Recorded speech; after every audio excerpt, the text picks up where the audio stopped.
What you need is love and understanding. Find a heart whose love is true.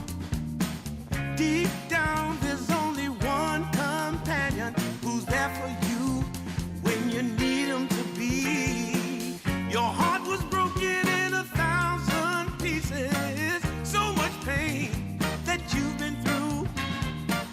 Here stands a man who's your salvation. Just ask yourself, am I ready for you?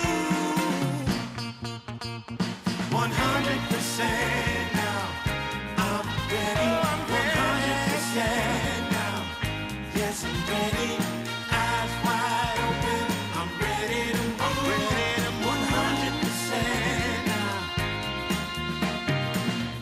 Take a chance in a new direction. Any place you wanna go. I don't have all the right answers, but one thing I know, I'm so ready for you. 100% now. I'm ready. 100%. You know I'm ready. Yes, I'm ready. Eyes wide open. I'm ready to move. Well,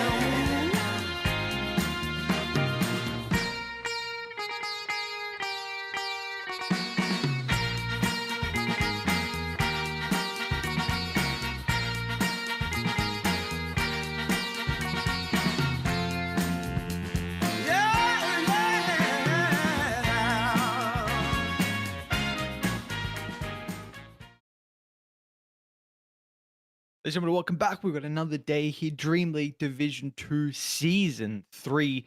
We're going to have 3 best of 3s, I believe, Lizard, going on today. It's going to be a lot of action for us, entertainment. You ready to go? Absolutely. Woke up, played some Dota, won more than I lost. Nice. Then I played some Fallout 1, that I haven't played in ages. And had some fun, yeah. Had some fun. Looking forward to the day of gaming, basically. I don't know what is going on with me, but I'm reverting to my original nerd gamer self. I can't remember the last time I played as many games, honestly. Well, I can't see your recent games. I don't know what's going on. I want to see your recent games. I want to see how they're going. I want to see what heroes you're playing. If you've Playing been everything. throwing matches or anything, and I'm getting no info. 1, 2, 3, 4, 5, 6. I had a 6 loss streak yesterday and the day before. Okay. But besides that, it's been all right. Losing some, winning some, playing a lot of everything. Getting Largo whenever I can, basically practicing on that hero. My last 1, 2. My last 2 wins are on Largo. I know yesterday you had the opinion is that you prefer Largo still in the off lane. You played a couple games today with him. Again, how's the hero feeling? I feel like it's probably going to be every game and every extra data sample and size we're going to get. Maybe some of that information will change. How you feel about him still? Let me get some more light in. I think Largo is busted. I feel that Busted? hero is, yeah. I think he is. The more I see Largo, the more I play, the more I feel strongly that this hero is actually. You need to protect him. There's a couple of things that sure can counter him, but overall, I think that he is in a really good spot. Like the amount of dispels that he's got on their own make this hero pretty damn good. And then on top of that, you've got everything else. Where do you play him? I still think it's offlane. I actually think even mid lane in some matchups because of the dispel. Just imagine you're playing versus any of the spirits besides Storm. Like they can't use their shields, right? Because you just dispelled them. Imagine you're playing versus Quap. If she just plays on Scream, I think you can just lick her towards you to the lane, hit her a couple of times, and you outrage her as a melee hero. I think. Interesting. I haven't played that matchup, but I've seen the Spirit matchup, and the Spirit matchup is kind of nasty for the Spirits, not for Largo. Like he out CSs you, he's got like 80 damage. It's And I saw a very good comparison. It's not mine. I think I was reading Reddit somewhere, and I was always I was always comparing Largo to Phoenix because of the pure glass cannon thing that he does. But honestly, I was wrong. I think the best comparison is Lash. Like the best comparison you can make with for like a similar hero is probably Lashrak, because you play the same. Like when you play the team fights, you're just trying to run around and stay alive. And I feel like on Largo you might need a different kind of a build, because your spells don't go through Yules, so you can't Yule yourself and still deal damage. But you can buy BKB and you're still just running around and doing a lot. But yeah, that's my opinion on the Frog. I like the Frog. I feel like if you get a chance, play him. Go Ags, buy Kaya Sanj BKB after, and just play some songs. Just vibe out, play some songs, get the tunes going. What are the counters that you've been seeing so far in the games? Are they similar as well to the Lesh? Like I know some of the long range, like heavy physical right click has been a bit of a problem. Is that also kind of similar? Yeah, control. I think making him unable to play his song around everyone, Clockwork, Mars, area control basically against him until he gets BKB. Shadow Demon as well. By the way, today I felt kind of disgusted playing Viper. I was disgusted for playing Viper, and then I played Viper against the Shadow Demon. Level 2, when he gets Disruption plus Disseminate, he literally kills you. Like, you go from 100% to 10% from 2 spells. Like, just the I'm not really sure. Illusions versus Viper were always wonky. They always worked really well. But this Disseminate plus Illusions, they hit you, so they hit themselves back because of the passive. The Predator procs, so new Predator procs on them, it's like, I think it's even bugged, maybe. That's how strong it looks. But so SD is strong versus anything, of course. Yeah. This Disseminate spell, I feel like some of the numbers on it for a while has been something that's needed to be looked at, and now all of a sudden, it's taken a bit, but now, Disseminate, we're getting that spell max out often when we see the SD. We'll see if we get it in a game today, because we will have a couple. We'll take a look how the standings are also looking just after day one, and what we have in store for us here. So of course, nothing too crazy, but to just give you guys an idea, every team playing one series yesterday, got some losers, got some winners. Definitely, what are we looking at? Probably the bigger one is just, again, Nigma and Inner Circle. I know Inner Circle, I think, for me, are one of the, like, compared to Aurora and Virtus Pro, I think you're going to have a pretty good showing here in DreamLeague. So I'm not overly surprised, to be honest, that they beat Nigma, but I'm also unaware of how good or maybe not good Nigma are, because I haven't really seen their performances in the qualifiers recently. I would say the Inner Circle are good. I think that's one thing. Like, this is a team that is maybe not a LAN team just yet, but it is a team that is getting really close to qualifying, maybe even qualifying. Are they on the same level of Aurora? I don't think so, but they're one of those teams that can surprise you. Maybe take a game or two off of a bigger team, or maybe a series off of Nigma, like you just saw. So yeah, I don't think this is. Remember what I thought about Rune Eaters in the last qualifier that we covered? I feel the same about Inner Circle. I think that they have maybe played around their strengths and activated their potential a little bit more than the boys on Rune Eaters. On the other side, what do we have here? We've got One Dub versus Aurora. Lead me into this one, please. Segue into our current series. Oh, thank you, my friend. I mean, we saw yesterday, of course, we covered the Aurora vs. Avulus series, and Aurora kind of just looked a little bit too good, right? I mean, they continued on with their success at Fissure. We did see both games they first picked the Shadow Fiend, which wasn't actually Nightfall playing it, which was something we were kind of expecting, and of course they had the ability, but Lorinov just played some very, very good Shadow Fiend games, and overall for Aurora. Their opponent, 1W, bit interesting. We have a different roster for 1W. Like, it's for such a long time they had Monkushi as the carry. They don't anymore. They just brought in Snow, who was actually even a recent addition to the Avulus roster. And then importantly, 1W also just got rid of, well, Triple S, who was also just recently added to the roster. He's now on Paravision, replacing DM, which is super surprising. That one was out of the blue. So Mr. Morale is going to come through from the old Full Pirates roster. And honestly, for me, this is someone who I've been pretty impressed with in some of the games. I don't think he's been a weakness at all. I think a lot of his offlane performances have been pretty solid. So we'll see, of course, how he can perform. But yeah, what do you think of this 1W roster with Snow and Mr. Morale being the addition? I would say they just have the best nicknames ever. Mr. Morale and Strong Sweden. I just love these nicknames. I truly do. I'm a big enjoyer. Big Are enjoyer you a fan of this? Of the frog. Yeah, I am. Definitely. I think we talked a little bit about the frog earlier. I think so. I think we mentioned. This is a WS0, by the way, for sure. I think Aurora. It would be nice if Aurora took this Largo and put it on a support position 1 or 2 games, just so they showcase that it's flexible.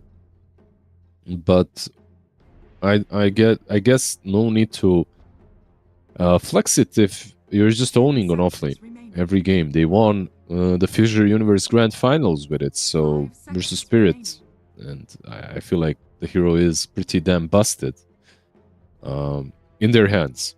Slardar on 1-top, you already have something against him, like Corrosive Haze. You just lick it off. You can dispel it until he gets the undispellable talent, which is, what is it, 25? 20 or 25? 25, right? 25. 25. Yeah, once you get it, the game is probably already revolving around something else. So yeah, we'll see. We'll see how Slardar does into the Largo. One good thing that Slardar, of course, is bringing against Largo is a lot of control, a lot of stuns. A couple of those that even go through BKB. That's good. AA ban, though, is quite important. Like, Largo is not only about damage, he's also about healing. AA stops that.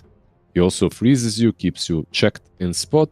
And AA overall is pretty good with Slardar, because yeah, you get these 2 heroes that can run around all the time and create space, make kills. How does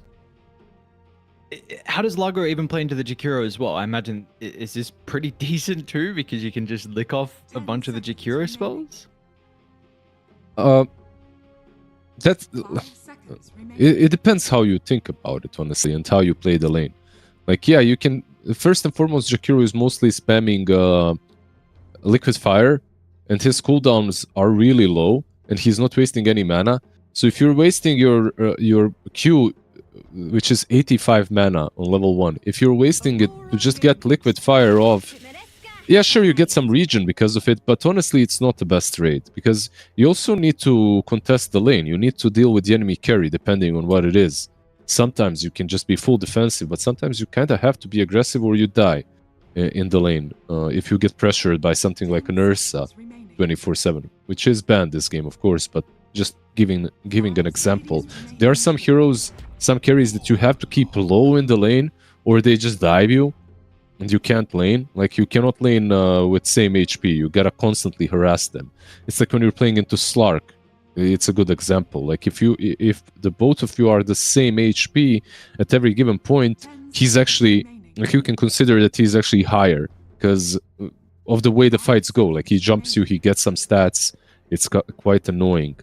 But yeah, Warlock picked up as well. We'll see how the lane goes. I feel like Jakiro is strong versus anything. So I think like Jakiro Gyro or Jakiro TA, and that lane already feels kind of alright. Largo doesn't really have a lot of ways of dealing with refraction. He's mostly just high right click early. Of course, you max out 4400, but still,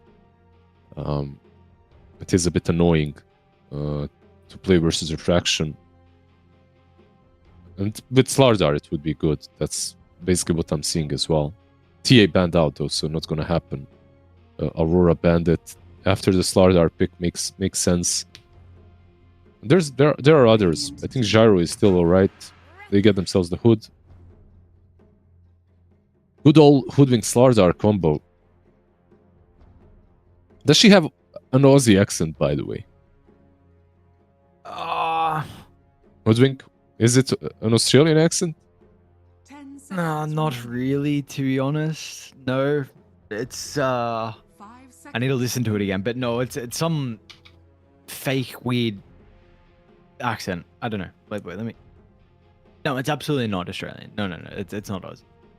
Maybe I don't know Kiwi? what it is. It's some mix of something. Let me. Is it offensive to say Kiwi? It's not, right? No. Well, I'm. Okay. Oh, look, I'm not. Yeah, no. it's I'm unless like there's some pussies out there. I'm Bosnian. We just don't have any political correctness here. Like most of it, I learned through you guys that I work with. So there's nothing that I'm aware of. I mean, maybe someone has a problem with it, but I mean, I'm half Kiwi, and how dare you call me a fruit? How dare you? I don't care. I don't think anyone does. I'm really sure we don't. I think it's okay down this side of the world. Yeah, I see. It's across the pond for you guys as well. Yeah, you know, all right. What's his hero doing? A life stealer? Yeah, interesting, right? Like you don't see it often. It's like the Slardar life stealer combo, which is not the worst, honestly. It's kind of nice. Like infest bombs galore. It can work. I don't mind it too much. As a carry, though, he's kind of... another reason why it was pickable is because they had Slardar already on their side, so you can kind of pick the Lifestealer. He shuts down a lot of fat offlaners. I'm not sure if Largo is one of those. And I'm not sure if Lifestealer is like in the best position ever when it comes to being a good carry. But interestingly, they pick PA into... Okay, into Slardar, it's alright. It was always like a decent lane for PA, not too terrible. But you're playing Slardar Hoodwink, which is already like a really good lane. And on top of that, they have Break. Yeah. And they have a ton of magic damage too. All they need on one dub, I feel like... Okay, and also keep in mind that they can just put Slardar mid and pick like a Tide. So Aurora right now are forced into banning out a couple of heroes. I think Tide needs to go. And maybe a Centaur or... Underlord, like they have to protect this PA. Although they do have the first pick out of the phase, so they can also pick one of these two. They don't have to. They don't have to completely protect her. Instead, they're just banning out Squad X heroes. Maybe Ember, Tiny. Yeah, some other like controlling. Initiating heroes to play with the Hoodwink potentially. I mean, Jakiro Hoodwink to spellcasting supports.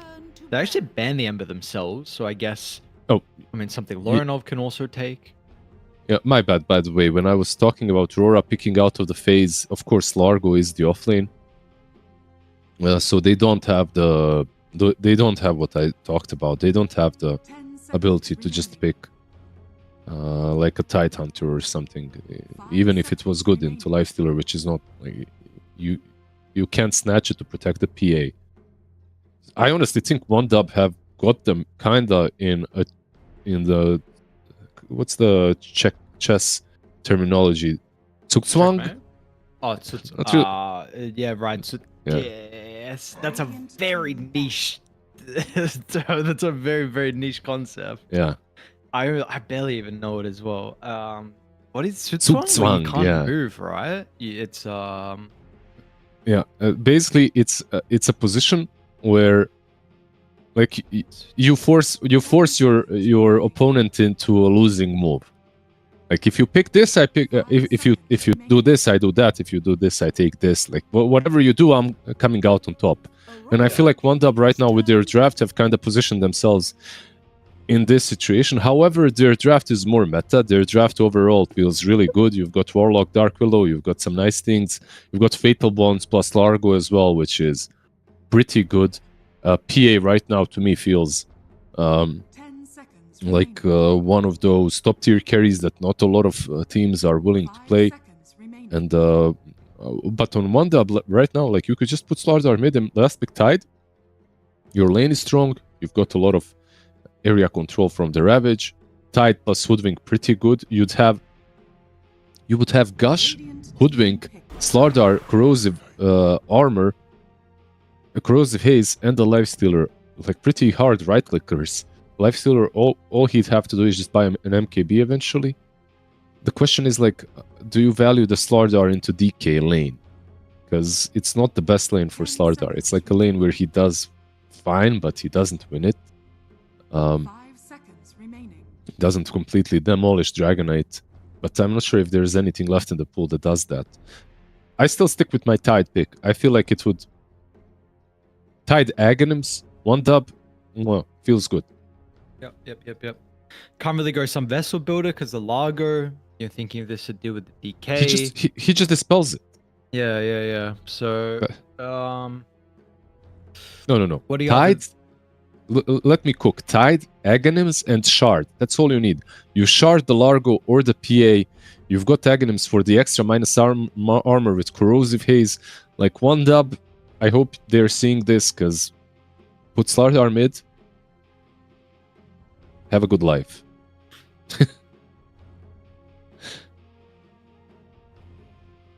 Yeah, no, I agree.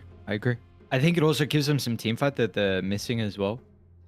Another potential hero for the lifesteal to jump inside. I mean, Hood and Tide has also been quite a strong lane for Necro. a while, but that is a very interesting hero to deal with some of the tank. You know, this is kind of the Vessel route that I was going down, and then, like you're mentioning, Largo completely takes that away from you, and I mean, this is a forgotten hero, though, the Necrophos. Just played with him, by the way. Just played with some carry Necro, actually. The build that everyone is going for right now is Manta. Like you get Manta, it's like your back in the day that was your Lotus or your Yules. Now it's Manta. You run around, you get Manta Shard. You're really strong in team fights. When you look at this game, he's good versus PA, good versus DK. He's always good versus heroes. It's not only that he's a tank breaker. Like Necro is pretty good versus heroes that like to jump in and out of fights. Like he's really annoying versus these kind of heroes that like to keep themselves kind of on the edge. You know, you jump in, you get a kill with low HP, but you know that you can jump out, BKB jump out. Well, guess what? If you jump in versus Reaper site, you're kind of gone already. Does he have as much synergy with his teammates? He does not. Like when I asked for a Tide, like it would do well versus PA. Like your mid lane wouldn't be definitely as strong, but you'd have a good hero against PA, and you'd have a lot of minus armor between the Tide, Slardar, and Lifestealer eventually. But this is a different approach. I also like it. Kind of cool. Is it enough though? That's the thing, because Aurora being an incredibly formidable team at the moment, do we feel like the Necrophos pick is enough to get them over the finish line? Because before you were pretty impressed with the draft, like you were siding that way and feeling like it was that they had great ways to be able to get this game to a victory position. But what about now with the Necrophos? Are you as confident? No. It's a different now approach, I would say. I'm not really as confident, I gotta admit. But this kind of a pick, this Necro pick, is more of a, okay, we will make sure that Lornov doesn't have like a best game on mid. And with the Necro, we should be, on paper at least, able to have a different damage type as well. Like it doesn't synergize as well with his own team. Once again, I say, but it's kind of cool. I think it forces DK into a different facet. No, still Crows the Dragon. I was thinking maybe he goes for Frost or something, just so all of his damage types aren't physical, because they don't work versus Ghost Shroud, right? He's all physical. Oh, interesting. Yeah. Didn't even think about that. 30 seconds to battle. Yeah, but it's a game in which you basically have to buy a nullifier sooner than later. PA is a good candidate. So is the DK eventually, but probably a PA item. Yeah, definitely the DK is going to need some farm to get towards that position if he can. There we are. Seeing, sir, I thought there was a sentry from Radiant actually down in the river. I was waiting for Sweden Strong to D-ward, but just both sides with the observers and both sides by the looks of it. They're actually going to get 3 bounties. Somehow Nightfall was able to just walk up inside the river. And so what do you make of this? This is a bit of a different, honestly, change that what we're seeing with the offlane in particular. Mr. Morale is starting to block the wave all the way from the base instead. Yeah, I have seen this play where he's blocking, but not blocking everything. He's blocking like most of the creeps and just letting one creep go through. So the one creep dies, and the outcome is more or less the same. The lane still pushes. This is like the old school block. Yeah. This is like how people used to do it back in the day. You just block. You let one creep go through, and the lane pushes hard because of it. So the outcome is more or less the same, like if you block the enemy wave. The only difference is there is nothing they can do about this. I mean, they can still run in and perhaps block that one creep, but it's kind of harder to accomplish.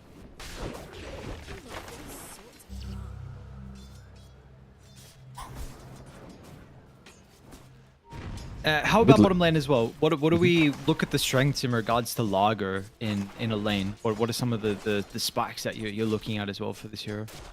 This feels like a kind of hard hero for Largo because he's a strength-based hero into Lifestealer, and it's a strength-based hero that usually goes like Soul Ring Bracer or Double Bracer, and if you do that versus Lifestealer, you're just giving him more damage, so it's suboptimal.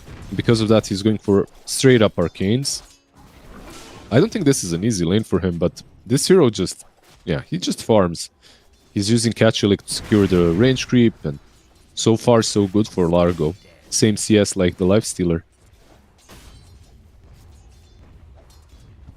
And lastly, on mid lane, and we'll see how Lorinov is going to be able to play versus Squad X. We're already starting to see it be a bit more difficult, unfortunately, for him.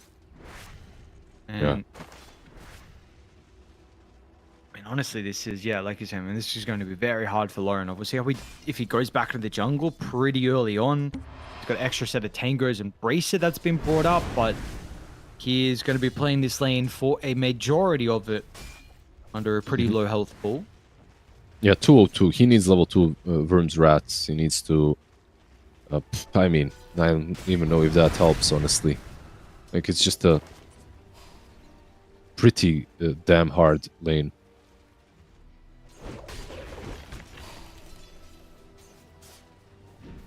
So how do you play like this game? I know the DK is nothing like too crazy in regards to playstyle and item build, but do you have a preference knowing that Lorinov is going to get like literally nothing out of lane? It isn't going to be playing with a lead? Well, so far, we gotta first say that he is getting something out of the lane, right? Like, he's 13-2. He is being That's true. Constantly bullied, but he's kind of managing to get the last hits with Breathe Fire. He's playing Life on the Edge, though, and Necro is obviously winning.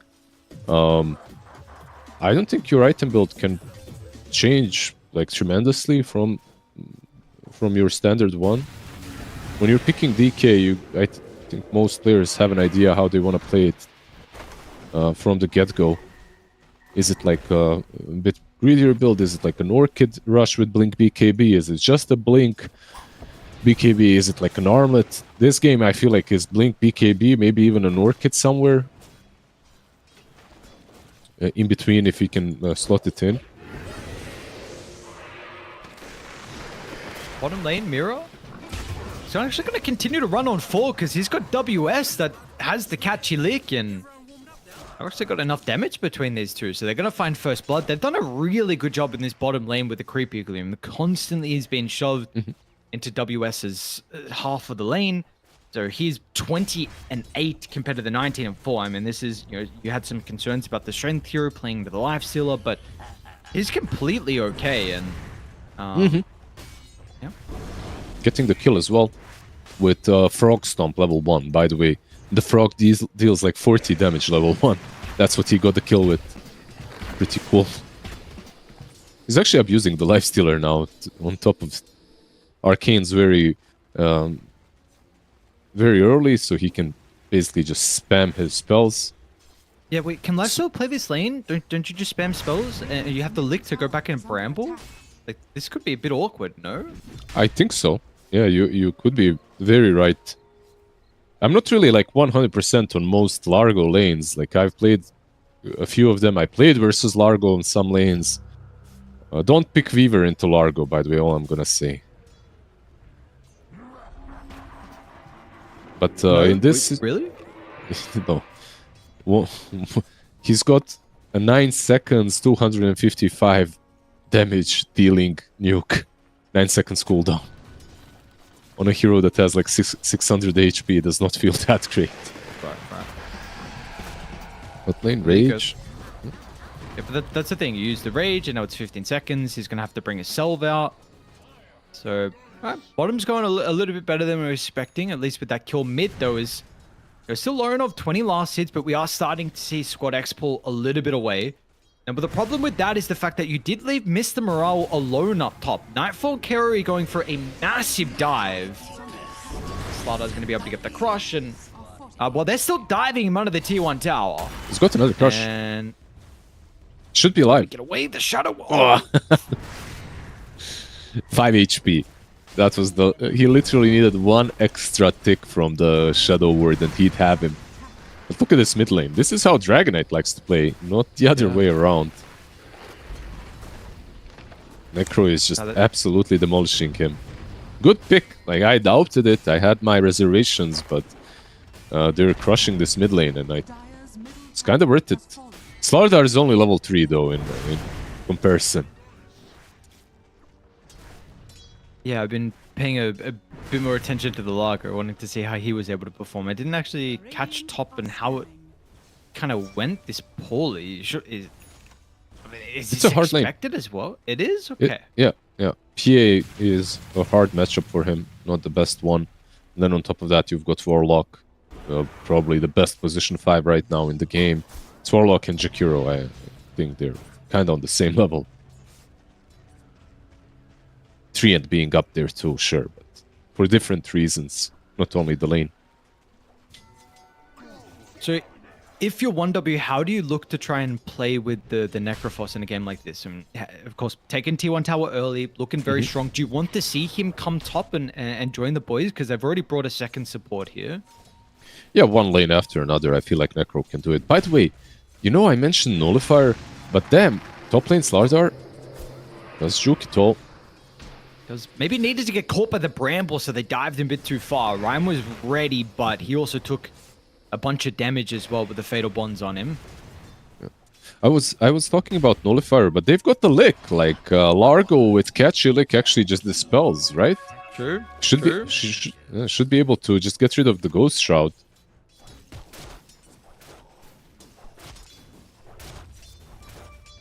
It's a bit of an interesting hero we're going to have to keep tabs on, and how the Largo is going to be able to put his stamp on this game. Top lane, Nightfall, they're going to be able to get the angle. Sweet and strong. Initiator of the tower, and he's going to be able to jump away as well with the new Phantom Strike change. Nightfall holds the 2 charges, the kill, and to duck away. Now with the TP from Squad X is a bit awkward. This Necrophos is stuck at the top portion of the map. He's going to farm his way potentially back to mid, but it's a big victory from Dire. Yep, not a lot that Necro can do up top after they already backed out. They need a Hoodwink. She's their catch. Right now it's not the Slardar, it's the Hoodwink mostly. Long range bushwhack can set things up for him. What's going on here? They're actually smoking Nightfall even in the mid lane, so they feel like Squad X, the Necrophos, actually potentially vulnerable to this rotation. Sweet and Strong's in a good position to pop the smoke, and Nightfall now looks a little bit awkward about the PA just being here 9 minutes in. They are doing this, like they're just involving Nightfall. Like this is what we talked about yesterday when we were covering their series. They're really making a Nightfall work a lot early on, and it's paying off. Like they've been having some wonderful games. Slardar, We have to rock. Yeah, rock's gonna have to be used. But the sprint is about to expire as well, but the crush is only gonna slow them down momentarily. Right? They got a glimpse of him with the Watcher, and should be able to continue in pursuit pretty shortly afterwards as Maybe well, TP? I imagine. He's gonna try to TP out. Oh Nice. my lord, he made it. like very nicely done. Of course, the rock is not wasted. It still will be used to pressure the tier 1 tower, but that's a big kill that they didn't get, that they missed. Like a pretty good dodge by Mr. Morale. He never loses morale, you know, like he's always... nothing dampens his mood. For bottom lane, WS. Scythe isn't really going to do a whole lot of damage onto WS. He's used the catchy lick early, so not too much extra region's going to come back. Can they Now, do this? Can will they they fight? respond with... Yeah, they're going to try and bring Lorinov here, but Squad X is just repairing a bunch of the damage with the pulse. So they will shrug that off and slow down WS's game. Dire structures are fortified. Dire's bottom tower is under attack. Like you said, just going from lane to lane with the Necrophos. Putting the enemy safe lane, which we often see is something that's prioritized a little bit early once the mid has been taken, but they want this bottom side of the map instead, so it's going to open up the triangle, importantly also giving them maybe some easier access to the wisdom.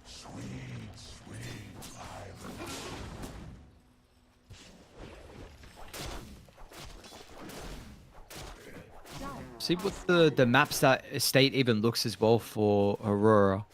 We don't Double really have anyone... Radiance. By the way, sorry for Lifestealer and Necro.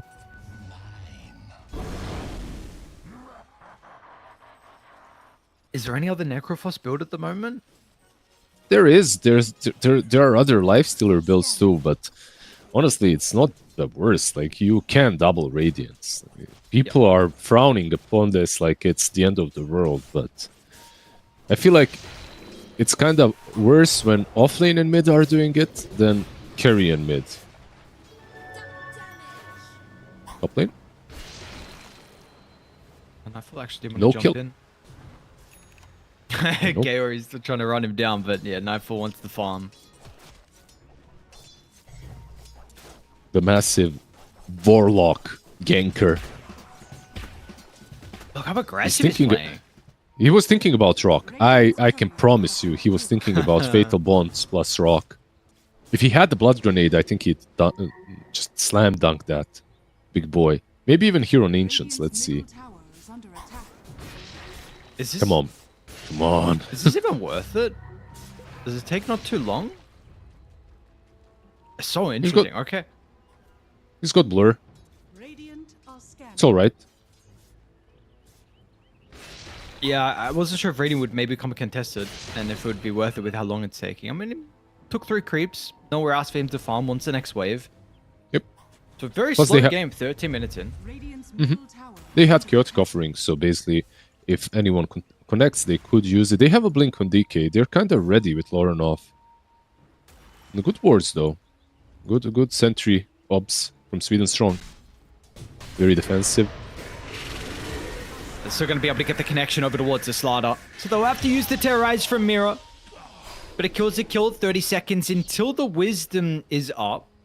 Let's see what they want to commit for as well. They'd love a kill with the Rock into the tier 1 tower mid. Maybe that's a bit difficult with the Necro to be able to defend, but this is definitely something that we saw from Aurora yesterday when they used the Warlock, is that they were able to open up the map easier. Yep. I'm surprised he didn't use the Rock already an extra time just to farm and push like he usually casts it off cooldown. But okay. Wisdom Shrine should be taken by the Dark Willow on the other side. Rain does snatch the Dyers, so 1 for 1.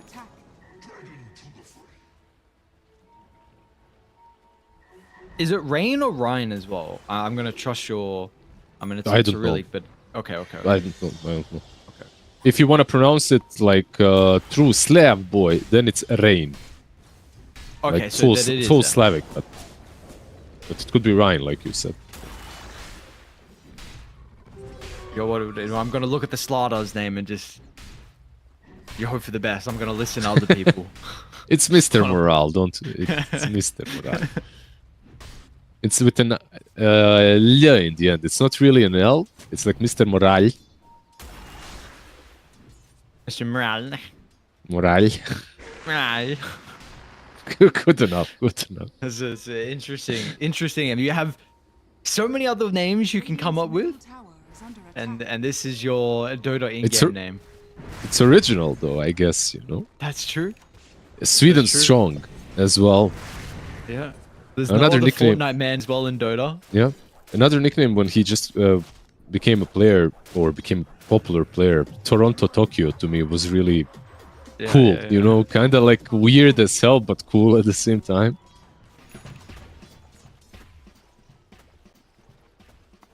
Yeah, I know Sweden strong was the fact that he was a big fan. I think he was a big fan of Alliance, is what it was. And then of course a lot of them being Swedish. Toronto Tokyo, I don't remember what that was. I don't. Did he have a name change as well at one stage? Or am I misremembering? I think he did. I think you're not misremembering. I think he did, and then he reverted back. It's like, I think so. I'm trying to remember what it was now. Snow is What? farming very aggressively in Aurora's jungle. Now, he always has the potential to infest and get away, but it's going to be a little bit difficult if the chain control is as perfect as what it is. It was a bit, you know, Dire doing it all together with the rock available, kind of good for them, but Lifestealer doing it, I get it. You've got Infest, you want to abuse the map with it, but got punished this time and got WS closer to Diagonums. Basically, one more creep and he's got it. Should be flying out minute 16. You know, not too bad. Pretty solid timing. And we see Radiant as well at the moment, just holding 3 heroes Tower is under attack. towards top. It looks like they're anticipating someone to come back to try and defend the town. Now, they will be correct in Lorinov, but there's also going to be some extra heroes that will shortly funnel in.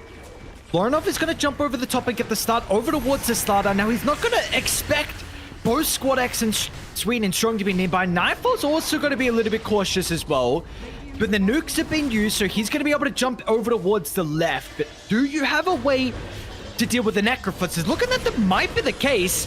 We'll be able to get the Ghost Shot off It's in the not the last case. second. Now, WS is in trouble as well. Squad X just takes through all the damage. And now they know exactly where Nightfall is. When the Corrosive Haze, they've got full vision of where this PA is trying to run away. Snow is even going to rejoin after that previous death inside Dire's Triangle. And what a nice setup from Radiant, anticipating that Aurora were going to go back, defend their safe lane, and they were ready. Oh, absolutely ready. Like a pretty cool play. They punished them heavily. There were no ults, right, on Aurora. They just used the rock. They used everything for that Lifestealer kill. So I was kind of surprised how heavily they committed into this defense. Also, one item that I really didn't expect from DK, even though I mentioned it earlier when you asked about his item builds, is this armlet. Is under attack. Yeah, well. Like, he recovered quite a lot, but buying an armlet in this kind of a game sounds kind of dangerous versus Necro. Yeah, but he Okay. was top net worth actually at one stage I saw, so... Well, they're going to split the middle with the Ice Path, but Mr. Morale is in there to clean up. And this is... Well, we're starting to see these 3 heroes being able to play together. You know, you unlocked it with the Slardar Blink, and now we've got a bunch of gold with the Ag Shard now. Do you feel like there's going to be some concerns on Aurora with dealing with the pace that we might see pretty shortly, with especially with the Necro being able to boot to travel in too? I definitely think so, yeah. It's kind of hard for them to fight right now, unless they dump all their ults. Chaotic Offering is now back up. Maybe they can play around Fatal Bonds, Chaotic Offering plus Largo, just strumming 2 different songs at the same time. He's going for Pipe next, understanding what the state of the game is like. I kind of like that from him as well. But honestly, like, this Necro pick was in hindsight, now when I see it play out, it has been really good. So far, so good. Do you feel like the hero is undervalued at the moment, or is it just he's very game specific? He is kind of game specific for sure, but currently in a lot of games he is good. Like, still though, you gotta ban out a couple of super annoying heroes to deal with him. Kaori? Snow just gets a... I mean, that's such a nice solo kill. And what was he even doing there? The lifesteal was just farming, I suppose. Just ran into a warlock, and now we might get ganked, but Radiant are raiding this. They have ward, yeah. What just happened? Did he... Voronov is gonna get licked away. Mr. Morale's gonna try and get the jump over towards Knife. Another just turn to WS instead. He will try and TP out, but they will have absolutely a way to deal with that with the scythe.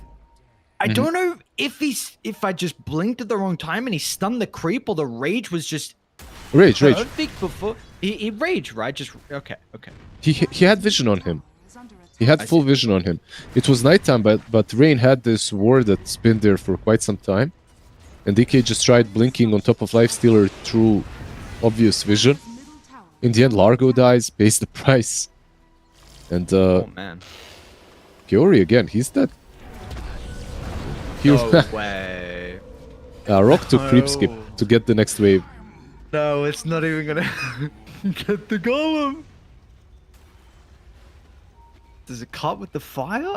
Oh, I mean, Bushwhack. Bro, please tip him. If I see my enemy's warlock do that, and two heroes just run down the golem. He's healing. He still dies. If he managed to delay the game a little bit and continue pushing, maybe it would be alright, but yeah, in any case, this is bad. Like, he died now twice in a row, he lost the golem as well. Now they can't even fight after he resurrects. I don't think they were planning to, anyway. They need a BKB on PA, and they truly need a Spipe on Largo. I honestly think that Largo needs a BKB of his own. I think this Spipe is amazing for the team, and it is a team item that they need, but I'm worried for his own damage and for his own survivability. Because it's not only magic damage on the other side. There's a lot of physical too. Yeah, and the physical is just going to continue to ramp up, especially with the level 12 now for Mr. Morale. And you are now starting to combine with the lifesteal, and this is a extra death for Kaori. We are up to 3. It's just 3 in a row that it's really been for him, unfortunately. But yeah, the like 8K lead for one dub, by the way.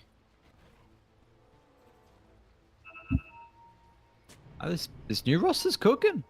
They're looking good. They're bringing it to Aurora right now. And we've seen, again, the blink was really the big thing. They're going to look to try and use it once again. Dire's bottom tower is under attack. Top lane, what's going on with the Necro? Sorry, not being annoying. Necro has BKB, by the way, flying out. So, not really sure how they kill him.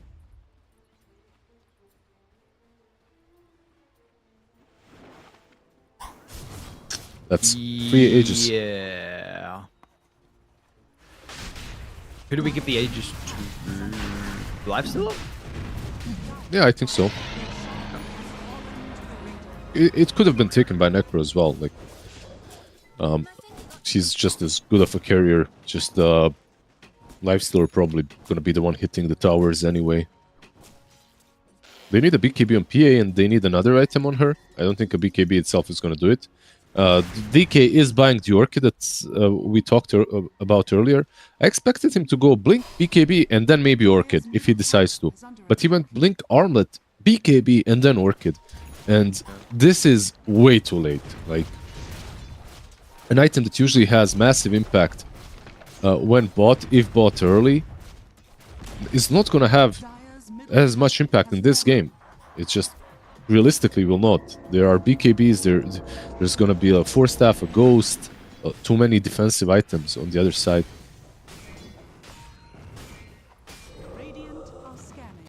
Yeah, and unfortunately it looks like they're gonna continue to lose the map.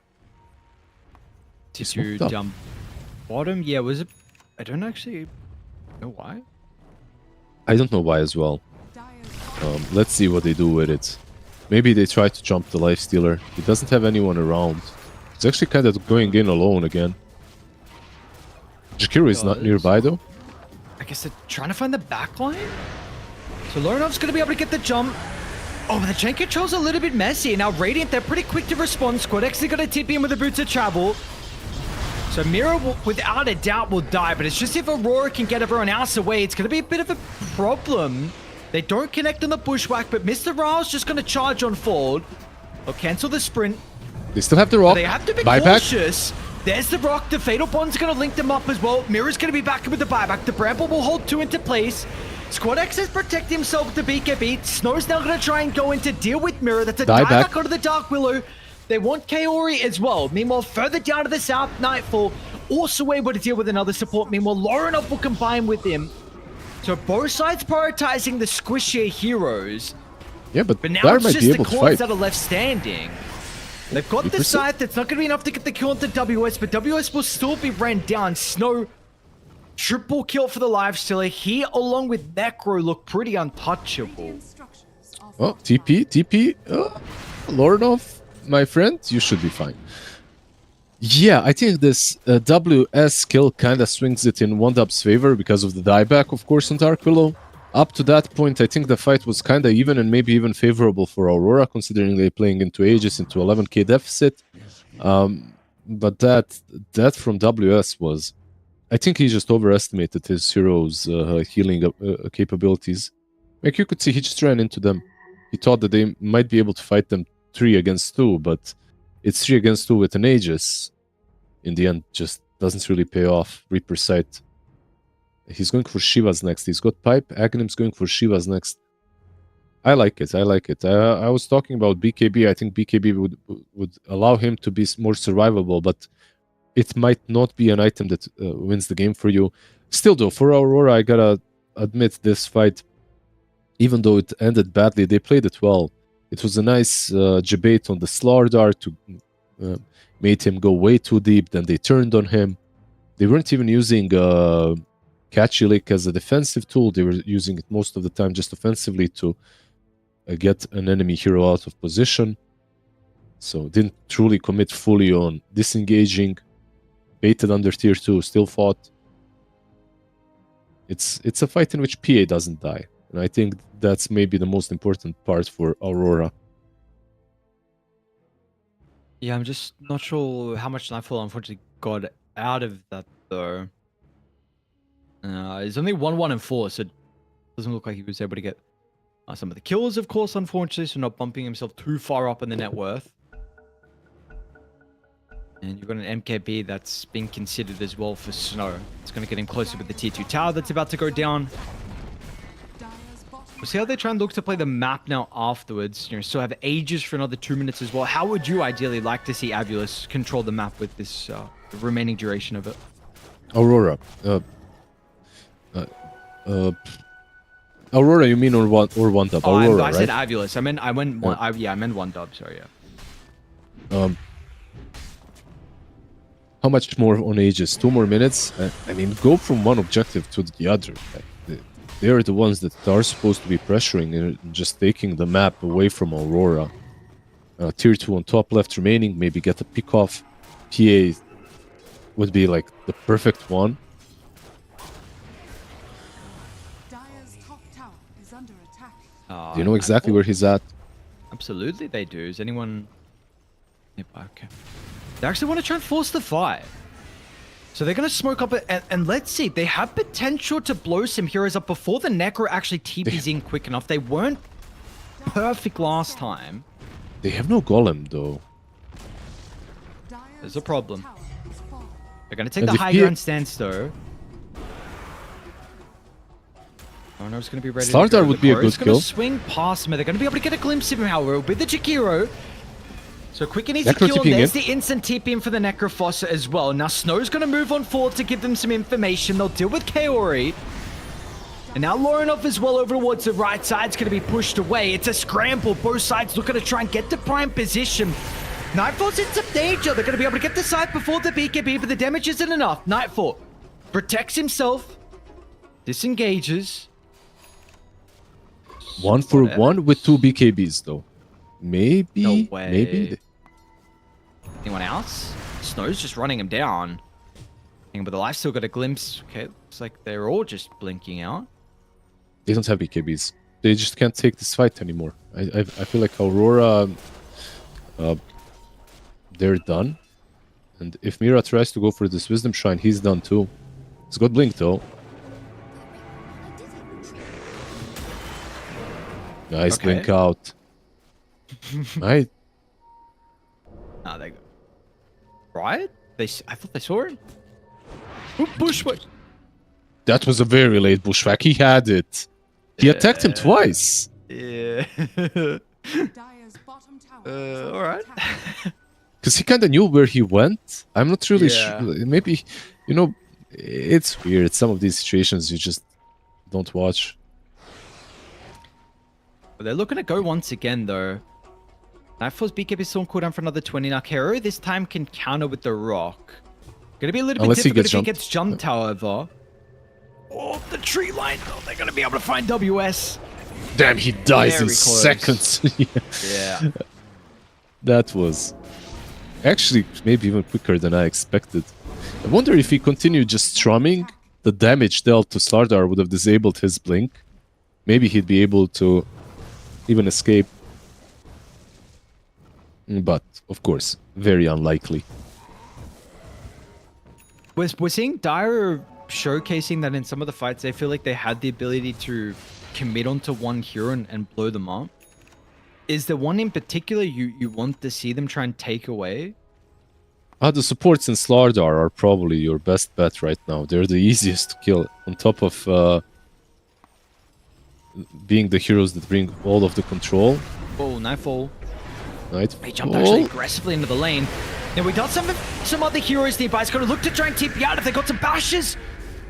Oh man, he didn't get a bash. I think he actually missed on the last right click on the slider. They'll get Mira instead, but what a massive kill that would have been.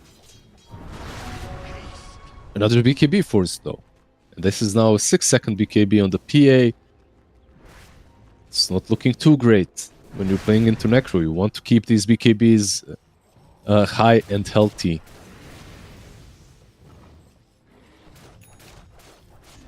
And look how quick they are to get back out on the map though on raiding. Kero is well aware of this. So baiting his life and then nearby to be able to get the follow-up onto the slot. If they got the damage that they do, nicely done. Now Lifesteal is going to move on forward. Yeah, unfortunately Kero is not really going to be able to have a second round of spells to help against this. DK used form. He's got to work it. He's thinking about this, but there's also Hoodwink around. So maybe they jump sweet and strong instead. He's going to be able to get the Ghost Scepter the last second. Now instantly Lorinov is begging for some help. WS is going to be able to maybe step in. He'll pop the BKB and rely on that himself. Oh, the Croaker! The Croakers always interfering. They have the main character syndrome, you know? Complex. They always have to go in and do something, these Croakers, I swear. DK does survive. That kill on Hoodwink, I mean, I'm not sure if he has enough damage even if even without the Ghost on Hoodwink. He's quite like tanky enough, especially with Necro coming in healing. They are trying to trade the Torm for Aegis, but this is not fast enough. Like, they're actually so slow. Who's slow? Radiant or Dire? Dire is, but Radiant isn't really jumping in yet. Oh, we got it. So the Age is going to be snatched up here. Can he get out, though? Kero's making sure he stands nearby to give him a Phantom Strike target. But he's getting ran down from the Necro. So Nightfall's going to jump over towards WS. Necro will use the scythe to guarantee one kill. They're just hoping that they're going to be able to cut their losses and keep the Ages intact, and they will do so. But they hesitated a little bit to jump into the pit. They knew what was going on. Slardar, he died a couple of times, and I kind of understand that he wanted to make sure that this time around he jumps in when his team is ready. So they lose the Aegis, and they lose it to Nightfall, but they do get 2 kills. Dire's middle tower What's kind of cool from Nightfall is that he didn't even waste the BKB, by the way. So he gets the Aegis and gets out scot-free without using BKB. Not bad. Nightfall's getting Ren down top lane, and by the looks of it, might just be solo killed. We're gonna have to go back to the base because a further fight's breaking out as well as Lorinov gets the BKB off at the last second. Slider's caught inside the bramble, but there's gonna be nothing else there to hold him down. The Aegis that was taken away Dire's middle has now tower been has been reclaimed. Ghost Scepter on Largo, by the way. I don't know. Like he goes for Ghost now instead of Shiva's, and I don't feel that there's like a right item choice for him. He's just one team fight. He sees what the problem is, and then he reacts to it. scanning.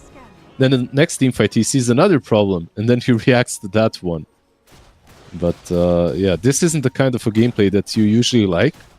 Whatever hero you're playing, you want to have like a very solid build that you're going for, because you know it excels your hero. But Radiant are scanning. he just has to be more reactive this game. Dire's courier has been killed.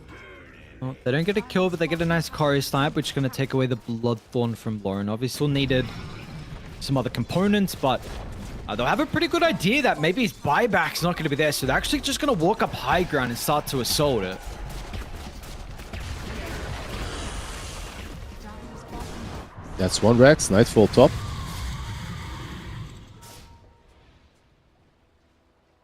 Travels too, by the way, on Necro, so you can't count on just killing the wave and hoping that he won't TP, as he can TP on one of the allies as well.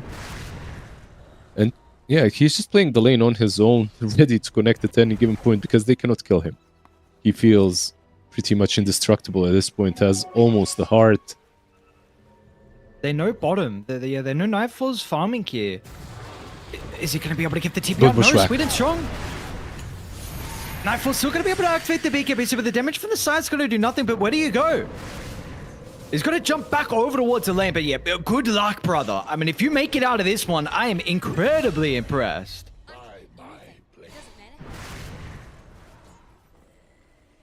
They were trying to connect to him. They smoked up and they were going towards the Twin Gate to maybe connect and try to make something happen. But what they have to make is a defense in their base, because Lifestealer is already on high ground. Bot lane is pushed in. They cannot creep skip. They have a wave already in the base. So this looks like... This honestly looks like a game already. 22k advantage. I don't see a single item on Dire that is being queued up that changes things right now. Potentially having the Dark Willow. I'm not going to get the kill onto Mirror. Pipe There's a use though. heart now online. is under attack. Well, Squadex is completely untouchable. Flawless game from him so far. Lifestealer's only got one death as well. A great showing from 1W. Thinking about the Terrorize. But again, you're going to have the damage even through some of the control, and it needs to be perfect afterwards with a follow-up. WS in some danger. Ghost Scepter's out, but just the magic damage is enough at this stage.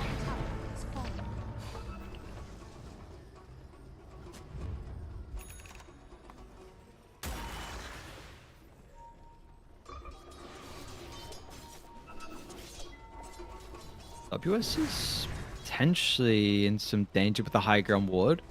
Dire are scanning. Double back.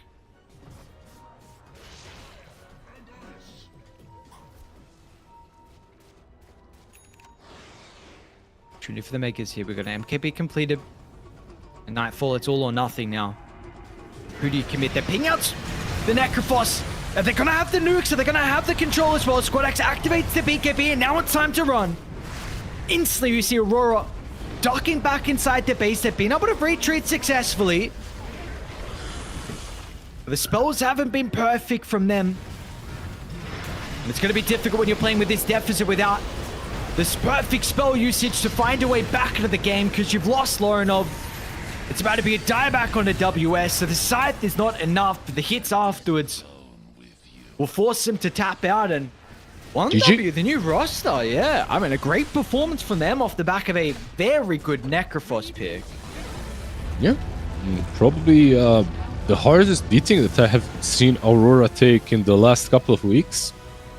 Like a really solid performance from 1W. I think this Necro pick just kind of turned it upside down. I was asking for a Tide Hunter, but because I wasn't really sure if Necro is going to be able to be that one-man show.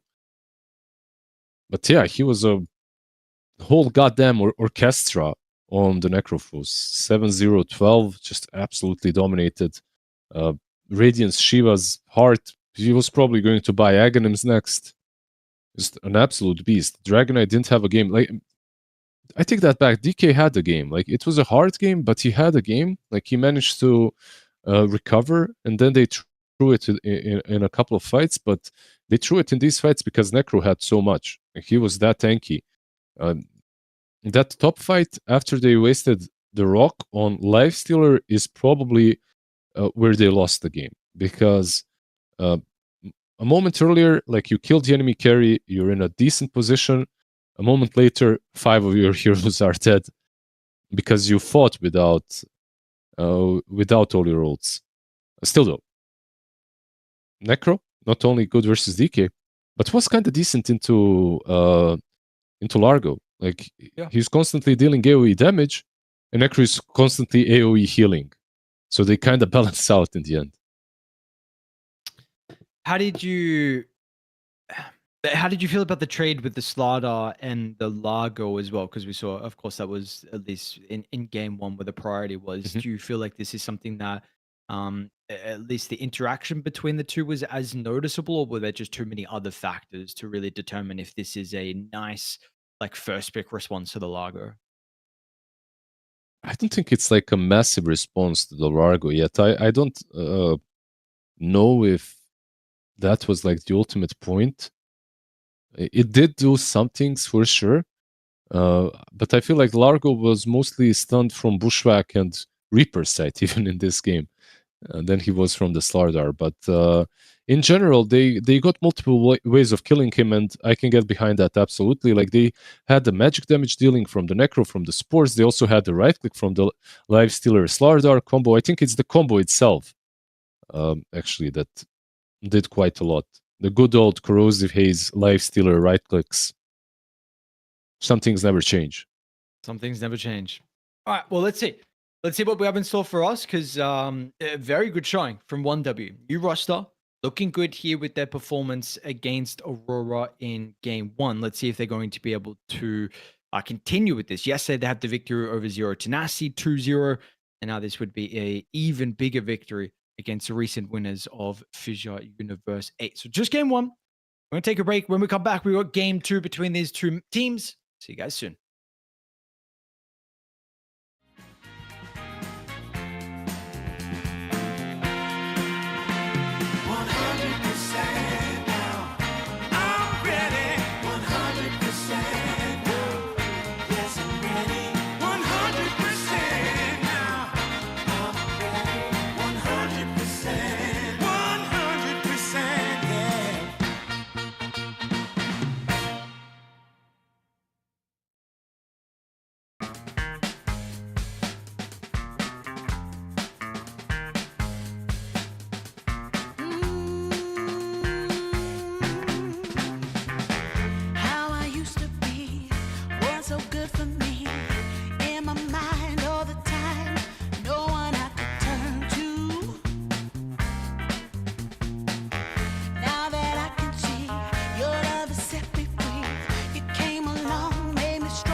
makes me feel fine.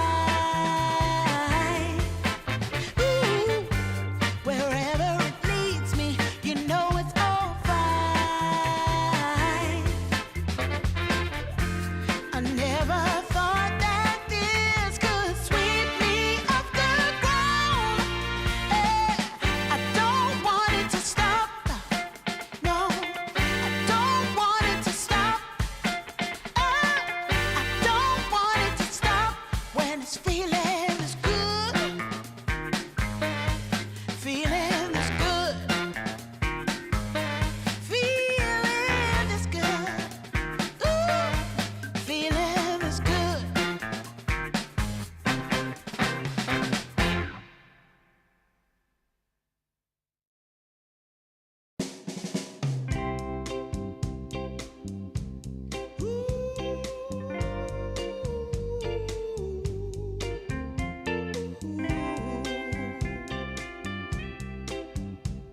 Yeah, yeah. I've been waiting a long time, just longing for a glance from you. Yeah, a chance to look in those big brown eyes. No telling what my heart would do. Hey, when we met, I sure knew it felt as good as it could be. In that moment, though it felt so good, I wondered why you noticed me.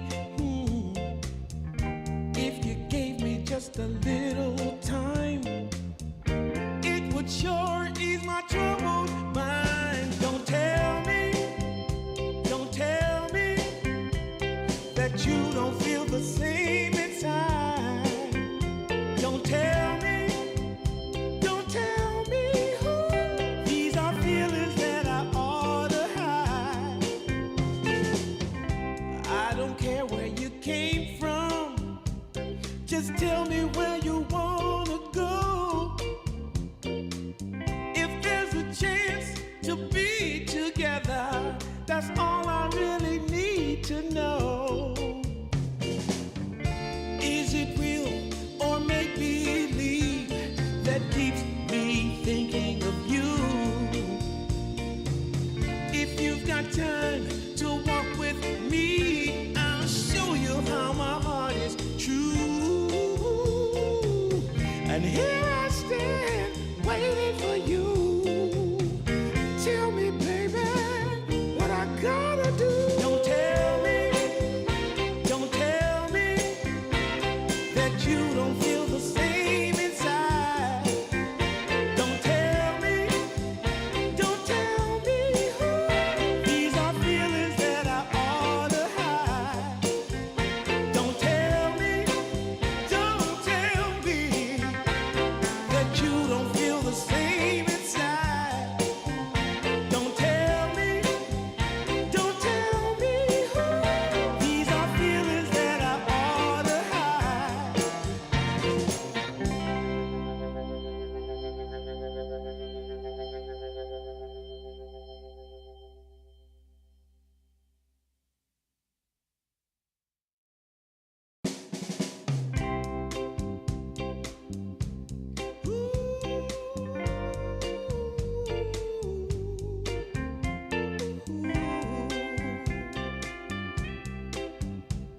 Yeah, yeah.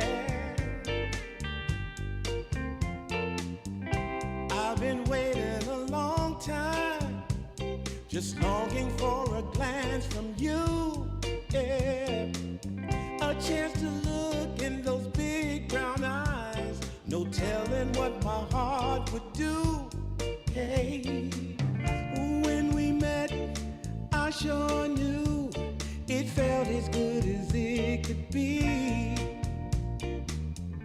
In that moment, though it felt so good, I wondered why you noticed me. If you gave me just a little time, it would sure ease my troubled mind. Don't tell me that you don't feel the same inside. Don't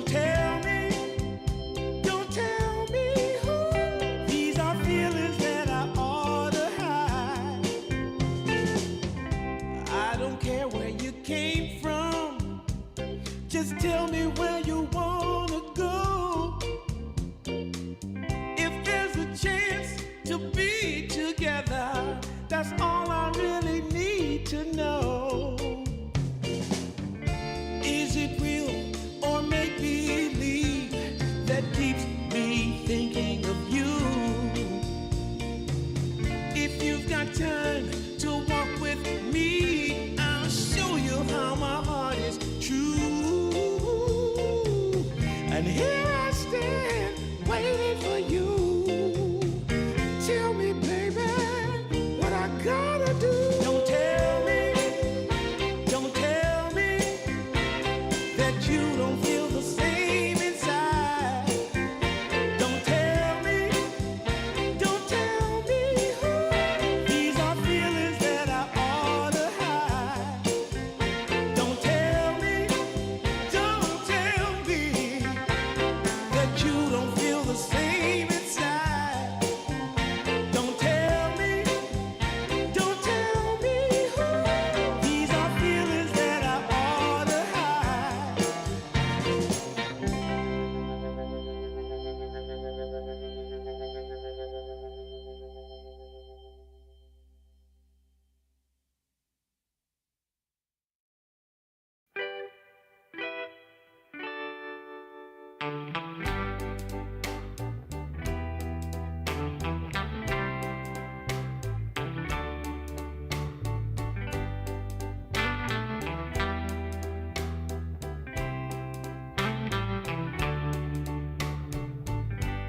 Sometimes I'll be foolish. Sometimes I know I get mad. Sometimes I say the wrong thing to you that makes you feel sad. But one thing is true in all that we've been through. You've never stopped loving me, no matter what I do. So let me say, that every day I try to find the words from my heart to say thank you. 'Cause you take me as I am.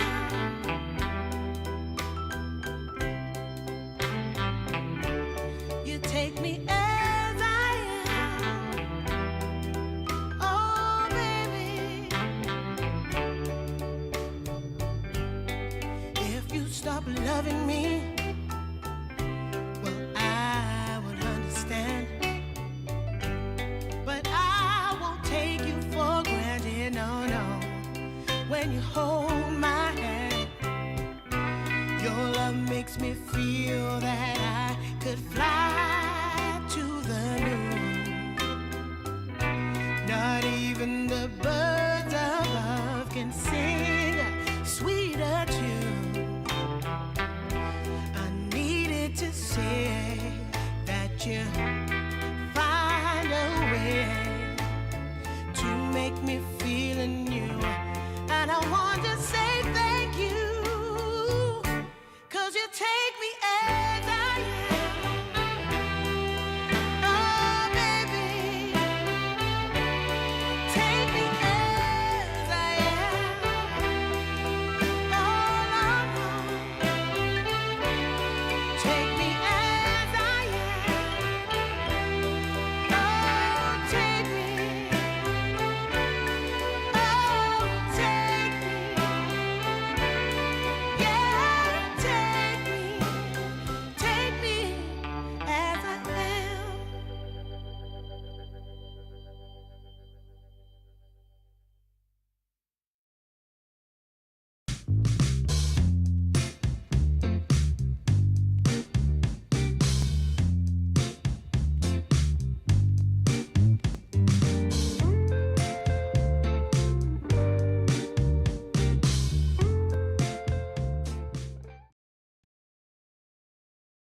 All right, we're good to go for our second game here of the night. We'll see if 1W able to get another victory if they can start their Dream League Division 2 Season 3 run off with a banger here. Very, very important victory for them.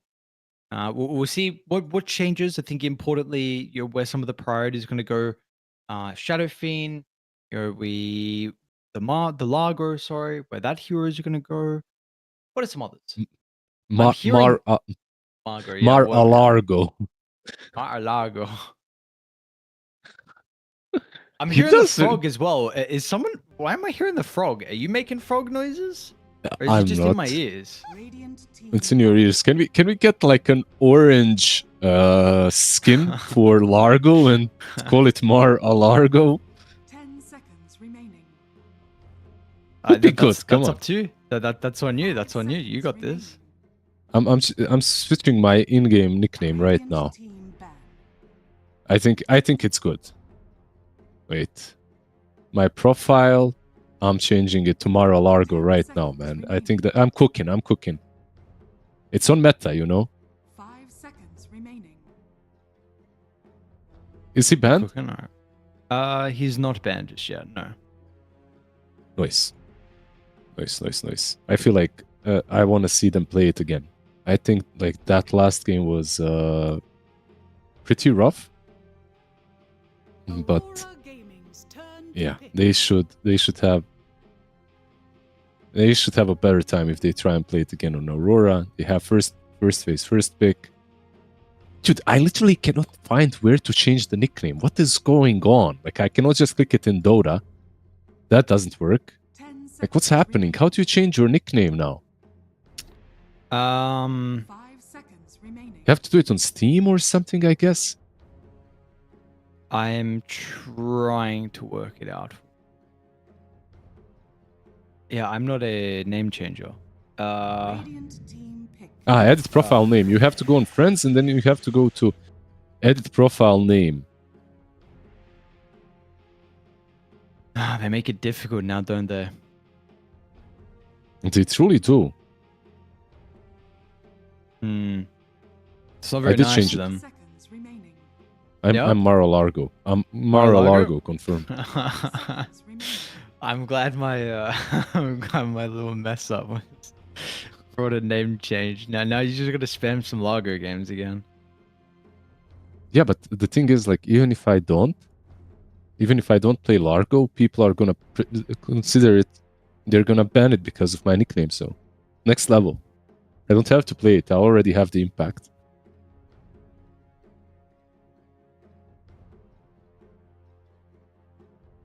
True.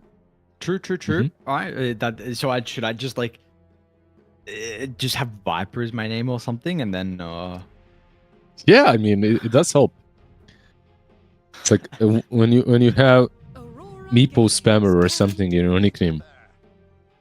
You know, people will ban out Meepo more often from you. But when you do pick Viper, you get answered by a sniper very often. It even rhymes.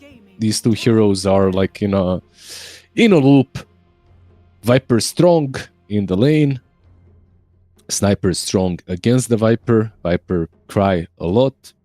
Viper try to find a different lane. Viper go to jungle. That's usually how it goes. And then Viper still comes out on top because the hero is not complete trash, unlike Sniper, who is. 5 seconds remaining. Yeah, recently I did see one game of Sniper where he won. I think it was versus Viper as well. And he did all right. He actually won that one. So there is some potential for Sniper. Last builds that I saw was like a Silver Edge Rush into the Viper just for the break. It's not that bad on Sniper, of course. Attack speed, damage, all things that he benefits from, but it's a lot of gold and just overall, the hero feels bad. Sniper is... Yeah, I do one mistake and the game is over. Kind of a hero. You know, it's kind of rough to play around that. 5 seconds remaining. how do you feel about the item build on the mid snipers? Do you feel... Are you a fan of the Scepter? Because I think Melrine does it a little bit more often than not. I know he does also go the normal Aurora right-click sniper, but I've seen him do like Dragonlance Scepter into like right-click after. Is there one you're kind of preferring so the sniper doesn't have as much of a problem as kind of not having value? Or I honestly don't like one or the other. I feel like you go one build, you lack damage, you go the other, you kind of lack impact mid-game. And there is no in between, because when you commit, you gotta go all in one way or another. Like, you can go some agonyms into Mjolnir, sure, but it's not optimal. But in the end, this hero dies, and dies from the same things. Like, if you are able to get on top of him, if you're able to control him with something like an arena or something like a stampede, which are, truth be told, both banned out this game, you can take him down very easily. Right now, Aurora, okay, Tusk has been taken. That's kind of a save for Sniper. It's not too bad. Snowball, Mars, like we mentioned, and Centaur banned out. Aurora, they have to find a different way. They could possibly also just put Viper on the offlane, pick something completely different. Maybe even a safe lane Viper is possible. Like Mickey plays it as position 1. There's a couple of other players that also play it on the carry role. So it's it's definitely an option. They go with the Phoenix next. A hero that is like kind of goes both ways versus Sniper, but more often than not, Sniper is actually good versus Phoenix as well. Like good versus Viper, good versus Phoenix. You are super long-ranged, high attack speed hero that almost always can deal with Yag, unless you're controlled, and it's kind of hard to control the Sniper unless you're jumping him. So you gotta find another way of doing that, because these two most likely will not give you the jump on top of the Sniper. Yeah, so what are we looking? Because Mira's hero pool, like Tiny's, one of the melees that he has, there was a... Good job. There's another yesterday, I don't remember what he played, but there you go. So we get the Tiny on Mira. You're looking at some potential like WS Mars as well. I really don't like Mars Tiny, to be honest. I feel like this is a bit of a problem in regards to your safe lane. I think is incredibly free, but these heroes absolutely destroy the Sniper. 5 seconds remaining. Yeah, he's banned, right? Like the two offlaners that are really Mars. good. Oh, sorry, I missed it. I went through all of them. Yeah. And missed that one. Centaur and Mars, like two bans that are used that both are kind of good, honestly, versus Sniper. They're both banned. We'll see what they go for the offlane. I think Underlord WS is also fine. I won't even mind seeing them going for that Largo again. Wondub, they just doubled down on the same thing they had. Slardar once again. We'll see if it's offlane, if it's mid. If you really want to... You could technically put Viper on safe lane, and you would be playing into Tusk Slardar, but if you do the Caustic Bat Nether Toxin without Poison Touch, the moment you hit level 3, I don't think they can even right-click you properly. If you add Phoenix with Fire Spirits on top of that, it's like they don't have attack speed. Never. Like the Slardar will not be able to right-click. It's like minus 40 from Nether Toxin, something like that, and then almost as much from the Phoenix.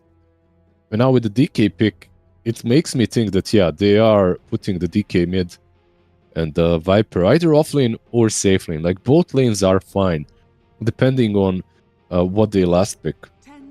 Because Viper is, like, you can lane with the Tiny, you can also lane with Phoenix.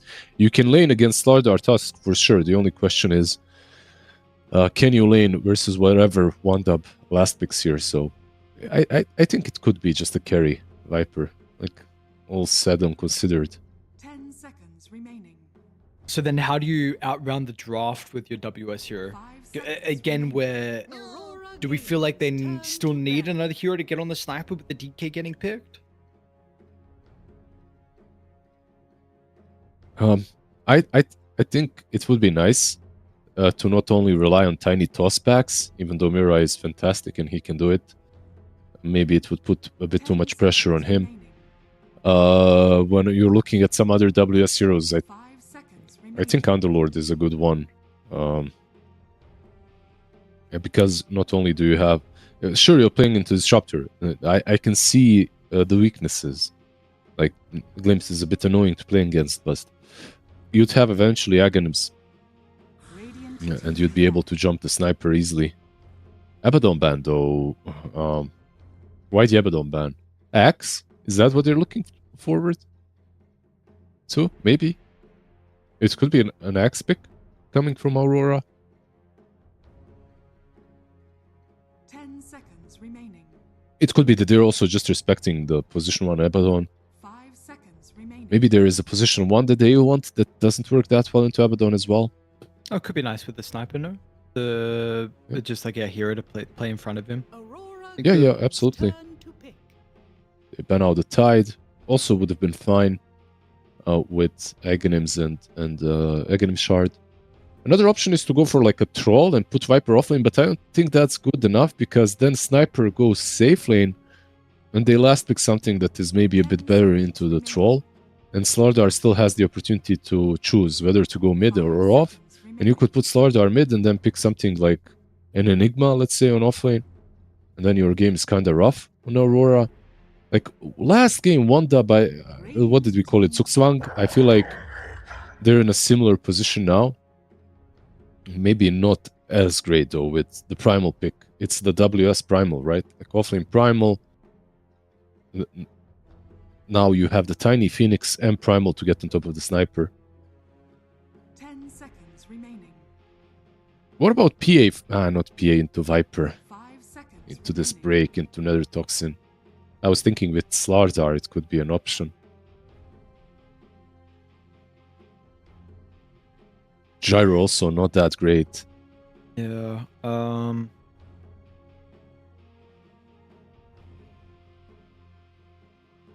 Trying to think of some carry that can potentially take a bit more of a backseat for the sniper, or maybe you.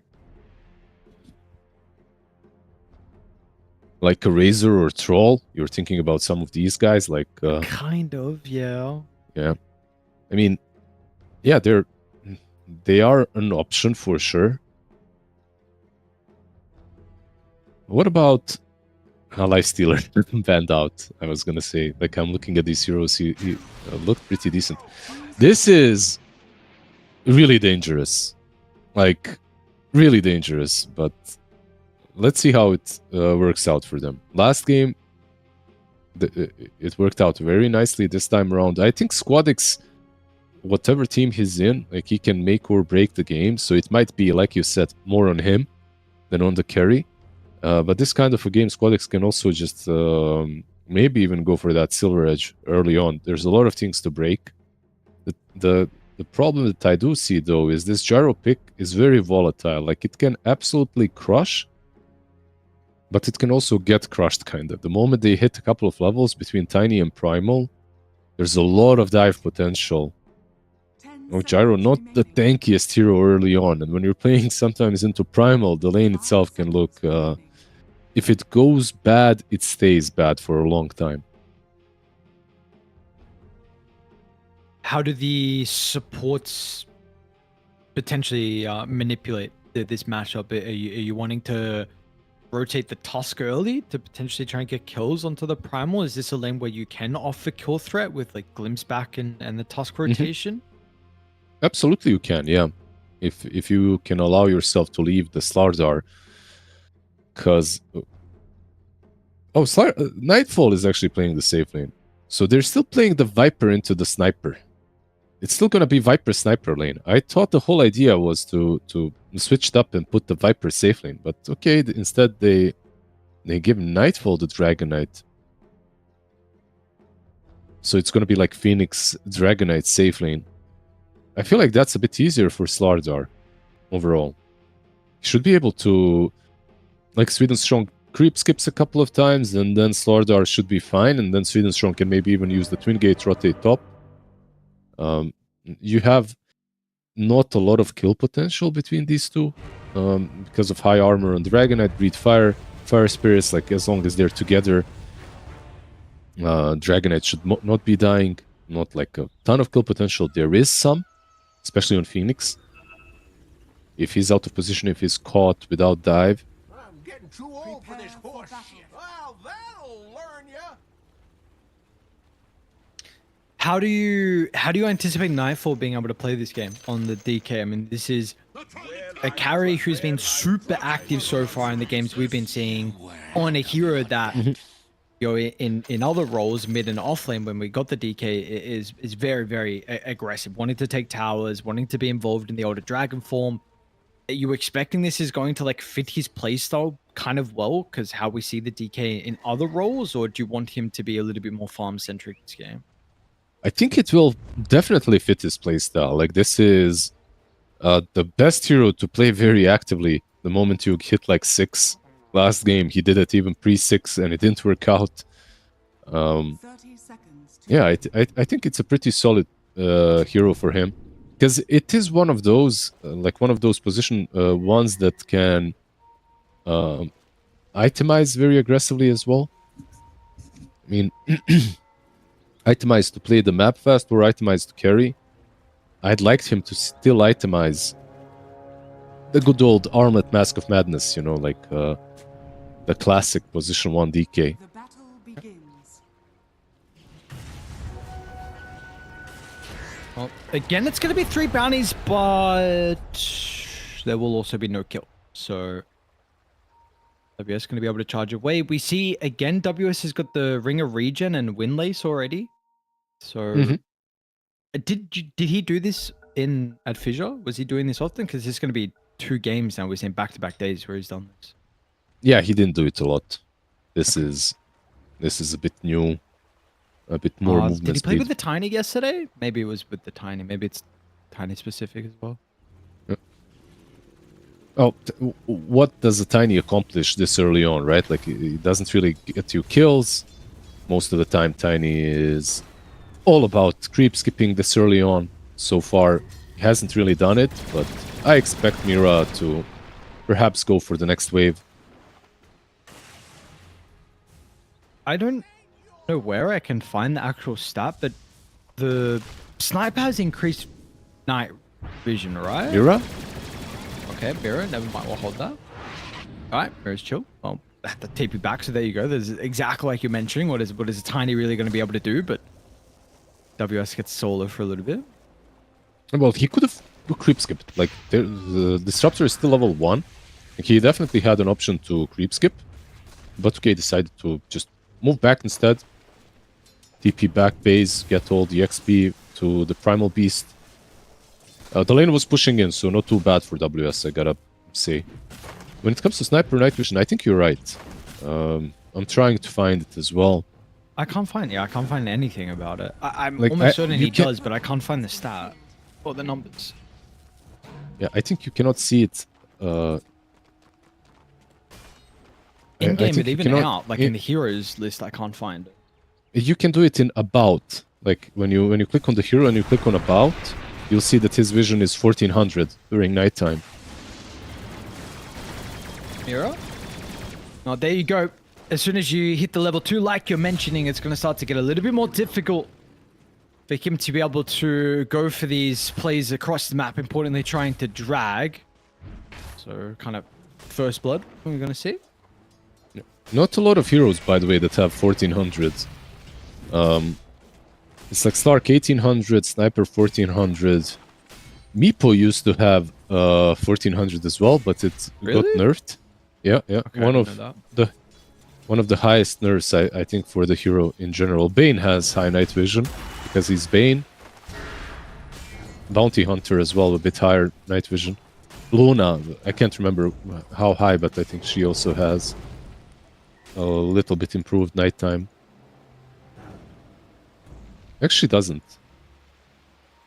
Maybe once she skills one of the spells, is that how it works on her? Because I was pretty sure she does. I thought she did too. Is it Lunar Blessing?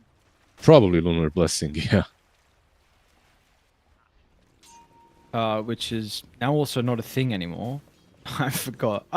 No, with the innate. Bonus night vision, yeah, sorry. 250 plus 25 per level up. There you go. And all these innates and changes. WS.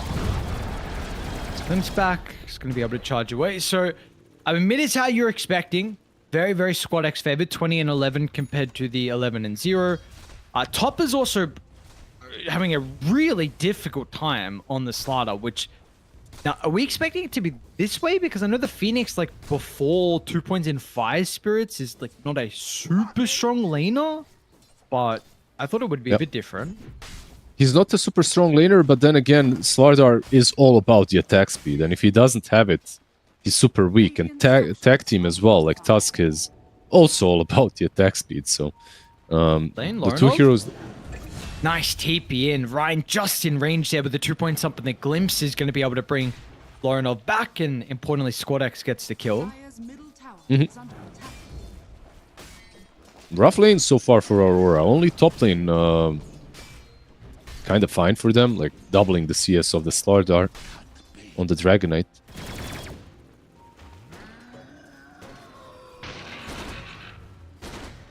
Bot lane, I expected maybe Mira and Primal to be able to accomplish a bit more. They truly haven't. Like, ever since Tiny died, this lane has been very gyrocentric.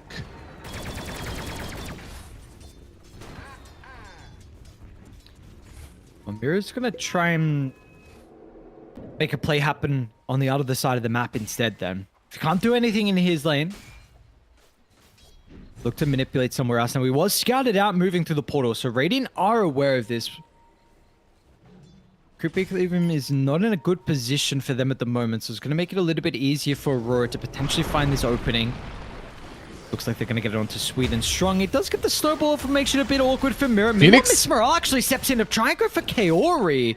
It's a massive opportunity they're going to be able to get it, but the Fire Spirit slow is a massive problem. It will still go down to the Crush. I don't know. Are you happy with that, considering how bad the lane was for Slaughter? Meanwhile, I mean, you're super happy with that then. You also get the kill down bottom. Yeah, now you're happy. I think he was also kind of fine on Slardar, because it's like a 3-man rotation in which he gets a kill and he gets it first. So he gets the experience off of Phoenix. Phoenix doesn't get anything at all.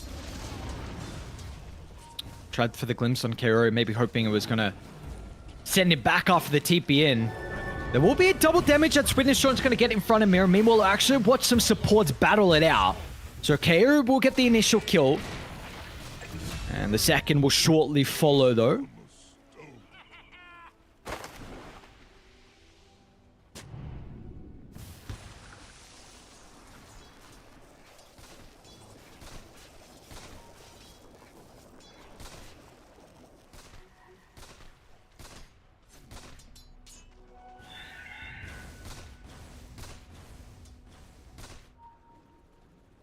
Just going to be a question of how they're going to be able to unlock some of the heroes on Aurora. I mean, WS will be able to do his own stuff for the Primal.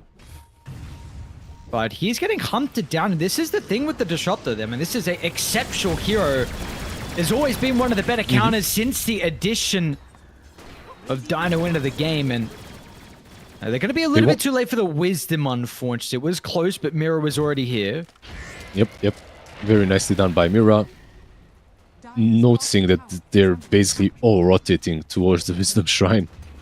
But Primal really not having a good time. And Jaro is. And this is kind of scary for Aurora, to be honest. They've been losing all of the lanes. Well, WS just going to... Did get a lot of damage before he actually got glimpsed home, but it's going to help with Lorinov tipping him. So 1 for 2 by the looks of it. Kaori snowball up for the high ground. But it's a dominating streak already for Squad X. This move from Phoenix, like he goes onto high ground and tries to Sunray back down on low ground, instantly countered by the snowball shrapnel. Like Tusk is having an amazing game, so is Disruptor. Like, yeah, sure, he dies, but he's 5 1/4, like getting very close to Static Storm now on top of everything else. And Primal in this kind of a game in which he's not really having the best time, it's kind of rough top lane. They're gonna have the damage? Oh, very close. The double bracer, the bolt of strength, couple of branches, a very orangish inventory. Well, that's a massive kill. Unfortunately, WS doesn't look like he's going to be able to live to tell the tale. But probably happy with dying nonetheless. I mean, with how rough his games look so far. They might even lose Kaori, though, which is even bigger problem. He's still got the dive. He might fight. Yeah. Sniper, assassinate. Oh, the sticks.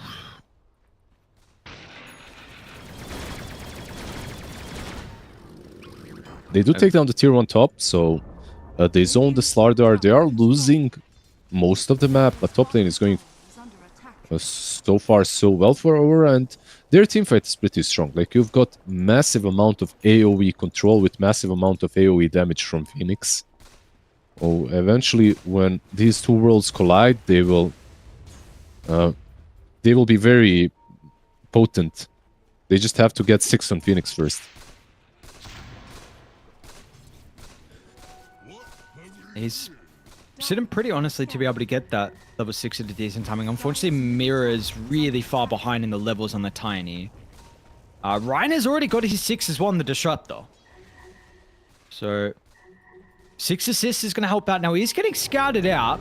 He doesn't have the greatest resource as well, and it's a swing and a miss on the Static Storm.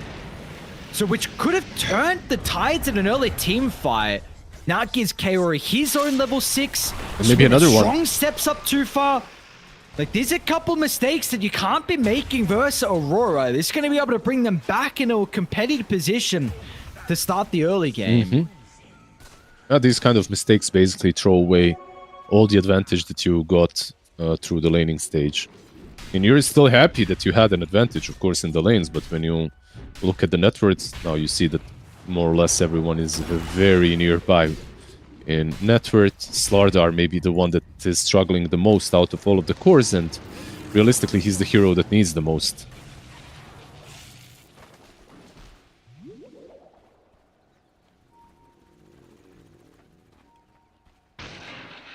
They're not going to be able to get the Phoenix off the haste, so Sweden Strong TP down. It's just going to watch Snow continue farming. Well, it's been a much different game for multiple reasons. You know, game 1 was very slow paced. We saw Nightfall trying to change that, change the status quo. This game, it's different. Very fast paced, but Nightfall's nowhere to be seen. He's just continuing to play his own safe lane. Armlet, Mask of Madness, of course, is going to be the build from him. Maybe the idea is sometimes his lane is going so well, but everyone else's is too, so he can join in. This time around, I guess it's only his lane that really went well. He's doubling down on himself. He's now going to have some extra heroes that will TP in to actually play around in his lane. Dragon Tail before the crush. Mr. Morale's going to be a little bit cautious, especially with WS TPing in as well. Some pretty heavy committal. Aurora can even bring the Viper with the Boots of Travel that is now online from Loranov. They still have the egg on top. 10 seconds for dive on Phoenix. That's why they smoke. This is a very strong team right now. Like, fighting them without killing the Phoenix first off in some Static Storm. Rain.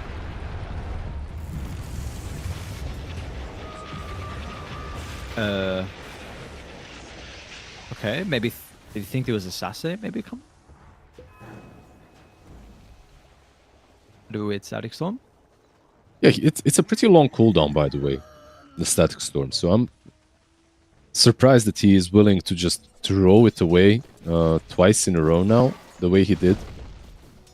But then again, his read is probably that the teammates will be farming. There will be nothing happening after that. That's anyway. He broke a smoke. It's all right. Like the kill on Disruptor for a smoke, it's fine. And another smoke, by the way, to avoid a glimpse. Still struggling with the levels, Mira. Bit of a problem, unfortunately. He's still going to try and combine with Nightfall. Snow's currently the core that's actually hanging around on this side of the map. They're not going to be able to run into him just yet. Maybe they can use this time to... They got any wards they can place down? He doesn't really... It's going to be a little bit difficult. He sees nothing, like no one. If he shows up here, he's very dead. But yeah, Dragonite did reveal himself. Everyone was hiding from the map. Like the two of them were smoked. Viper was in the jungle, Primal in the jungle. They kind of read that there was a smoke happening. Tiny glimpse. And a free kill. Nice response from some of the supports. Secure the area, but back to farming they go. It's kind of funny. If he only ran north instead of through the river, he wouldn't die. Yeah.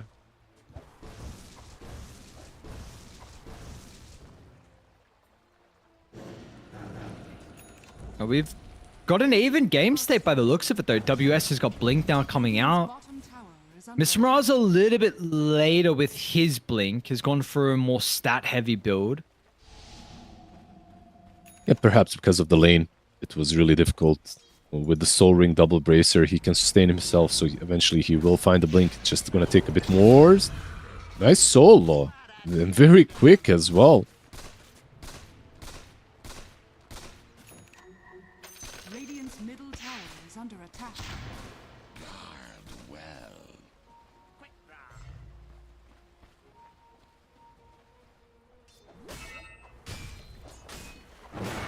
Dire's top tower is under attack.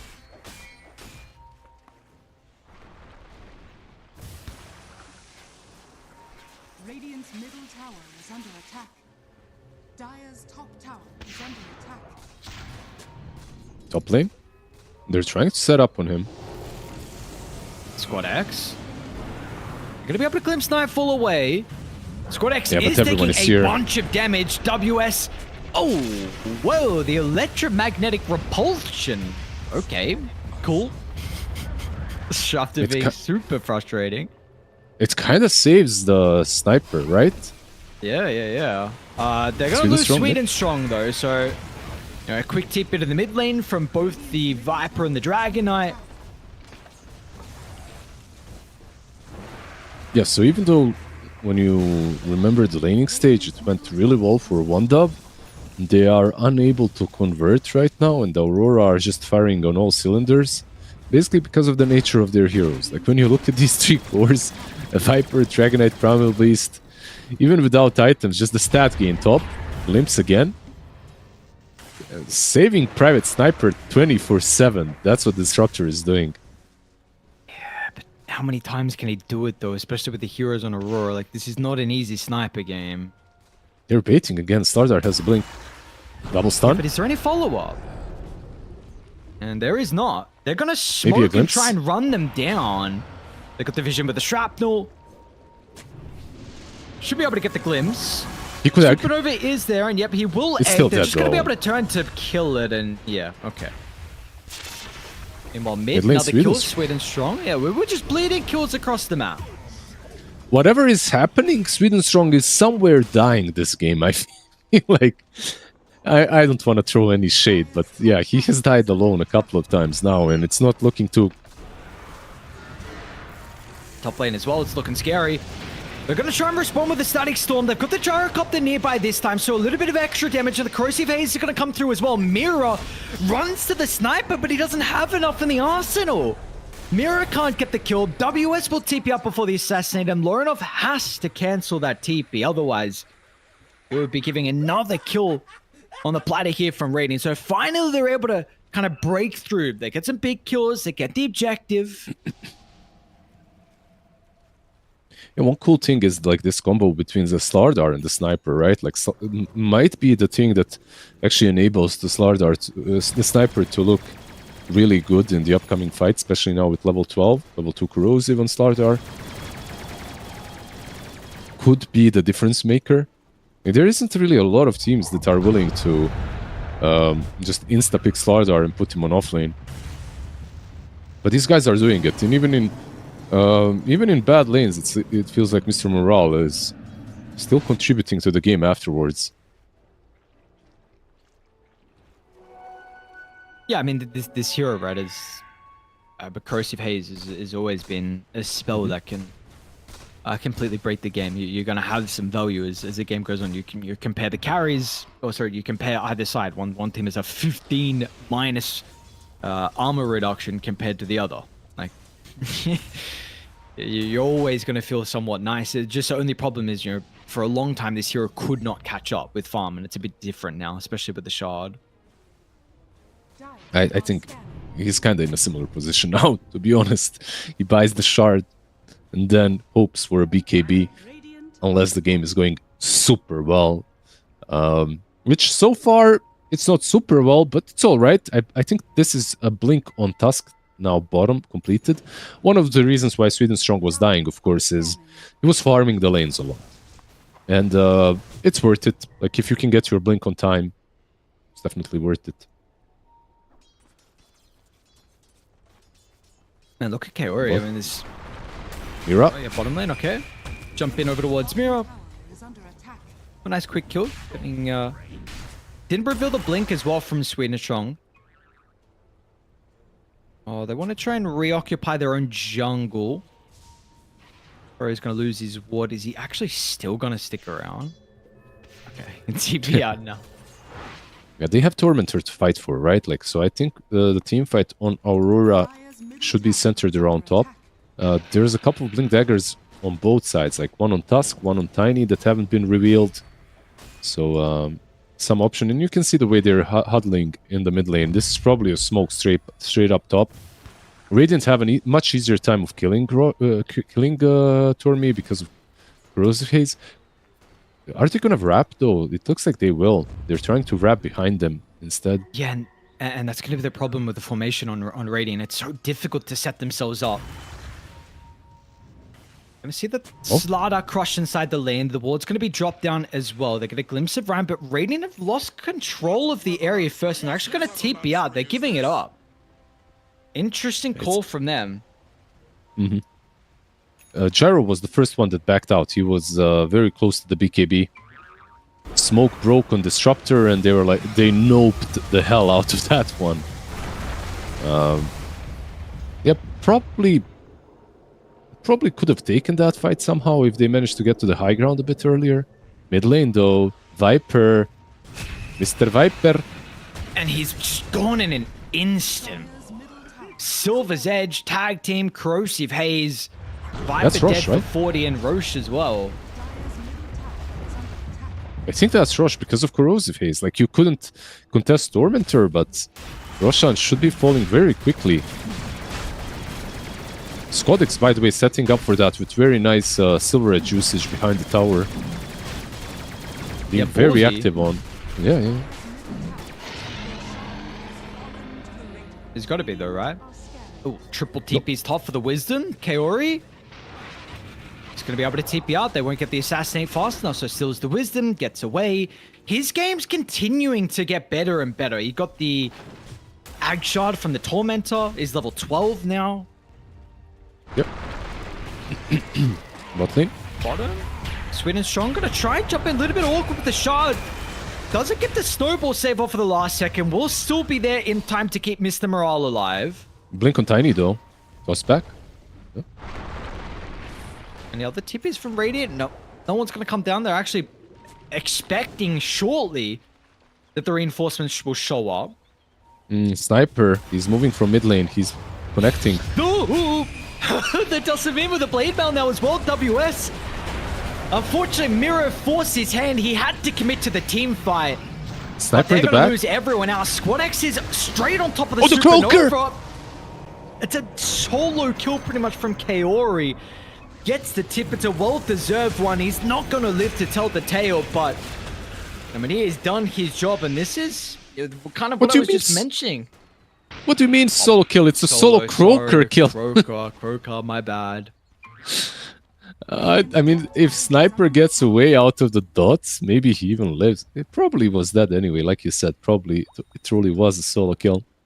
It's like, this is the double edge that I talked about. Like, Sniper really good versus Phoenix, but if Phoenix gets on top of him with Sunray and eventually like an extra item like Shiva's or something, suddenly Sniper actually cannot stand and hit the egg. Like, he actually has to go away. He's way too squishy.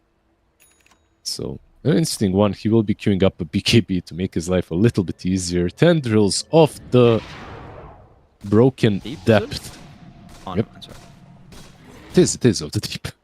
Dire are scanning.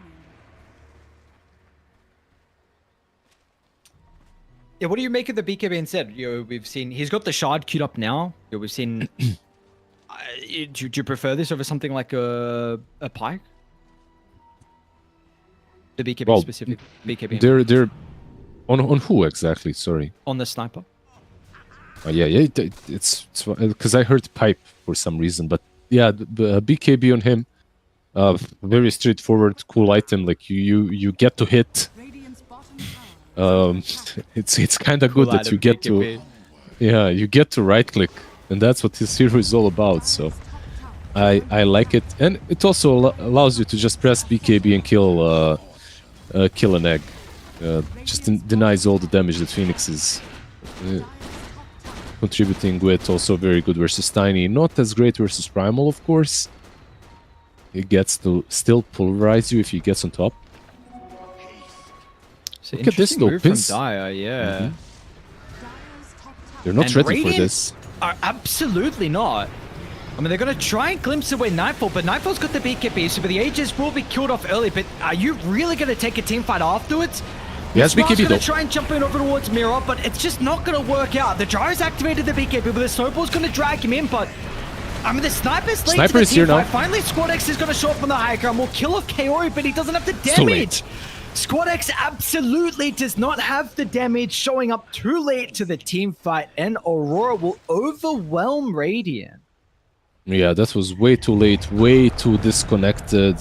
They felt that they were able to pressure top lane with only the 2 heroes and that they could connect with everyone else, but yeah, just dragging it like a boss, just showing up on high ground, hitting right next to Sniper, ignoring him, just hitting the Gyro instead, taking no damage. The armor is high enough, and they have to, like, one dub, even with an Aegis, they lose the fight. are scanning. If they want to take these team fights, they have to be a little bit more concise with their moves. Can't be as separate. And like you were talking about BKB, it's a great item. You get to right click, but then again, your right clicks don't hurt as much, right? And that's probably one of the reasons why you asked me about it, right? Like, because it can feel a Yeah. little bit weak at times. Yeah, maybe you're hoping that the corrosive haze is able to fix some of those Radiant's problems, top but tower is under attack. you need to get them onto multiple heroes. You need to keep the Sniper alive as well. It was underneath the ward and Dire are scanning. is getting ren down from Dire, but Squad X is going to be able to reposition. Mm-hmm. Definitely Just the a very momentum is starting to feel it like it's on Aurora's side. Now, yeah, you're gonna get Vlads on Phoenix. I don't know if I mentioned it, but Crimson on Viper, he bought it long time ago. Toss in, Is the Mirror. morale? Of the Static Storm, no one was in range for the toss, so it took a little bit too long, unfortunately, for Mirror, which meant that Ryan could respond, but regardless, I mean, you compare it, it's a Static Storm used, and they can just still continue to walk down and take the tier 2. Butterfly BKB on Gyro on the other side, so he's getting there. It's just that these right clicks from Gyro are still kind of weak. They're not that weak in the general sense, but relatively to how tanky everyone is on Aurora, they are weak. Primal Beast WS. WS gonna pop out of the tree line. They get the initial stun. Okay, well, that is a lot of damage. Wow. Yeah, one hero versus Tusk plus Gyro is a different kind of a story. You have tag team to work with as well.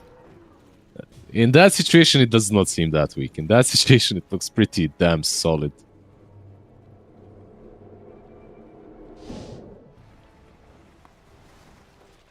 Unfortunately, it's not going to be too often where they get a similar situation like that, but an important one to slow down WS.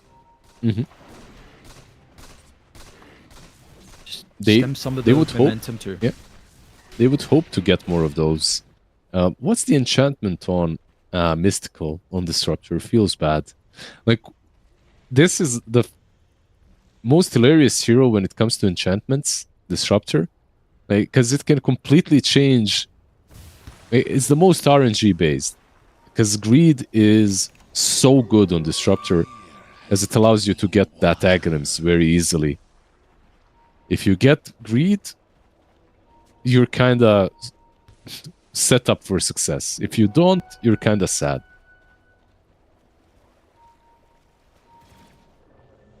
Radiant off the back of the kill, looking to actually be proactive and get in the face of Aurora, who are currently missing Mira in the smoke.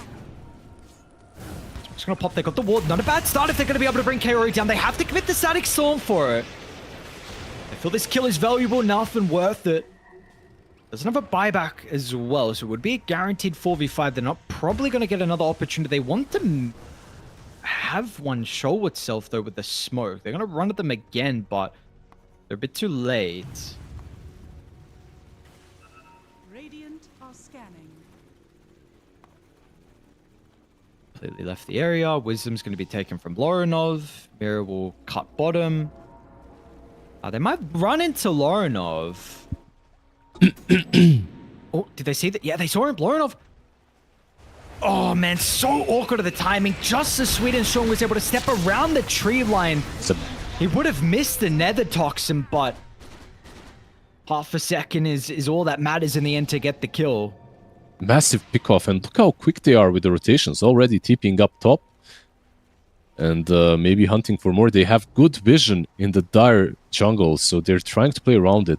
Disruptor, however, TP'd bottom to try and catch someone else, so he's going to be a bit late to connect to his team. If he connects even. Because right now he's not even playing to get to them. He's playing down bottom still. Not really sure what the plan is, because even if he catches someone down bottom, no one has TP on his side to help him. Maybe just the twin gate? Yeah. How do 1W look to try and play the next 5 minutes or so? Because you've got some big objectives in regard to the Tormentor and Roche, and it does still feel like Dai's team fight seems easier to execute. So how do you take these fights in if you're Reed? Yeah, pickoffs. I think Tormentor is really quick for them, so it's another option, another objective that they can take. Sniper with DD actually. Okay, he'll be able to get away. I don't think the teamfight is that bad anymore for Radiant. Like, they've got a lot of BKBs. They can stand their ground. Gyro is getting really close to Satanic as well, basically. Like, what, 600 gold away from it? Nice little shards for Gyro. Some extra AoE control and damage. Not too bad. And we saw what happened previously when the sniper was a little bit too late to show up to the start of the team fight. Maybe some of the damage problems aren't as severe with the Gyrocopter's farm that he's got. Because, I mean, Snow is incredibly rich. It's a 5,000 difference he's got over the DK. Yeah, and Satanic flying out to him. I do think they need to be together when the fight starts, because these fights are way too quick. Snowball might save Snow here, though. Let's see. They will be jumping him. Tiny. Yeah, and they're going to be quick enough as well before the toss away. They will get the scan, and instantly Sniper's going to TP him. They'll drop the core down mirror. Oh my lord, what a read from them. They're going to try and counter WSSM, pulverize, making it a little bit messy for the Gyrocopter, but Gyro's going to be fine. He's not life-stealing that much. Is he fine? He needs to right-click. Snow doesn't get that much bonus health back. Squad X going to be careful about running up this high ground. It's a bit messy, and yeah, they actually need to get out. Dire are the ones that are maybe thinking that they can set forward off the buyback on Mirror.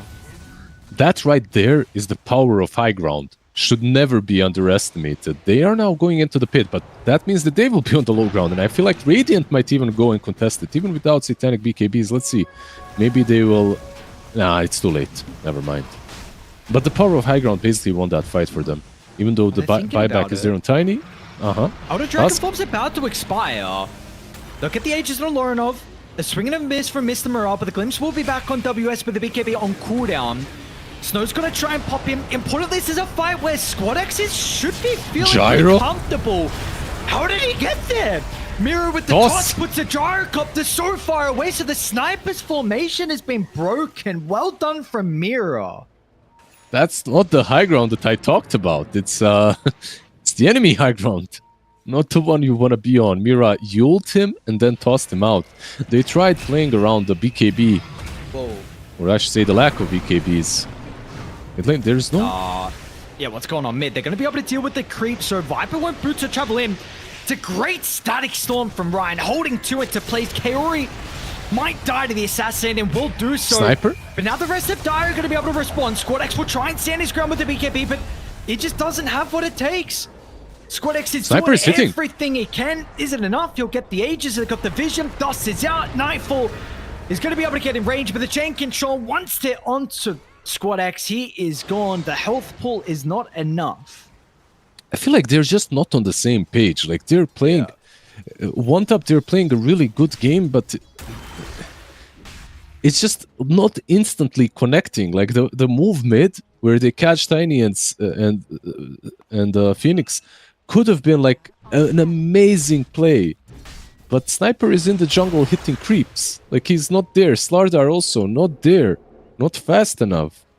The ideas are good, but if you're all on the same page, the execution would be beautiful. Like this, it's just not good enough. They lose the sniper in the end.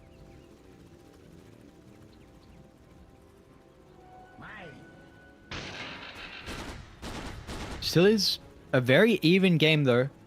But what was like a 5,000 net worth lead for the Gyrocopter over the DK is completely changed. Nightfall's gold, mainly off the back of Squad X. The kill that he got there is seriously helping. Is this Swoop Link? I think he's almost got. Yes, it is.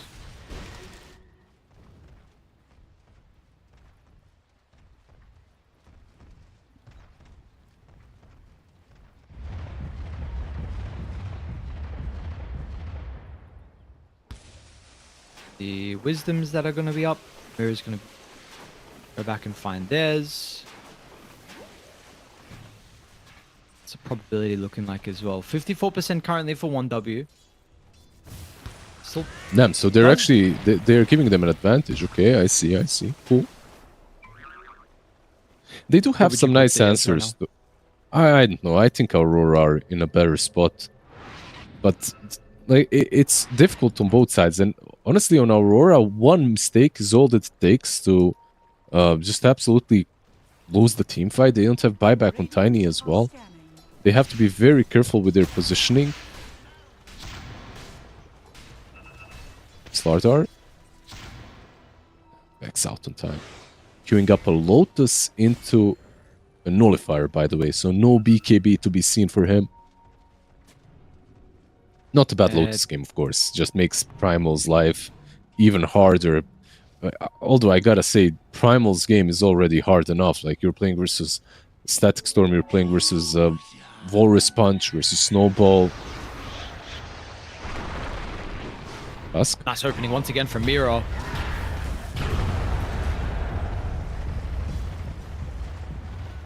You used to be able to snowball out of that, right? But you can't anymore. The Avalanche? Yeah, no. Yeah. Poking high ground? What are we doing here? There's buyback on him, on Tusk. This high ground push. Dragonite still has half of his dragon form available. Now force the glyph out. Maybe even more. If someone pokes his head, maybe Tiny can jump in, toss out, but it's very dangerous. Slardar farming the other side of the map, so is Gyro. Gyro going for a Daedalus Rapier. Big dreams. Absolutely. Should be able to finish at least the Daedalus pretty shortly here. Another round of the Ancient Farm. Yeah, he's got it. It's flying out to him right now. What are some of the key things that you're looking at inside these team fights? The amount of damage that Gyro is going to deal now. I feel like this is like a very straightforward and very simple. I think this last item that he just bought is a massive difference maker. Like, up to this point, both of their cores, like Sniper and Gyro, were very defensive with the item build. But with the Daedalus now, they finally deal some damage. In meanwhile, Sniper also managed to finish off the Mjolnir, so... Let's see the discipline from either side. Yeah, they drew exactly where they were on Aurora. So they have a good idea that they're playing on this high ground ward. But they're going to run straight into it. So they're going to try and force the fight where Radiant have vision set up. WS going to activate the BKB. We're seeing the damage start to come through for the Gyro. But can they kite the fight over to the high ground? Slardr's just been brought down easily to start. Mirror's not dead just yet. It's an aggressive supernova in the middle. They need to retreat away. It's a very good Nova. In trouble. What a great egg. Kaori's been perfect so far this game with the Phoenix, and everyone else is just in to clean up. Squad X is by himself, and we'll be able to duck away. Actually, wants to turn with the assassin, which kind of reveals himself. Like, you get the kill, you're gonna laugh to your own grave, though. You don't have a buyback. This could be game. They have a wave mid. Tusk needs to go and clean it up. Like, that's why he's running TPing middle. If they don't get this wave away from their base, this could be a couple of sides at least. Phoenix is there to protect it. What? Yeah, just a wonderful fight in which, look, like, this is what I talked about, the greedy on Disruptor. Like, they had good vision. Good vision. They initiate, but they chase a little bit too far because of the BKBs. Imagine if he has Aghanims there. Like, Primal doesn't get to BKB. They don't get to use any of the defensive items. Suddenly a fight that looked super easy for Aurora, or that they won very convincingly, would have been a disastrous fight. Like, if Primal doesn't get to BKB. Kinda crazy how much that item can change the course of the game. He does have the greedy now, by the way, but didn't have it before. Dire's bottom tower is under attack. And Slardar also moving a bit too they deep. got him. Now, again. Or was this a bait? Maybe they wanted him to cancel the TP. Yeah, I mean, they're not killing him. They're not killing this Dragon Knight. The two of them, at least. Maybe with Gyro, with Sniper.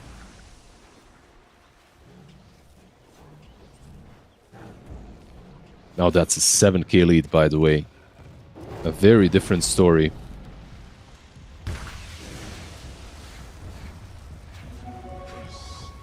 Dire are scared. For me, kind of inside the team fights, I just feel like it's the experience that's really paid off for Aurora.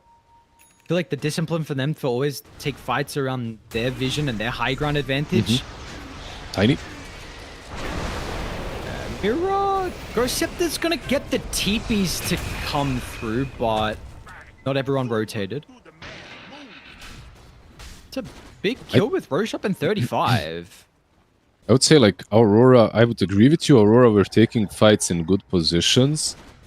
But 1W were also just reading those fights all the time.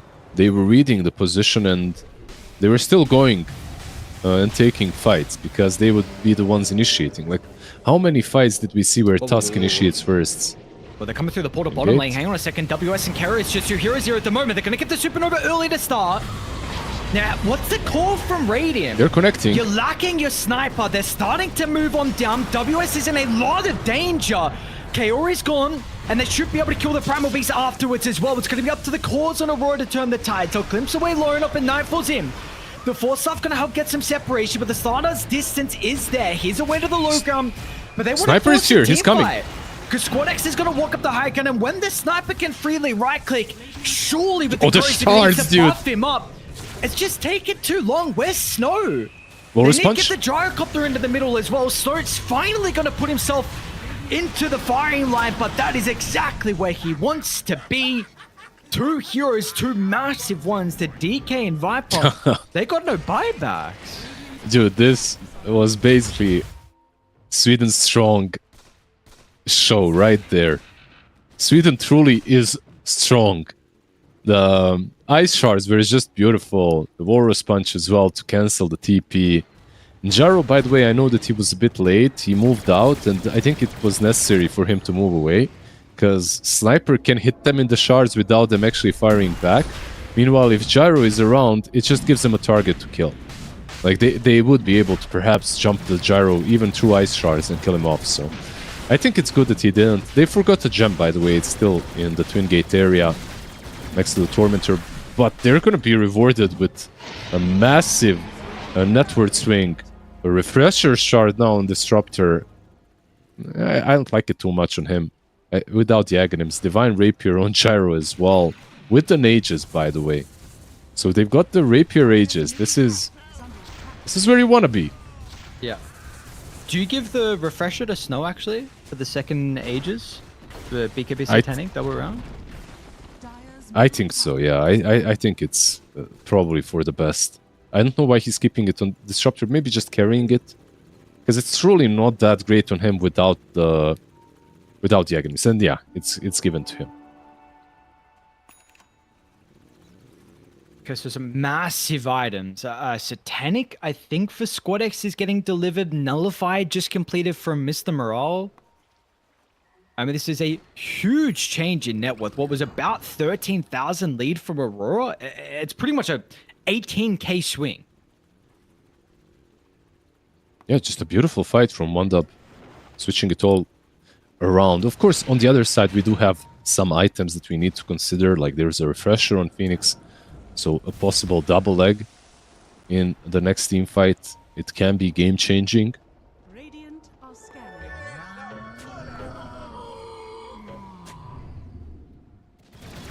And really, he has been as well, fight changing on Kaori. So we'll see how his spell is importantly going to be. Mira's got a bunch of gold in the bank as well, 4,500. So only BKB by the looks of it. But now we see Aurora, the ones that are really wanting to try and just play around their high ground. See if Radiant slip up, make a mistake, but it's discipline from them. It's going to be a shield rune that will now expire with an amp damage on Gyro. But the T2 tower is going to die. Yeah, the thing is, you can't allow them to... Slardar is far. They want to go uphill with the Gyro, but Slardar is a bit too far, I have to say. Maybe a toss back? Toss back. Yeah, they're too late with the Static Storm. Look at the damage. Oh my, they got the Supernova on the respawn as well. They've got some problems. How are you going to be able to protect the Gyrocopter with the Rapier about to go down? They try and get the Force away, but he has given a Rapier over towards Aurora. Second round of the Supernova straight on the dome of Radiant, and they are all dead. Net worth doesn't mean a lot when you don't have one of your heroes nearby. Like, all that advantage that you gained back, Mira now takes away from you. Toss back was beautiful. The BKB wasn't used on the Gyro, of course. He had it in his backpack. Send the Guardians. Yeah. Send the Guardians. I mean, good luck with that. Good luck with all this. 60 seconds before anyone respawns, they most certainly will be able to take down with the Rapier on Viper. I mean, it's they hold on fast. Decision. Yep. That's the one that's gonna hurt you for next game and upcoming series as well. I can explain it though. It's like when you have an Aegis Rapier like this, they call GG. When you have an Aegis Rapier like this, basically you want to put yourself on the enemy high ground, right next to the tier 3 tower as Gyro. You want to take down the tier 3 tower as soon as possible, and then you want to camp there. You want to make that your little outpost with everyone playing around you on Gyro. This is like, because you can't really just keep on low ground, keep on hitting, because you can get tossed back, or you can get slowly but surely withered down, you know, and it doesn't really work the same purpose. What I'm trying to say is I can absolutely understand why he went in, like why he just went in with the Gyro the way he did. The thing is, though, for that to work, they needed Slardar as well. They needed a Lotus from him. They needed a blink jump with the stun, and he was a bit too far. So, yeah, a game-winning play turned into a disaster for OneDub. Yeah. Unfortunately, now it puts him in a position where they're going to have to try and fix the mental to come back in fighting shape for game 3. They're very close to being able to get an upset victory over Aurora. 2-0 to start the group C would have been massive for them, and their run to try and make it over to DreamLeague Division 1, season 28, I believe we're up to. So, unfortunately for them, not going to be the case in this game, but they do still have at least a game 3 where they can maybe fix some of the things that went wrong for them. We'll see if that will be the case. Good showing from Aurora, man, Kaori as well. I mean, there are a lot of people you can definitely highlight from Aurora. Mira, exceptional with the tiny. Kaori feels like he's ever so stable on this Phoenix. It is just decision-making inside some of the team fights and his spell casting. Always pivotal. So, solid performance from him and the rest of the boys as well to get the victory. But we'll see what we have in store for us. We're going to send to a break. When we come back, we've got more DreamLeague Division 2 action. See you guys soon.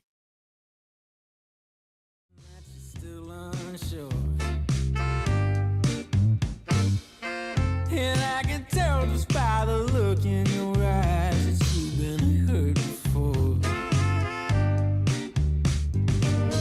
But baby, no one can promise you forever. Right now I only know that we should be together. Because it's now or it's never, so won't you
smiling that you're still unsure.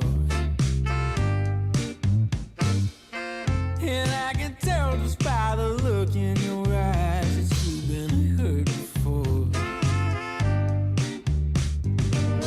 But baby, no one can promise you forever. Right now I only know that we should be together.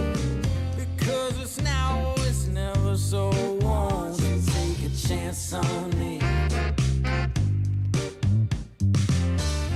Well, it's fine if all your previous guys, they made you run away. You can bet you'd only have one regret, and that's if you didn't stay. Walk my way. 'Cause baby, no one can promise you tomorrow. But today you take away all of my sorrows. You know I'd beg and I'd borrow for you, so won't you take a chance on me? Right from the moment we met, I knew that I couldn't let my fear get the best of me. And every moment since then has proven time and again that we're exactly where we're supposed to be. Yeah. Oh, won't you take a chance on me? Ooh, oh, won't you take a chance on me?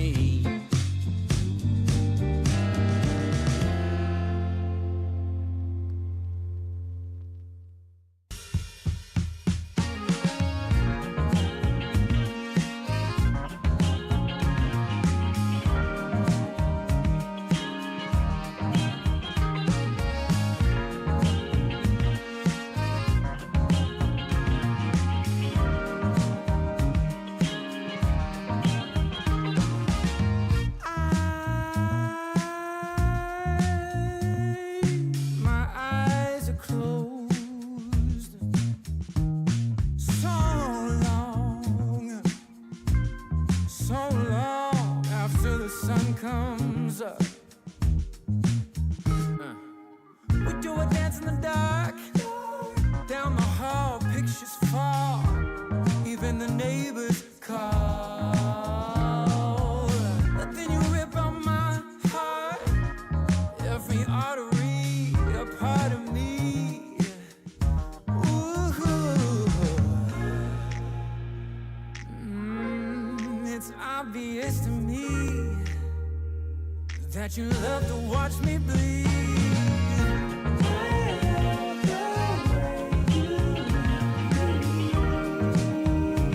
But not half as much as I love when you leave. I hate to see you upset.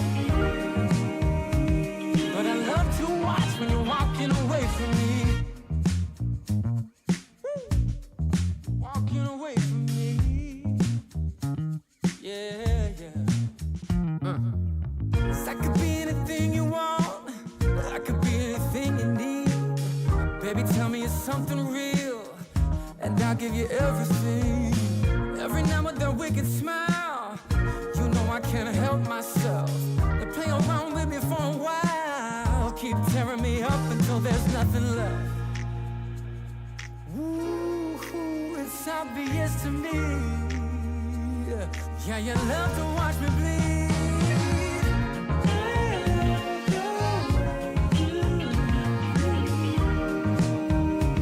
But not half as much as I love when you leave. I hate to see you upset. But I love to watch when you're walking away from me. Yeah, yeah.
as much as I love when you leave.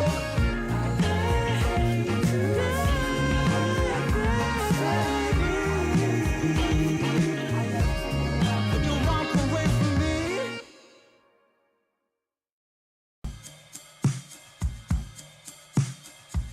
I took a walk down Pico, heard someone shout from a crowd of fed up people, getting told they should calm down. Didn't wanna fight, but the tears that fill their eyes are brought by the people sworn to preserve their rights.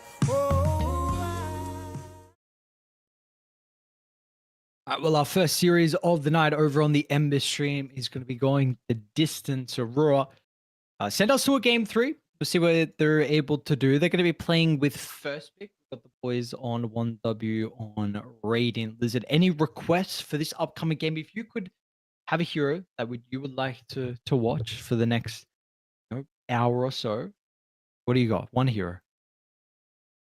Meepo. Fuck, that's so boring. Meepo. Why is that boring? What the hell? Like, when's the last time you saw him? I mean, it was played in Blast, but it's like Heroic plays it once in a lifetime. That's it. Everyone else just ignores the poor boy. You need some buffs. Give me some buffs. Have you been playing? Yeah, Meepo? like, or is he actually literally? He's too bad. You can't play him right now. I think he's bad. I don't know. Heroic are trying to make him work, but no. They're not Lizard. Humor is not the Lizard Meepo player. He's got a. Oh, he's really good, but it's just hard to make the zero work right now. I feel like it's. They even won with him, by the way, but it was like the most fabulous possible matchup for Meepo that you could imagine. He played it well. Like, he played it really well. I just feel like there's two. Why is Ursa allowed to be meta for 5 years every single game? It's good Ursa game, and then you have like, if he's broken for more than a month, nerve hammer. Everyone starts crying, everyone starts bitching, everyone starts writing to Gaben. You know, sad. How many games do you have, Meepo? Countless. I think I've got like a couple of thousands at least on one account. Let me tell you, on this one, I've got 3K. Damn. Just on this account. That's a lot. Yeah. 10 seconds remaining. All right, so Meepo is the wish for this game 3, huh? 5 Okay. seconds remaining. So Actually, wait. I think I lied. No, I've got 1,800 games. I added total games and wins instead of wins and losses. My bad. I see. Yeah, my bad. 1,800. Still it's a lot of games. Still a lot. Yeah, for sure. Aurora Gaming's turn to Sniper. Okay. Well, hopefully some of the viewers' wishes weren't Viper and Sniper. I feel like these are some exceptionally Not boring again. heroes, but it's okay. They are exceptionally boring. What do you mean? This matchup as well is making my eyes bleed. Viper Sniper once again. God damn. It's like, here, can I describe it? Sniper wins the lane. Then he goes Silver Edge because he needs a break versus Viper. Aurora Then he Gaming's turn to ban. has to really think hard whether to go for Maelstrom or BKB. If he goes BKB, he never really scales. If he goes Maelstrom, he dies, and then he doesn't scale anyway. And then Viper wins in the end. 10 seconds remaining. Moral of the story is stay toxic. Toxicity wins. Stay toxic. Don't be a dwarven sniper bot. Okay. What other toxic heroes? What have we got? Necro, EL. Yeah, like, just give us all of them. Maybe Maybe Aurora switch it up though and put Viper somewhere else. The thing is like, if you're picking to win the lane, there's not like a ton of heroes that do it very nicely against Sniper. You know, like there are some, but they're not super meta, and like just putting Viper to struggle there, is fine enough. Like he recovers very quickly. Like you could see into that last game. One thing that I really liked about the last game, by the way, was the Crimson Guard. It's a very good adaptation. You get the Crimson Guard on Viper, and you don't really have too many kills in the world. And of course, if you're not using your Viper Strike on Sniper, you're breaking someone else. It always has value. Like the hero just has a lot of value overall. Gotta say though, Squadix played the Sniper very nicely. Even though they lost, like he still had a pretty solid performance. When I look at that game, I think that game was super winnable for 1dub. It wasn't. I wouldn't say it was on the. I wouldn't say it was on a pick. I don't think it was a draft loss. I think they just got out executed by Aurora a couple of times. They just played it a little bit better, a little bit faster. The tiny moves were incredible, and I mean, Rapier high ground defense. One single fight could have won or lost that game. They won with it. They're kind of stuck with this second pick. What's going on, by the way? This timer going down. It is okay. Never mind. Yeah. I thought my game was bugging. I think just Sniper always puts you. I think this hero just always puts you on the back foot. I don't know. Maybe I'm just a Sniper hater or doubter, but I think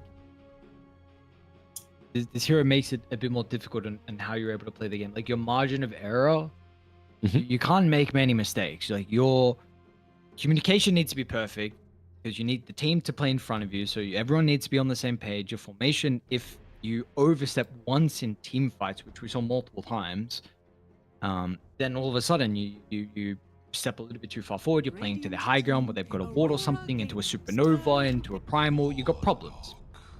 Yep.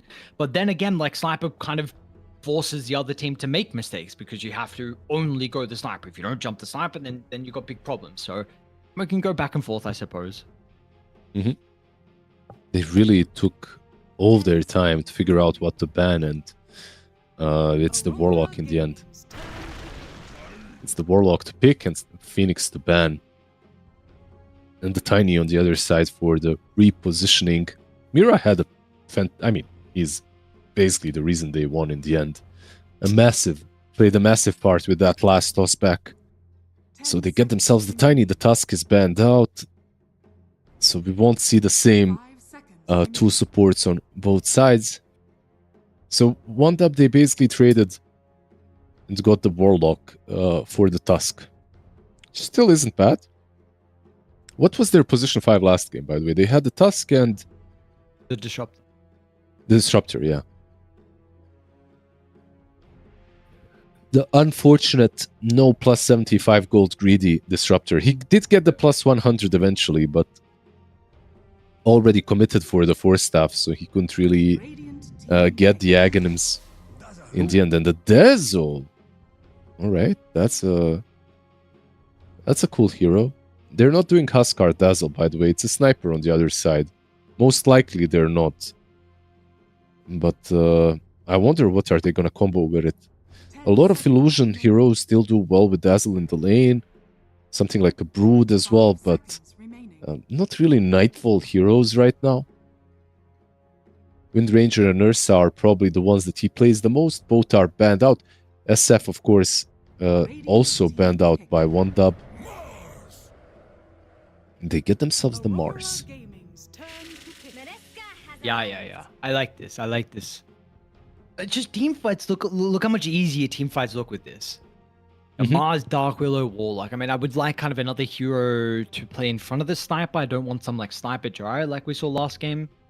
Nothing against Snow at all. I think he played a great performance and had a great Gyrocopter game. I just think it just makes your draft far easier. No, absolutely. I love the combos too. Like the combos are ridiculously strong. And why is it that all of these drafts that look good are also color coded? like color matched. Like yesterday, I saw a couple of drafts. I swear, it's one of those things where I'm just seeing things at this point. But like all purple drafts look amazing when they're together. All red drafts also look amazing when they're together. And Aurora are kind of doing a similar thing, but now with the Dazzle. Dazzle Dragonite probably gonna beat the lane. Not too shabby of a lane, because Dazzle is also mostly physical, by the way. So minus armor plus DK. It isn't bad. It's a good lane into Mars. Like, you've got some AoE physical damage versus Dark Willow as well. With Shadow Wave. Shadow Weave? Shadow Weave or Shadow Wave? Shadow Wave, right? I think it's Wave. Yeah. 5 seconds remaining. But like you said, the team fight on 1 dub is much stronger, right? Turn to ban. Yes, it is. Let's see what do we got? Aurora once again, leaving their WS hero till last. The Timber makes it all the way through to the last phase, the bans. Largo again as well is something we've seen prioritized previously, but that has been avoided for them. I'm not saying this hero you want. What are you needing?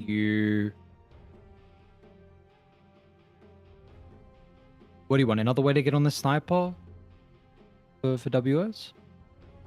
Well, they didn't ban out they banned out the two. They banned out the two carries, thinking that maybe it's Viper offlane and DK mid. Maybe they're expecting that kind of a switch up, which is possible, by the way. For Aurora, they could switch things around and play it a bit differently. But if they don't, a hero that is kind of obviously staring us all in the face is the Centaur, which is really good versus Sniper, but Mars kind of makes his life a bit harder. Can't really run around in the arena as much. And there's like a Tidehunter maybe that's also an option. It's still in the pool. I honestly think Gyro on 1 dub would be a good pick once again. I know what you meant by not having like a frontliner for Sniper, but... Okay, Largo into Warlock, right? Like, you can dispel everything that he casts. Into Dark Willow as well. But this time around, it's a last pick Largo. So it's offlane Largo. And 1 dub didn't really have... They had a good read with the... Actually, double offlane ban. I was confusing the two teams, I think, when I just talked about the bans earlier. But on 1 dub, I still wouldn't mind the Gyro. Like, it's all right. Last game, this game, they get the Morphling. Now select your heroes. That's an interesting one.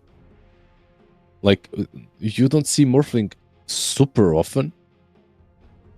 It's not a bad morph game, like on paper. You can get on top of these heroes. You can get on top of Viper as well. Morphing into him, not too bad. Even morphing into Dazzle, graving yourself, not too terrible. Largo is also an option. Like, you get to use his Croak of Genius and you get to dispel yourself. It could be just a standard Vlad's Manta build on Snow.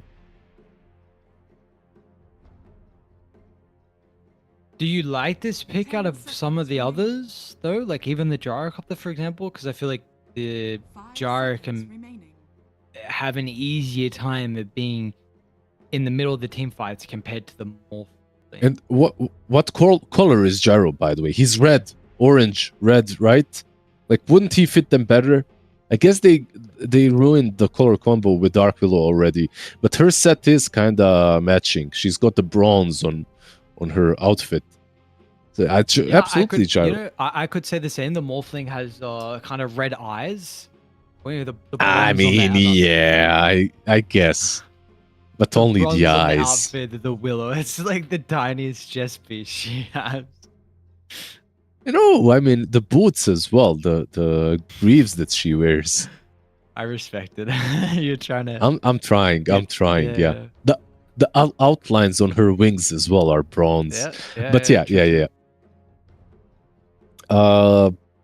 No, I think that you're onto something. I think this pick is very greedy from 1 dub. Maybe they have like an idea behind it that I'm not aware of and I want to see it, but it looks like a very slow draft.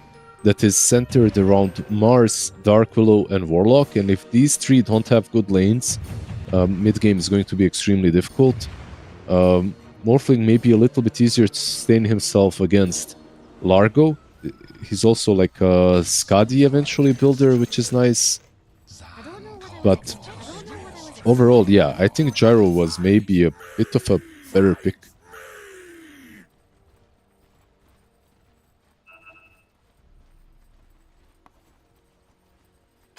Well, I'm intrigued though. Morphling is Just what I was waiting for. a very high skilled hero. Receive Snow, I mean, master tier. See, he has what it takes to be able to get them over the finish line. Get this important victory over Aurora.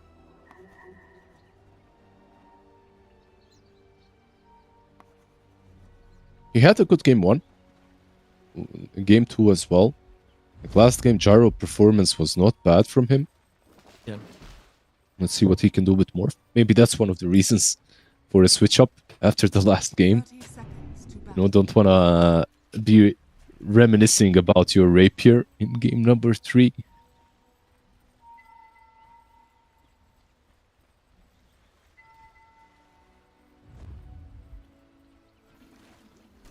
It gives them some mobility, by the way. When you look at the other cores, like Mars and Sniper, not really a lot of it, especially from Sniper, who gets an easy obs D-ward.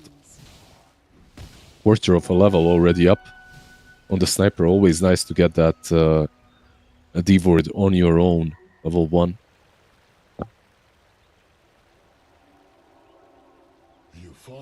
This time it's going to be 2 for 2 with the bounties as well, so we're not going to get the advantage there.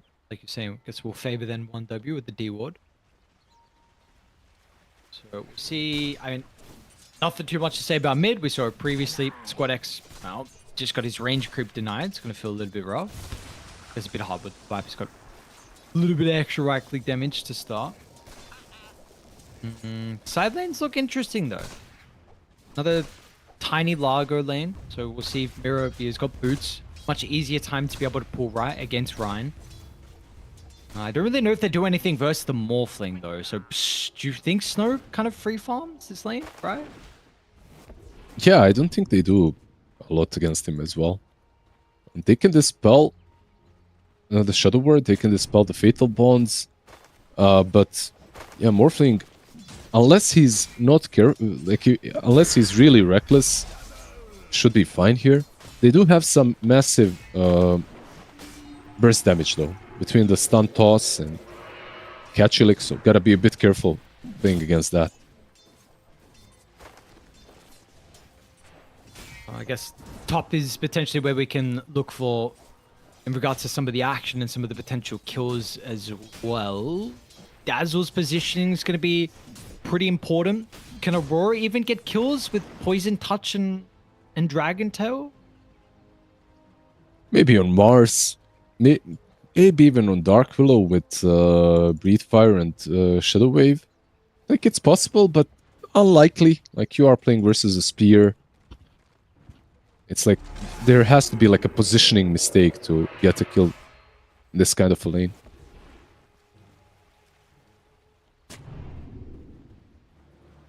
Sounds like it could be pretty reminiscent of the game one that we had. It was a very, very slow game. We did not get a lot of kills at all in that one. See if there's going to be any differences. I mean, lots of lanes, mid as well. Lorinov is kind of dragging, hence why Squad X has got a full wave and a half under his tower. At bottom, we of course see the lane shenanigans that are going on. So again, like we were saying, top's really going to be the only honest lane. Honest Dota. 2-on-2, no lane shenanigans. Hard camp as well, not blocked, so honest to the max. But Warlock is trying to make it a bit dishonest. He's actually rotated up top.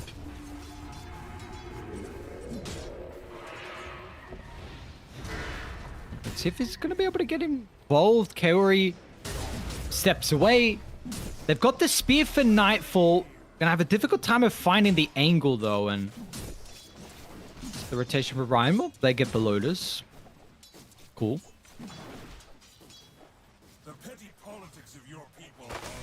This is the big thing that they have in their arsenal, is the fact that I'm morphing is, depending on the lane, can complete the 1v2.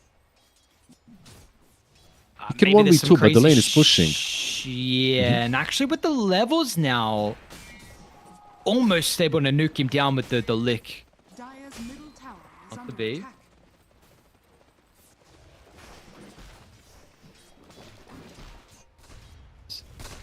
Maybe some possibilities of being able to catch him by surprise with nighttime and avalanche out of the tree line, but it's going to be pretty difficult to deal with snow, so...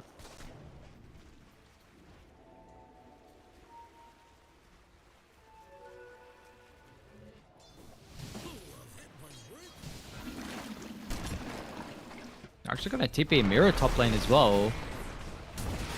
We're still looking for the first blood. Look at the poison slow.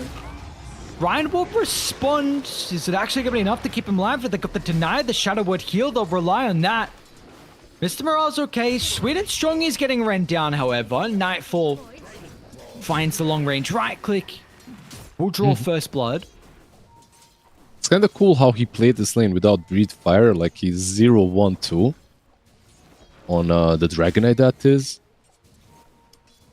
Nice save on the Mars, of course. Like, they do manage to rescue him, but in the end, they still lose the first blood advantage. Like, how do you imagine playing versus Dragonite and then imagine playing versus Dragonite and Dazzle on top of that, like spam healing him? This hero already has like an insane amount of regen just from his innate, and then you add Dazzle to the mix. Good luck.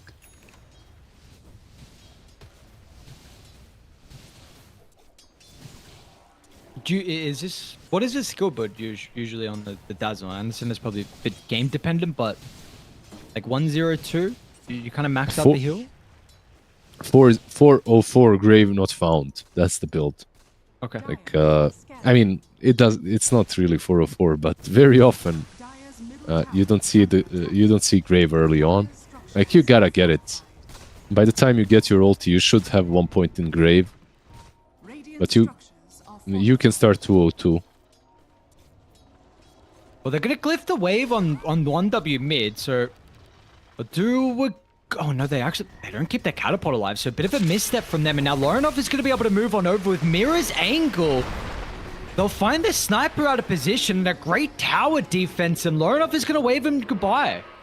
Like, nice sniper counter pick, bro. Let's see if we can have a repeat of the previous game. He's still got like what, 400 gold more than the Viper, but of course it's not great, especially now after dying. Mira was the one that gets the kill, and honestly maybe even better than the Viper, just getting the tiny closer. Of course it's very early on, but getting him closer to the blink is super important this game. Top lane sniper. Early grave from Kaori. Squad X gonna run him down. Roche, unfortunately, is not home.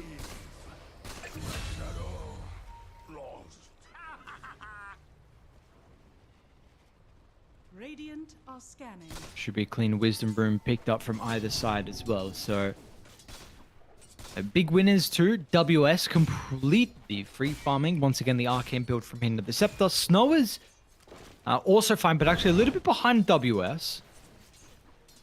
So how these two are going to interact as the game continues.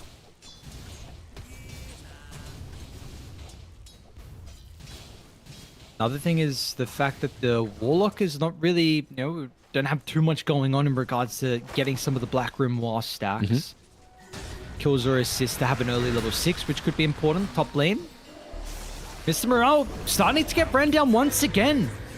And with the damage over time with the Poison Touch, along with the DK, his right clicks is going to be able to have that finishing blow.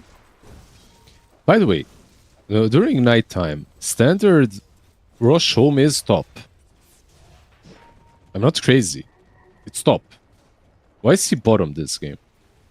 You're absolutely right. Why is he bottom? Like, I'm losing my mind right now. I'm playing 10 games of Dota a day, but yeah. What? There's no Night Stalker, nothing like that switches things up. And he's not even positioned well in the pit. He's kind of positioned to the side. Like when you check the pit, you'll see that he's like... Usually he looks outside of the pit. He's like rotated a bit. Yeah, like directly facing the entrance. He's not really. Yeah. It's like something guys. stopped his move, or I don't know. Yeah, we'll find out. When you're 15 seconds, we'll see what goes on. What? Yeah, hang on. We'll leave that for another day. We've got some action. Looks like going on top lane. They've got the arena that they want to use on Nightfall with Squad X here, but your problem's gonna be the Dazzle, who's level 6 already from Kaori. Who can continue to position himself.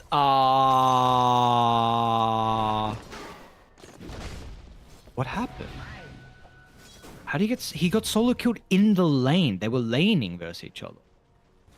I think this level 4 Lake just caught him off guard. It just happens. Like you have to play to understand just how much damage this thing deals. Top lane.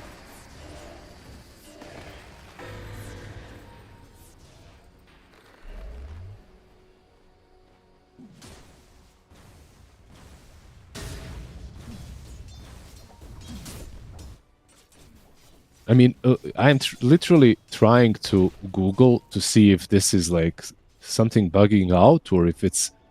Is it one of the facets? One of the innates? What's going on? He's still bot pit. Like, he just didn't move. He's not moving. What? Or does he... does he stay in the... maybe I'm wrong. Maybe he just stays the first night in this pit and then starts moving after? Is that how it works? Like, does he spawn here? And then just stays here and moves after minute 10? I swear that's not how it works. Because, I mean, look, maybe you're right, but I really... I'm pretty sure it's not. I feel like we've seen like Roche be top early on and people like walk in the pit and... Because he would be moving through the river then early in the game. Like basically when the lanes meet, he would be moving, and he doesn't move at the first light, right? So maybe that's it. Maybe we're... my brain is fried. I've been playing too much Dota. I'm sorry. It happens. Mid lane? Mid lane? Attempt on the I'm left. top, by the way.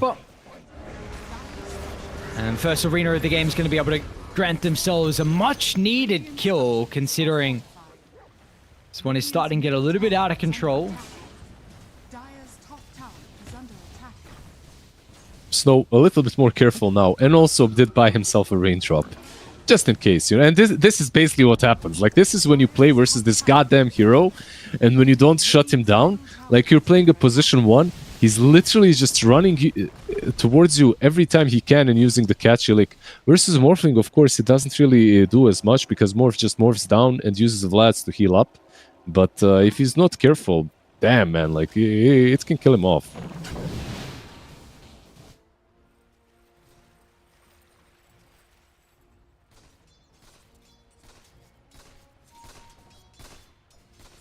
Man, I want to find this Roche change.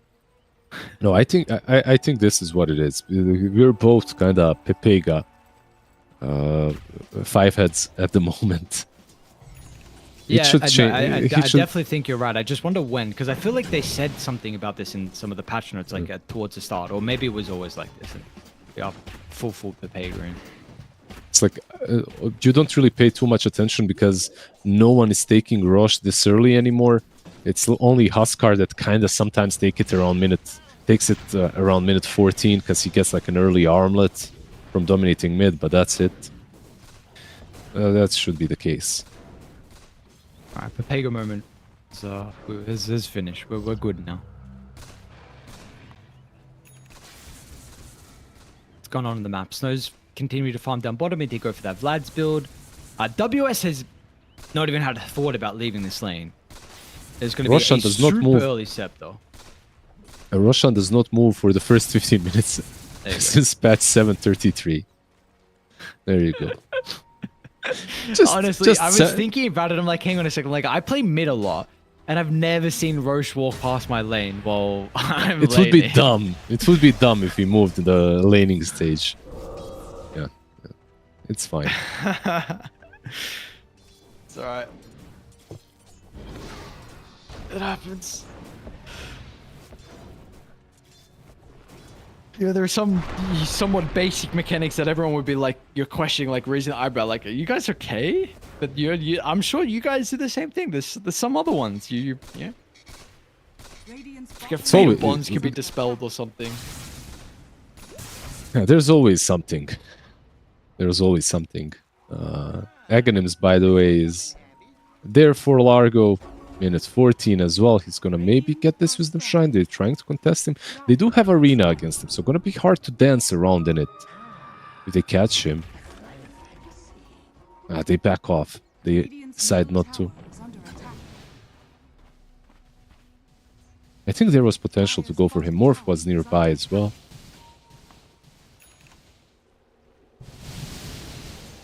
Did you know that Brewmaster dies if he's hitting the Tormentor while I heard split? this. I heard And then this. split stops? Yeah. I didn't exactly see the interaction, but yeah, I heard something about it. It's basically Is you're this a hitting new thing? Tormentor and... well, I saw it the first time, like maybe a week ago. I didn't see it any... Morale top. Mars' game continued to be slowed down. Blink is going to be later and later. I love that he used Cobbled Cup, by the way. Trying to get away. High hopes. They're going to try and force a team fight. Mirror's already got his own Blink. Bit of a different build from him wanting an item early on to be able to continue with the aggression. And killing the Warlock with a D-Ward. Tower's going to be under assault. Quick pause, nothing crazy, but you got some problems on Radiant. I mean, what is... Brother, there's a Morph Sniper. Like... What's the plan is what you're asking, right? Yeah. Yeah, I know. Playing the game right now for them is a bit difficult, a bit tricky. They are getting a lot of farm on both of them, though. Like Sniper and Morph are farming very nicely, as to be expected. Morph only needs the recipe to have his Manta, and more or less after the Manta, he's able to fight. Sniper did go Silver Edge. He went full on right click, by the way, so he's going for Mjolnir. That's going to be the first item. We'll see if he reverts back to the Silver Edge afterwards, which he can. But it's very different, though, because when you get Mjolnir, you farm the Silver Edge and everything else a lot faster than when you do the Silver Edge build first. It slows you down quite a bit.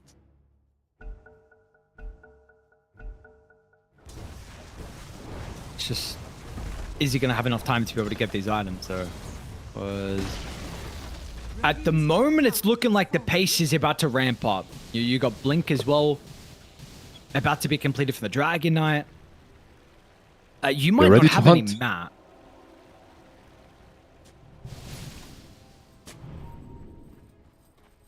It's a cool ward placement from Kewer as well. We'll see if it does get de-warded. A little bit closer to the high ground. Still. Dire's middle tower is under I'll attack. give them lots of control around the area. Mr. Morale. Mirror's going to be here to be able to capitalize. They'll TP the Viper as well in case a further fight breaks out. And this is just kind of how the map's going to look for the next couple of minutes or so. Dire may have some problems with objective taking in regards to Roche. Do you also feel that being the case or no? Yeah, they're not really the fastest when it comes to Roche, but getting a couple of kills first and then going into the pit is definitely an easy choice for them. So much mobility with the blinks. Mid lane, Ryan. They're starting to run towards him. Oh, once again, it's going to be Mr. Morale, though. Under the tier 2 tower. And what do we got? 4 deaths now for the Mars, and this Blink is continuing to be pushed further and further away from completion. The thing is, like, in this kind of a game, The Mars now feels bad that he's died, what, 4 times? But it's not on him. Like, you just have a mid sniper and carry Morphling. It's like, not on him that there is nothing happening on the map. And his teammates are just dying left, right, and center. He has... Like, maybe there was a missed opportunity around the 14-minute shrine that they could have gotten the Largo. Maybe. But besides that, like, there aren't any massive mistakes. It's just that they cannot play Dota right now.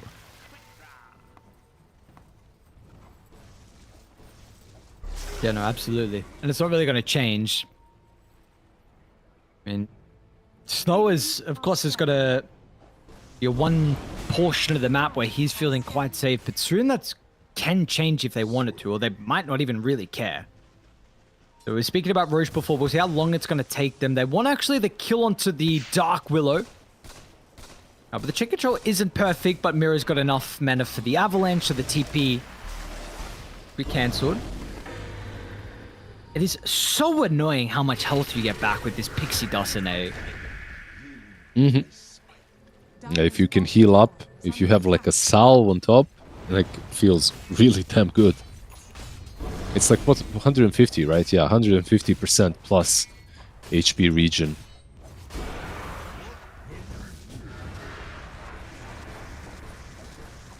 Rock's going to be dropped to try and put some map pressure on.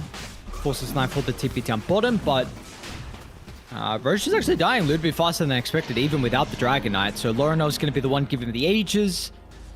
He's going to go the Scepter build again after the Crimson. Dire's bottom tower is under attack.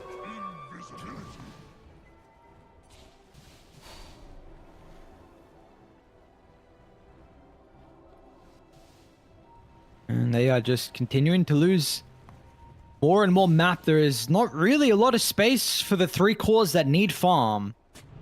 At least Mars is one hero that's able to do a lot with only a little.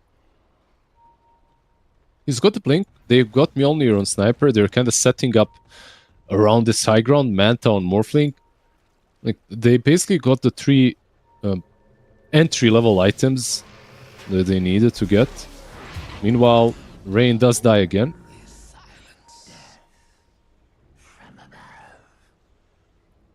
They're baiting out Mira basically right now. And Largo also TPing in. This is maybe a good trap. Oh, all right, they've got the ward as well. They're scouting him out. Not a respect. Mira's still going to try and respond with a toss back. They've got Snow Snuff turns. Great terrorize onto 3 with the adaptive strike. The spell casting from Radiant. Gets him some massive kills.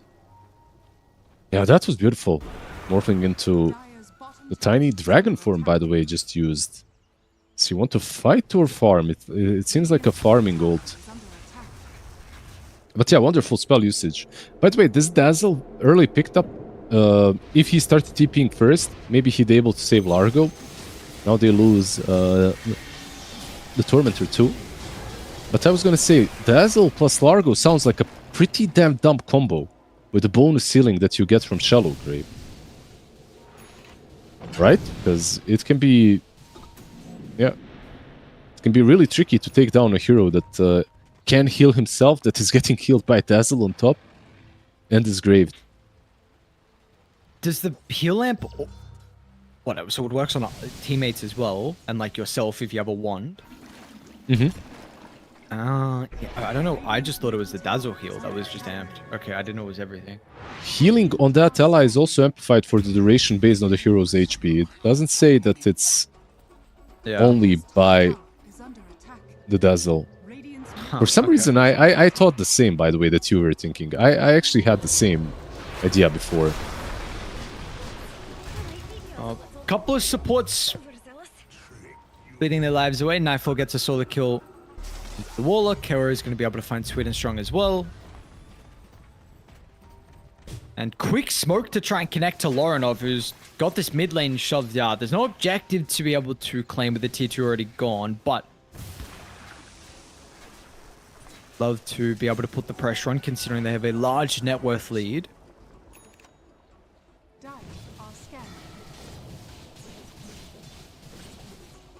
They may run into Snow on this high ground. So the creep's just killed pretty shortly. They're going to go the long way around behind the T2 tower down bottom. Nice raid from Radiant. They're Though. No already- one's here. Already out. TP'd. Morphling is still farming the triangle, of course, because he can afford it. He can afford to do so. He's got a lot of mobility, kind of hard to take down. Mars creep skipping down bottom. I feel like just waiting until the Aegis gets reclaimed is probably the best option for one dub. No need to force it.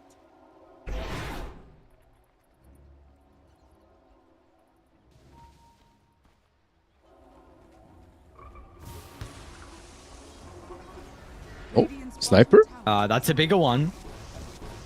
Is he going to be able to get through the defender's gate? Is anyone close enough? Lorenov's just going to charge still up the chasing. T3 tower. Guys, team, any help?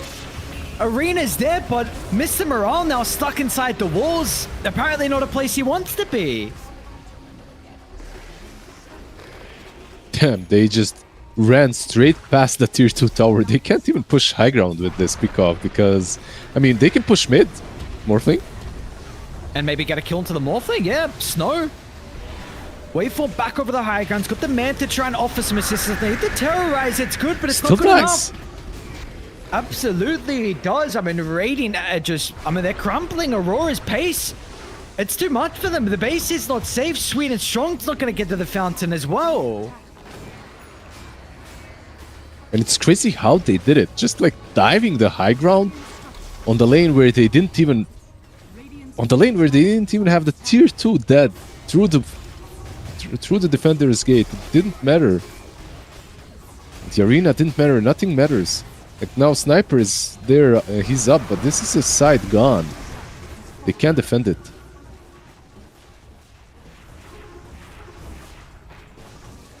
The creeps will eventually be here. What a crazy chain of events. 13k lead now. One dub. I think this draft of theirs on paper might look a bit better if Sniper just absolutely dominates mid lane. If he doesn't dominate it, if Viper just goes in the jungle and recovers the way he did, then it's not that amazing. Swadex. Oh yeah. The ambitious Another TP. one. And this con Largo, by the way. Very interesting. I mean, It's why making not? sure- Yeah. Oh, another solar kill? Yeah, I mean, They're just you have picking them such off a- across the map. Yeah. Radiant's bottom tower is under Mr. Morale is trying to go as deep as he can to cut the wave and get a little bit of farm. Sweet and Strong's going to try and be annoying, cut bottom as well. But yeah, you like, cool. You take a look at what else is happening on the map, unfortunately for them. You can do this all you want, but eventually you're going to have to take a full 5v5 to try and send them out of your base. Yeah, I'm not sure they're ready just yet. They gotta have all 5 heroes. They have to get a very good arena off.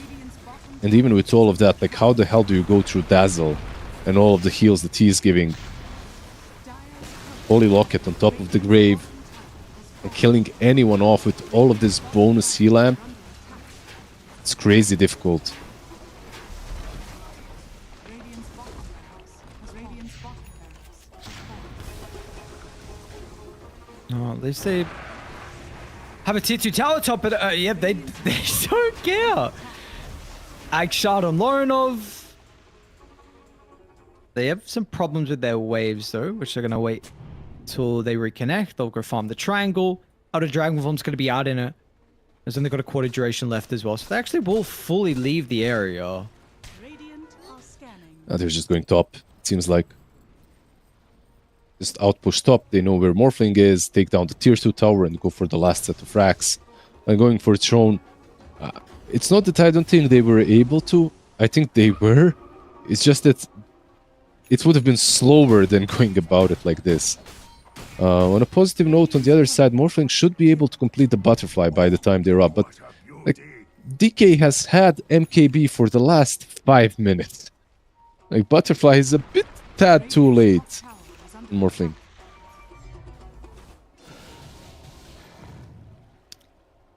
Funch is going to be a hope and a prayer for him. He's going to deliver. Going to make sure it doesn't get picked off. Does waveform into the waiting hands of Nightfall. Snow. Well, he's now got his Butterfly, but he's trying to duck and run. Waveform up in 1. They'll get the slow over the Viper Strike, and WS is not going to let him get away scot-free. No buyback on the Morph. And you might lose Rain as well. He's able to get back inside the base. He's got 5 blood grenades in the inventory of the Warlock. That's what I love to see. It's a okay arena, but yeah, that's going to be it. Aurora just too strong. You know, the other games look competitive, but this one was a Yeah. bit of a This one masterclass did not. performance for them. This one was not. I feel like the lanes didn't go nearly as well for them to execute this kind of a draft well. Like, this kind of a draft on Radiant requires your lanes to at least 2 out of 3 need to be Stomps, because it's way too greedy, and you need to somehow get yourself in a pole position to survive the mid game. Like, you could see the mid game, it was impossible for them. Like, you're playing what, Sniper and Morphling cores? Like, these heroes are very very greedy, especially with the build as well. Like, the last time Sniper played, at least he went for what was like a Silver Edge first, and then he can maybe play the map a little bit. This time around he opted to go for Mjolnir, which is also fine, but yeah, it didn't work out this time. The lanes weren't victorious hard enough. They came online. The moment they were online on the other side, they just took over the map. Yeah. I think interesting enough as well is the fact that this Viper pick is quite problematic. I think for 1W. Like, if you're gonna answer with a sniper, then you have to have your carry player needs to have a bit of a different hero pool. And if he doesn't have the ability to play some more sacrificial Skeeter-esque role or Skeeter hero, then I don't know if you can draft Sniper. You may need a different response. So you're gonna like it just. So it's interesting. It feels like this Viper first pick. Like, yeah, you answered with the Sniper, but it was like, okay, cool. And what? Like, what else? So you would really ruin their drafts with both times. I'm trying to fix it. I think again the Dryer was a little bit different because of being a much stronger laner, also being able to play active early on. The heroes just kind of play different, but. Still, the entire concept is the fact that I just think maybe the carry hero pool limits them when you have a sniper mid. But Yeah, it does. Yeah, For sure. Yeah. What do you do? What do you like? It's unfortunate we don't really know Snow's hero pool, so it's a bit of a problem. You not go sniper. No, I think you ban out Viper, and then you don't have to go sniper. I think you just ban out Viper immediately. It's a hero that everyone more or less bans out, because there's only like a couple of answers that are good against him, sniper included, and most of the time when you pick the sniper, voila, it still ends exactly this way. All right, well, for us in our first series here on the Ember stream, we got a victory for Aurora, 2-1.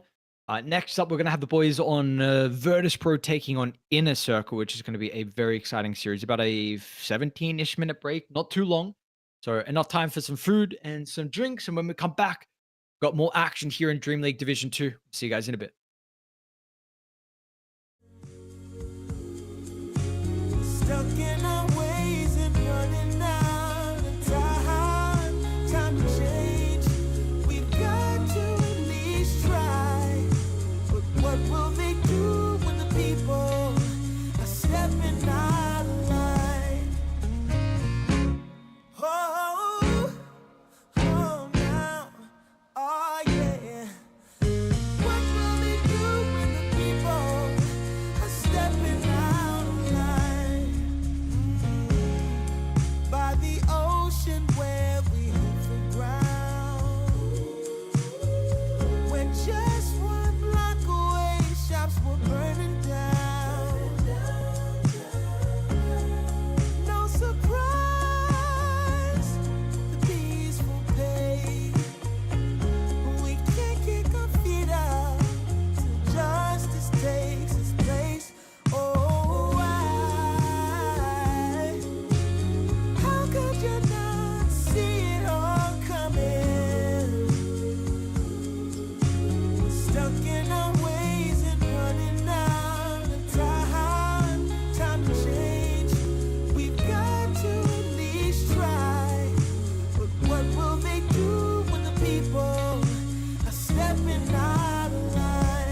something about you caught my eye. Yeah. Ain't trying to waste my time, just standing in your line. Gotta take a shot before you pass me by. So you wanna be alone for a minute? Well, come on, tell me what's on your mind. I wanna know what makes you happy. I wanna know, can I make you mine? Ooh, I wanna know if you know that I treat you right. I wanna know, can I spend the night? Well, I had my eyes on you for a little while now, but you never noticed 'cause you had a man. Ooh, yeah, and it's plain to see how bad I want you, girl. I'm trying to be much more than friends. Hey, so you wanna be alone for a minute? Well, come on, tell me what's on your mind. Tell me, baby. I wanna know what makes you happy. Wanna know, can I make you mine? Ooh, I wanna know if you know that I treat you right. Wanna know, can I spend the night?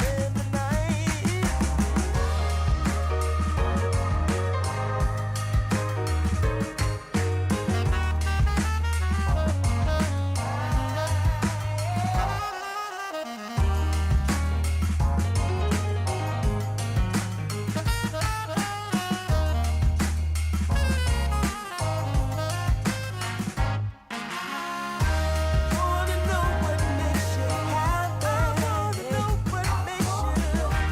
Wanna know, can I make you mine? I wanna know if you know that I treat you right. Wanna know, can I spend the night?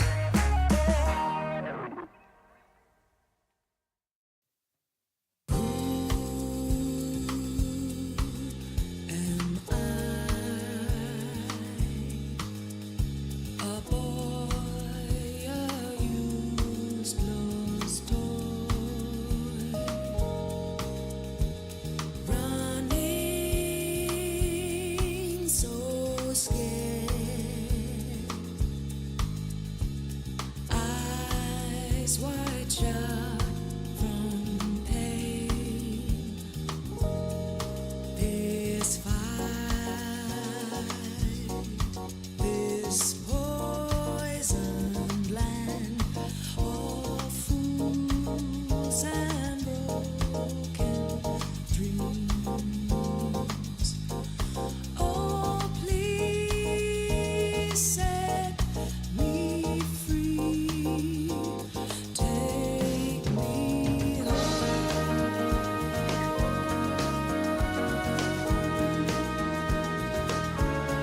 So cold.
Oh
coming out the gate with the heat. Everybody's playing in the street. We got the summertime magic in this beat. Sun is in my eye, feeling high. Only good vibes, I'm alive. And if you see me driving by, don't be shy. I'm so excited. You know just what I wanna do.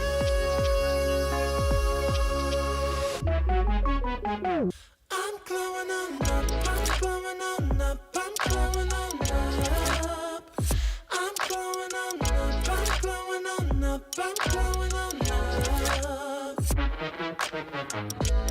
Don't it feel like summer? All right, ladies and gentlemen, welcome back. We've got our second series of the night. Two brand new teams on the Ember stream. One team already played today. VP already played versus Zero Tenacity. That was a loss, unfortunately, for them. Zero Tenacity getting a pretty good victory, a pretty big victory over one of the teams that are expecting to place quite well here in DreamLeague Division 2. So, and their opponents in a circle looks like they're playing with a stand-in today. They actually have Jing in the lobby, who is a Southeast Asian player. So, of course, familiar with the likes of 423 and Sep, but we'll see how the ping's going to be like for him. Yeah, like first talking about Virtus.pro and their loss, like it's not looking too hot for them right now. Like overall, a couple of tournaments they played, I believe they failed to qualify.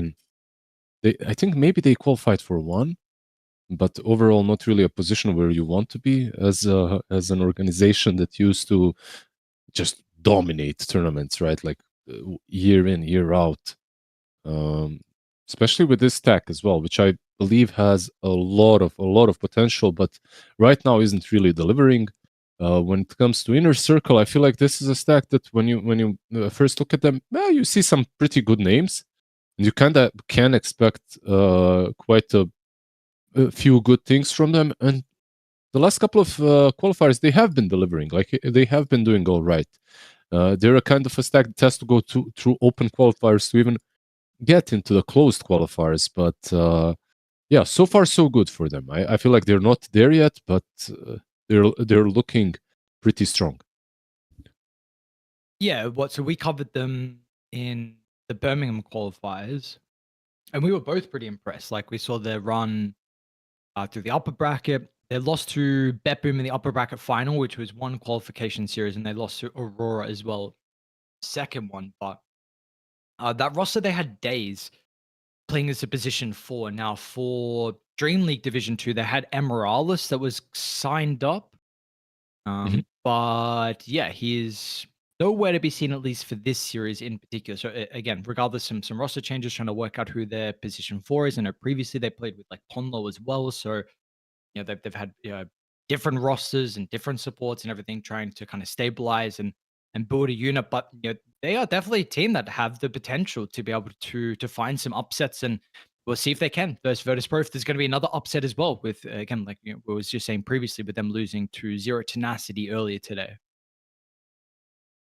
Yeah, could be a little bit of a hit to the morale of the boys on Virtus.pro, because like when you look at them, when you look at all these guys, all these names, these are like tier 1 names, right? Like these are the players that you expect on LAN, not only on qualifiers. You expect them to be maybe even invited. And like when they gathered this stack and started playing for Virtus.pro, straight off the bat, it started looking pretty well, but they've been having a couple of hiccup moments since the inception. So yeah, we'll see how they grow through time and what happens with them. But right now, just so you guys know what we're waiting for, says Dota did crash, Dota, so we're waiting for him back in the lobby and we should be good to go. Do you have a favorite here, by the way?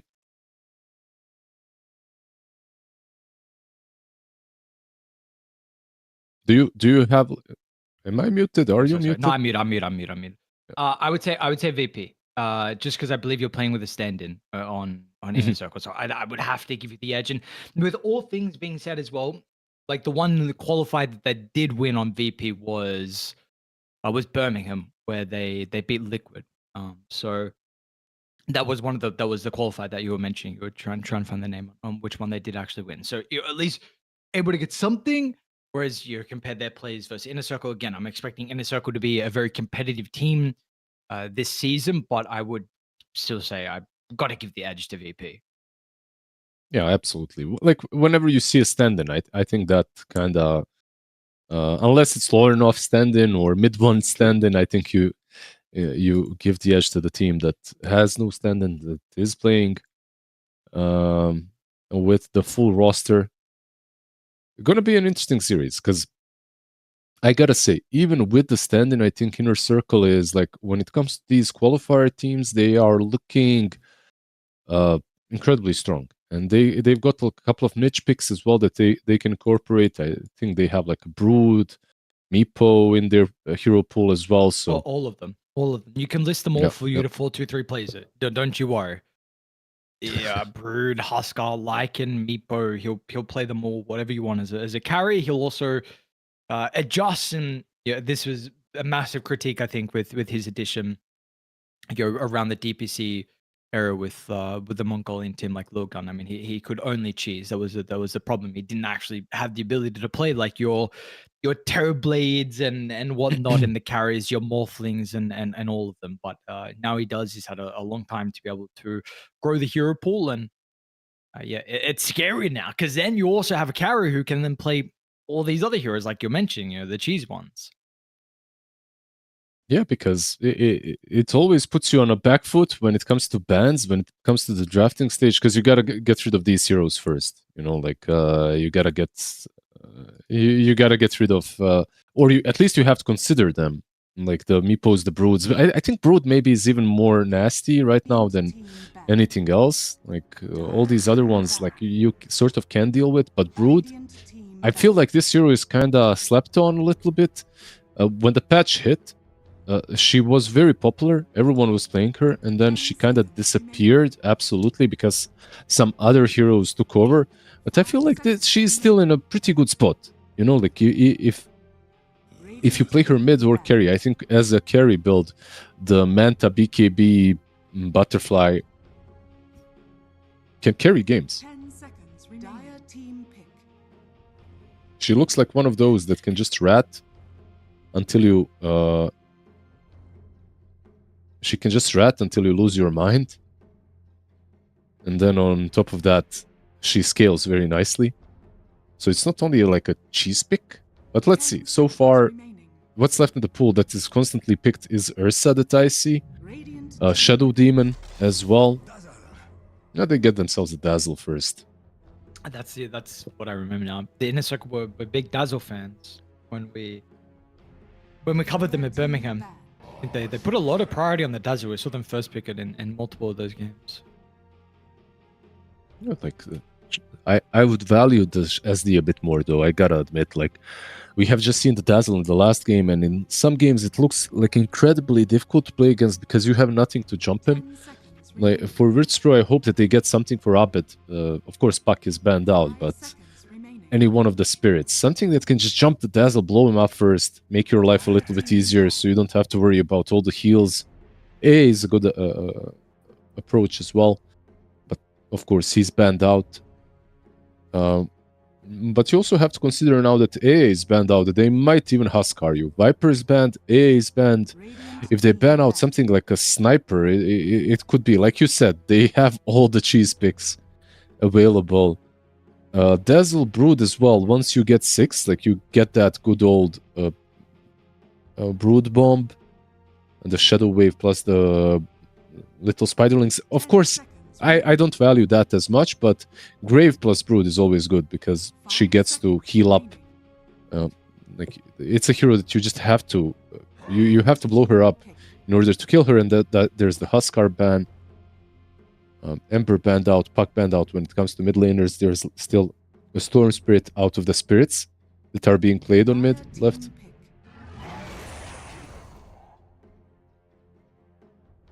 There's still Primal as well to look at. potentially for VP. Both, I think, one of Arbit and Sablight's better heroes combined between the two.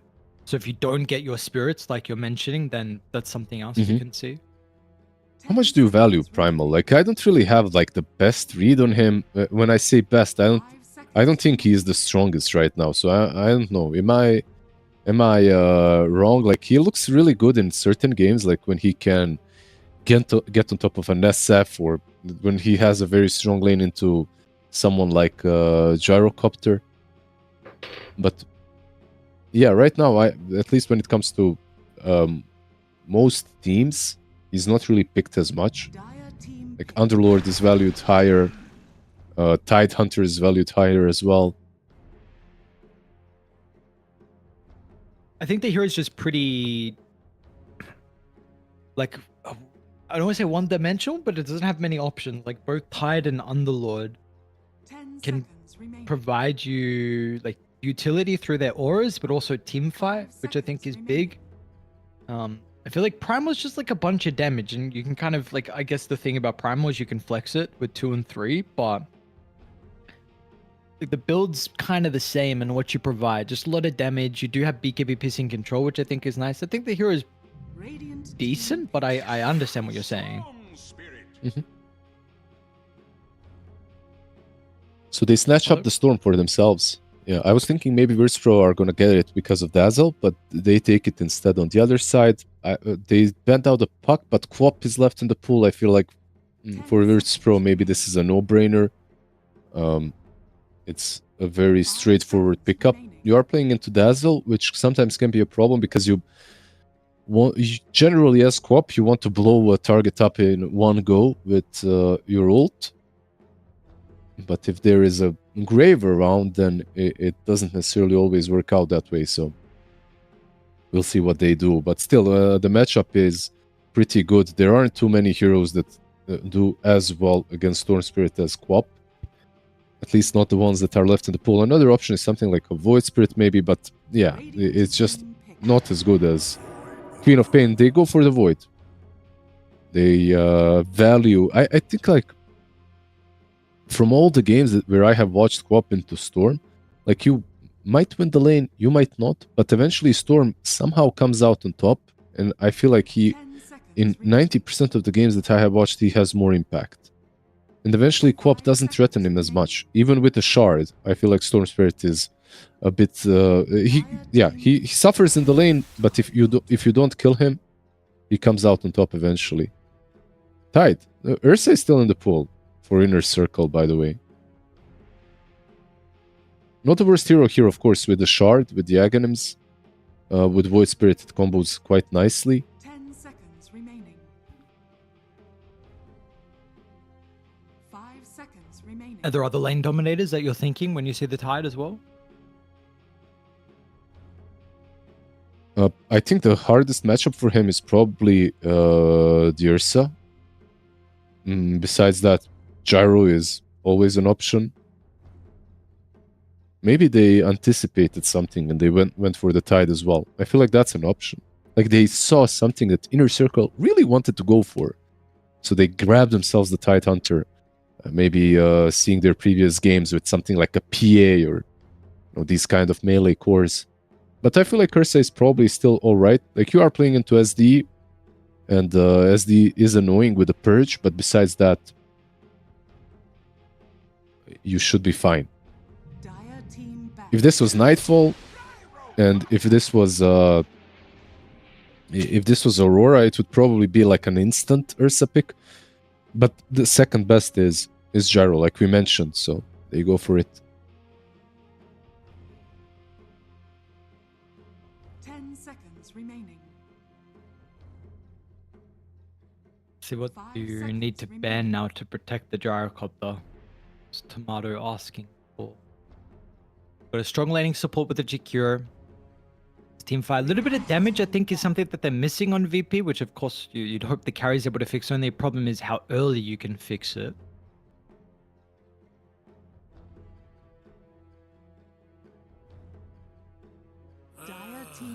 Morph is what we've seen previous game, but especially with the Gyrocopter, so they'll remove that from Tomato. We're also looking for inner circles offlane too. So Lice. Radiant team ban. It's always difficult to be able to find a lane combo with the Tiny, especially without knowing your enemy's matchup. Dire team pick. No Largo, no Mars. What do we got, Lice? What do you want?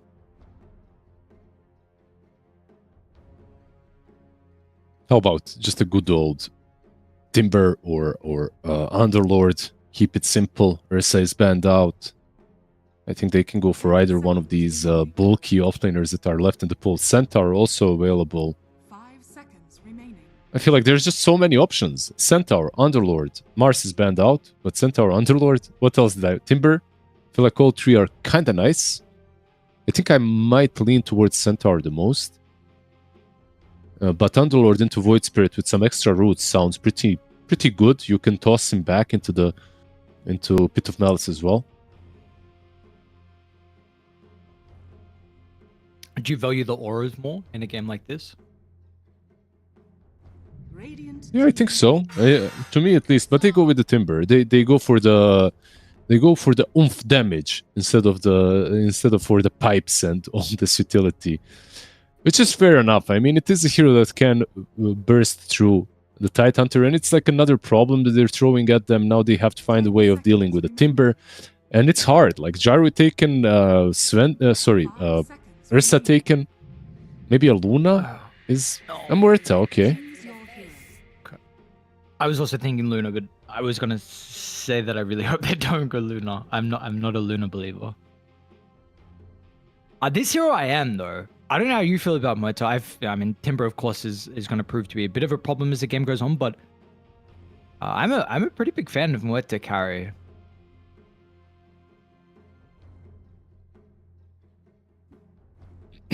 You like it, and how much do you like it? The Muerta one. This game in particular, I'm not 100% certain, but I think in general, this hero can be played carry a little bit more than what it is. 10 seconds remaining. If that answers your question, I believe in the hero as a carry. I think more than it gets picked. But Yep. This game, some concerns about potentially being blown up. Of course, you're going to go BKB, so we'll see how much he's able to do. He's got a pretty good lineup to be able to like make sure he doesn't get kited inside fights. I think also it's an interesting carry to give you maybe some kill threat on the Timber. Like Deadshot, I mean, Muerta as a support has always been known to be one of the better heroes to deal with these like super mobile heroes. The Storm, like any spirits, your Timber kind of fits in that as well. So you're with potentially Arbed rotating. We'll see there's options as well for the Shadow Demon to be able to set up with Banishment. What do you think? Yeah, I mean, like you said, calling really good this game. With disruption, with Abed as well, helps you maybe take care of the Storm Spirit eventually, and it's not only for the Timber high armor, of course, but Muerta pierces straight through that. But you know what? On the other side, they do have a lot of mixed damage against her, which is also kind of good. So it kind of goes both ways. You have Muerta that kind of solved a lot of problems that they had, but it's not like she is...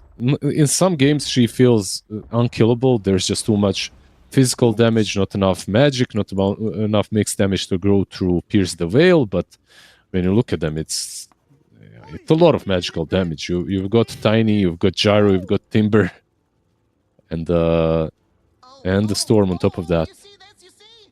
Oh, this is what I've always wanted. Oh, I'm so happy. Now, unfortunately, Mr. Jing's going to have a bit of a problem with his ping. In this series, when I jumped in the lobby, I saw he had 200 ping. So I saw when we jumped in the draft. So I don't know how much reconnecting is going to help. Playing from C is a bit rough. Replays. What? It's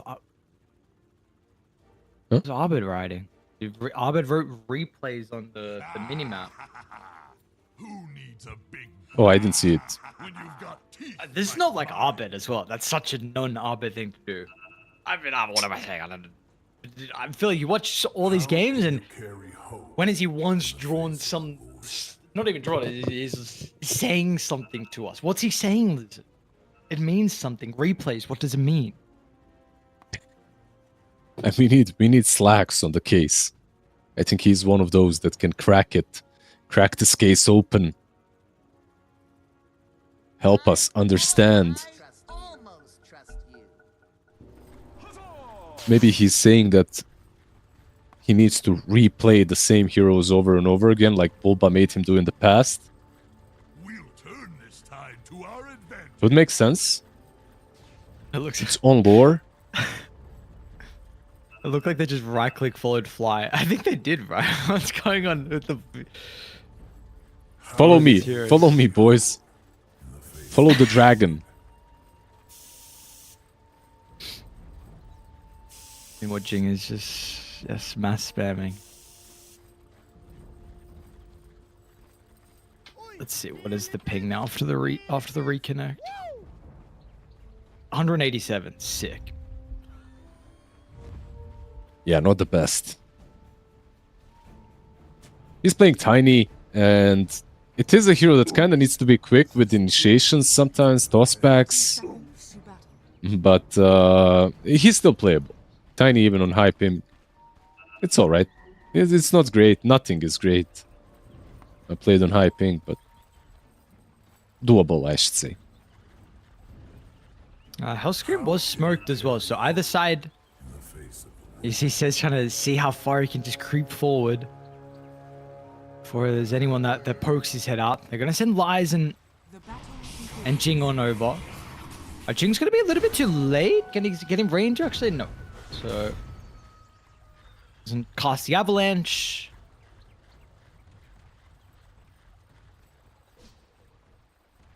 Wonder if Fly was thinking about a blood grenade, but everyone else was also too far away. So what was the bounty runes? Maybe that shot.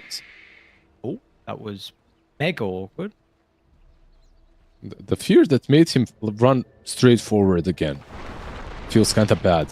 He does use avalanche to stop the TP.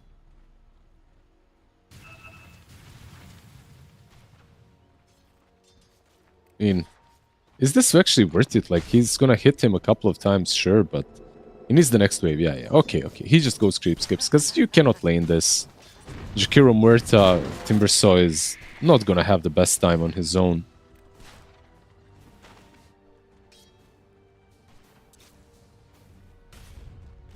Okay, so another boring, tiny lane. See, Fly's going to be on the Jakiro a little bit more difficult for some of the lane pulling shenanigans. Yeah, it was kind of boring, but what Fly did is really cool. Like, he managed to take a full dire wave and pull it backwards. I think Tiny reacted kind of accordingly. Didn't pull a full wave. Instead, he pulled half of it. So Timber still gets something in the lane, but so far really good for VP on the safe lane.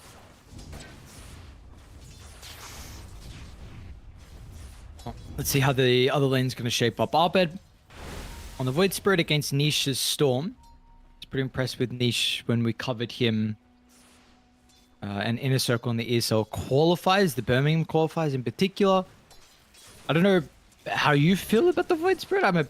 I love the hero, but not a fan of it at the moment. I think it just seemed too many games where it's felt super lackluster, and it's had some big damage problems.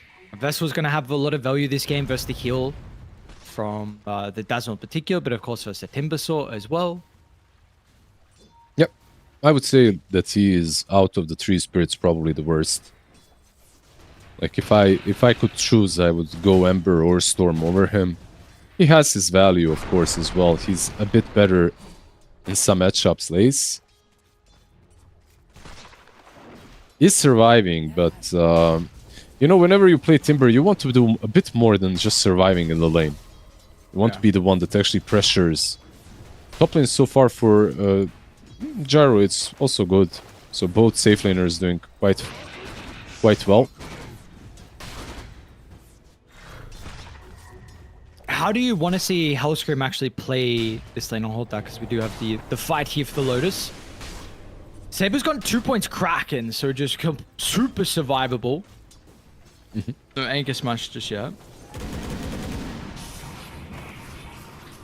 But yeah, how do you want to see Hellscream play this lane as they will start running 4-2-3 down? Seems like this. this. A little bit of damage? No, they won't. Yeah, so just the aggression from them. But now, but the flak cannon's going to be able to deny. Hunt them a little bit too late to find the deny. And now Saberlight as well. Surely, yeah, he's got the Lotus. He's fine. Yeah, they could have used the Lotus on the SD for him to survive, and then maybe used a couple of spells after from him. But they tried denying him. It didn't work. And look at the last hit. Both the offlaners 4 last hits on Lice. I know his lane was that difficult for the Timber, but you know the Tide as well on the 10, and then everyone else is having actually a really good time at CSing. Yeah, so Saberlight is basically doing twice as much as the enemy offlaner. Mid lane, Jing. Will force Abed not to be able to get the water rune. It's a bit of a problem considering with the resource battle that's going on mid. It's a level 1 Tiny. I really think he needs to get level 2. You know, minute 4, having toss could be quite impactful. Would be a good start. He's going to soak his mid laner's experience. I'm sure Niche is happy with that. Absolutely, especially on Storm. Oh, there you go. You really You don't gotta care do about well, level 6. Yeah.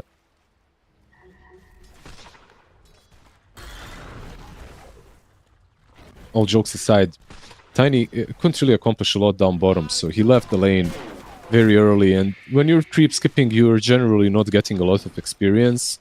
You're basically playing a super sacrificial lane for your offlane to at least get something. And so far, Timber isn't getting the CS, but he's getting levels. Abed. Super aggressive. I mean, we'll have to commit the TP on set to assist with some of the crazy shenanigans that are going on in the mid lane, apparently.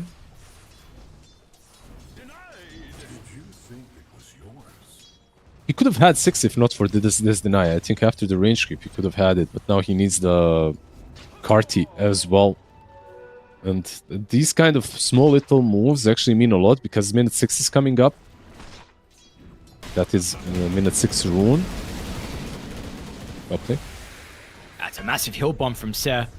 2 points up with the Shadow Wave. And Saberlight's going to be run down. They'll give the kill to 4-2-3. Jing, I don't even think did anything. He just stood by. Mid, they will get the banishment and the remnant, but Niche is going to be fine. Jing's got the combo now with the toss back. Nicely done. Great rotation mid. Do they get the rune at least? It seems like they will. Storm shouldn't be able to get to the Invis rune. He's just playing with them a little bit, maybe for trying to force out the spell off of Void Spirit.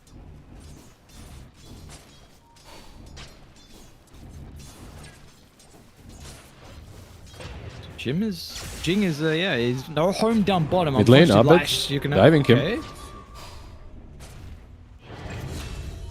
Abed, what a solo kill. Let's see if they're going to be able to respond. Like, what do? They're trying to invade aggressively with 3 heroes to take the wisdom away. Both sides are pretty much mirroring the exact same movement. Dire's middle tower is under attack. It seems like it will be successful on both sides. Tiny takes it on one side, on the other Fly gets it. Very underleveled supports. It's only Dazzle that is really having a good time. He's level 5 already. The others, max level is only now level 4 on Shadow Demon that he got, but besides him, level 3s.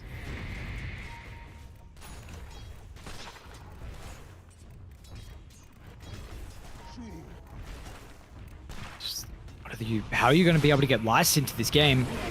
Because here's the disruption setup like we were mentioning. It's actually going to be happy with forcing some reactions out, and Hellscream's always okay with the TP. They're going to have some limited ways. Only 1 stun. Really tiny. I guess you got the Vortex as well, but not many to work with.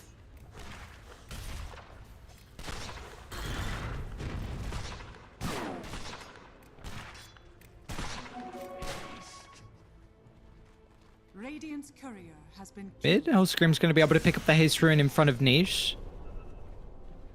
Take that out of the hands of the Storm Spirit, who's And also going the to run past bounties. him. Very nice. That was... Yeah, maybe a gyro setup as well. Like this Shadow Demon finding a lot of impact from one singular haste rune.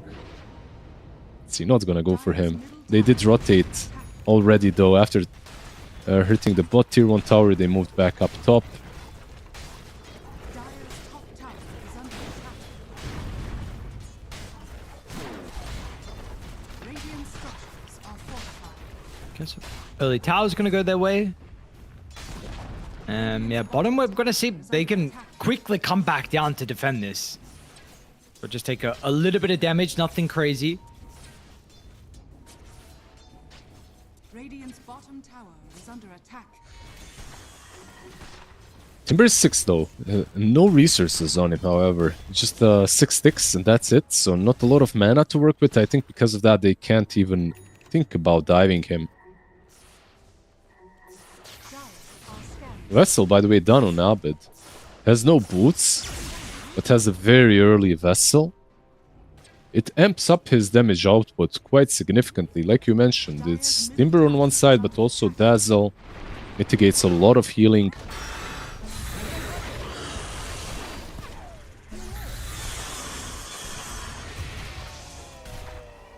Bye-bye, Fly. We have to keep tabs on mid lane as well. Saberlight's moved on over. Wanting to threaten with the Ravage for the eventual team fight that's going to break out here. They'll be able to kill off the SD. But still, Arbit and Saberlight together should be able to make some magic Gyro. happen. Arbit has still got another ultimate to work with. DD Needs for Storm. the DD. Do they want to go for Saberlight instead? It might be easier. It's going to be able to activate the Kraken Shell. Ice Path's going to be laid down as well. Niche will have to commit on full, which does mean that Arbit is able to find 4-2-3. 4-2-3 had to go super deep for this kill, and now Niche, there's just nowhere really to go. 6-1 charges, and hope and a prayer for him to be able to get away, but is he out? Oh, I got him. But nice placement with the Remnant. Says trying to get in range with the Dazzle, but Niche unfortunately won't be able to. He tried suiciding, right? Like he tried using Soul Ring into the Ancients. Didn't work out for him, unfortunately. So, Virtue, I would say, kind of coming out on top in the end. Even though they used Ravage, sure. They got the Gyro, they got the Storm, absolutely coming out on top. Tiny mid. Dire's middle tower is under The Sword Spirit is kind of big, by the way, level 9. Yeah. Dire's middle tower has fallen. I'm a big fan of what I'm saying. I mean, they're just playing around with the Void Spirit with the early Vessel. Really looking to utilize what is a incredibly strong item. Game specific, but even just at this stage of the game. I mean, it's a lot of damage. Yeah, especially versus these heroes, but like most of the time when you see the Void Spirit, this is basically the build that he always goes for. I can't remember the last time I saw Void Spirit that didn't rush Vessel anymore. Like it's a copy-paste thing that people are not straying away from. But honestly, even Ember, right? Like when's the last time you didn't see Ember buy a Vessel? It's just such a strong item on a mid lane Spirit region. So it's really big if they're going to be able to kill Arbed. There's a full double wave that he's going to miss. He gets the regen. It might be, if he activates it, I mean, how are you really going to be able to kill him inside the fights? There we go. He's got full resources to work with. Just good positioning by Hellscream. He made this happen. If not for him, Void Spirit is absolutely dead.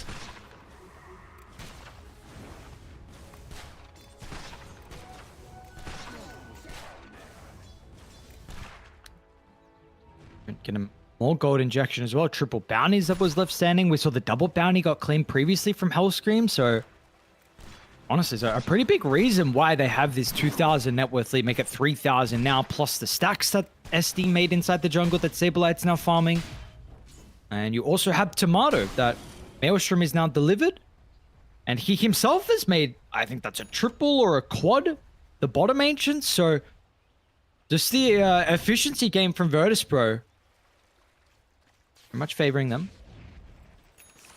Yeah, you don't really see a lot of teams focusing on stacks anymore.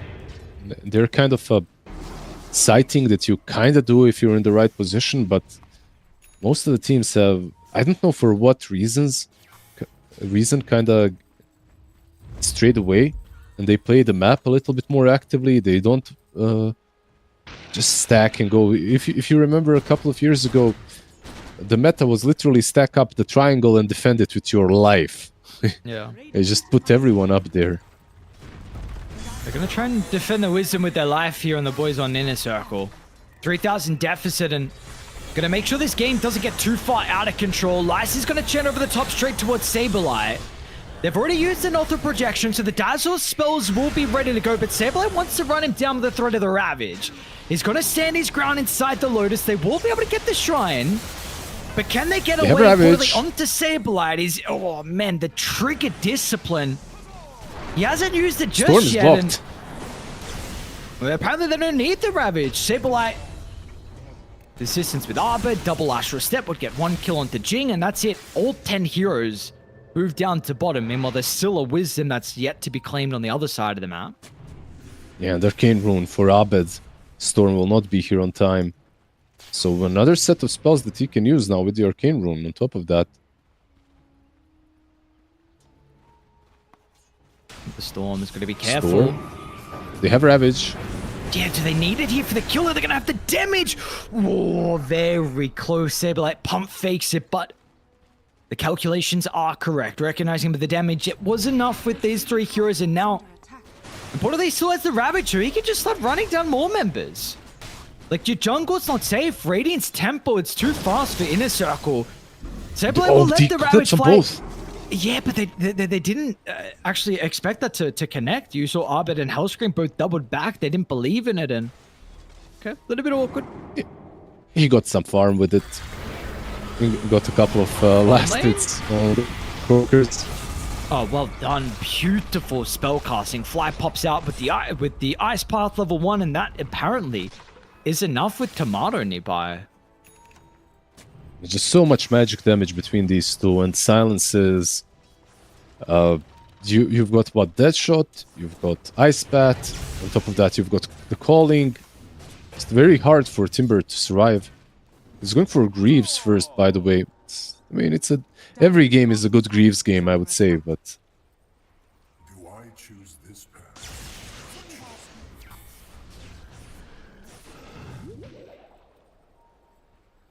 What happened with this item? Is it really just it's the gold change? yeah, I think it's just very good on a lot of heroes. It's a lot cheaper. You get it faster. Okay, sure, it might not give you as much armor anymore, but yeah. The gold change made it very lucrative for a lot of heroes, mid lane included. Storm buys it very often, by the way. We're not seeing it here, but I have seen Storm Spirits buy it, especially when they're playing versus like a Puck or something with the silence.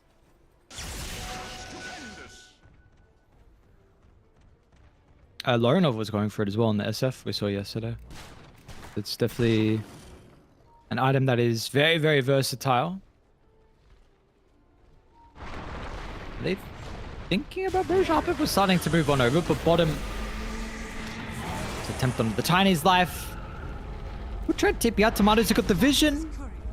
Oh, won't be able to right click him enough. I walk the hidden path. Radiant are scanning. So they are kind of getting away with playing this 3-2 split on the map is Virtus Pro.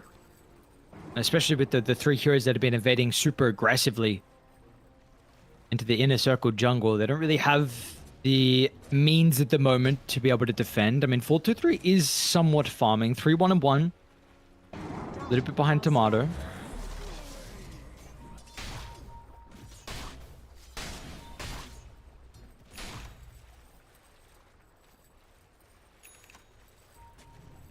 Mid lane?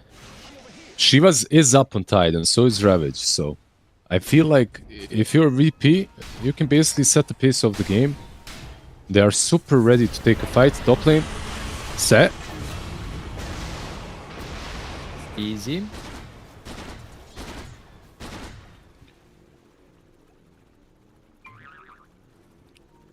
Such short cooldown on Muerta's ulti that you can basically have it for every team fight.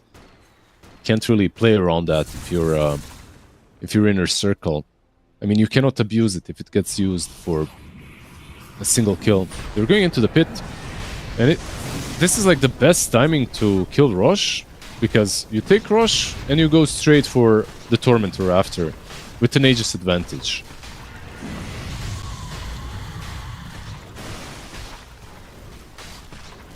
It's going to be very difficult for Dai to contest this. I mean, pretty much impossible for anything Tiny? on the map now. Bottom, Tiny, yeah, getting solo killed by Abed.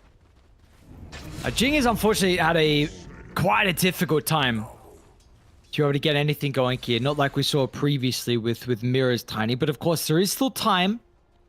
And this hero could do a lot still with a little. Yeah, he went for a little bit of a different build. He's playing with the Storm, so there's more value for Arcane Boots. He bought them. He's playing with Timber, like Arcane Boots galore. But that means his Blink Dagger is a little bit later than if he went for Tranquils, and he's only sitting on 1200 gold 20 minutes in. Most of the time on position 4, you'd like to see a Blink at around this timing, the latest. 18 to 20 minute mark. Bottom tower is under attack.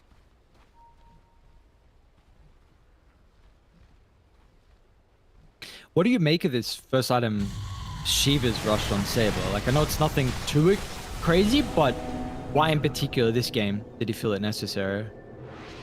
It's not super exotic, and I think Tidehunter has a ton of different builds that he can go for. This game, Shiva's just to counteract the healing, right? Like versus Dazzle, versus Timber. These heroes are super annoying. Shiva's overall good on you. He's going for Shard next, by the way. I like his build. Shard, of course, for some extra control, and then he can basically choose what to go for next. I think Pipe is alright, but I think maybe Ags is a bit better. We'll see. Maybe there is a different build that I'm not seeing. Maybe something like a Vlad's on him as well wouldn't be that bad. But usually if you're buying Vlad's, you're buying it first on Tide.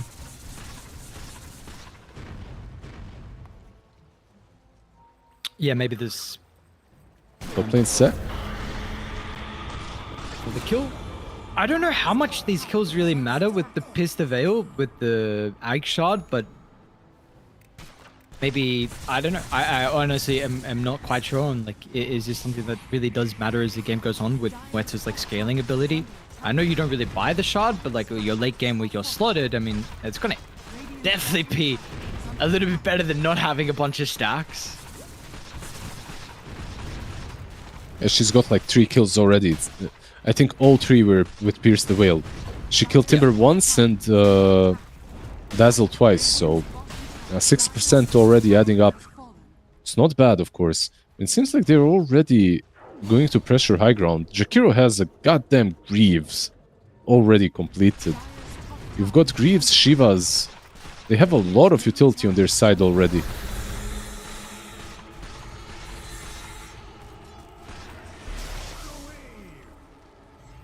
They're happy with forcing some reactions out.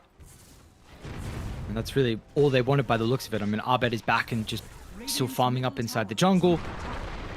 Fly. Now, Fly didn't... he stuck around for far too long, so... Finally, there will be a kill that's going to go the way of Inner Circle. Yeah, not a bad kill. 600 gold, more or less, 650. They have Dead in the Water, though. Ish has to be careful. Yep, he zips out. Well, all things considering, like, the net worth lead's not too crazy. The cores are finding farm on Dai. Like, yes, there is a bit of a difference in regards to the carry, but I'm surprised about Lyce's net worth. I mean, he's only died once, and we've seen he's been pretty much left alone down bottom. Storm as well is keeping up. So really the gold is just maybe with a little bit on Fly's net worth and the Moeta too.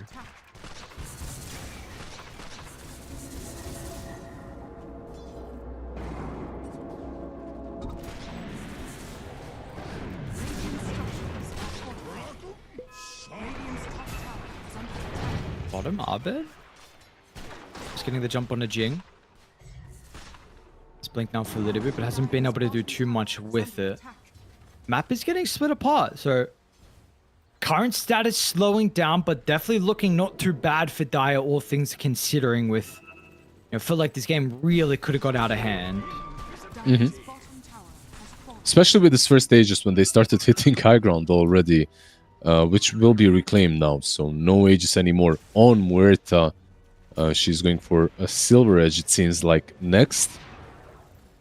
And just the cooldown is better on the Silver Edge, but overall, what do you break here? Nothing too crazy. Ravage? Not bad versus Timber, of course.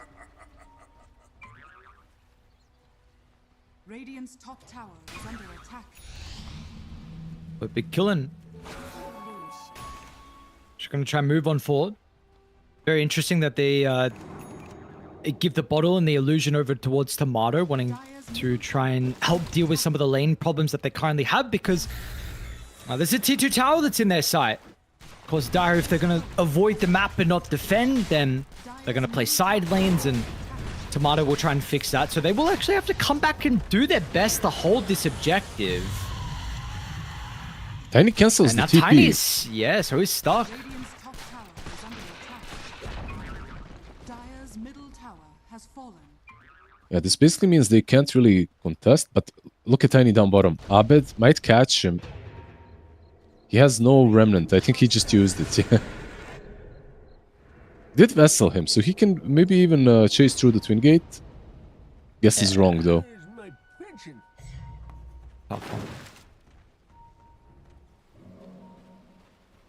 They are kind of pinging top, which is maybe giving them an opportunity with the Ravage. Of course, we've seen used previously. And there's a wave that's getting shoved out, so Radiant will want this farm. Vice is ready. 4-2-3 is waiting behind the creeps as well. It's not going to be easy with the jump of the Arbed, who will just use the Remnant. Oh. The Tiny blinked straight into the other Remnant as well.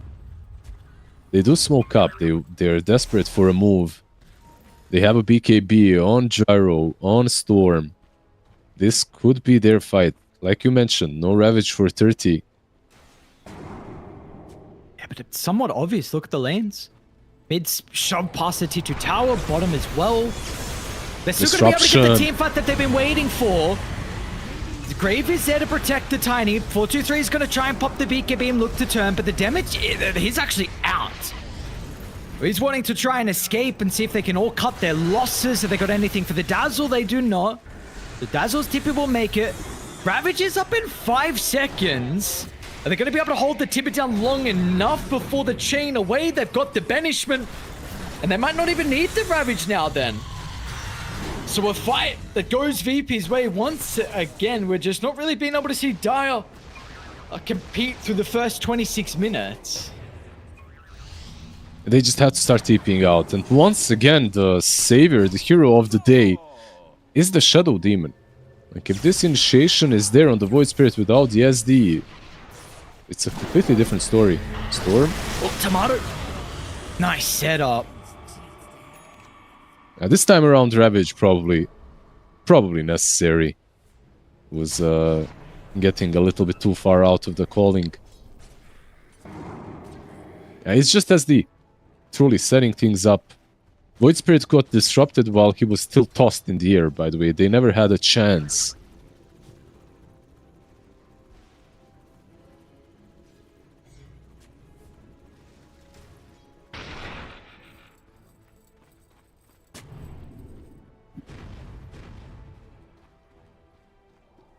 So one nice thing for Dire is that Roche is going to be down for another 2 minutes. But the map is constantly in a difficult position. Not really been able to see them have we seen a proactive move from Dire? I guess besides that, just then that didn't work. That was kind of the only thing we've seen from them this game. And that truly was the only active play. Like these heroes that they've got do scale well, so it's not really on them to. They can make moves, but they don't have to. They're not really weak at scaling. Like they've got a BKB still on Storm, and Timber is about to complete his in about 1,000 gold.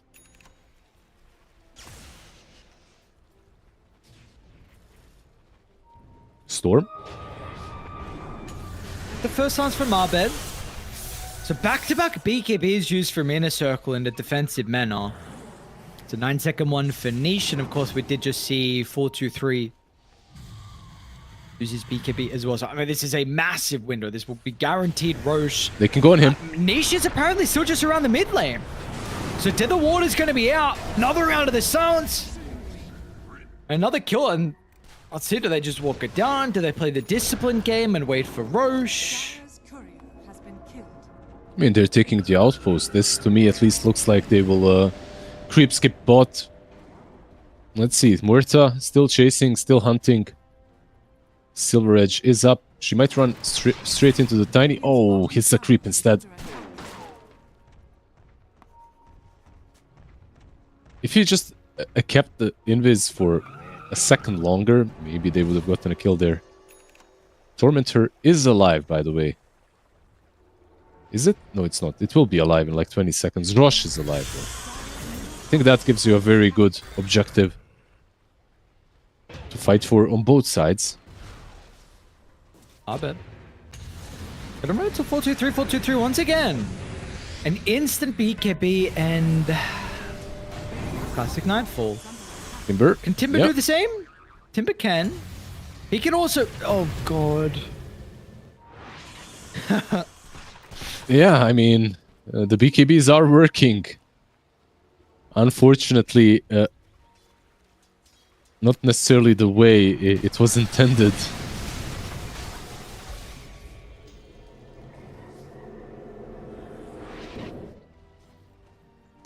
Well, everyone else is going through the portal. Meanwhile, Hellscream is pinging out for someone to offer some assistance for the kill on Sir. Looks like it'll be Fly. Yeah, sorry, buddy. You don't have a BKB. That one ain't working.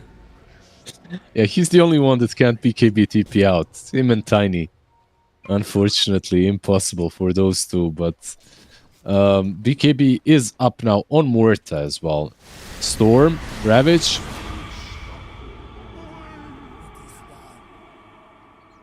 They're just not combining anything on Inner Circle. Like, you called it out very nicely.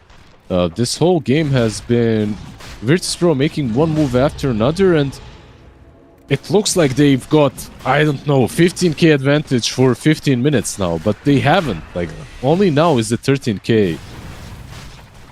It's just that Dire weren't able to make anything happen.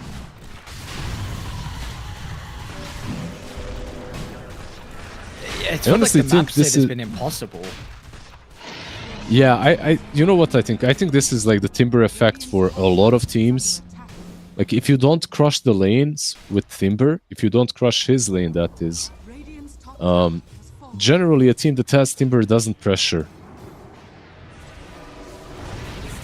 Tiny. And Abed again. Nice Remnant. Dire's middle tower is under attack. Yeah, because we've No seen they haven't back. tried to pressure. It's just been farm. Lysa's got 318 last hit. I mean, third last hit in the game. He's farming up an absolute storm, but this is second Roshan high ground siege, and Saberlight's also just popping himself in front of the tower and is daring them to go past him.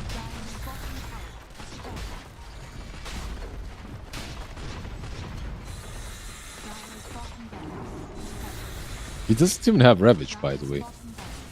Just sitting there, 40 seconds still on cooldown of the Ravage, but they have to find an angle to fight this. They have Daedalus and Gyro. They're not weak. They just need to find an angle. I think Shadow Demon dying would be a pretty good start, but for that to happen, Storm has to jump him. He's the only one that can.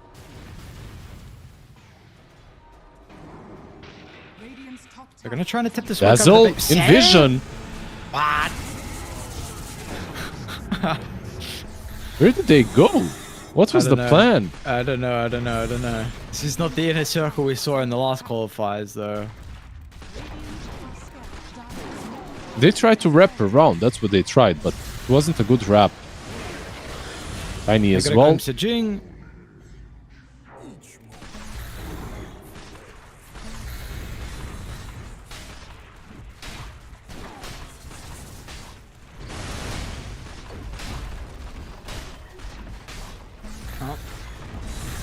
Second full set of barracks.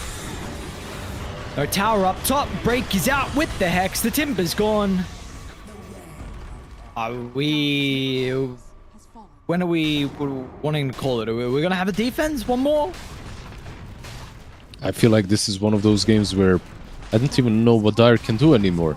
Because when I thought that they were strong, they didn't do anything. Now they buy back with the Timber. Let's see, 24k difference. They're going to try. Hex, Instant Hex Ravage. on the Storm Spirit zip in. They'll get the Grave. Not bad. Is it going to be enough? The Silence Niche gets the BKB. Tomatoes dead the once. They've also lost the Tidehunter, so finally some damage is starting to be showcased from 4-2-3. They'll toss Abed into the middle, but Abed's fine. Meanwhile, Jing's just going to be turned back around. He will also get away. Now, this is looking okay for Dire, but the resources are pretty high. Lice can charge on him, but you're going to be charging into the Pierce the Veil on Tomato. A very scary proposition. One they will respect. Where was this before? Like, what happened? They didn't have to be 20k behind before they initiated and started the fight off? Like, I don't know. It was such a weird game from Inner Circle. They're still hunting, of course. On the other side, they've got the AoE silence from Muerta and from the Void Spirit. Tiny is as good as dead.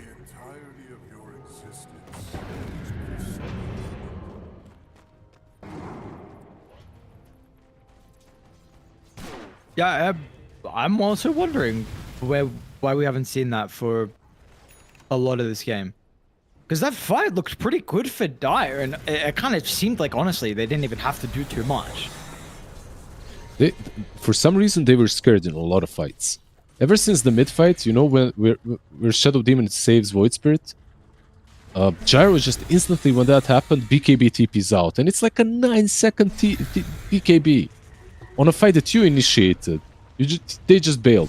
They could have maybe fought for an extra 4 seconds and then you can TP, but... And then one TP after another. It's just like a pick-off festival for Virtus Pro.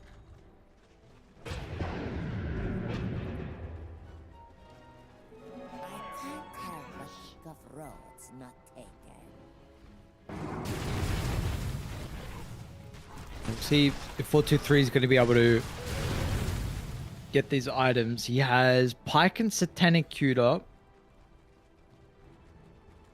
Eyeing a bit of a naughty rapier from him. Hope that your Glimmer Cape Dazzle is enough to keep you alive. I really think this is like a full-on rapier game for Gyro if he can get there.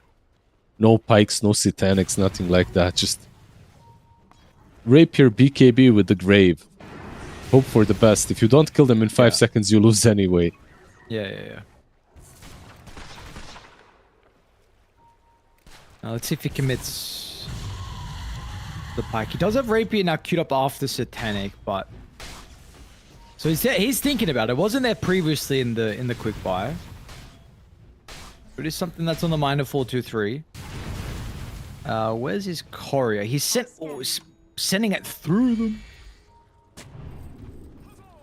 Might make it.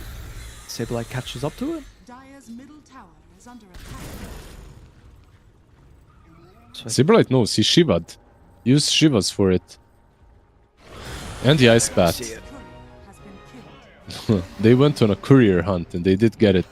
But now that they have both showed themselves here, maybe Gyro can go into his own secret shop. Maybe.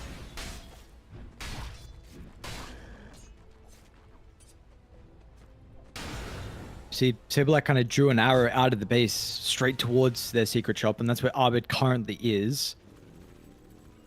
They're looking to try and play accordingly. And they will actually smoke and try and leave. Are scanning. All he needs is a relic, right? Like he can instantly have the rapier if he wants to with the small crit, but I'm not sure if that's worth it. Like not having... Do it! Yeah, okay. He's done it. He disassembled. Only small crit now though. Crystallis doesn't have full Daedalus, so not as much damage, but it's still quite a lot. Yeah, Tomato wants to match his rapier. Got one. I think I can do it myself as well. Gold-like on Tomato. 9-0 and 2. Refresh had just been added to the inventory with the Flayer's Boda.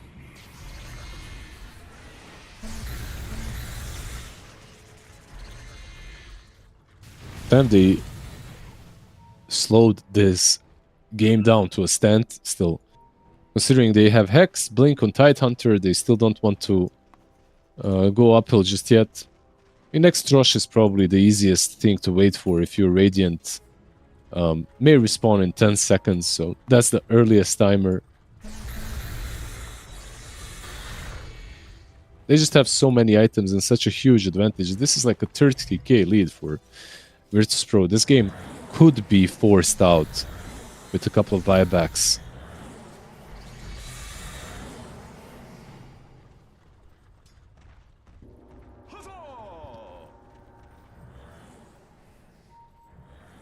Just playing discipline though.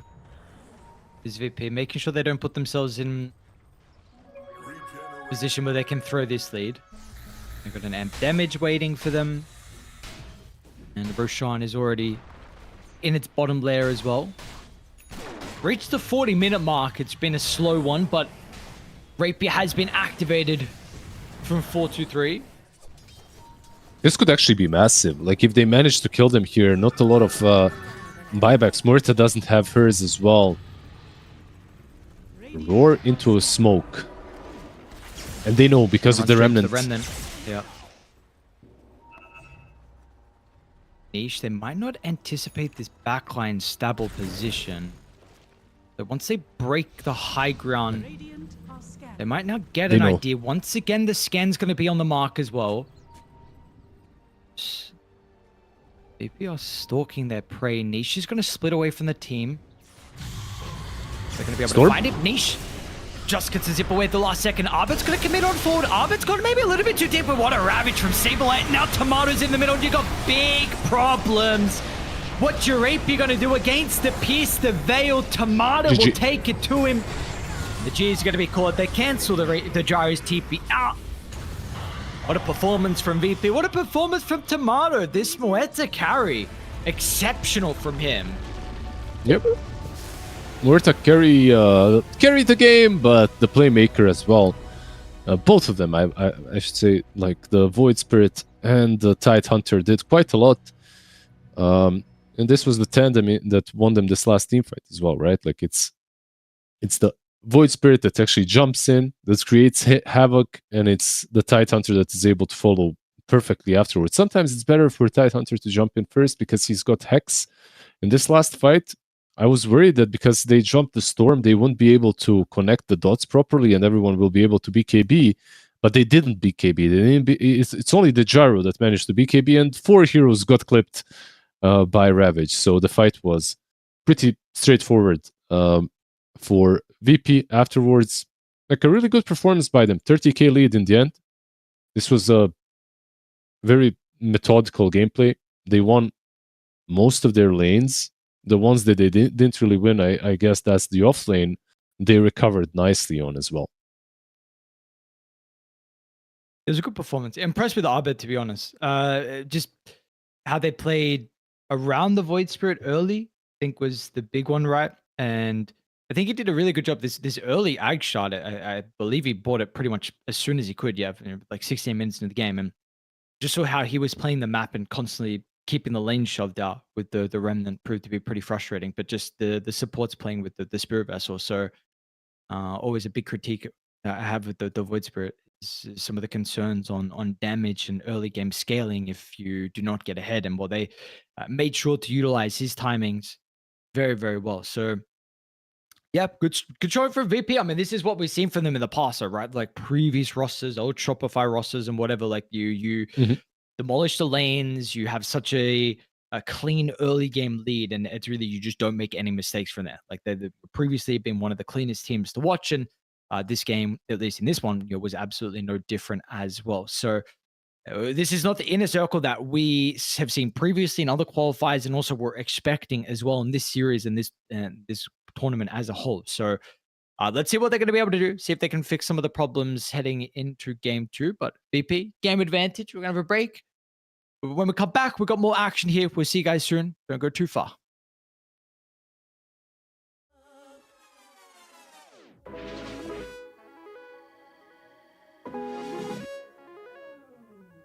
Blow up, show up, soak up, aromas, float to Sonoma, roll up to Nola, trope up, blow up, slow up, show up, get real, choke up, you're flowing, you're glowing, astral samosa, you're landing on Europa, your horns blowing, you're chosen, all the deep cuts you know it. I got the pre-glow and the post-glow, inspiration knows no boundaries where it flows, your fingertips to the globe's tilt, to the universe on stilts, hold on and chill. I'm so excited. You know just what I wanna do.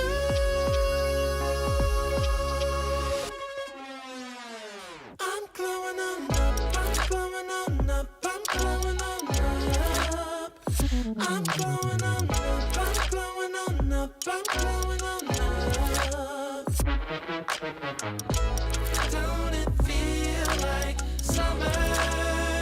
I'm glowing on up, I'm glowing on up, I'm glowing on up.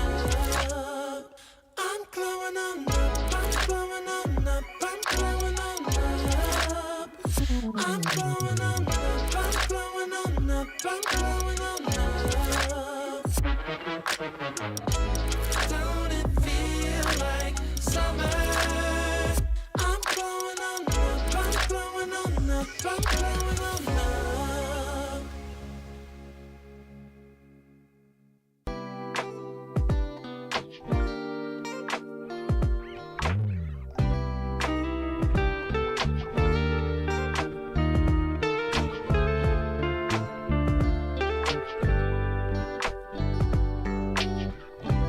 We're gonna keep it going. We got this now, you know.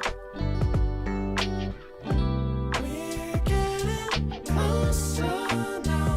We're ready for some more. Now is the time, reaching for blossoms in the sky. Sun setting low, making us golden as we ride.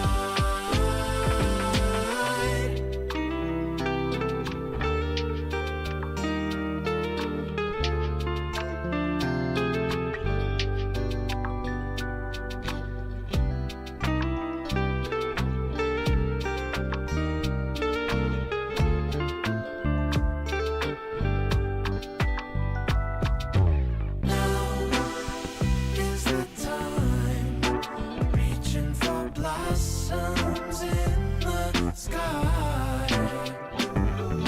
Sun setting low, making us golden as we ride.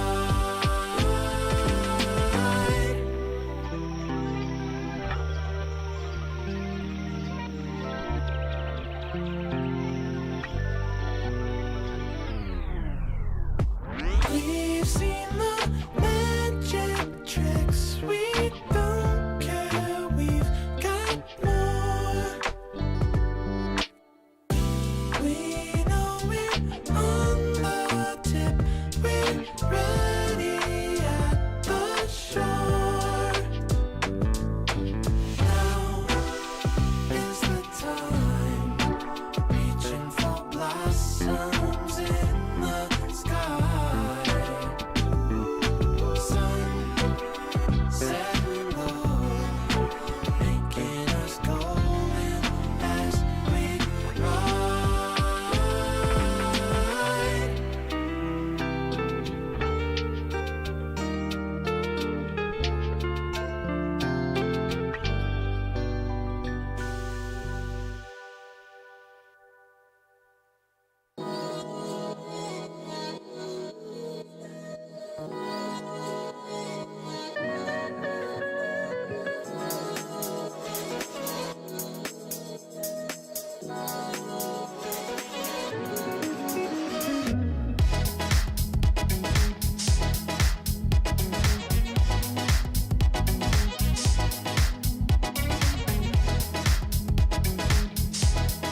Welcome back from our quick break. We've got our second game ready to go here. My friend Lizard, what do we want to see from the team that we were impressed by in the last qualifiers in Inner Circle?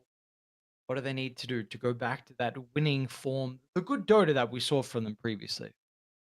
What I want to see is I want to see my keyboard working after I spilled water on it. So I'm keeping it upside down for now.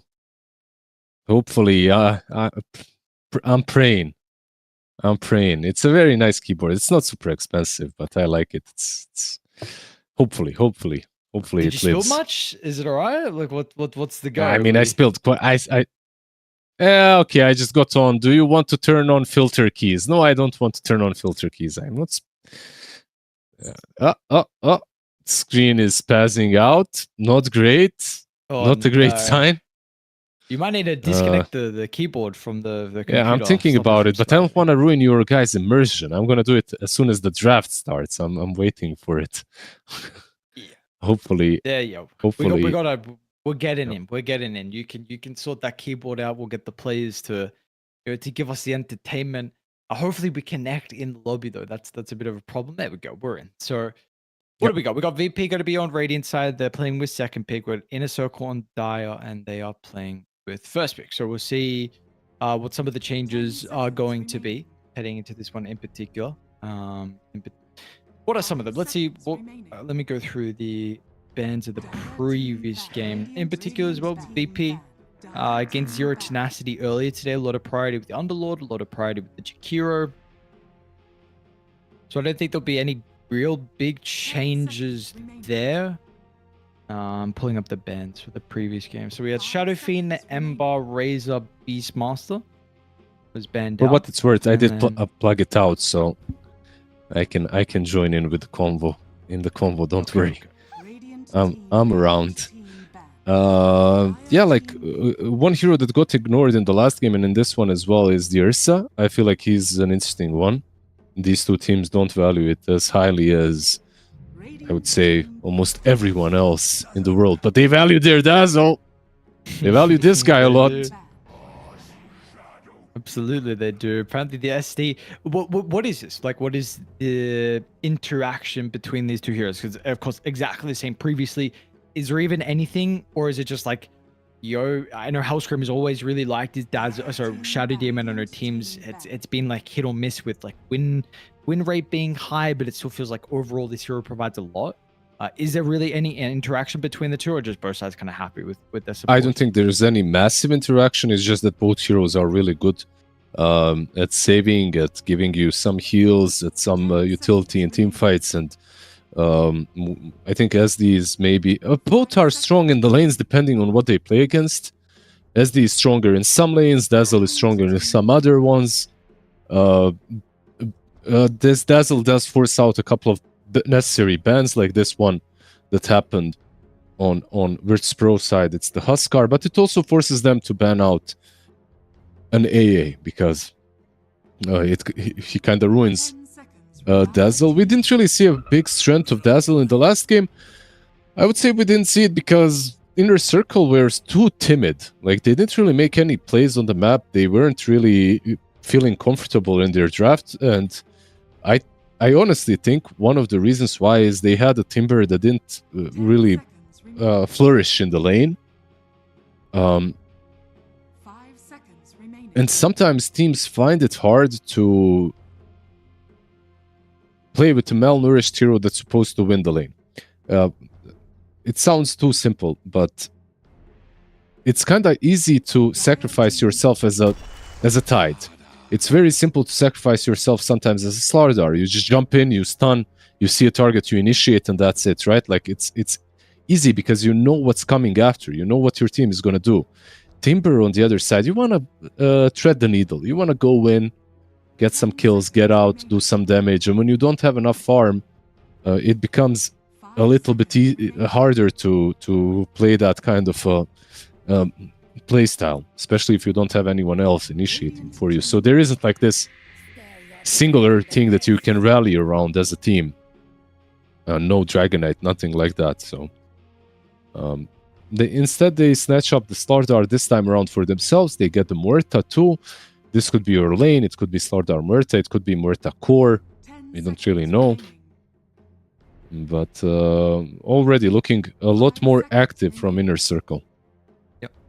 Yeah, I know in the past Jing used to like the Muerta a lot, but you always see how playing this hero on your sub 200 ping is going to be for Jing. We'll get the Wind Ranger as well from Virtus Pro, which is this a core Wind Ranger? Like, where are you? What are the lanes? Because Hellscream's playing the SD. You're not going to give him Wind Ranger. Mm-hmm. So maybe Fly could be playing Largo, Sableye could be playing Largo, so it could be a Largo 5, Wind Ranger 1, Largo 3. Like, I think Tomato's more than likely playing the Wind. Yep. I would like them to have a position 1 Wind and an offlane Largo. I think 1 Wind is all right here. If Slardar is laning into you, you're fine. Wind Ranger into Dazzle lane as well. If you're playing as a 4 and you put Shadow Demon 5, that's also fine because of Poison Touch and the fact that you can just Wind Run after it. There's a couple of options. I don't know where they play Largo.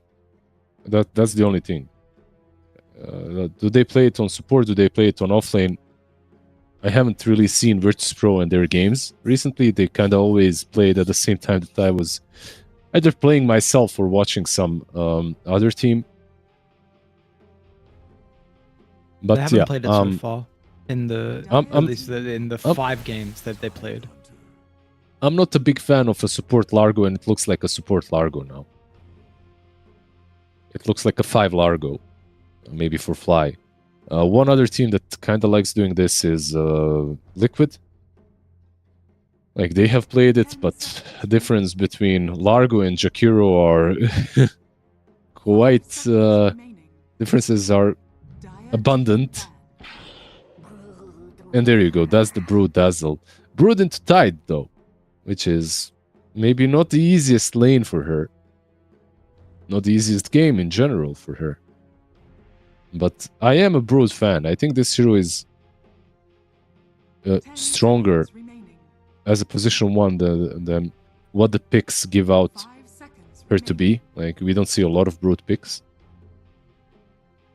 Like, not a lot of heroes that are good. Wind Ranger is kind of nice. If this is a position 1 Wind Ranger, just the Shackle Shot Facet versus Brood, you get like 200-300 damage, which can be sometimes kind of annoying as you get double tapped by a Wind Ranger. It's like, basically, this facet of hers seems like Elder Titan versus Brood. If you remember Radiant team banned. that hero, he's kind of dead as well. Dire By the way, team I just remembered there's Elder Titan in the game. True. I've not thought about AT for quite a while. He's gone and forgotten. I Yeah, usually if literally I'm thinking forgot heroes about his that are existence. Dead, I think of like OD. Yeah. 10 seconds remaining. What happened? Did he get any changes? 5 Elder seconds Titan? Let's see. remaining. Look at some talent changes at 7.4. Sick. Because that was absolutely what the hero needed. Yeah, just tweak some of the talents a little bit.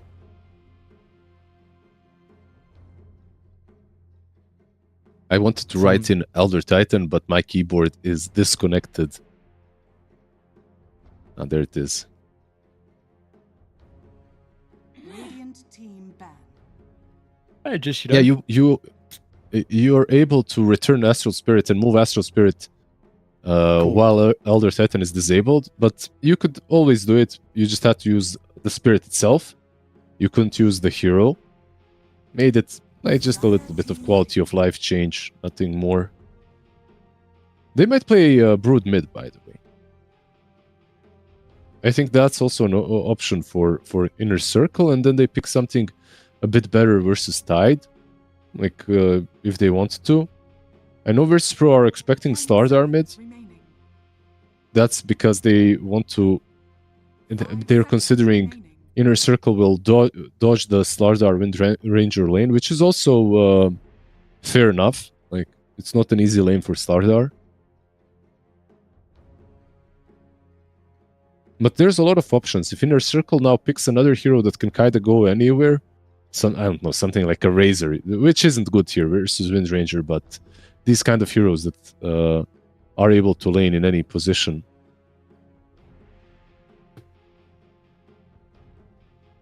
Puck band out, of course, not available here. Yeah, what other flex options have they got?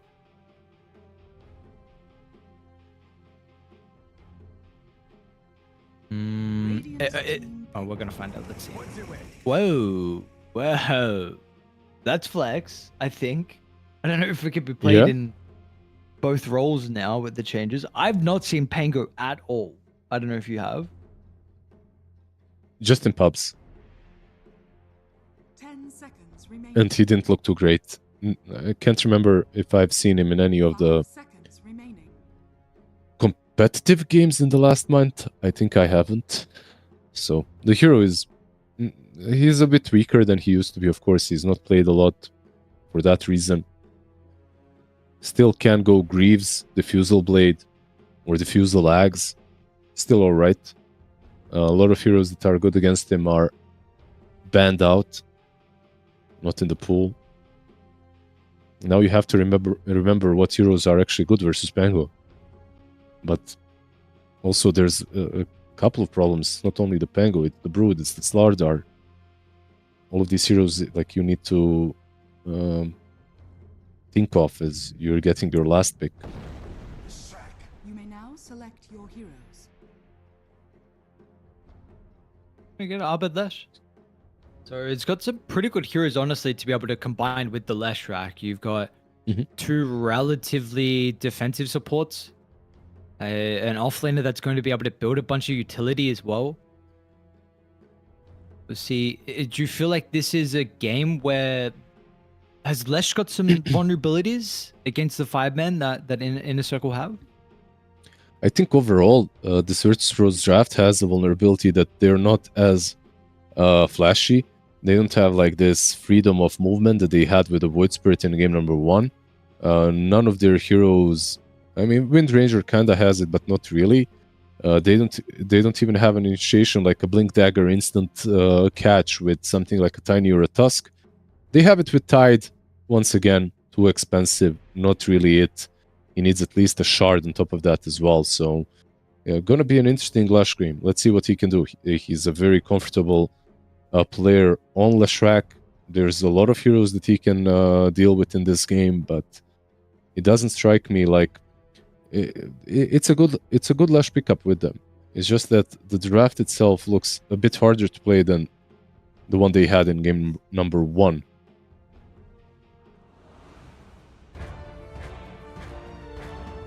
All right, well, let's see. We saw them execute in game 1. See, with the slightly more difficult draft, if they can make it work. You know, there were a couple of cool things, right? And you brought up the Dazzle Brood in the previous game. We get to see 4-2-3 on his Comfort Hero. We get to see how it's able to perform versus the Tide Hunter. Just the fact that they picked it into the Tide. It's definitely interesting. Largo 5, I think when we've seen it so far, it's been played as a 3. See how Fly is able to perform, and honestly, how the lane goes as well. I've been kind of impressed with the offlane Largos, just with the lane, in particular WS, but yeah, we'll see how Fly can play with the wind. Yeah, it's not the same when you're a support. It's very different. Like, you don't contribute as much, you don't find as much farm, you can't... I feel like one of the strengths that you've got as an offlane Largo is that you can just go full-on greed mode 4-4-0-0. When you're playing Largo as a support, I think that's basically impossible. Like, you have to contribute a little bit with Croak of Genius, maybe even with your ult. Yeah, I don't know. Overall, I'm really not impressed on this hero, with this hero as a support.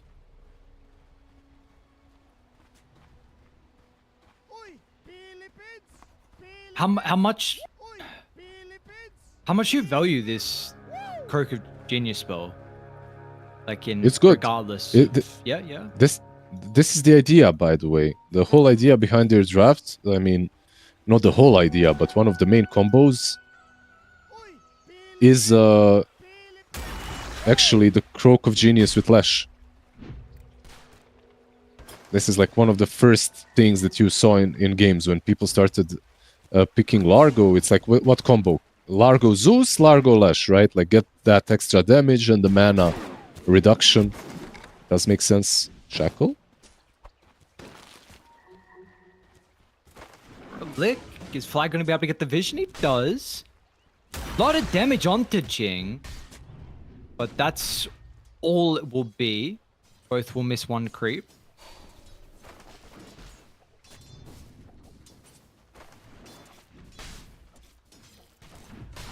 Okay, well, we'll see. We'll see if the damage is going to be there from Virtus Pro, because the sustain, I imagine, will as well. A lot of that's going to come down to, you've got some pretty good heroes to be able to get these, like, backline supports. I don't know if 5 Largo kind of plays that way, but still, like, at least the utility-based supports with the Slaughter, with the Pango, with the Brood too. Damn, 2 denies, by the way, on range creeps down bottom. Between Murta and Slardar, they've done this very well. They will hit level 2 because of that, most likely earlier, and if they continue this way, maybe they'll get... Yeah, if you get level 2 earlier, you can go for that kill. Double stun with that shot calling, it's definitely an option.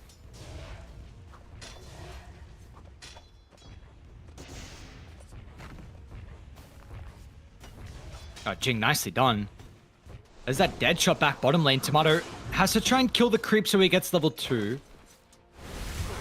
Meanwhile, Saberlight's just giving over first blood top lane. 4-2-3 and Sea's even battling back over towards Hellscream, but Hellscream has a full wave and a half to help out. Yeah, even though Tidehunter is decent into this lane, like, doesn't have Kraken Shell just yet. So wasn't really able to deal with the poison touch. They're going on Brood. Yeah, he's going to level Gush as well. They're trying to put a little bit more damage into 4-2-3, but we'll see. Still no points Kraken.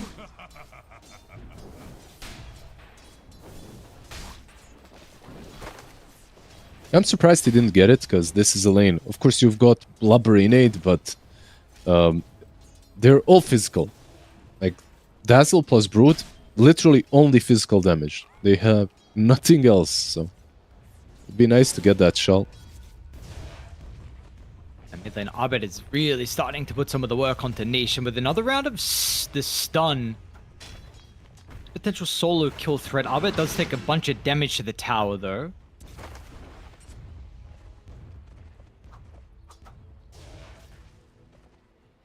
I don't know if this is the build that the stuns Bangos are him. going. One more right click, he's got the fairy. He's really putting in some serious hurt on this Bango mid.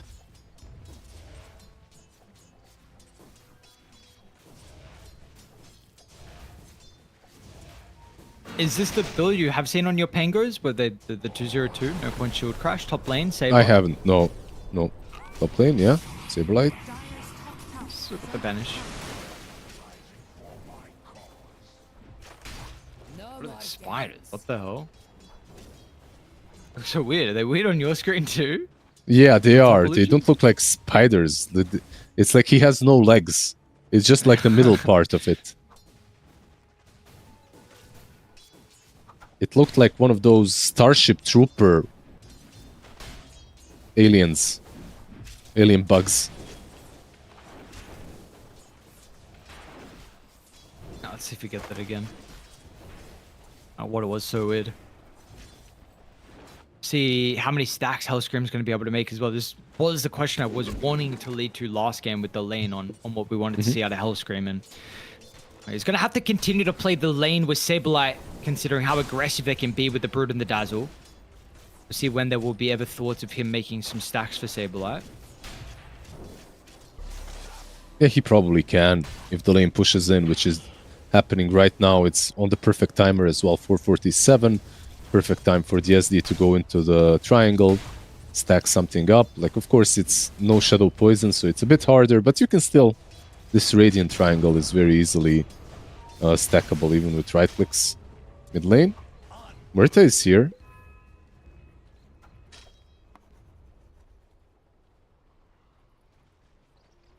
She is. So if she's still going to stick around, though, there's a bit of an opening to put some pressure on with some of the supports rotating. You see, as soon as at nighttime, they're going to start to try and secure the area. Both will drop the ward down. Much more opportunity for Radiant to be the ones on the aggressive front. The Lesh, no points up in the Edict just yet. Not a bad lane from Pango. By the way, he got his 6, 3-minute 6. So he will be able to contest one of the runes. Like, now with Rolling Thunder, maybe he can even pressure the Lash. Of course, no shield crash on him. Nice, that shot. Yeah, well done. Jing's been good so far, but the ping hasn't seemed to be a problem for the Muerta. And now Niche with the extra duration out of his Rolling Thunder wants to try and catch up the Hellscream, but gets a bit unlucky with the power rune that he found. Yeah, so far so good in the lanes for Inner Circle. Last game they kind of struggled. This time around, looking all right. Even the lane where it was kind of rough, the mid lane, with this ping, Pango is back up. He recovered.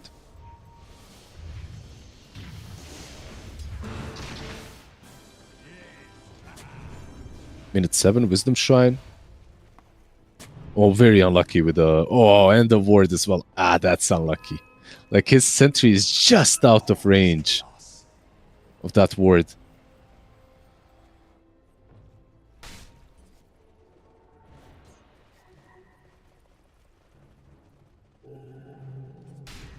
It's the same thing we saw last time, where both sides were aggressive and actually invaded to take away the wisdom.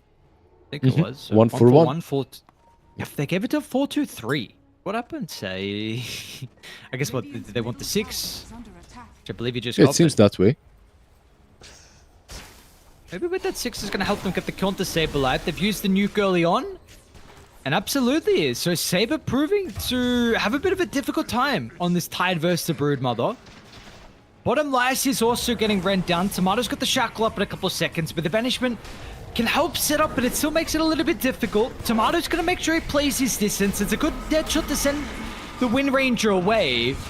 But a little bit more damage is going to have enough. Get the kill in the end.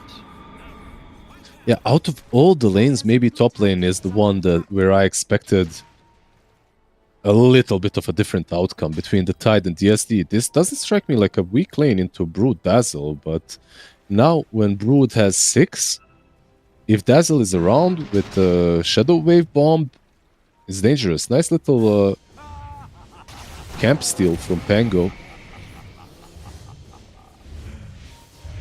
Wait, Abed, can you be here?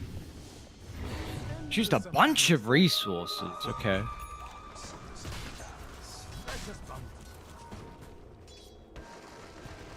Tomato's putting a lot of pressure into the tier 1 tower down Brood's bottom coming. as well. They're going to be careful because, yeah, Brood's come through the portal in 4-2-3.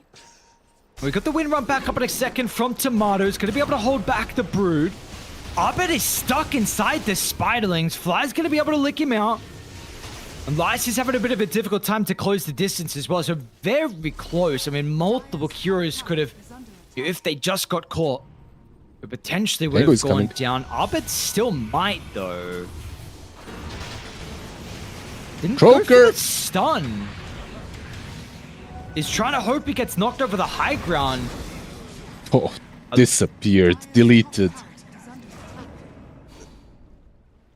This combo, by the way, it's not only between the Dazzle and the Broodmother, it's also about Slardar once he gets Corrosive Haze, because Shadow Wave is physical, so that's some bonus damage on top.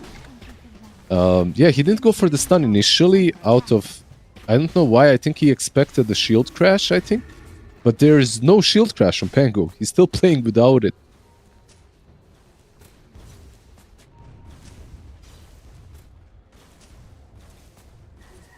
It's a bit of a costly death because Abed's walked to bottom, got nothing done, then back to that power, so back to the room where he died, and now he's going to walk out to the lane. So, I mean, you see the Pango's net worth has got about 600 advantage now and is also going to be able to get the power rune. Yep, they also don't have level 6 on their supports yet, so this move that they're making up top feels kind of forced. They have Ravage, but I don't really think they have a kill here. Not on Brood, at least. Maybe with Wind Ranger. Now that he is here, the Timado has rotated, sure, maybe they can get a kill. But it's dangerous. Haste is up on Pango. He's got it bottled. They're starting to surround them. Brood's going to come through the back line. And but the front's going to come crashing down pretty shortly as well with Nishi with the Rolling Thunder. Sableye can thread him with the Ravage.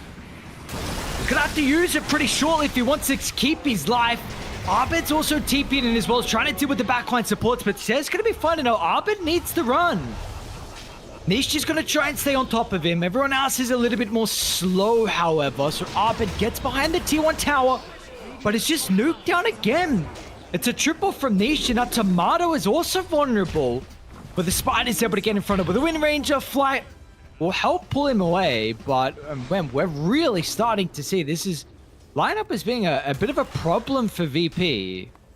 You know, absolutely is. And the fight wasn't played too well as well. The force on top, that is, Tidehunter was already on 50% HP before the fight even starts properly. Ravage is more or less basically forced just to stay alive. Disruption used defensively on the SD himself, but he dies immediately after anyway. I'm not really sure, but right now it's not looking too great for them. And maybe once they get some levels on SD, and he has Demonic Purge, but overall this looks like a very difficult game to play already. They don't have a natural playmaker from the mid lane. They have a Lesh with the mech, by the way. And the mech isn't even there yet.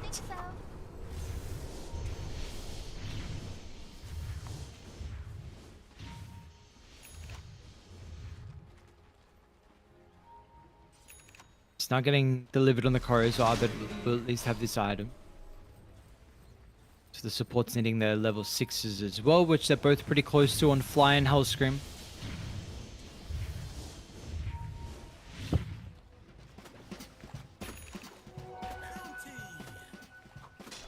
You got Veil 2 on Tide. Let's see if this... It's another instant Shiva's Rush as well from Sableye. A lot of value in a game like this with the Dead in the Water, but we saw him previous game go for it straight afterwards. And that will potentially be the case again.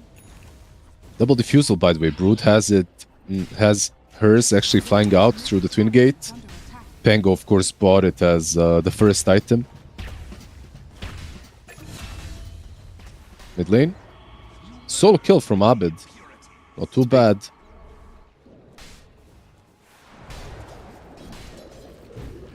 It is, I was going to say, going to put him without any mana if they wanted to continue with that attempt down bottom with the Brood coming through the portal. Yeah, unfortunately for Brood and the boys, Pango TP'd mid, trying to maybe make a difference and save the Huerta, so they can't. The move was, I feel like, pretty good because Tidehunter was all the way up top farming behind tier 1. Couldn't really connect without TP, and even with the TP he was low resources, but yeah, they moved out. Radiant's middle tower is under attack. Slice on the low ground. Good with the wisdom timing. Hell Scream. We're able to get the banish and yoink it away, so definitely one of the benefits that the SD has, and they still have their own wisdom that's left standing as well. So net worth lead, the early game was looking very, very good from Dire. 7-2 in regards to the kill count, but the gold is not really representing how the game kind of felt for the past 5 minutes or so.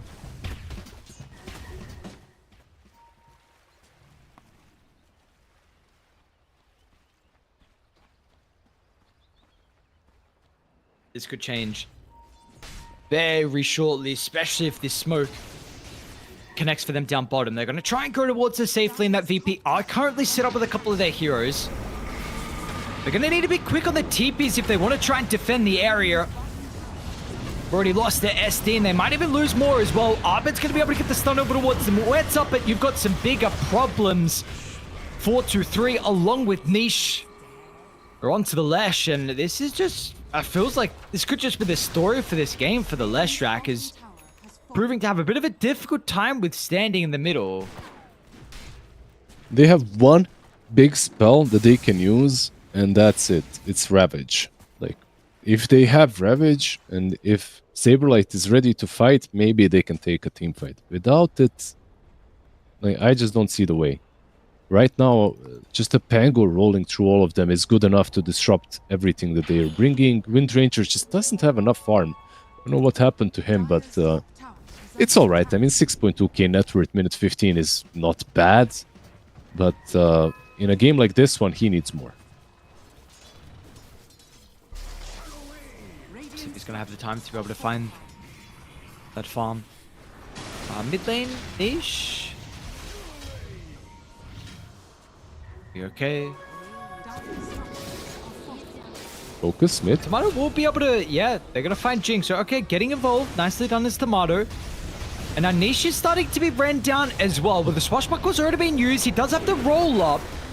Along with Dazzle playing behind him. But the Grave will come out, but Sablelight's still ready to go with the Ravage. Connects onto both. Niche will die after the Grave. Yeah, it took a while. Yeah, they overwhelmed them. Ravage was kind of good, catching both him and the Dazzle in the back. And also the kill on Huerta first. He's got to be careful mid though. Nice under the tower. Onto the creep, and now Lice is going to be in with the jump. Abed's Greaves is still on cooldown, and... That was greedy. Absolutely. That was just very greedy from the Lash. Hoping that Largo will save him. Like this is the thing. Like this Catchy Lick, it's a fine save. It's a dispel. It moves you out a little bit, but not. It's not even the 4-staff length. Especially on level 2. Bot lane. Oh man. Saber as well, actually. Most likely, they're connecting. Yeah, they're going to be able to find him. Even if the crush doesn't really last for too long, they should have the corrosive haze that can be used. So, But one side has a nice sequence of events, your VP around the mid lane, and then Dire respond pretty quickly. Lesh again, by the way. They know he's there. They saw him farming, but okay, he moves a bit way on time this time around. We'll see how much he'll be able to do with the Stroke of Genius. Largo is spamming it on him now. But, let's see, room fight. One difference, though, is for VP to do these kind of pickoffs, they need to use Ravage. For Inner Circle on the other side, I feel like it's so much easier. They didn't even have to commit a lot of big spells.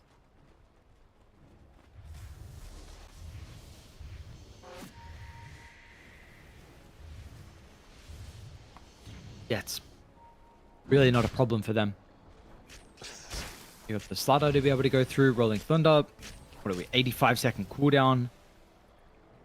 Multiple diffusals to play with, the Broodmother in the middle. Jinx so far, this Moitus has been completely different from this hero compared to his Tiny.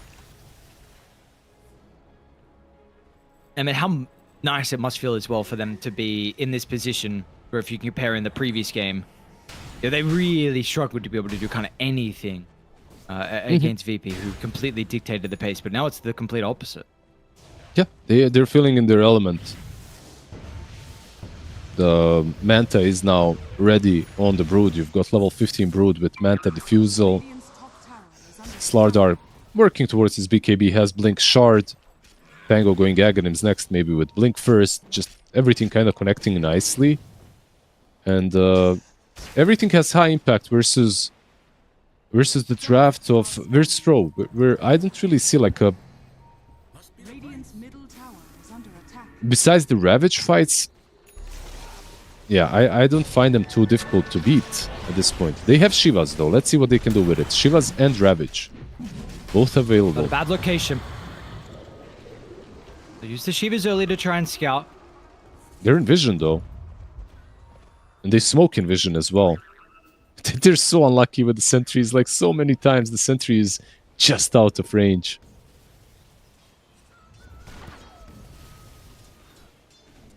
Do they make it to the high ground first? So this is going to be the important thing. Saber will charge up. And make sure they don't group up here. Slaughter's going to be ready to jump in the middle, but they'll actually go to Vermoetza. So for the first point of contact, Licensing with the Crusher with the Rolling Thunder as well. They're going to try and blow up Arbit. Arbit does get some bonus health back. He's okay. And now they're going to be cautious about the second round. No one's died just yet, and Saber's ready. But he can reign supreme in this team fight with the threat of the Ravage, and they know that on Dire. They committed.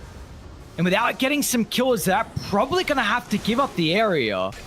So very nicely done from Radiant. They just take their time, are patient, utilize the supports and their spell casting, and they avoid the Rolling Thunder and the initial jump, and they're going to be rewarded. Yeah, now they got Demonic Cleanse as well on SD. Not too bad in this game. But what healed Lash so heavily? It was Guardian Greaves, and I guess the song from Largo, right? Bot lane Slardar is fine. No Demonic Purge. Because to me that fight, even through Ravage, looks playable because of Rolling Thunder. But okay, maybe they need a couple of BKBs on Dire first. Are they buying them? Slardar, of course, Slardar going next BKB, and so is Brood. Once you get the BKBs, of course, you mitigate a lot of damage from Lash.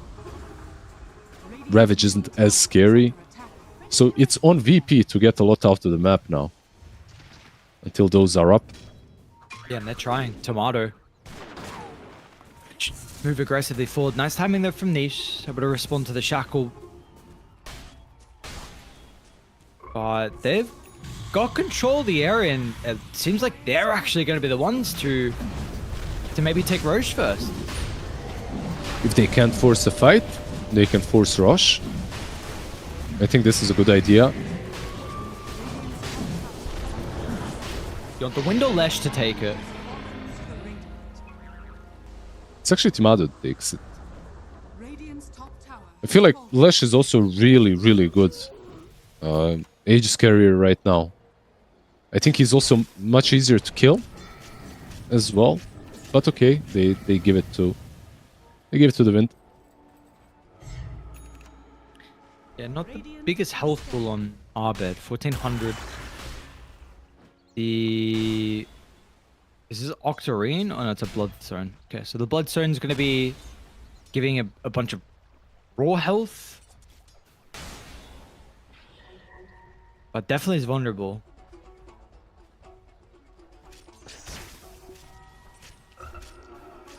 The Saber commits for the dead in the water as well. It hasn't... He's got enough gold, but it looks like he wants to blink currently. He's kind of stuck between one or the other. So far in fights, he's been just phasing in with Windlace and Tumbler's Toy. He's got a lot of bonus movement speed, but yeah, no way of really initiating. He does buy out on the blink. I honestly wouldn't mind the shard. I think it's a fantastic shard game too, but this is alright as well. I think it's a really good Aghanims game too. Radiant's middle tower is under attack. What makes you feel like this is a good Axe game? I mean, just to be able to poke as well from distance. It's one thing that they're really missing. The minus armor on Gush, of course, is fantastic, but did you see the last couple of fights, the way they're started? It's Tidehunter running in and using Shivas. And trying to catch someone with Shivas, which isn't really that great. With Gush, with Aghanim's Gush, you can just constantly spam it. It gives you a nice info if it connects as well. Like, Top lane? Tomato's gone. They're gonna send the army over towards ST, so he's gonna have to use a banishment defensive, which means he doesn't have it towards Tomato. Nice BKB reaction from 423. The Ravages are gonna connect onto the Broodmother. Now they got the Rolling Thunder as well. Tomato is not gonna be able to run himself away. Does activate the Wind Run, but the evasion, it doesn't matter in the end. So, but the Aegis advantage completely nullified. they just caught him super out of position. Everyone else was more or less showing on the map. And he was still pretty far out. And it's like, it's a bad thing that they lost the Aegis and their carry, but on top of that, they lost Ravage.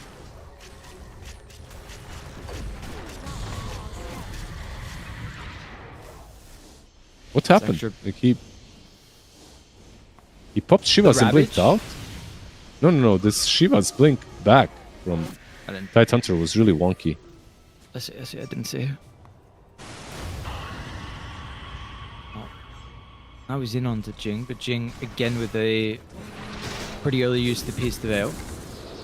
So 2,000 net worth lead, but yeah, I don't know. We're just okay. What's going on mid? They have Graves. Tomato. Oh, he actually went in. Nicely done, Tomato. And a massive solo kill. I thought maybe there's some extra people nearby with that force in that maybe he just buried his own grave, but this is a gigantic kill. Yeah, he's keeping up with the Brood. Like all things considered, he's what, 2 and a 4k, 2.4, 2.5k behind the Broodmother. It's not too terrible, like a lead that can be played against. Does need a BKB, of course, on Wind Ranger as well.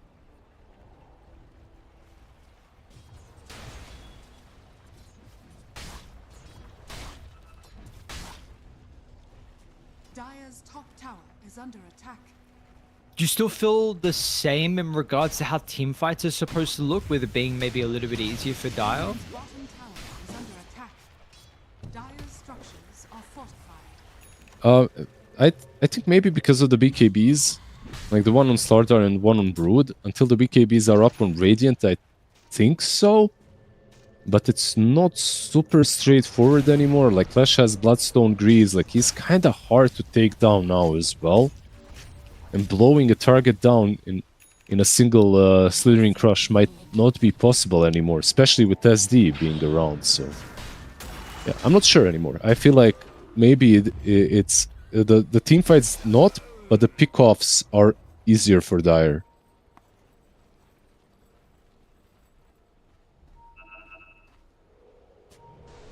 Speaking of the pickoffs, Tomato. Straight to Dire's smoke. They're gonna see the dead shot. We go for the Hurricane Pike away. TPs are gonna start to come back as well, but man, that could have been an opportunity. Lash is showing. Circle. Like Dire's bottom tower You see instantly what they're doing. Straight inside the lane, they're just running straight towards Abed. Yeah, he was the haste showing and well. wants the wave. He's gonna get it, but let's see if it gets out. Oh, Oh, TP? he's gonna TP instead. What? Oh, rely on the haste. Rely on the haste. Nice, he's out. Oh, Shadow Demon with a little bit of debate there, you know, just showing up, disrupting himself, dangling himself like a carrot on a stick. So they leave Lush. Yeah, that TP out was not gonna happen ever. Nice space though. They got both wisdoms. Saberlight yoinks the inner circles one, and Abed's able to find their own. EDD also picked up on Tomato, so some of the big objectives, the 28-minute ones, gonna go the way of Radiant.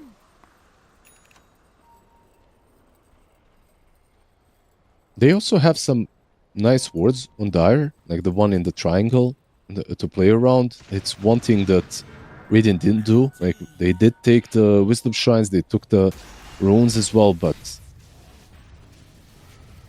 the triangle is not theirs any longer. So, let's see, Lesh is actually just going straight in. 5 seconds, no Greaves. Yeah, Abed wants to try and reclaim the area.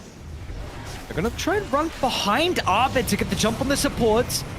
Fly will be protected thanks for the banishment, but as soon as he pops out, he's gonna Rolling Thunder straight on his head. Where's Saberlight in the middle of this as well? He's in the creating back. chaos as well, but there's no one else to follow with the Ravage opportunity that he's waiting for.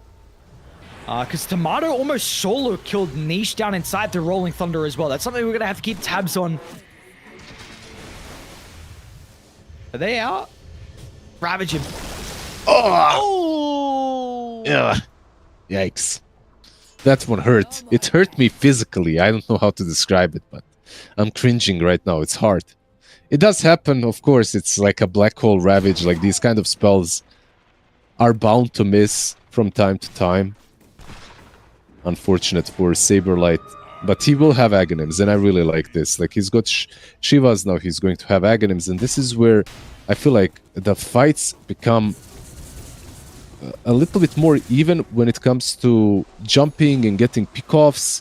Up to this point, I think the team fights from Saberlight and the boys were stronger due to Ravage when it's connected. But now they can play a different kind of Dota as well. It's constant gush spam from distance, giving them vision, setting things up. Tormentor, by the way, will be up in 10 seconds. This should be free for Dire. No Ravage, of course.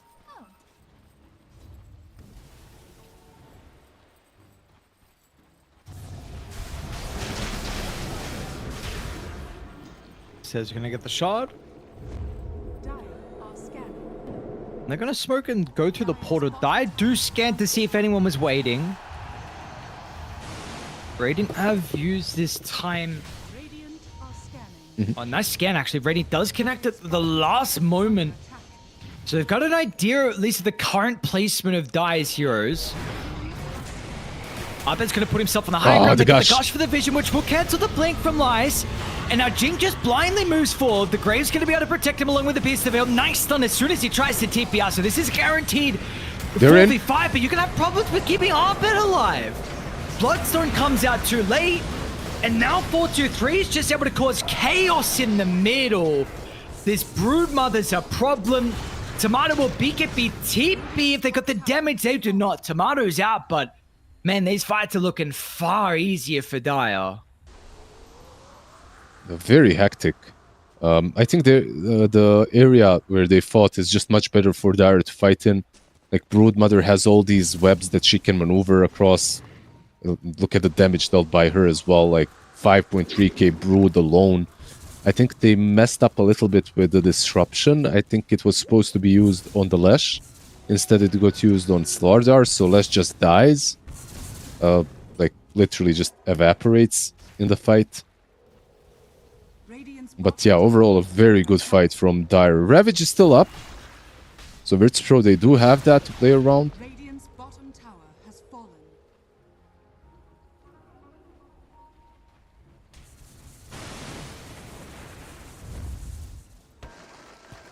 It's gonna have to be a big Ravage here from Saberlight though. Yeah, this is a rush fight.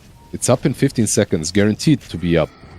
They won't have a BKB on Wind Ranger, or actually they will in 20 seconds, so not as bad of a timer for them. Thing is, this Brood is massive though. Disperser will soon be up in like 600 gold.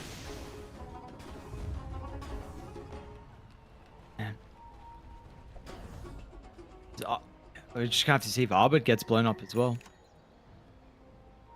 It's not the level 20 yet, unfortunately. Scepter just completed from Jing on the Muerta. And either side is going to be the stalemate. Just holding this high ground, making sure they don't venture too far away from the area. Yeah, Brood might have a slight advantage here because of the spiderlings. You can scout different areas of the map with it. You can also creep skip, farm the map, so you can still get some farm while keeping the rush area in check.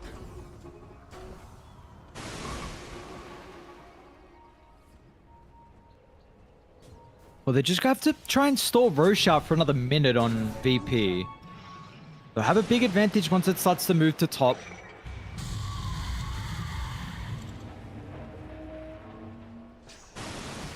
The shield rune as well, that's going to be the spawn. Pretty big for Arbit, to be honest, because it feels like it's super close between life or death on him being blown up or getting some of the spells and importantly the bloodstone off. Mm-hmm. Yeah, luckily as well for VP, they don't have to go into the pit themselves too. They do have Gushag spam, they have the power shot as well to work with, so they know Rush isn't being taken by Dire, because Dire takes it really quickly. Like if Muerta pops her ulti and you use Corrosive Haze, like, Rush dies very quickly. It's a level 18 Slardar.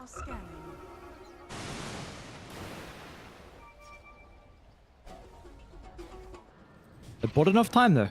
Roche is just going to move to top. Our bed's hit level 20. It went for the Pulse Nova damage. It's got the Whisper of the Dread as well.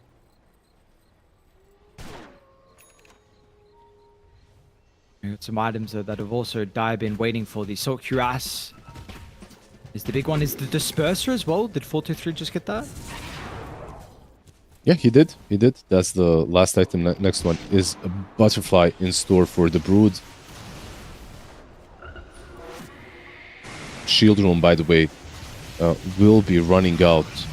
So, unfortunately, nothing extra saving the Lesh in these fights. And look at Brood, by the way. I didn't know she was able to do this. Rosh, like, isn't able to even attack her. If he stands in the right spot, Rosh doesn't hit, and he gets to hit Rosh.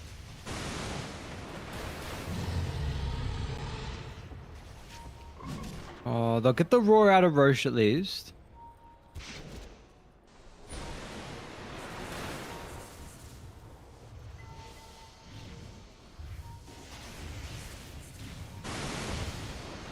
Such a interesting stalemate. It's just either side is no one's moved on the other half. Oh, he's just chilling apparently. Both teams know how quickly Rosh dies. Oh, Muerta mid. Here's the whale is used. Lesh is in. Try and run him down. I don't have all 5 of their heroes here currently. It looks like they're just going to have to sacrifice the life of Jing. We'll see if he's got a buyback. He does. That heal is ridiculous. I mean, Tomato wants to go in for the kill. Saberlight will commit as well. Let's see if he buys back. They have buyback. Trying to make it a little bit frustrating on the retreat from Virtus Pro. They'd love if they can get away scot-free and not have to commit too heavily, and that will be the case. So 30 seconds. I don't think they'll let them. He buybacks. I don't think they're going to let them take Rosh. This is 100% going to be a fight. Roar is there as well. No buyback just yet. Maybe they can stall it. We'll see. I guess they are. They're not committing, really. It can always prove to be a little bit chaotic as well, with Niche being able to roll inside the pit. They have BKBs. This is anyone's Rosh. They can move in freely with the Brood. They gotta go. BKB's there, Brood. Now 4-2-3 is gonna try. There we go with the rolling thunder in the middle. Tomato snatches the Aegis And now eyes on the Ravage. He's not Once winning the fight, BKBs though. expires, it's going to be important inside this close area. But they all split away. The Ravage isn't good enough from Saberlight. They do still Tango? catch up to Niche. Niche isolated away from the team. They have completely left him alone. He Dazzle is steals the coming. banner, but that is all. Yeah, Dazzle was connecting, but decided not to in the end. Even though he has Blink, he couldn't save him. That was already a done deal. Pretty decent, I would say, for Timado. Like, they don't get rush kill, but they do snatch the Aegis. They prevent Brood from getting it once again. So that one kill on Muerta actually led them into a pretty comfortable rush fight. Still, was not easy. Wind Rangers literally lost that one-on-one versus Brood. But yeah, both teams more or less satisfied, I would say. I'm not sure why Muerta didn't buy back, though. I think that was like definitely a fight that you could buy back for. Dire are scanning. Dire's middle tower is under attack.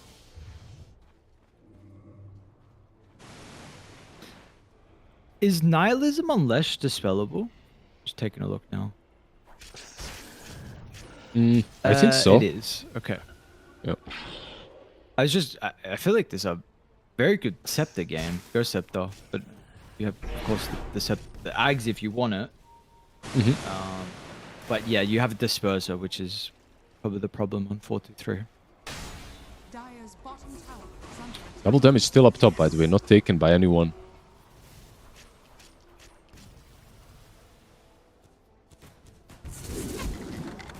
Looks like Saber's not going to be able to run past. Dire's middle tower is under attack. Well, what an interesting game. I don't know. Kills is... Yo, we haven't got too many. 27 all up, 40 minutes in. Not a whole lot of action, but we've been close to some big fights. Just a lot of saves on both sides. I think that's maybe the main reason why we're not seeing kills. Dazzle on one side, Shadow Demon, Largo on the other. It's a ton of saves. Both teams playing the map very how to put it, like they're very territorial, let's put it that way. They claim their piece of land and they hold on to it.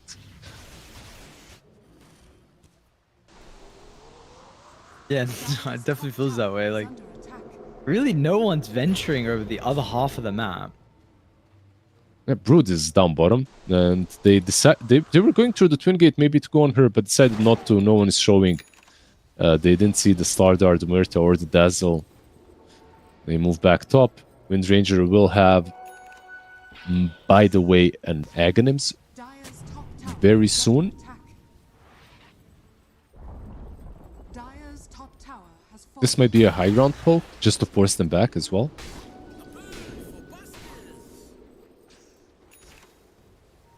What are some of the key things to look at for the Brood in some of the late game fights? Because I know you mentioned multiple times, like, you feel like this hero, one, isn't a cheese hero anymore, and is also kind of one of the better carry, or at least you can be a carry like a right clicker.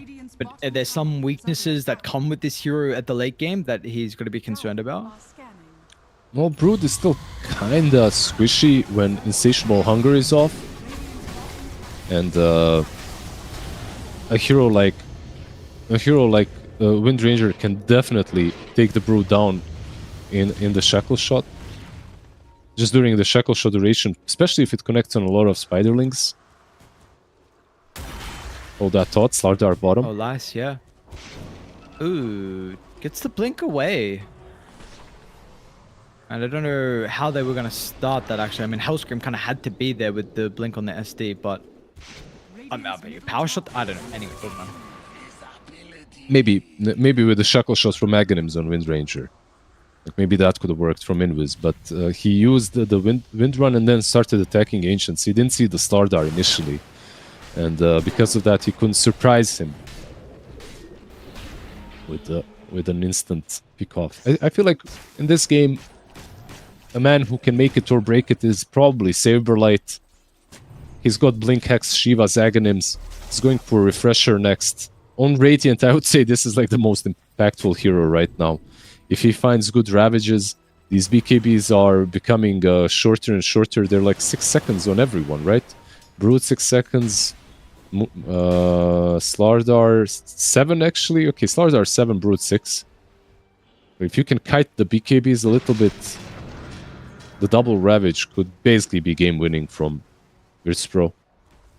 They're getting close to level 25 as well. So an extra seconds on Ravage stun would be quite nice.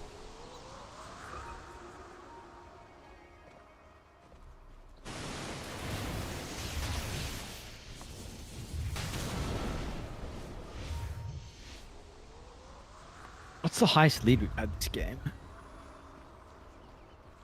Maybe 4K? 5K. 5K? Yeah.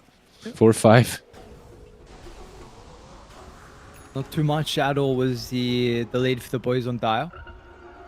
Now playing with a deficit, but they're barely any. I mean, this is a super even game. He took Pulse Nova Trigger's Lightning Storm. Rip everyone's FPS who's in the game watching. Nice. Smoke breaks. That shot's gonna Hex. scalp, but importantly, they get the Broodmother. Is it gonna be any follow-up? No, Saberblade doesn't get the Ravage off. Because Arbit's trying to deal with the backline. Once the run done set, they've killed the Dazzle, and meanwhile, Nisha's Rolling Thunder has to be used to disengage away from Tomato. Is that all? I want kills! Give me more! They didn't use Ravage. No kills. You know why he didn't use Ravage? He didn't really trust the backline catch from Abed. Or maybe he did trust it, but he wanted to commit anyways and get the Ravage on top of Dazzle too. Because like he jumped in nicely, but he didn't see where the Dazzle was. And if he Ravages while Brood is hexed and they don't kill the Brood because of Grave, she heals up immediately. Just pops insatiable hunger and heals up immediately, so they couldn't commit to it. Damn, she kills the towers fast. Yeah, wow. Brood. Hex. They found her. She stuck around. And the Ravage as well, by the way. He committed. Like, they had the double Hex. He still commits the Ravage. Just in case. Very good read, by the way, from both of them to know where she is going to be hiding after pushing in the bottom lane. Oh, this is a good opportunity to maybe force a buyback.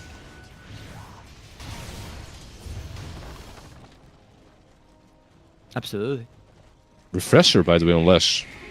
Double Hex, double BKB. And tied as well, which might catch them by surprise. See if Saberblade actually hides the Refresher, which I really would like him to do.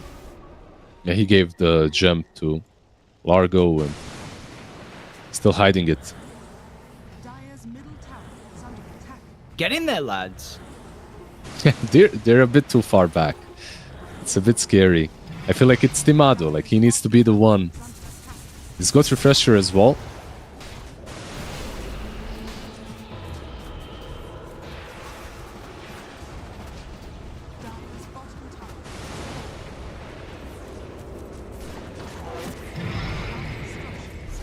"15 seconds.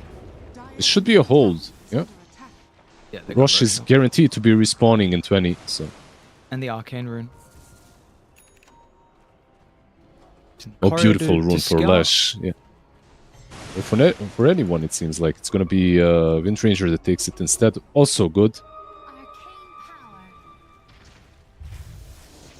An interesting play call for them to continue to hold some of the map instead of going back and playing over Roche.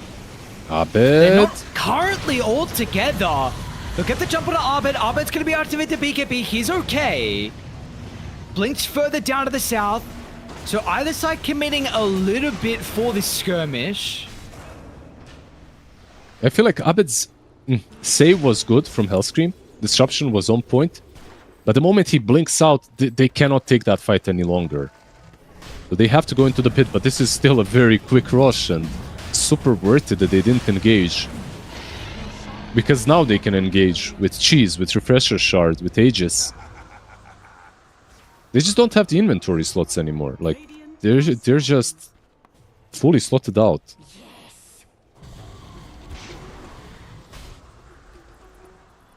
Lesh is playing without boots, or switching in and out Kaya Sanj for boots. Windranger as well, playing without refresher.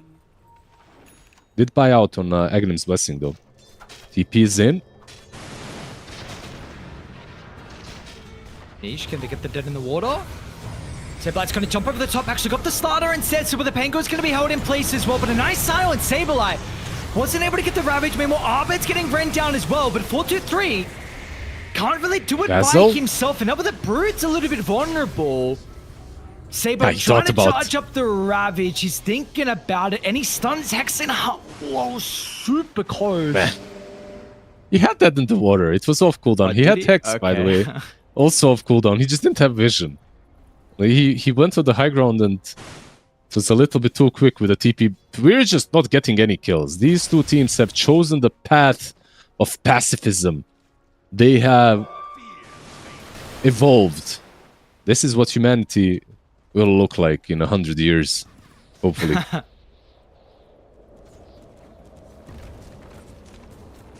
The passive Dota is no longer. So what has we got? We still got Ravage Refresher. Lesh used his Refresher previously with the BKB on cooldown. Refresher shot still on Hell Scream. Okay. Buybacks as well. Radiant missing 3. That's about it. Rude. Jumped in, trying to force some reactions. And with the backline, they've also got the back, Star Dart. as well out of the base. Niche is going to try and follow a lot of damage over towards Tomato. They'll be able to deal with the Aegis. Tight. Ravage is out. Saberlight, can he get a second round of the Ravage? He can. Chain control with the Brood to prevent the right clicks. 4-2-3 will buy back. But is he actually going to be able to have Niche. an impact inside this further fight? Because Niche, dead in the water, held into place, shackled up now as well. He too's got a buyback. You've got to respect some of this now from Rady. You did commit a lot. Yeah, Brute has buyback. Sorry, not buyback. BKB. In 1 second, it's back off cooldown. So she has that play around shackle. Peng. Can they do anything off the back of this? There's the first X, but Lyce is going to be instantly in as well. They want to turn to the Slaughter instead. Lesh has got some problems. Quick banishment the last second, but are they going to be able to get Arbit away with the Bloodstone? BKB activated. Arbit just healing back up to full. Double kill for Tomato, and that is the series and game done and dusted. No Brood and no damage. Virtus Pro. GG. They'll take this one in 2-0 fashion. Man, it took some goddamn time, and we didn't have a lot of killers, but in the end, it'll take them 50 minutes. 50 minutes, 37 kills total. Like, what the hell was this Dota? It was blast from the past. Two teams just playing very objective based, just around Rosh, around their triangles, around the high ground vision that they had. But eventually the items just came through for Radiant. I feel like the items were more impactful from VP than they were on Inner Circle. Most importantly, the hexes, the double hex on Abed and Saberlight, and the double refresher on them. Suddenly you can actually take these targets down much easier. I feel like they got a couple of pickoffs here and there. Still, Inner Circle, this draft of theirs, I liked it. I feel like it had a lot of potential, but it needed to play a little bit faster once again. Like in game number 1, they were very timid. Game number 2, they started all guns blazing, and then they kind of collapsed back into their shell. Waited for something, waited until Virtus Pro were too big to handle. This game didn't really look that bad for Inner Circle at the beginning, honestly. There was like a tiny little bit refresher glitch from Pengo. I don't think he really had to use it the first time, and that kind of proved to be his downfall because he didn't have ulti. The secondary time, he died in front of his base. But besides that, the only thing that I would take away from Inner Circle's playstyle was that it wasn't as aggressive as it tends to be from them. Like, if it was, these drafts, I think they were very winnable. Well, at least they've put themselves, continue to put themselves in a position where we can see them, contest in these games and in this series with the drafts in particular. But unfortunately, still, the run here, you're gonna have to get some. You're gonna have to beat some difficult opponents, and unable to do so versus Virtus Pro. They got the victory yesterday versus Enigma, but so they're gonna end. They've got another series actually afterwards, so they'll get a bit of a break. They have everyone, in fact, for us on the main stream and the Ember stream being this one. We've got about an hour and 15 until our next series. So Inner Circle will get a break. They're gonna be playing up versus Avulus, who has struggled so far. They are yet to get a map victory, 2-0 defeat versus Aurora. They just lost previously versus Zero Tenacity as well. And then the other stream, the main stream, they've got Enigma taking on Aurora. So it's going to be a very exciting matchup between those two teams. For you and I, we are done tonight. But yeah, like I was saying, Ember going to be back with the final series of the night in about an hour and 15. So we're going to be covering Avulus versus Inner Circle. Plenty more Dota going on. Make sure you guys stick around. We'll see you guys in a bit. When we come back, we've got more Dream League Division 2 action. See you guys soon.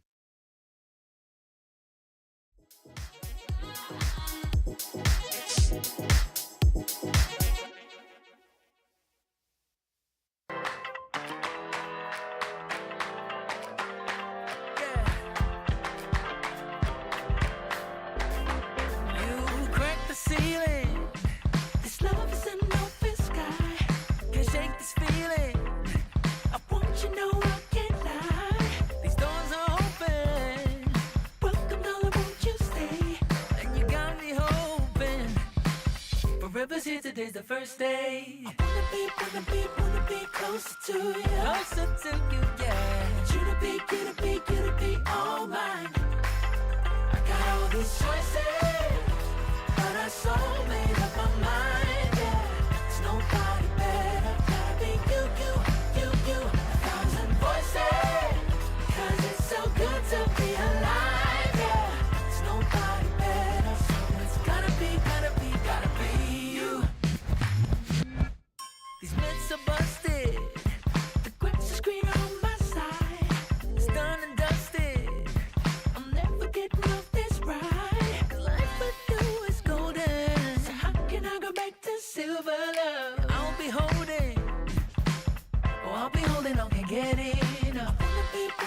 Wanna be closer to you. Closer to you, yeah. You to be all mine. Oh, yeah. Got all these choices, yeah. But I so made up my mind. There's nobody better, gotta be you. Got to be you. Voices, yeah. 'Cause it's so good to be alive, yeah. There's nobody better, so it's gotta be you. Yeah. It's gotta be you. Gotta be you. Gotta be you. Gotta be you. Yeah. Gotta be you. Oh. It's gotta be you. Yeah. These choices, but I so made up my mind. Nobody better, gotta be you. Oh, it's got to be you. Voices, 'cause it's so good to be alive, yeah. There's nobody better, so it's gotta be you. Hey. Nobody else, no. It's gotta be you.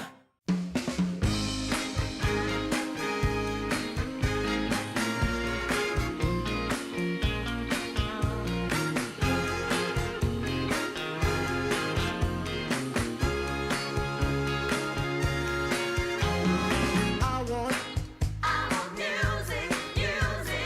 good music playing and dancing to the groove. And I want to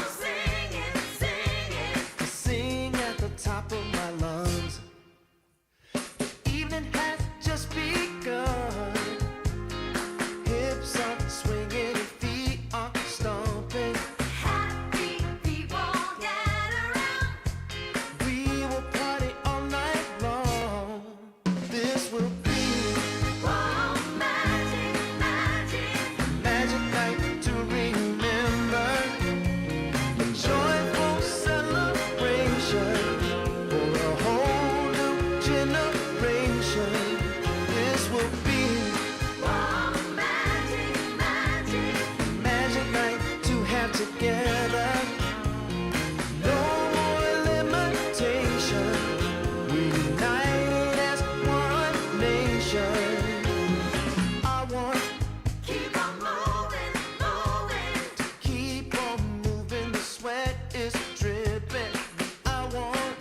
nation.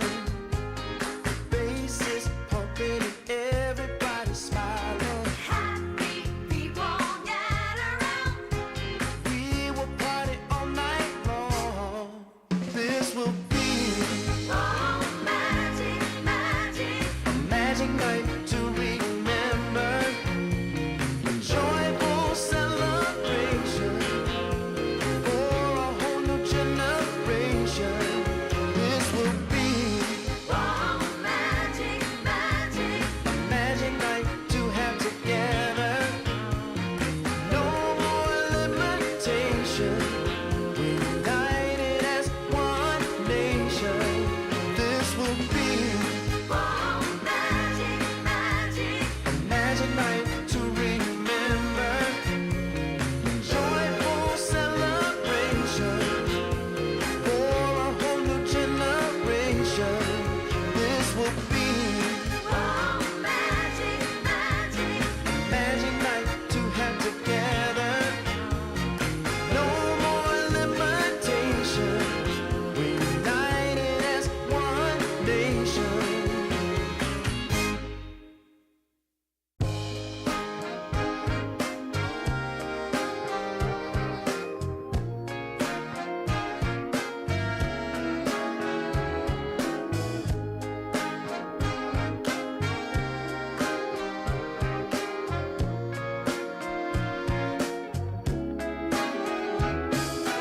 Leaning on the window pane, I found my mystery woman.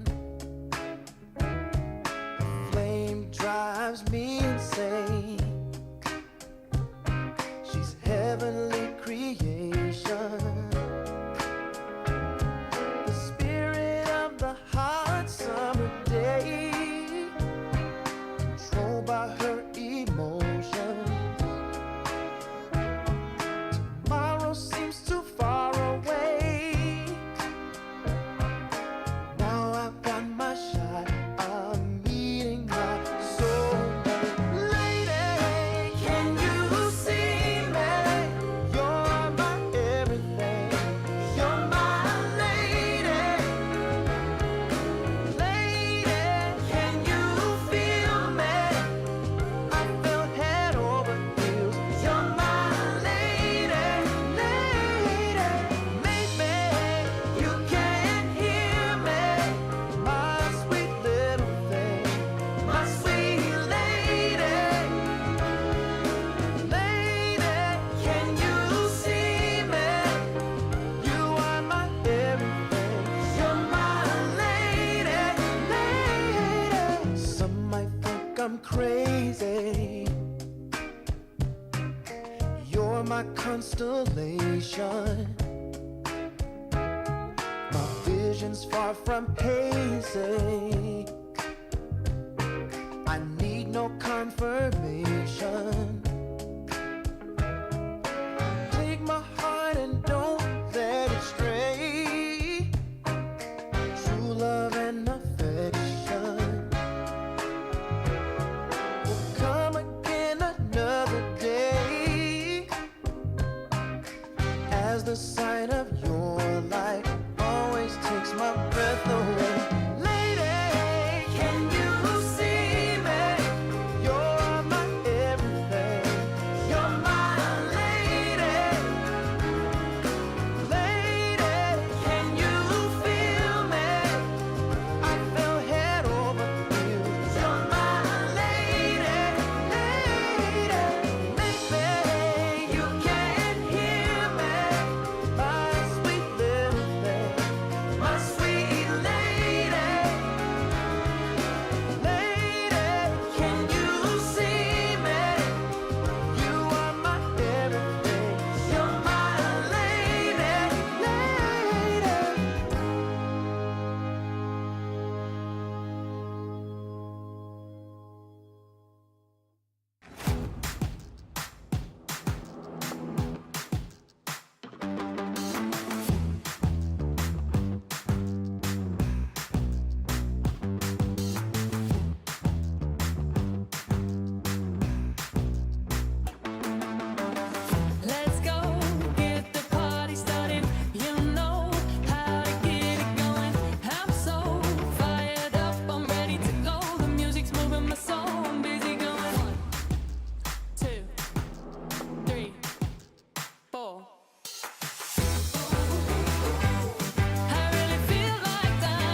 haven't found the one,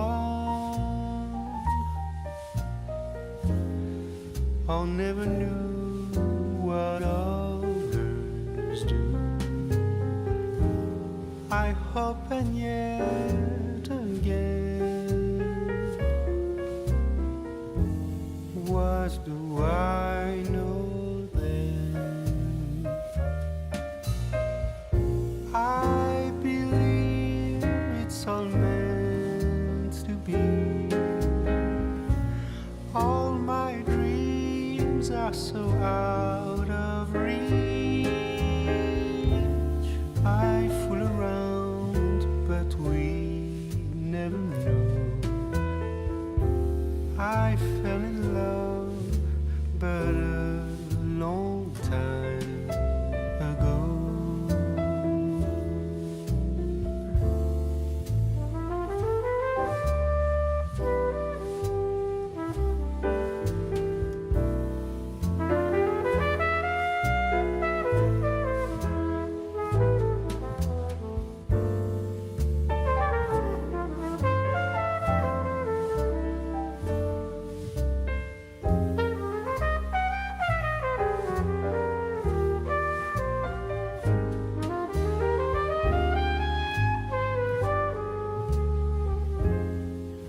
I sing the same old song, been going on for far too long.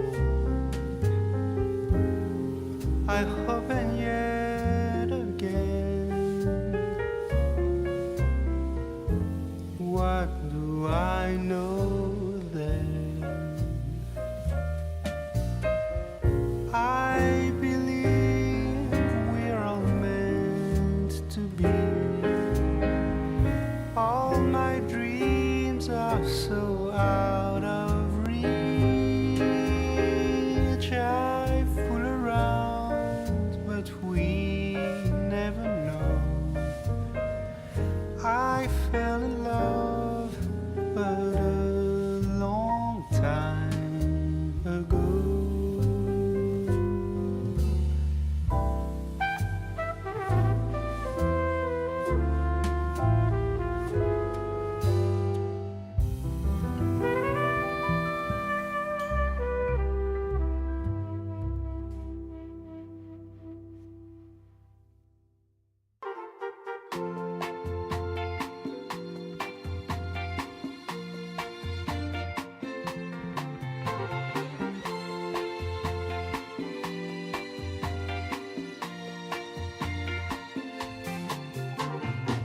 I got the sun in my pocket and the moon above my head. Got the whole world at my feet and there ain't a cloud ahead. There are stories I need to tell. There is laughter I need to share. Joy and love all around. I can feel it in the air. Oh, nothing can stop me now. There's nothing at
Tell me what can I do? 'Cause baby, without you, I'm all wrapped up in blue. Wrapped up in blue. Wrapped up in blue. Wrapped up in blue.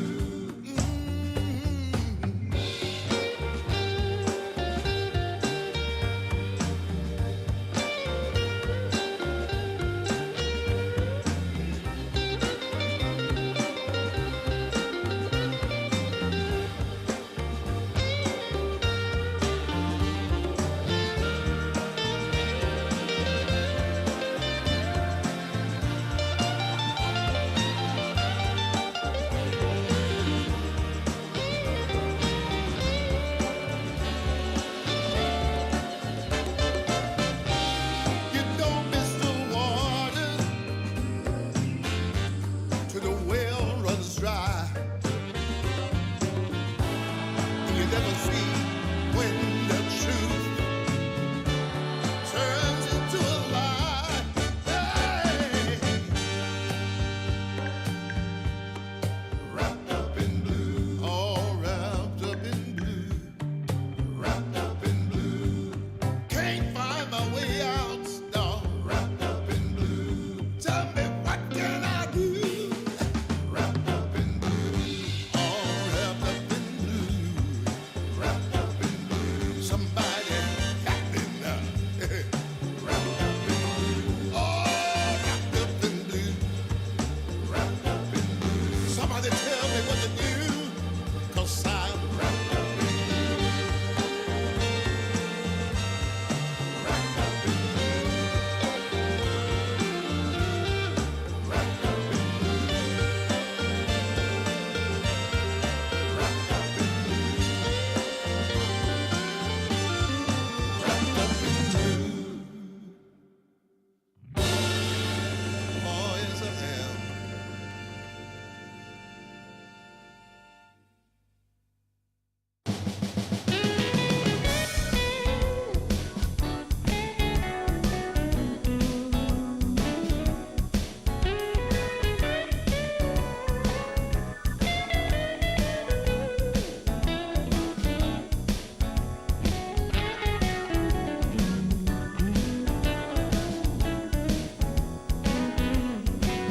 I got the prettiest little girl. She's as pretty as can be. Yeah, yeah. I got the prettiest little girl.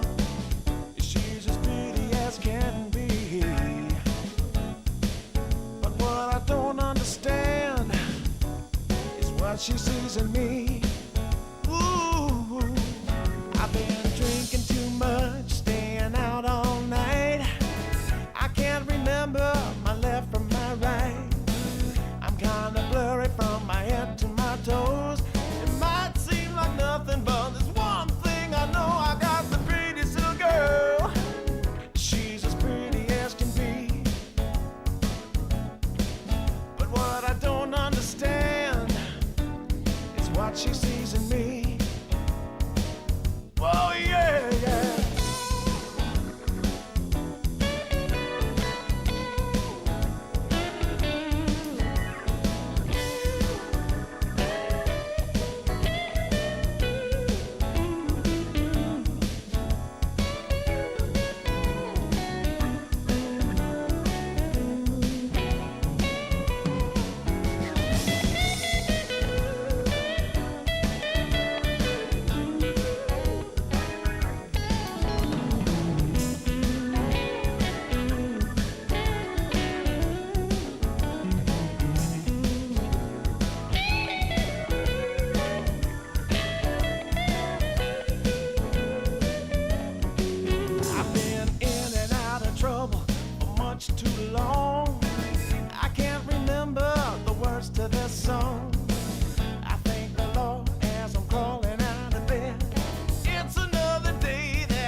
Mm-hmm.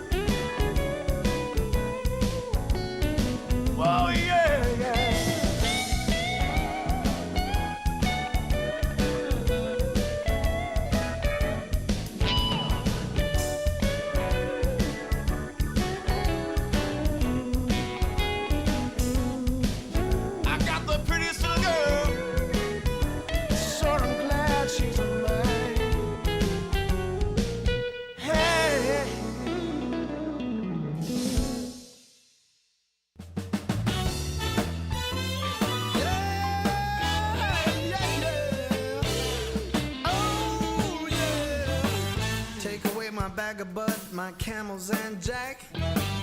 Go ahead and take them all, I don't want them back.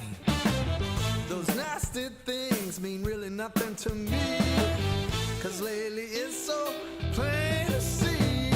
All I want is you, honey, it's so true. Give it to me, baby, all I need is you. Yeah, yeah, yeah. Come on, you can take away my mint Cadillac, take my Harley too, I don't need them back. I got an engine, Lord, it runs so right. As long as I get your loving each night, all I want is you, honey, it's so true. Give it to me, baby, all I need is you. Yeah, yeah, yeah, yeah, yeah. In the morning, well, early in the morning, late in the evening, right around noontime, right about noontime, baby, 24/7. Give it to me, baby, all I need is you. Yeah, yeah, yeah.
Camels and jack. Go ahead and take them all, I don't want them back. The only thing I could ever really miss is what I feel when I get your kiss. All I want is you, honey, it's so true. Give it to me, baby, all I need is you. Yeah, yeah.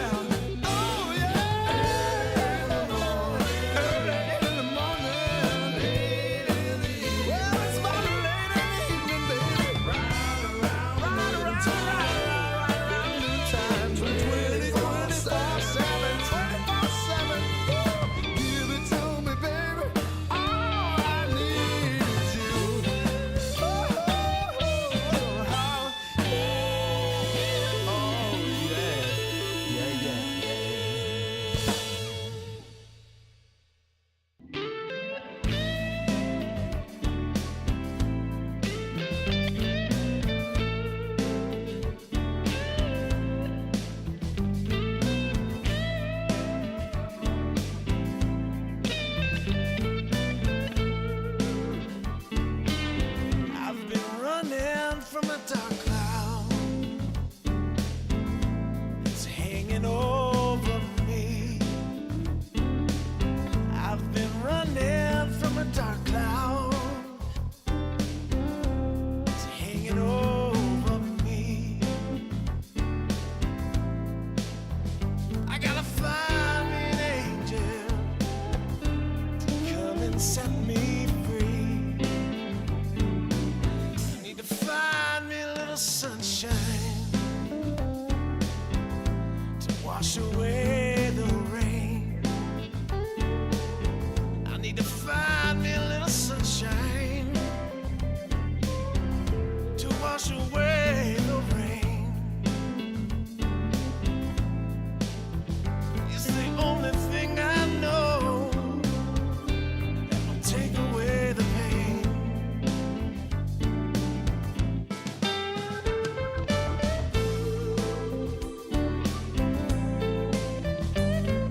If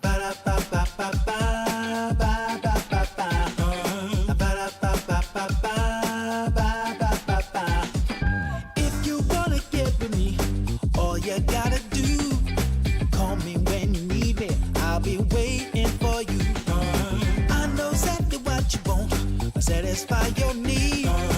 We can have a good time. Don't you worry about a thing.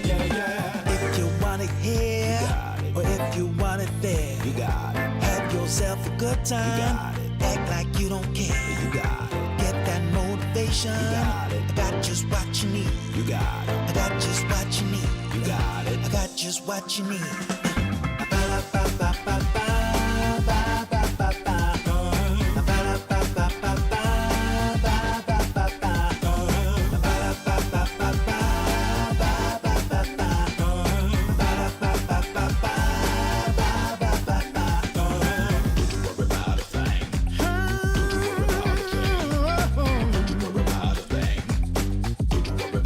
Don't you know you got it, baby?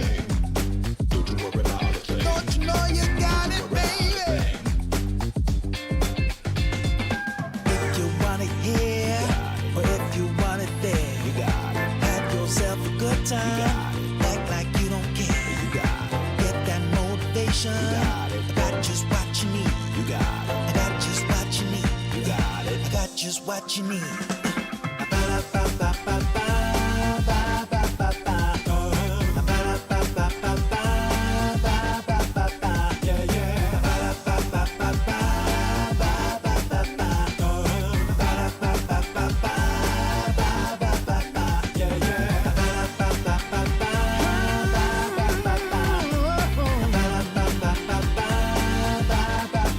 Don't you know you got it, baby? Don't you know you got it, baby?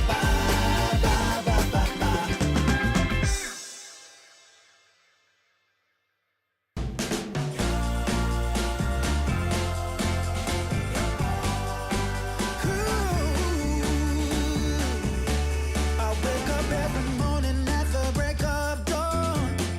Get out of bed with a stretch and a yawn. Wondering what the day ahead might bring. Then I remember you and start to sing. See, I know I made the right selection to lead me in the right direction. You got the ability, and I know what I need. You're everything I want. Got everything I need. Everything I want. Got everything I need.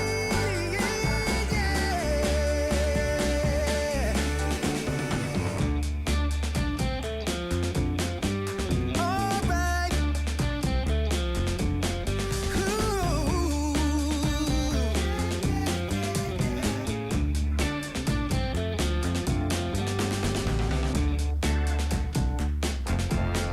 You're my desire. Yeah. Ooh. You're everything I want. You're everything I need. Got everything I want. Everything I need. Yeah. Everything I want. Got everything I need.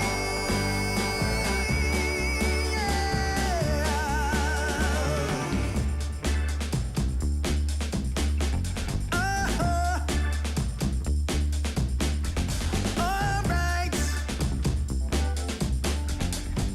Yeah.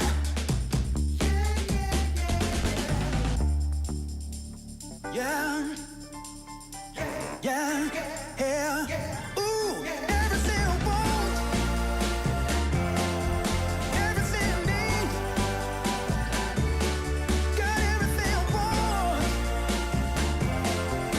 Everything I want. Everything I need.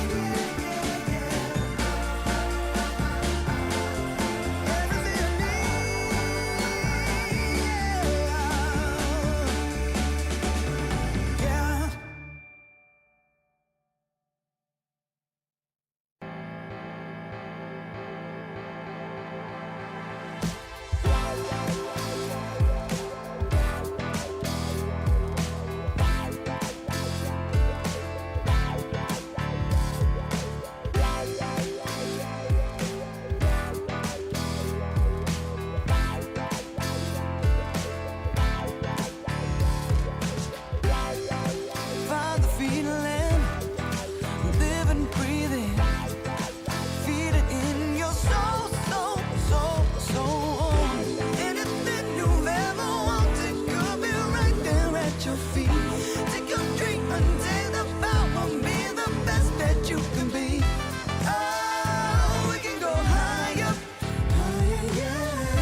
you try.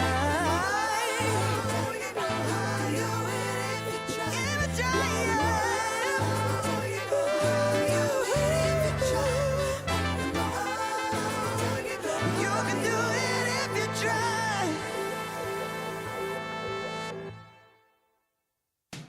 Sure gonna be a cold winter, baby, without your loving around. I will be waiting until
struggle. Nothing quite as rough as today. I've been held up. Nothing seemingly goes my way. Oh, I'm not a man for crying. For a storm of tears I crave. Take all this sorrow from me. How much more do I have to pray?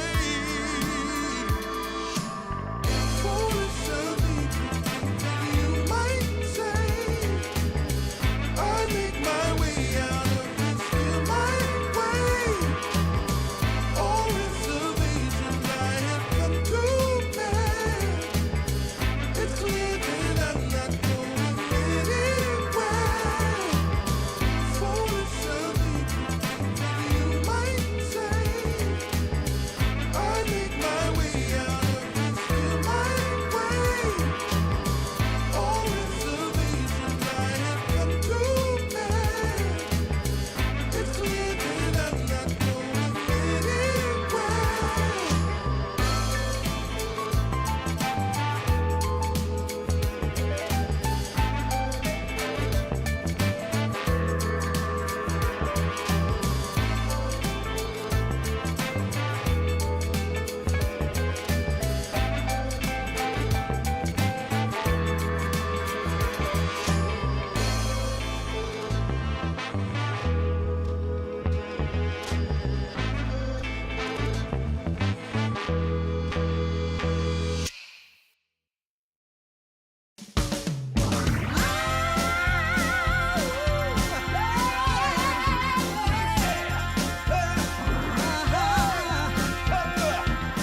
Go and tell your mama to get up off her seat.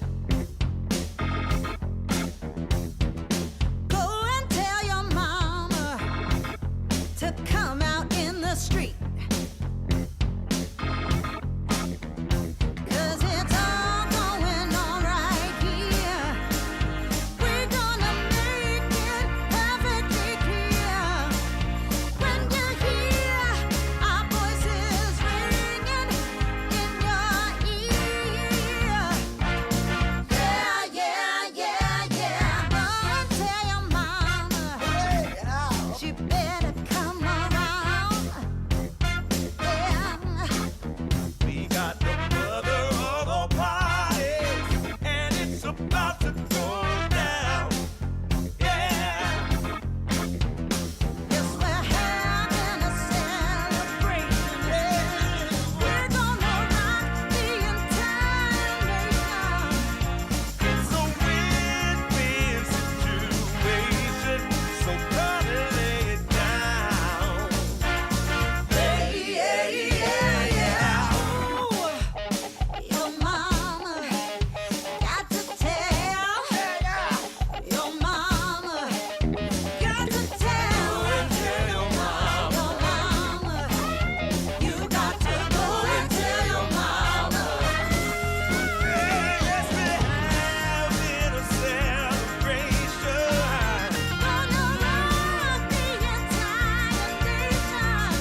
can see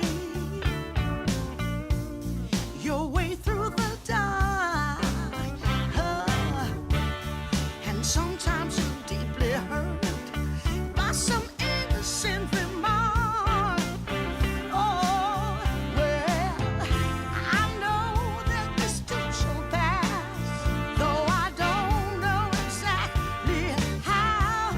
Yeah, 'cause as long as we stand together, there's not a thing can stop us now. Oh, we can do this if we have to climb another mountain.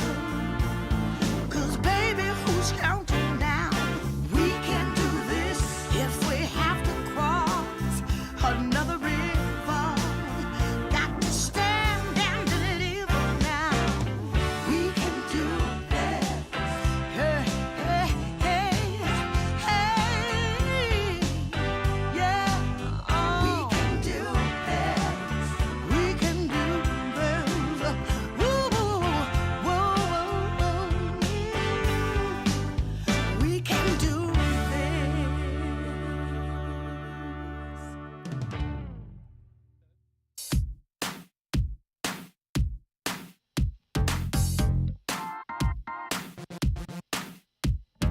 Girl, shake that body, shake it down to the ground. Whoa, girl, shake that body, show me how it's gonna go down. Don't be late to the party, don't be afraid to scream and shout. 'Cause when we dance to the music, you know that's what it's all about. Yeah, yeah. Hey, girl, shake that body, shake it to the left and to the right. Yeah, girl, shake that body. We're gonna shake it all night. We're going down to the nightclub.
driving me crazy, and I'm out of my mind. But you don't go messing around with a girl like that. A girl like that. You know she's gonna take your heart, and you're never gonna get it back. So don't go messing with a girl like that.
Welcome into the last series here in day 2 of the DreamLeague Division 2 tournament. My name is Behemoth. Rojo is right over there. And we have a series between two teams. That much is true. Avulus, at times, they've looked great. When they were the Snako stack, they were looking fantastic. But current iteration, a little bit questionable.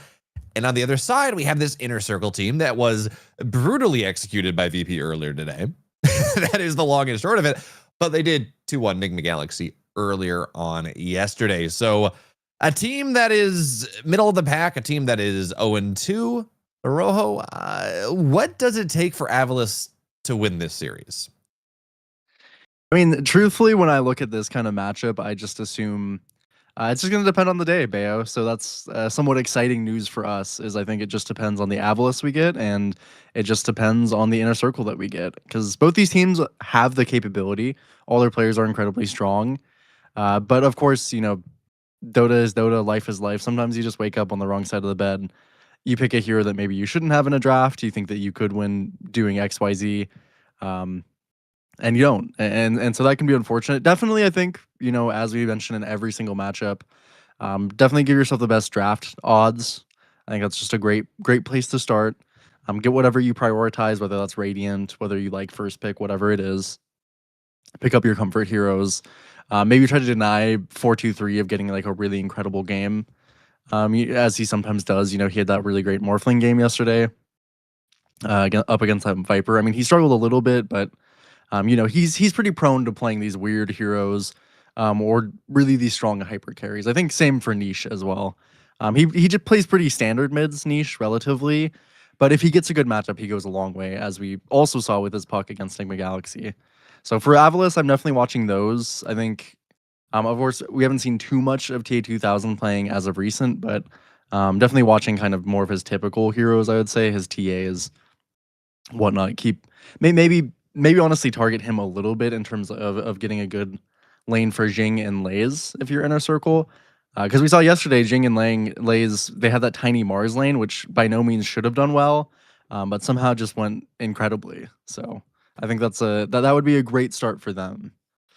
Yeah, kind of interesting. So I know we don't generally talk about first pick, second pick, Radiant, especially Radiant Dire, traditionally. But they've made some changes now where teams are actually really prioritizing Radiant quite a bit. And I don't know that this is going to impact the draft too much at all. We're gonna have to see exactly what happens.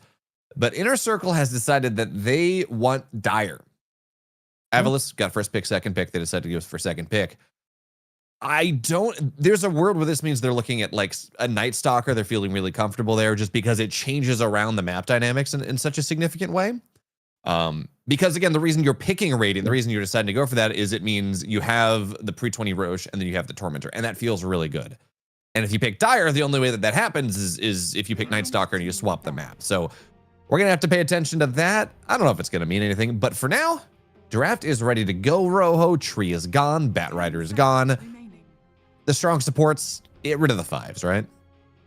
Yeah, and I think this is probably smart as well. I think in draft, you want to give yourself the best matchups for Inner Circle into like the lanes in particular, but I don't think you need much to target TA2000's hero pool, probably. I much prefer kind of disabling their playmaking, which is definitely going to be through Ryota, through Asdecor. Asdecor, of course, I'm sure he was playing Trine, I think, even before it was popular, before it got changed. So that's a hero he's very comfortable on. He loves his Warlocks and whatnot. And Ryota, we've seen do some really incredible things just across the different teams he's been on. Very mechanically strong player, and his Bat Rider is probably his best. So I think that's probably a nice place to start. I think if you can kind of mess with that playmaking, especially through the support side, then you can set yourself up for a decent kind of game. We saw yesterday, I mean, again, in the Inner Circle matchup that we saw, there was kind of 2 games where we saw the support duos not be too synergistic with each other and just kind of have tough games, not get too many levels. And those games were like really heavy stomps in both ways. So it's pretty important, I think, in this patch that you really enable your supports, and that your supports enable that kind of early to mid game. Yeah, make sure you get your 7-minute Wisdom Shrine, and if you don't, if there is a double shrine, make sure at least one of your supports is able to soak a lane. Make sure that you have heroes that can go jungle a little bit and take some gold off the map there, but making sure that your supports hit their level 6 timings on most supports. Tiny, for example, doesn't really care about hitting level 6 that much. Grow is whatever. It's a little bit more damage, but it's whatever. Most heroes, they get such a big power spike, especially on the supports, that you really have to make sure that your supports are matching the opponents. Otherwise, it's going to get a little crazy. So for now, it's a lot of focus. It's not often that we see four core bands in the first phase for Avulus, but they really don't want Niche to have a good time. Yeah, it's a little interesting. I mean, I think most of these are probably 4-2-3 targeted bans, which, again, I don't mind, but 4-2-3 is almost one of those players that I could definitely foresee not banning his heroes almost at all, maybe outside of like the Beast. I think the Razor is like, these heroes are all reasonable to ban, but doing it in the first phase is a little interesting to me because I still think he'll probably find something with how deep his hero pool is. They do pick up Chen for Inner Circle, which we didn't really see them prioritize much yesterday, so they might potentially be trying to take this away from Asdecor as well. I still think Chen is good, so there's no big notes on my end. Hero does well in lane, buys the healing. And importantly, Sei is a very good Chen player. Like, it is not just Chen is one of the best heroes of the patch. Sei is a... Yes, Chen's really good right now, so a lot of teams are prioritizing it, but Sei is traditionally a very good Chen player. He's got a lot of games on the hero. We are going to have a Puck in response. First phase, 739. I say, great. Puck first phase. It literally has no bad matchups, has no bad games. 7.40, number changes, matchup changes. I'm not quite sure that I'm of the same opinion. Yeah, I think it's okay into the Chen. I do generally like this Chen Puck matchup quite a bit. And I particularly like that this does service as kind of an extra ban because Niche is I think, quite likely to pick up the Puck especially. So I really don't mind it. But you are right. This hero is down a tier or so from where it was previously in the patches. Particularly that change to Puckish was pretty big. You can't heal off towers anymore. Is pretty significant. I mean, Pucks were gaining throughout the laning phase like 400 total HP mana, you know, first 10 minutes or so. So pretty significant change to the innate there. But I do overall not mind it in this instance. Take it away from Niche. Inner Circle will choose to ban out the Dazzle. Some interesting support bans coming out this series just because, and both these players do play some slightly more interesting heroes. I mean, Azakor, again, I think he is quite prone to things like the Warlock, so that's still in the pool. Maybe not necessarily the best Puck pairing, but still perfectly fine. And another interesting ban of the Ryota Bounty Hunter, which we've actually, I think when we were first casting, I don't remember who Ryota was stacking for at that time, but this was when Bounty Hunter wasn't even that popular. Again, it is very good against Chen, but Ryota got a ban against him like almost every game. So I think that's a pretty good snipe from them. I'm sure he would have been really happy to pick that up. And not only is he a great Bounty Hunter, you get Bounty Hunter into Chen, which is just a matchup that is really nice for a bunch of reasons. You can go mess with his jungling, go chase his creeps down. It gives you damage in first to the healing. It's really nice. Jakiro's going to be the follow-up here. It's not particularly a Giga Jakiro game. Jakiro just secures your lane, right? I don't care. You can pick a Spectre. You can pick a... That's probably the worst laning carry hero that exists in the meta right now. Doesn't matter what it is. Jakiro is going to secure your lane. You're going to be fine. 5 seconds remaining. Yeah, Jakiro is definitely just very nice to play through in the early game. It's also pretty decent against Chen. You have okay wave clear to begin with. So definitely fine. I mean, Jakiro is very strong still in the patch. It was nerfed, and I think even before Jakiro was nerfed in that mid game, Jakiro can get kind of awkward and fall off a little bit. But it's just so consistent in lane that it's not too upsetting. A Lion is an interesting one. That being said, as a Puck player myself at times, definitely one of the most annoying heroes that you can play against. This hero is really obnoxious, and typically the players who play Lion are also very, very obnoxious, Bayo. Lion players are a very different breed of support player. There's nothing I love more than the Lion that goes 1-1-3 at level 5 and just makes it their goal to suck you off in lane. It feels really good. It makes me... of course, professional Lion players, they will be putting more focus on their stuns, on their disables. Really nice rotation power through the gate. Finger of Death, once you start to stack that up, feels really good. Speaking of Lion, where are you on the Fist of Death Essence Eater style of Lion? Where do you fall on that? Not too unexpected to pick on the Void here, but I honestly like Fist of Death. I've always thought it was good, mostly because I think that Essence Eater is kind of a low value facet, just in my humble opinion. I really think the only value of Essence Eater is if you do choose to max mana drain, if you think that is somehow significant, which I really don't think it is against Jakiro. But if it was a really good game to do that, I think it's fine.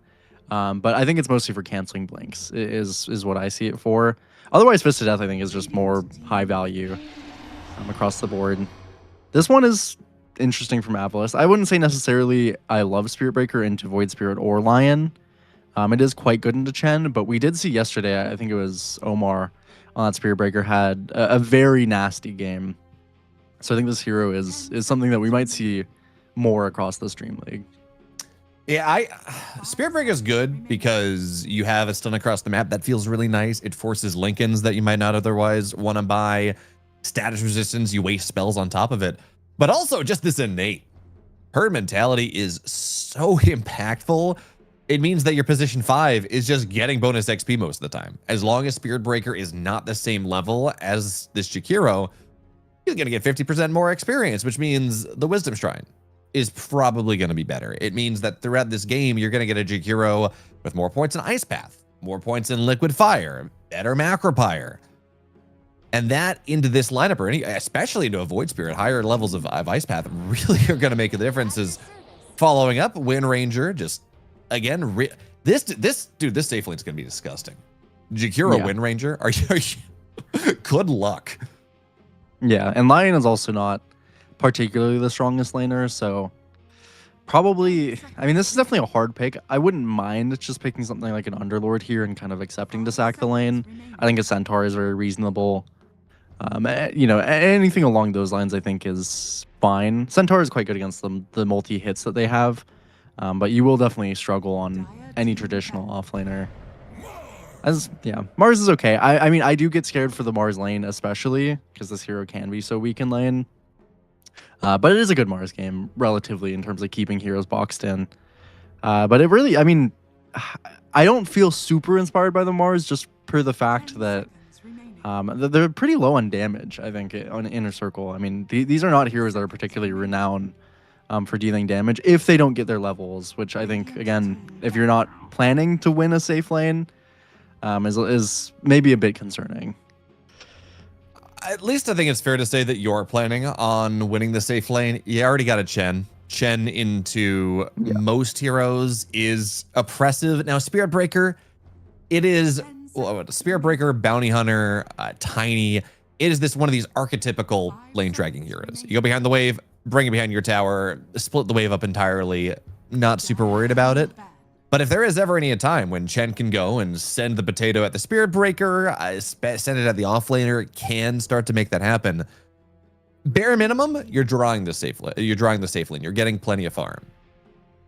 Optimal course, you are beating this offlane down. So we're gonna have to see exactly not only what this pick is gonna be as we wait for the 23rd pick from Inner Circle, but also how the lane's gonna go, how they adapt to it. Because again, there's a very real world that this Chen +1 beats down Spirit Breaker +1 as the offlane. And you know, even if it doesn't go all that well, you're still gonna get all your farm. Yeah. No, I mean, I agree. And I think that probably leans me towards wanting 4-2-3 to have maybe a little bit more playmaking potential in his hero. I'm personally feeling something like a Kez or maybe even a Leshrac carry I could honestly see be interesting this game. They have some distance, which is kind of annoying, but if you ever catch a hero with something like a Leshrac, you can bring them down very quickly. Brood would have been decent as well. I don't know if I typically, or if I want like a really hard carry, but they do kind of pick one in terms of the PA. I'm not completely inspired by this PA game. To me, this seems like a really bad PA game. That being said, I can hear your groans as well. That being said, he does have a team that really enables it, so I don't think it's going to be horrible, but I don't know if it's what I was feeling they need. And now Avulus as well has a pick to go into it, which probably doesn't mean they'll win the lane, but they can get something like an Underlord. I think is still very reasonable if they wanted it. Something that maybe if you build a pipe, you pretty much negate all the damage of the rest of Inner Circle. If you build a Crimson, you negate most of the damage of PA. So it's Avulus. I mean, they really just have kind of the pick of the litter here. Yeah, here's my problem with PA. You're into a Wind Ranger. Wind Ranger, if you're able to jump, wind run is down, you're able to get a bash before they get wind run off, it's great. Wind Ranger dies in 2 hits. But otherwise, you jumped on this Wind Ranger that has 100% evasion, and you're just not hitting it. So then you're getting locked down. Primal Beast is, first of all, great for lane shenanigans, but also PA has not a lot of, has 538 HP level 1.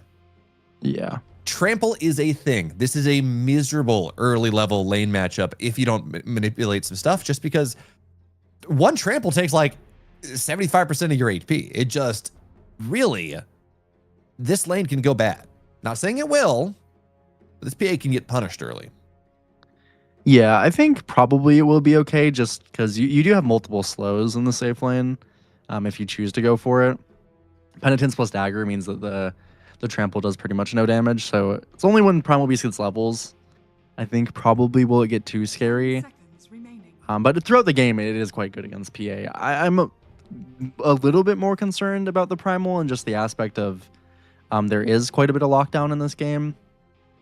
Guess that leans Corrupted towards probably a very, very early BKB, which is perfectly good for Primal. It's interesting. It's a bit of a gambit, I suppose, for Corrupted. He is a very good Primal Beast player, and again, I do think it's good into PA eventually as the game goes on. You do get a break as well. Again, it's a great game to have BKB. It's a great game to refresh a BKB. If you could build a Crimson super late in the game, that could be nice with the extra armor. But it's a gambit, and I think this safe lane is just going to decide most of the game. I think if Corrupted doesn't have a particularly good game, then that could definitely cause some issues. But overall, I don't know. I'm very skeptical of the damage Inner Circle will do if they don't win their lanes. I'm a little bit skeptical of how this Lion is going to be able to kind of play the map.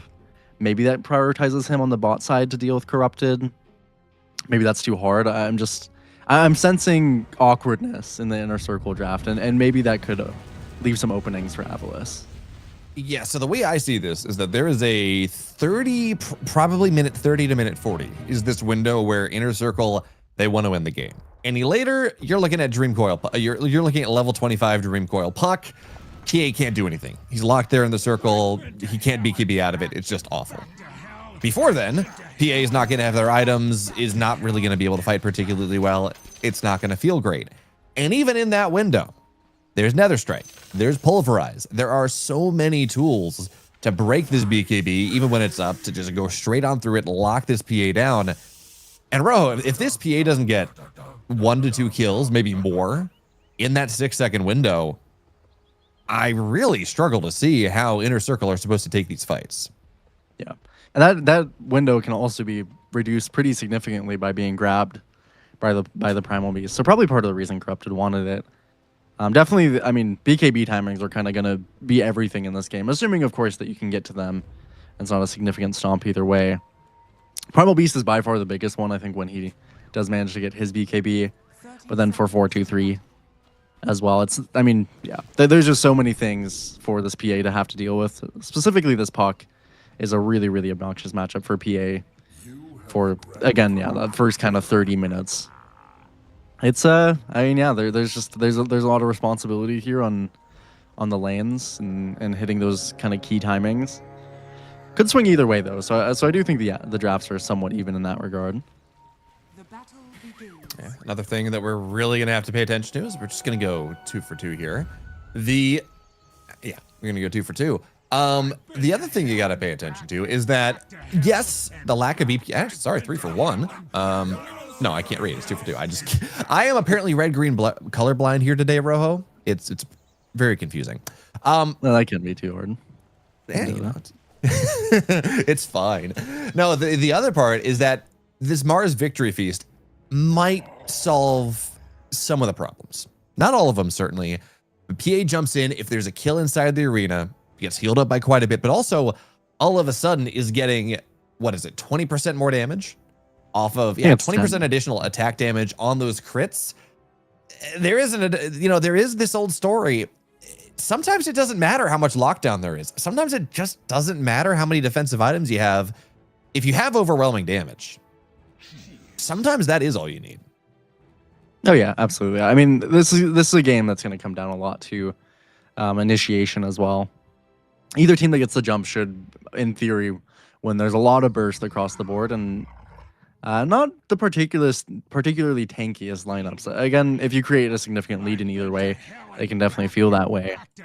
But in an even game, I think pretty much any hero is killable by any group of heroes. Nisha's Spirit Vessel is also something I think that'll be super, super important to watch out for. I think that'll be probably the biggest supplement to their damage throughout this kind of early game. If you can get a decent Spirit Vessel timing and then work towards a decent Ags timing on Niche, then definitely I feel a lot better about their prospects. So he's got a pretty important job as well. Jing is really fond of that sad Poogie. And like, honestly, that's a great sticker. It really is good. Yeah. Well, okay, I know you're talking about it. Like, have you considered how sad this Poogie is? That is like at least 8 tiers. Like that is 8 sad. And in fairness, I mean, yeah, your Void Spirit's not connected. It's right to be sad right now. That's true. He just misses his friend. I'm sure they all miss Niche. But yeah, I mean, I think that's his big kind of work here for Niche, which I mean is going to matter a lot in this puck matchup. We've seen it go pretty even before and pretty poorly for the puck. Speaking of what we're looking at right now, have you considered that Primal Beast is just a bigger Spirit Breaker? At least on these sets, you know, they look. Yeah, I don't like. I don't like the when the Primal Beast players mix their sets up. It just starts to get really, really wonky. I don't like looking at it, so I'm gonna ignore that side of the map for a bit. Don't talk to me or my son ever again. Oh my god, so many Pookies got placed on the ground in front of Jing. They do no. paste like while you're in the pause, so you can get some pretty good team-wide coordination if you have the right sprays bound.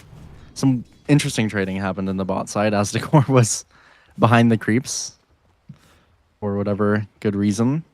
Say is currently making Corrupted wait at the tower, so I'm expecting lane dragging to be after this or for this second wave here for Ryota. And I like what he's doing here as well with the Hellbear convoy. He's like, okay, oh no, we're gonna be good. I was like, yeah, you pull him around. Maybe you can connect the creep wave even if your hero is not gonna be able to. But you know, it is Chen versus a Spirit Breaker. You're really not gonna do too much with that. So yeah, lane dragging shenanigans. It's gonna be fine. No big deal. And on the bottom, yeah, and in the mid Niche, every time he lands one of these remnants, actually that is why you pick this Void Spirit into the puck. Puck goes in phase shift to dodge something. Great. It's just a target. I can go and get a little extra damage in. Yeah, it's just a good matchup, I think, all around. Pretty nice in lane with the damage differential in that early portion, but Dwarez is honestly playing it pretty well. He is up a little tiny bit in CS, getting harassed a little bit more, but doing quite well for himself. Usually the first two levels are kind of the hardest for Puck in terms of CSing particularly.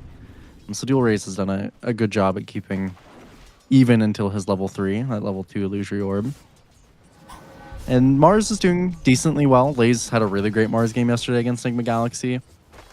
So I do expect that his Mars will probably be pretty significantly good. He even went for an early point in Bulwark, which I do like quite a bit. Changes the dynamic of the lane reasonably. Give yourself kind of like a pseudo atrophy aura.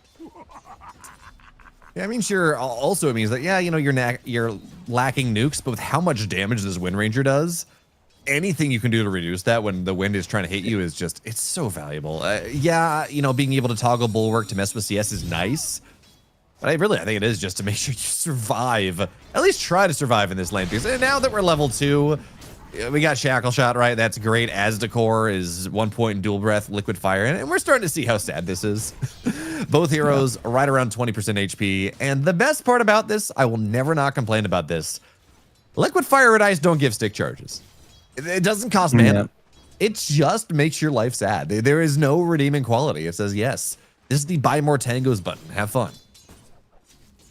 Yeah, and unfortunately you can't even share the tangos either, so cores have to struggle their net worth a little bit more. Definitely not going to have the best time for Lays, but Corrupted isn't either, as he's kind of getting dove. Has the charge. Yeah, he does have trample as well. As 423 looks to go on top of him a second time. Blinking 2. Actually, he's already got one charge. There we go. Looking for the second one in first blood for 423. And we talked about how this lane might be a little bit scary for the PA, magic damage early, but 423 gets dove by the Chen, and you said it. He has to have a good game, so getting this first blood, that's the first step. Yeah, it's very, I mean, really, really good. Again, I think the dynamic between PA and Primal this game is really important to keep track of. And particularly that was really bad for Corrupted because they dove on the wave. So Corrupted missed pretty much all the CS. Even missed some of the next wave as well, which went to Ryota, so not by any means the worst case, but for Corrupted it is. He's at 8 CS, similar to Jing at this point. As Lays. Oh, that damage. It's gonna happen. Yeah. I'd love to say, you know, you never want to see an off laner die. You know, my brethren, please. But in this lane, with Aztecor and this Wind Ranger, you're just going to be in a Jing bad as well. time. Is Jing getting chased down? Ring around the rosy. Does have 2 stick charges and a fairy fire. Good happy feet. The juke. And there, Good move. he's looking for the suck. He wants to go get all the mana so he can go get another spell, but I guess we're just going to sit here. Aztecor You know what? I knows that appreciate he's... this. Oh, Oh, we run. saw him. Oh, we saw him. Oh no, Jing looking for the Okay. deny, no. and will not get it. Aztecor You know what? does. I Time like wasted. that. Yeah, I like that. That was a nice little moment between supports. Really smart, honestly, by Aztecor, just assuming that Jing was kind of trying to juke him. Just sits there and waits patiently. Very well done. That's 2 kills on the bot side. TA2000's also been denying pretty much all these creeps, walking under the tower. Another instance of the offlaner getting punished off that kill. So, yeah, pretty much what we expected. Offlane is hell at times. Sometimes, you know, you can get a really strong offlane matchup and win through and play past the tower. Definitely not one of those games. Not with the Spirit Breaker, not with a Lion. Pretty weak position 4s and really strong position 5s. You know, Rojo, if that was if that was commonplace, win off the offlane, snowball it from there, we wouldn't have all these Reddit threads about how awful offlane is to play right now. So, well, you know, Spirit Breaker's going to show up mid lane, as is Jing, but looks like the rune is top, say, bodyguarding that one in niche. That's a great rune, right? Arcane rune on this Void Spirit. He already has level 6. We're going to have to see what he's going to find. As Ryota is still hanging around the mid lane a little bit. Trying to make sure I'd expect that... Niche just to want to harass, honestly, with this. Definitely. I mean, could look for a rotation, I suppose, if you think they corrupted up a little bit too far. I do, yeah. I think it's... Although corrupted is really far up, I wanted to say. Yeah, it does have some regen as Lot the of trample, regen. but here comes Niche looking for the remnant. Not going to cast it just yet, and will be able to find it after all. Another Astral Step ready, and 1, we got him. Good TP. Really good TP from 4-2-3. They don't get the kill without him, and now on the bottom side, ooh, Mars will die. Almost And it's goes on in the and wisdom. kills off the Jakiro, but Do they this have is the wisdom TPs? timing. They do, yeah, they don't do. really have, you can't really get into this. They're going to have Void Spirit comes in. That's something, TA2000. Now he's going to fight against Niche, but he does have Focus Fire, hit level 6 off this, and that is a difficult thing to fight into. TPing. Niche trying to hold on as long as possible. Here comes the Mars. Niche actually living very nicely. trade-off. And with Say coming in as well, are we going to be able to get TA2000 6 seconds until the Focus Fire? Niche is charged. They know where he is, but the Remnant will be able to go get this Void Spirit down. They defend their wisdom. They kill 2. And yeah, they lost Mars, but that is kind of expected in this lane. So you're fine. Laze is a victim, absolutely. But keeping that wisdom shrine is so key, and that was almost a complete disaster too. Niche was quite low. Say, I think if he showed up earlier, he could have died as well. Really, really important they get that punish. Now they can show up to the mid rune as well. Ryota is at least going to be annoying. Maybe try and secure this top side, but Dual Raze is just not destined to get runes yet. This game, first 2 go Niche's way. This one's just an invis, so probably won't be able to make too much of it. But he's getting pretty quickly towards his vessel timing off those kills. I mean, probably one of the better benefactor of kills. Obviously, I think the PA is, who has 2 already, is a good benefactor of kills. But that Spirit Vessel timing should be pretty brutal. Allow a lot more rotations through. All right, Top side. Corrupted's almost 6, unfortunately not quite. And they were looking at this P8, but they did cancel the charges. This is one of the other benefit of Jakiro, outside of just utterly dumpstering 9 out of 10 lanes, is that you have a decent amount of tower pressure. You just go 3 points liquid fire, makes life, you're going to get the towers. So we'll force some rotations top, but Jing is only level 4. You know, this Chen really wants to be in the jungle, farming it up, getting himself to this aura item. So it's a little awkward as they're going to get the Lotus. 3 heroes. Kind of a very awkward little game that they're playing here. 2 supports and a core in the off lane.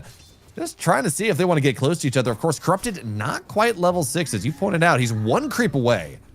And there we go. Yeah. Now you got to run here. Pulverize is up. You do have a line to mess with that, but this PA is, even if it just cuts Pulverize for a very short time, pretty likely to go down. I mean, they're just trading in the mid lane. But yeah, we're going to see this. 4-2-3, he's back to the back camps. He's letting his supports farm as much XP as possible on the safe lane tier 1, but I don't really expect them to defend this tower too much more, just given the timings.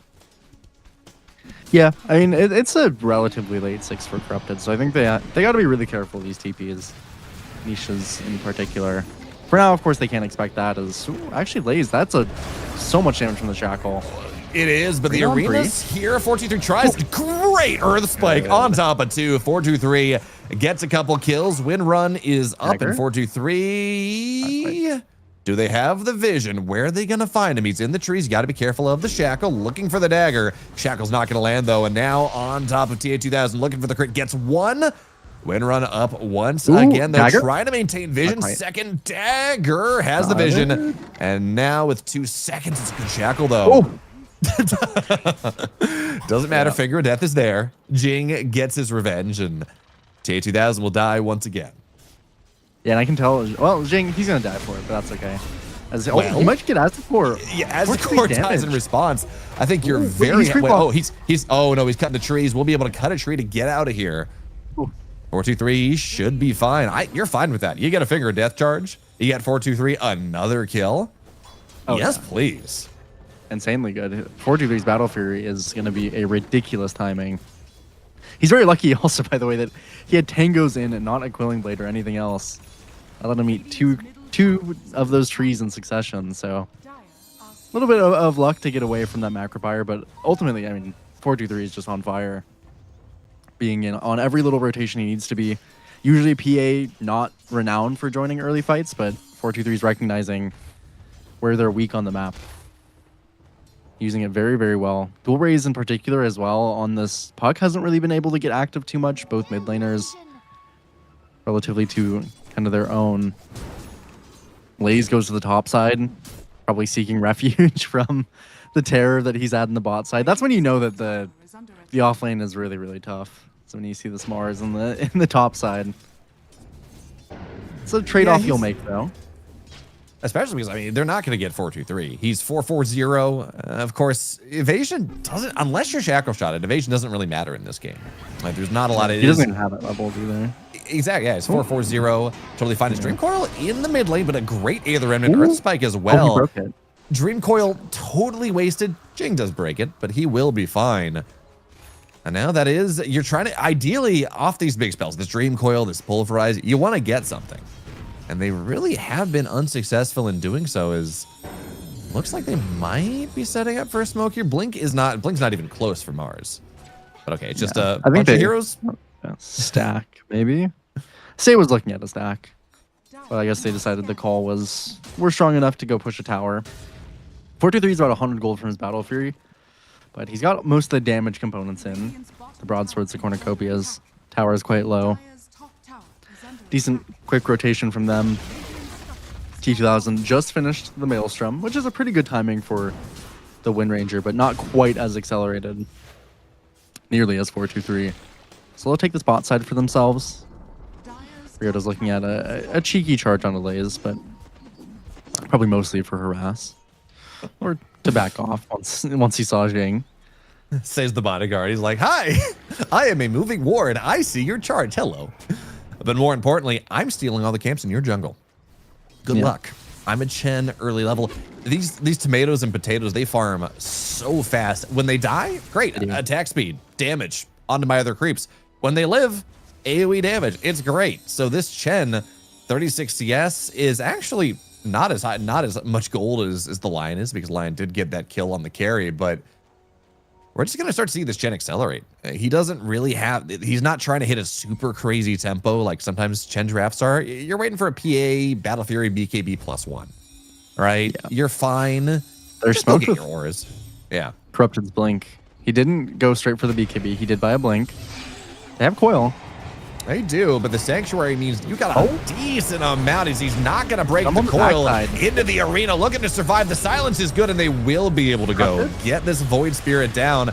Corrupted, those stunned up back. Side Finger of Death, not enough to kill. Oh, the Shackle. Great Shackle on top of 2. It is so much bonus damage in this game. TA2000 chunking them here.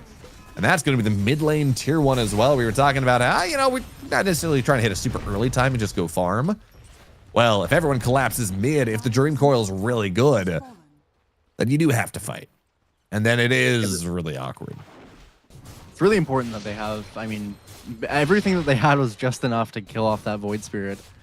It was a little bit as well from Corrupted. I think probably the safest play was to jump immediately and try to finish off Niche, but he did go on the back line, finish off save, forced a ton of spells. So Jing only landed that 1-man Impale into the finger onto him. So Corrupted got a ton of value off that Blink initiation. Didn't even die doing it either. So really nice decision by him. Switch up for this early Blink. Obviously most Primal Beasts do like getting the Blink earlier, but I wasn't sure, given his game or given the lineups, if he would be willing to go straight away for that. Now he's decently accelerated. Lays as well, didn't find anything off that fight. Still 1,000 gold from his Blink. As Arena. Lays, yeah, no arena, not for 17s. They will be able to go spear up this. Yeah, okay. Chen damage is pretty high. Yeah, only 1 point Benedict's, but still, it amps up quite a bit when you have this entire army. And that is the problem, right? Mars is not a hero. You can you can clear waves pretty quickly, right? Soul Ring, hit the arena, or hit the spear, hit the rebuke, and the wave dies. But you're not a comeback farmer. You know, you really do rely on making sure that you have a decent lane, you get your blink at a decent timing. And this Primal, while also not quite being a comeback farmer, Trample is not that bad of a cooldown. All of your spells are relatively low cooldown. You can go in and clear waves. I wouldn't be surprised. I don't know this for sure, but I wouldn't be surprised if he got himself. They're going lanes. They're going to find Mars into the Nether Strike, living just long enough. There's the arena into the spear. Lays now has to run, will die though. Dream Coil buys some time, takes him down, and Jing will fall as well. This is kind of the problem with these PA drafts. You can be very strong, but you do not want to be joining these fights early. It really just gives Avulus free reign in how they look to engage. So, 4-2-3. Won't be able to catch him. It was a nice look. But I am a little bit surprised at the lack of involvement from Niche in this game. I don't mind the Void Spirits that are a little more farm heavy. He went straight away for the Shard, which I think is great. But in this game, I am a little bit surprised that he wasn't willing to kind of move with Jing a little more on his Finger of Deaths, look for something with the arenas. He got the Spirit Vessel at a great timing and hasn't really used it on any enemy heroes. So they've lost a decent bit of value out of that timing. They're smoking up now. Do you have the Finger? So if they find TA2000, this should be a kill. Yep, straight on top of him, bracketing one side versus the other, but he does get Windrun off in time. Unfortunately, the Aether Remnant will land with the Finger of Death. TA2000 will die. Charge and Niche getting a little bit of getting involved, getting the kill. Corrupted, though, comes in with the blink. And now Niche, no Astral Step for 5, has to find some way out of here. Great move in from Corrupted. Dream Coil as well. 4-2-3 is here. And the Dream Coil is not going to get the kill. Aether Remnant going down, just bracketing the spot. Great job. Okay. Catches the puck. They will trade here. T2000 for the line as Dual Rays moves forward. Seems like the Chen, will be a victim. But everyone else gets out. And you got TA2000. It still does kind of mess up their map, though, is maybe the most unfortunate thing here. Dual Rays gets the Rune. They're all kind of settled on the spot side. At least, I mean, 4-2-3 is doing great for himself. He'll have a great BKB timing. But it doesn't much address Dual Rays, who's a little bit untamed here. Going for an early BKB himself, which I definitely don't mind. Unfortunately, there are kind of some double-sided matchups with that.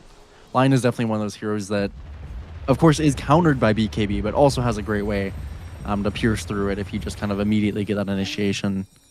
That'll, again, tie back to most of this game, I think, past this point in the game, is really just going to come down to who's hitting these initiations. They have Blink now on Lays. It's really late.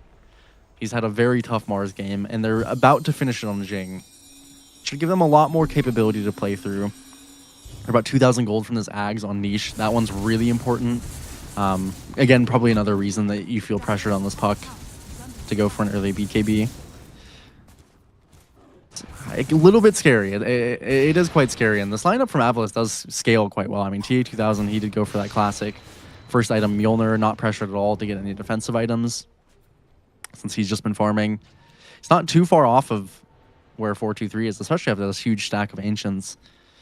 And having that Mjolnir Pierce is quite nice into the evasion as well. So there's always a potential as this PA that you certainly do not live through these fights, even with a BKB, if the Primal is kind of there to catch you. That is, yeah, that's the problem. So we are seeing BKB is done on the PA. Yeah. He's getting a Lincoln's after and this, on the Primal. Yeah. This is a scary time. Primal with the BKB done is unstoppable. He's going to find a hero. He's going to be able to take him down. Oh, what a, my goodness. What a read. They smoke up. It cancels the charge, but now Avulus knows there's a smoke coming in. Ooh, they're going to go breaking right on top of the lays. That is a great jump, and this Mars is not going to get his arena off. So now he's got to run. Charge on Say, looking for the follow-up. This Chen is dead. He's a walking zombie, but at the very least, everyone else is going to get... I mean... That was so fast. Corrupted. Yeah. Wow. I mean, usually, you know, Primal mechanics can be impressive. Usually, I think you're kind of what you expect, but that was insanely quick. He got that BKB off very quickly, jumped immediately onto where Lays was. Couldn't ask for a more perfect initiation. He even used his BKB straight away. Just being careful on that end. Just denying pretty much everything that Inner Circle wants to do. Now they get that Tormentor as well for Aztekor. I mean, if Shakira wasn't outputting enough damage to supplement the team already, then having that extra little bit is going to go a pretty long way. BKB for dual race too. Yeah, he's still in the Wisdom Shrine as well, right at 21 minutes. Again, the power. Nope, Jing is here. Does have Bulldoze, though, so he's just a really difficult lockdown. Charges out, and he's fine. Wait. Niche looking for the remnant. Niche takes the wrong angle, and this Spirit Breaker is out of here. Now, doesn't get the Wisdom. That's something, but even still, I mean, he did force some heroes over. That's 2 cores for no kills. Yeah. Spirit Breaker finding a lot of space. Sometimes it's the most you can ask for from a Spirit Breaker. I was talking earlier about how Lion players, in my humble opinion, are kind of freaks, but same goes for Spirit Breaker players. Really, I think sometimes the joy is just the chase. Want to cause as much chaos in a game as you can. How much of that joy is getting chased and, you know, making space and all these things, charging at someone, and how much of the joy is spamming the donkey kicking mode afterwards? Depends on how mentally well you are. Can't speak we're for talking Riota, about but we're talking about Dota players here, Rojo. Yeah, so not very well on average. I'd say definitely not doing well this game. I mean, he is having a good Chen game. Already has that Guardian Greaves, but it's just not able to live against these two. Dual Rays and Riota. This is 4-2-3. Spending his BKB, trying to get Aztekor. She looks at the finger of death, and they will be able to go take this Lion down. Oh my god, the damage. Oh, the pulverized damage and trample damage is insane. But the rock's gonna cancel it. 4-2-3 gets onto the low ground, finds these, but there's a Dream Coil there. He's gonna break that one into the shackle. What a disaster for ICX. This is just...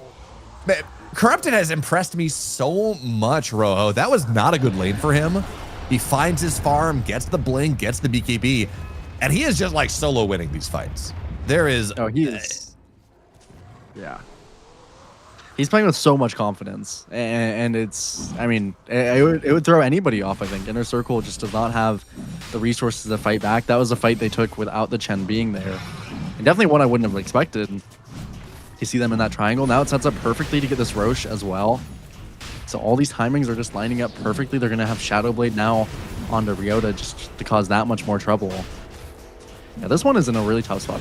I mean, again, Niche, he's 3-1-1. He finished that Ags, which is great, but he hasn't really participated much in this game as the Void Spirit. Not nearly as much, I think, as he would have wanted to in this early portion of the game. Even the same can somewhat be said for Jing.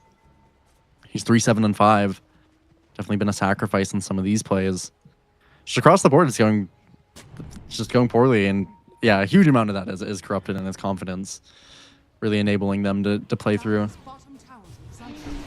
Oh no, it's like the same spot. Look, Niche is in the vicinity, as is the Mars. So Say for once does, he's got Greaves. He's gonna be fine.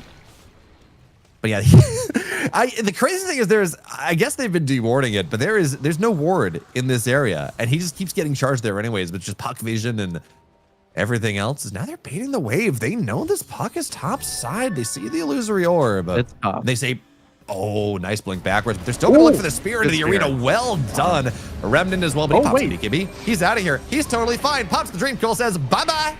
You're Oh, good. they're coming in. The cavalry. They want him. And That's he the amp damage. Amp damage, Shackle now corrupted with the point blank rock. They're going to be able to go take no. this niche hero Can't TP down. out. And now you're just looking for more. They cannot TP stay out. He falls. And now it's a 12,000 net worth lead. That was their go.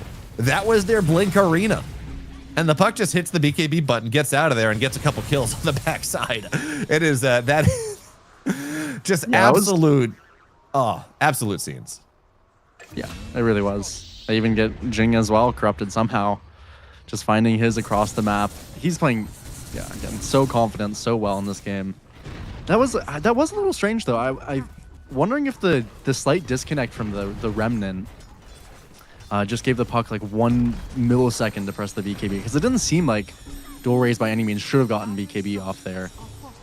So really, I mean, maybe just a very slight mistiming, or maybe just a little interaction with the arena there.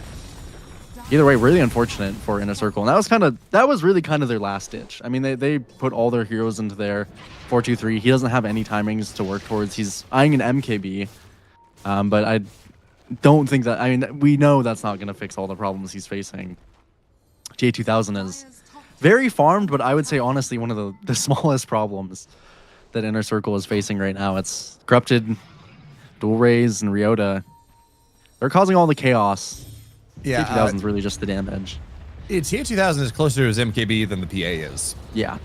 So this next fight, the PA is not going to be survivable. TA2000 is just going to click R on him, and then the PA has to get out. Now, that is the nice thing about this PA into Windrunner matchup.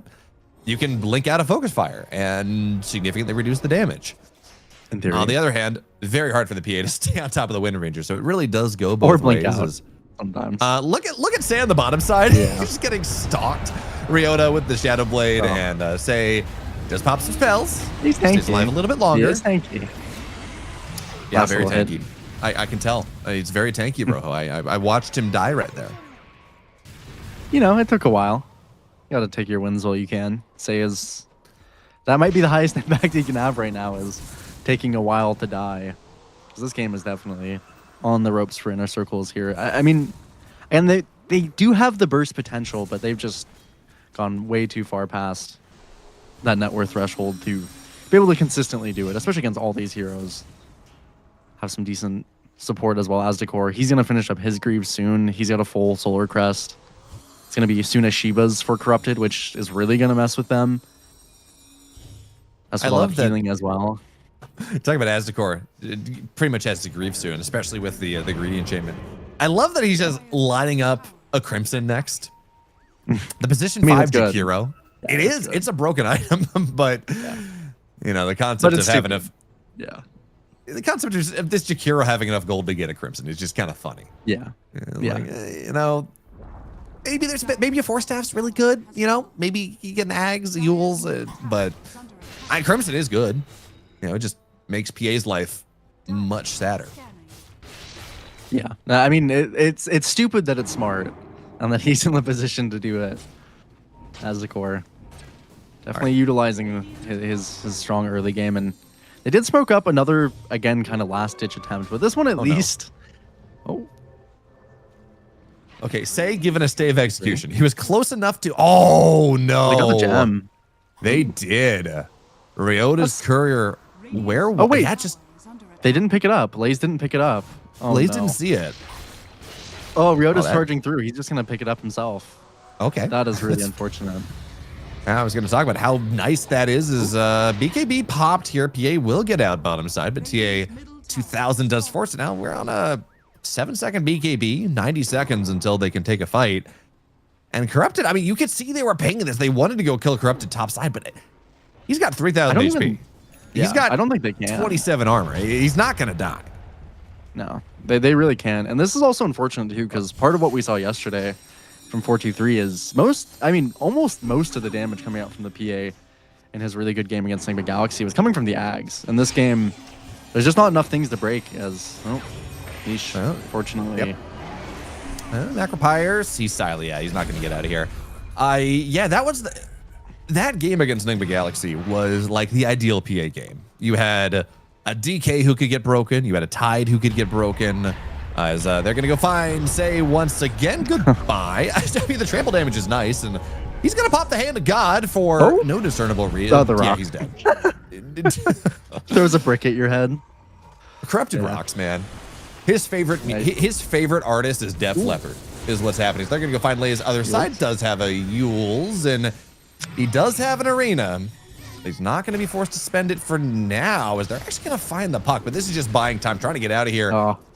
Decent spear, but even better shackles. And now, well, the arena's not going to get him out. So once again, Lays falls 0-8 and 4. Oh, no. Oh, no. This is quite the place to be getting dove, I will say. Another rock. Couple bricks to your forehead. Guess it. I was going to say it doesn't hurt anybody, but it has been hurting Inner Circle pretty badly. Well, they finished MPB, Bayo. There we go. You got a couple of Kira's dead. You can't really take advantage of it. Inner Circle is so concussed right now. The amount of bricks they've taken to the dome. Yeah. 1 + 1 = 5. Is the struggles they're dealing with. Is first Atarax will fall. Second one now under threat is TU2000 at level 20. Even stronger. 10% focus fire damage reduction. They're just waiting for the Mars and this Lion to come back, and they're going to give it one more college try. So Lion in 5. They're picking out TU2000. Remember, he doesn't have an Aegis. They can kill him if they get on top of him, but Avulus just being really too smart. They say, you know what? Everyone's up. We got a lane and a half of racks. We don't need to hang around here. There are better objectives to take.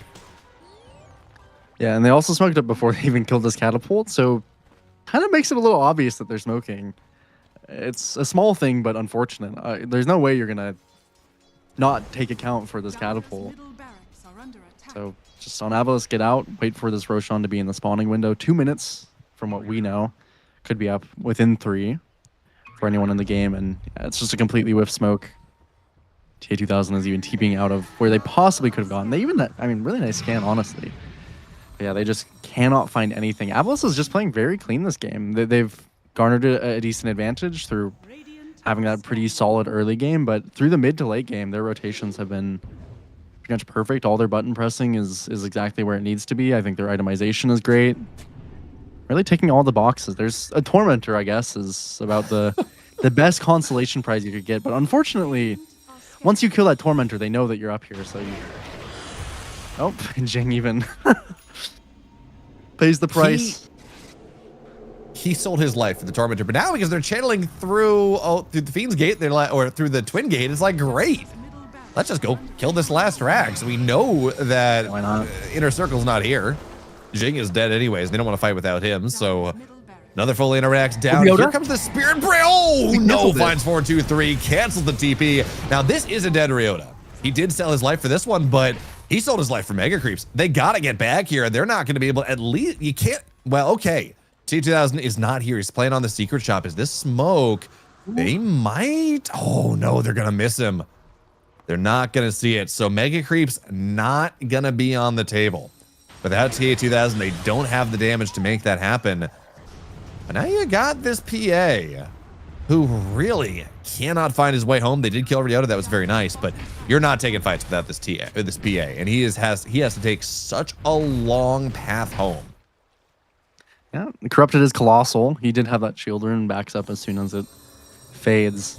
The really unfortunate part about this is, I mean, they don't lose Megas. Definitely could have been worse, I suppose, in theory, but they use 2 smokes, and that's the really tough part. They don't have anything to fight outside of their base. I suppose they do. I guess they have 1 more. It's like, say, they have that one on the timer. But 1 more smoke at most on this first timer, as the core scouts it pretty much perfectly with the ice path. So they will use this very, very last one. And Avulus, they really aren't in a rush. I mean, they can wait for this one to go topside. Ideally, they wouldn't want to, but they know this is really the only timer they have to fight. TA2000 has an Aegis, by the way. Makes him nearly an impossible kill. Yeah, at least the PA does have a dust. So you're not going to be worrying about that, the invisibility part of this, but 50% less physical damage into this PA is a massive, massive problem. So you got to just find some way, a great arena spear, lock him down, blow him up in the windows. They're going to find It's a Ryota BKB. pops his BKB. Yeah. One way to say that is they force him to pop the BKB. The other way is that he has a BKB, and they're going to find Lays. Corrupted on the backside, zoning out 4-2-3. And we talked about that good arena that you have to find. That's just not a thing. T2000 sits. You know what? Actually, 4-2-3 gets on out of here, starts to heal up, but he's dead. TA2000 won't even die. Goes down to about 10% HP, but they kill them all. This game's over. They tap out. Nothing to do. Yeah, I mean, it just didn't quite connect between Niche and Jing, and I think that's a lot of what happened in this game.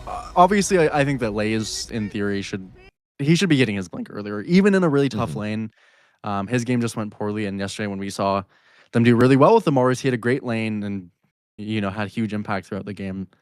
Just definitely a couple again just gambits from their draft. I think mostly though, they just really had difficulty connecting onto these plays, and Avulus also played clean. I definitely think that Jing and Niche maybe should have looked for more together. Maybe should have tried in that earlier game to get something for themselves, but Avulus did just play very clean. I mean, nothing much to be said about that. Corrupted in particular, I think, has to be just the outright MVP. I think it's most games. I think there's pretty great equal contribution. This game there was great contribution from everybody, but Corrupted, I couldn't ask for a better primal performance, I think.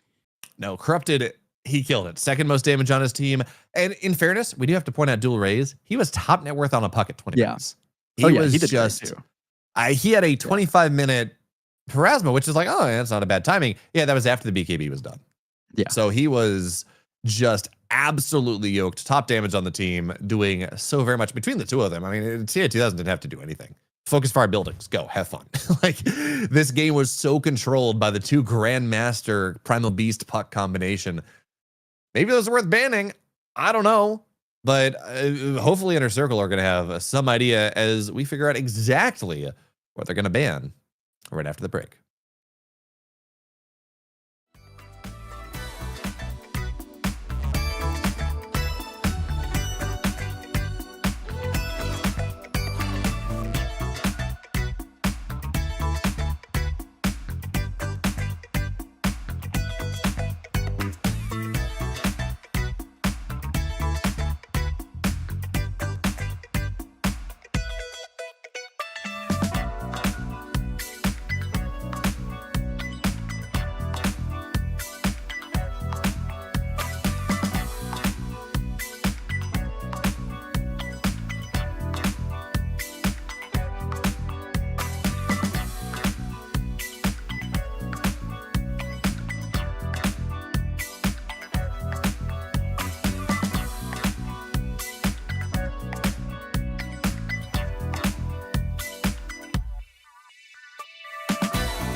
Welcome back to Dream League Division 2 as a PA Lion lane. PA Lion game, actually. It wasn't PA Lion in the lane. Didn't really work out that well for Inner Circle. It kind of got run over. So now, Rojo, game number 2. What do we want to see different? And it's fair to say we just don't pick a Lion. You know, that's fine. Yeah, I mean, I think the concept of Lion, I mean, I think that Inner Circle's draft was mostly fine, as we do head into the second one here. I just didn't, unfortunately, they just didn't manage to get it kind of off the ground where they would have wanted to, and Avulus, again, did play just very cleanly across the board. No really blips from them. Doorways, TA2000, Briota, Corrupted, Asdecor, they all delivered, I think, perfectly on what you'd expect from them in a winning game, so... For Inner Circle, it's fixing up some of the awkwardness. I think definitely you want to connect Jing and Niche a little bit more, especially in a draft like that. As that, I mean, the puck didn't die in that game, and you picked Lion to counter the puck. So that's definitely a small issue. I think Lays, you just need him to get off to a better lane. And honestly, I mean, 4-2-3, he did fine on the PA, but we were talking about it slightly after the game. You and I it just was not that solid of a PA game to begin with. So it's not like he really had much solo carry potential. I mean, the Primal Beast definitely interrupted that a lot as their last pick, but even before that, it was not a great PA game. And I personally would have liked as well if 4-2-3 had something that he could have been a little more active on. You know, again, something like a Kez, etc., where maybe it isn't necessarily great in the game either or in some of the matchups, but it can build an early-ish kind of survivability item, a BKB, join fights, and kind of look to... supplement some of the issues their draft had. Because otherwise, again, Inner Circle, I don't think their draft was horrible, but it did have some awkwardness if they couldn't connect, and ultimately they just didn't. I know you're talking about this Kez. I'm not sold about Kez into Wind Ranger. I feel like that more often than not, yes, you do have a silence, you have a stun. That can help. But I feel like more often than not, Kez goes on Wind Ranger kites away, and it really is just kind of this awkward thing, because Kez can absolutely bounce around fights, but you do have like your one big go, and then you gotta kite out, and it feels weird. From the games that I've seen, it does feel like Wind Ranger is decent into that matchup. Oh yeah. Again, it didn't happen, but I definitely think it is. I just think maybe that's something you have to accept as Inner Circle is more my thought process. It wouldn't be a great carry matchup, but they had so much burst and so much jump and whatnot that I think they could have worked around it. That being said, I mean, even in theory, the PA could have worked, which is also not really a great matchup into the Wind Ranger, all things considered. So yeah, I think there's some things to shape up in the draft, and it will be different because they have last pick now. But not for Avulus yet. They do have that Jakiro pick for themselves, which as the core, I mean, yeah, he played Jakiro. Not much else to say there, Bayo. It looked good. It's great in the patch. I think maybe I would like to see Jing have a hero that is better into Jakiro. I wouldn't mind if he plays Spirit Breaker to just pick it up here, to be honest, to kind of play off a lane drag in theory, but go straight into an axe. I'm a little perplexed by that. I am not sold, man. Yeah. I think axe in good games can be good. I think axe in pubs has a good win rate. I am not sold about Axe. Last patch, 739, Axe, you first pick him, you build a bunch of armor, you bully whoever it is out the lane. Great. I think there are enough bad matchups, and certainly more bad matchups than two bans can solve. That means that this Axe is not guaranteed to bully the safe laner. It is... We saw him do this yesterday in Enigma Galaxy. He was going like first item pipe, which... I guess kind of made sense, but then they didn't have a blink initiator, and it just got really awkward. So yeah. I don't really not sold about first picking this Axe. No, I mean, I agree with you. I don't think Axe is personally high enough value to get it on this kind of 9-pick slot, but it's also not very good in Jakiro. Like, I mean, this is a hero that Jakiro can very easily stop you from getting between waves, from dragging waves, from cutting into creep camps and whatnot. In what you do in like a perfect Axe game, but also just in general, I mean, doesn't really die to battle hunger anymore now that it's a pure damage, kind of, you know, damage over time. Jakiro super high HP, has good regen, and of course just having a ton of magic damage to go through the Axe is always going to be good. So I'm not fully convinced by it. He'll ban out a Puck and a Dazzle on Avulus, which I think are also rather good bans. Puck obviously pretty okay into the Kiro already, and something niche is very likely to look at. Even could have been on that 13 pick. Definitely valuing the Dazzle, 10 as seconds Say is a remaining. pretty prominent player for that. So I already like the start of the draft for Avulus. In fact, I would argue that this is already worse than it was for Inner Circle in the last game. Of course, they have a 13 to shape things up a little bit. But And I'm this is PTSD from yesterday, Rojo. Abaddon has been nerfed, but it's so good into Axe. So that gets banned. They're going to pick up the Wind Ranger. It's not a guarantee to carry Wind, but I do like Wind and Axe together. Axe goes in calls. It makes it very easy to land a shackle shot if you get more than one hero. It is a lot of burst damage to follow up. So that is something that Axe likes. If that's the case, though, it also does mean you've picked your 2 or your 3 cores on 9 and 13. Yeah. I mean, I do like that Wind Ranger's a flex in theory. And I also think it's decent against Jakiro on lane as a support, and it's pretty good with the Axe as a support. So I don't mind the Wind Ranger. It also potentially cuts into TA2K's pool, which I think is always going to be a boon. This game around, yeah, the Beastmaster is open. So I'm almost surprised a little bit that Inner Circle didn't want to prio it, though the Jakiro is quite decent against it. I mean, Beastmaster doesn't really, sing to me against Axe and Wind Ranger, but I do think this hero is quite strong if you have a player who really enjoys it. And so far, it is also a flex.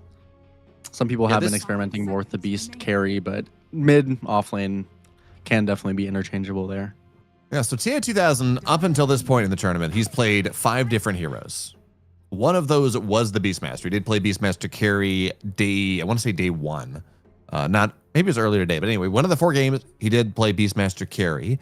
So that is certainly open in the pool. Hoodwink as a follow-up here. I mean, Hoodwink probably means that you're not going Beast Hood in the same lane. You can, but it means you don't have axes really available to you because you don't want to cut the tree.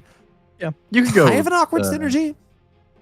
Yeah, you could go the Summon Beastmaster, but if this is a Wind Ranger carry, you don't want to do that.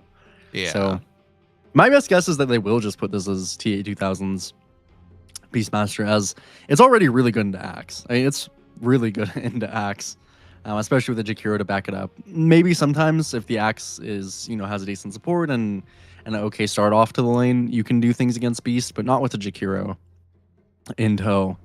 So I like that concept for Avulus quite a bit already. Definitely makes this portion of the draft a little bit harder for Inner Circle. Probably, yeah, support and maybe just Ember for niche, but Okay. I actually don't. So they pick up 423's hero, the Gyro, which, I mean, I'm also a little perplexed by this, as I mean, I don't think that this is going to be a Beastmaster offlane, so I don't feel that the Gyro is necessary. And in that case, Avulus has the opportunity to pick an offlaner here that has some strong potential against Disruptor Gyro, which honestly they could just go back for Primal. They wanted for Corrupted, but they'll value Dual Raise's hero, which is fine. Not quite revealing if this Beastmaster is an offlane or a carry yet. And Dual Raise is very good at Invoker, so I don't, as an Invoker player myself, I think this is a fine Invoker game. It's good to have mana burn. Even Sunstrike is pretty useful with all the setup, so you can go either way on that. But I think this is also just very comfort for Dual Raise, which is, I think perfectly serviceable. How do you feel about this new gen? Because I was just seeing it on Wonder Kid, and now we're seeing it. BZM's playing it, other people are playing it, where they go Galaron Invoker, and it's just you're rushing a Meteor Hammer, and that is your farming tool. That's your scaling tool. It also gives you a little bit more damage. And from what I've seen, Rojo, I mean, it seems good.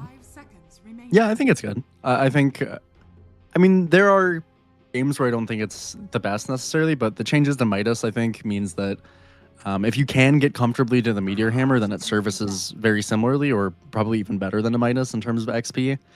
And the extra damage on Sunstrikes, the mana regen is very useful for Invoker. It's just overall a very solid item on the hero, in theory. And typically you don't go any other Kaya item, so you're not messed up by that by any means.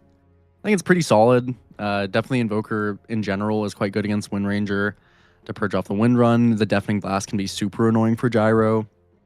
Same for disrupting the Axe. And if you can get that Meteor Hammer, get towards those levels in the Wex to build up that Tornado, have some extra damage across the map with the Hoodwink, the Beastmaster.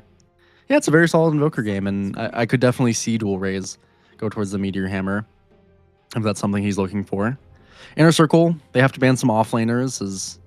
It's a little bit interesting they'd pick the Gyro. In theory, it's supposed to be good against Beastmaster, and that's what they would anticipate.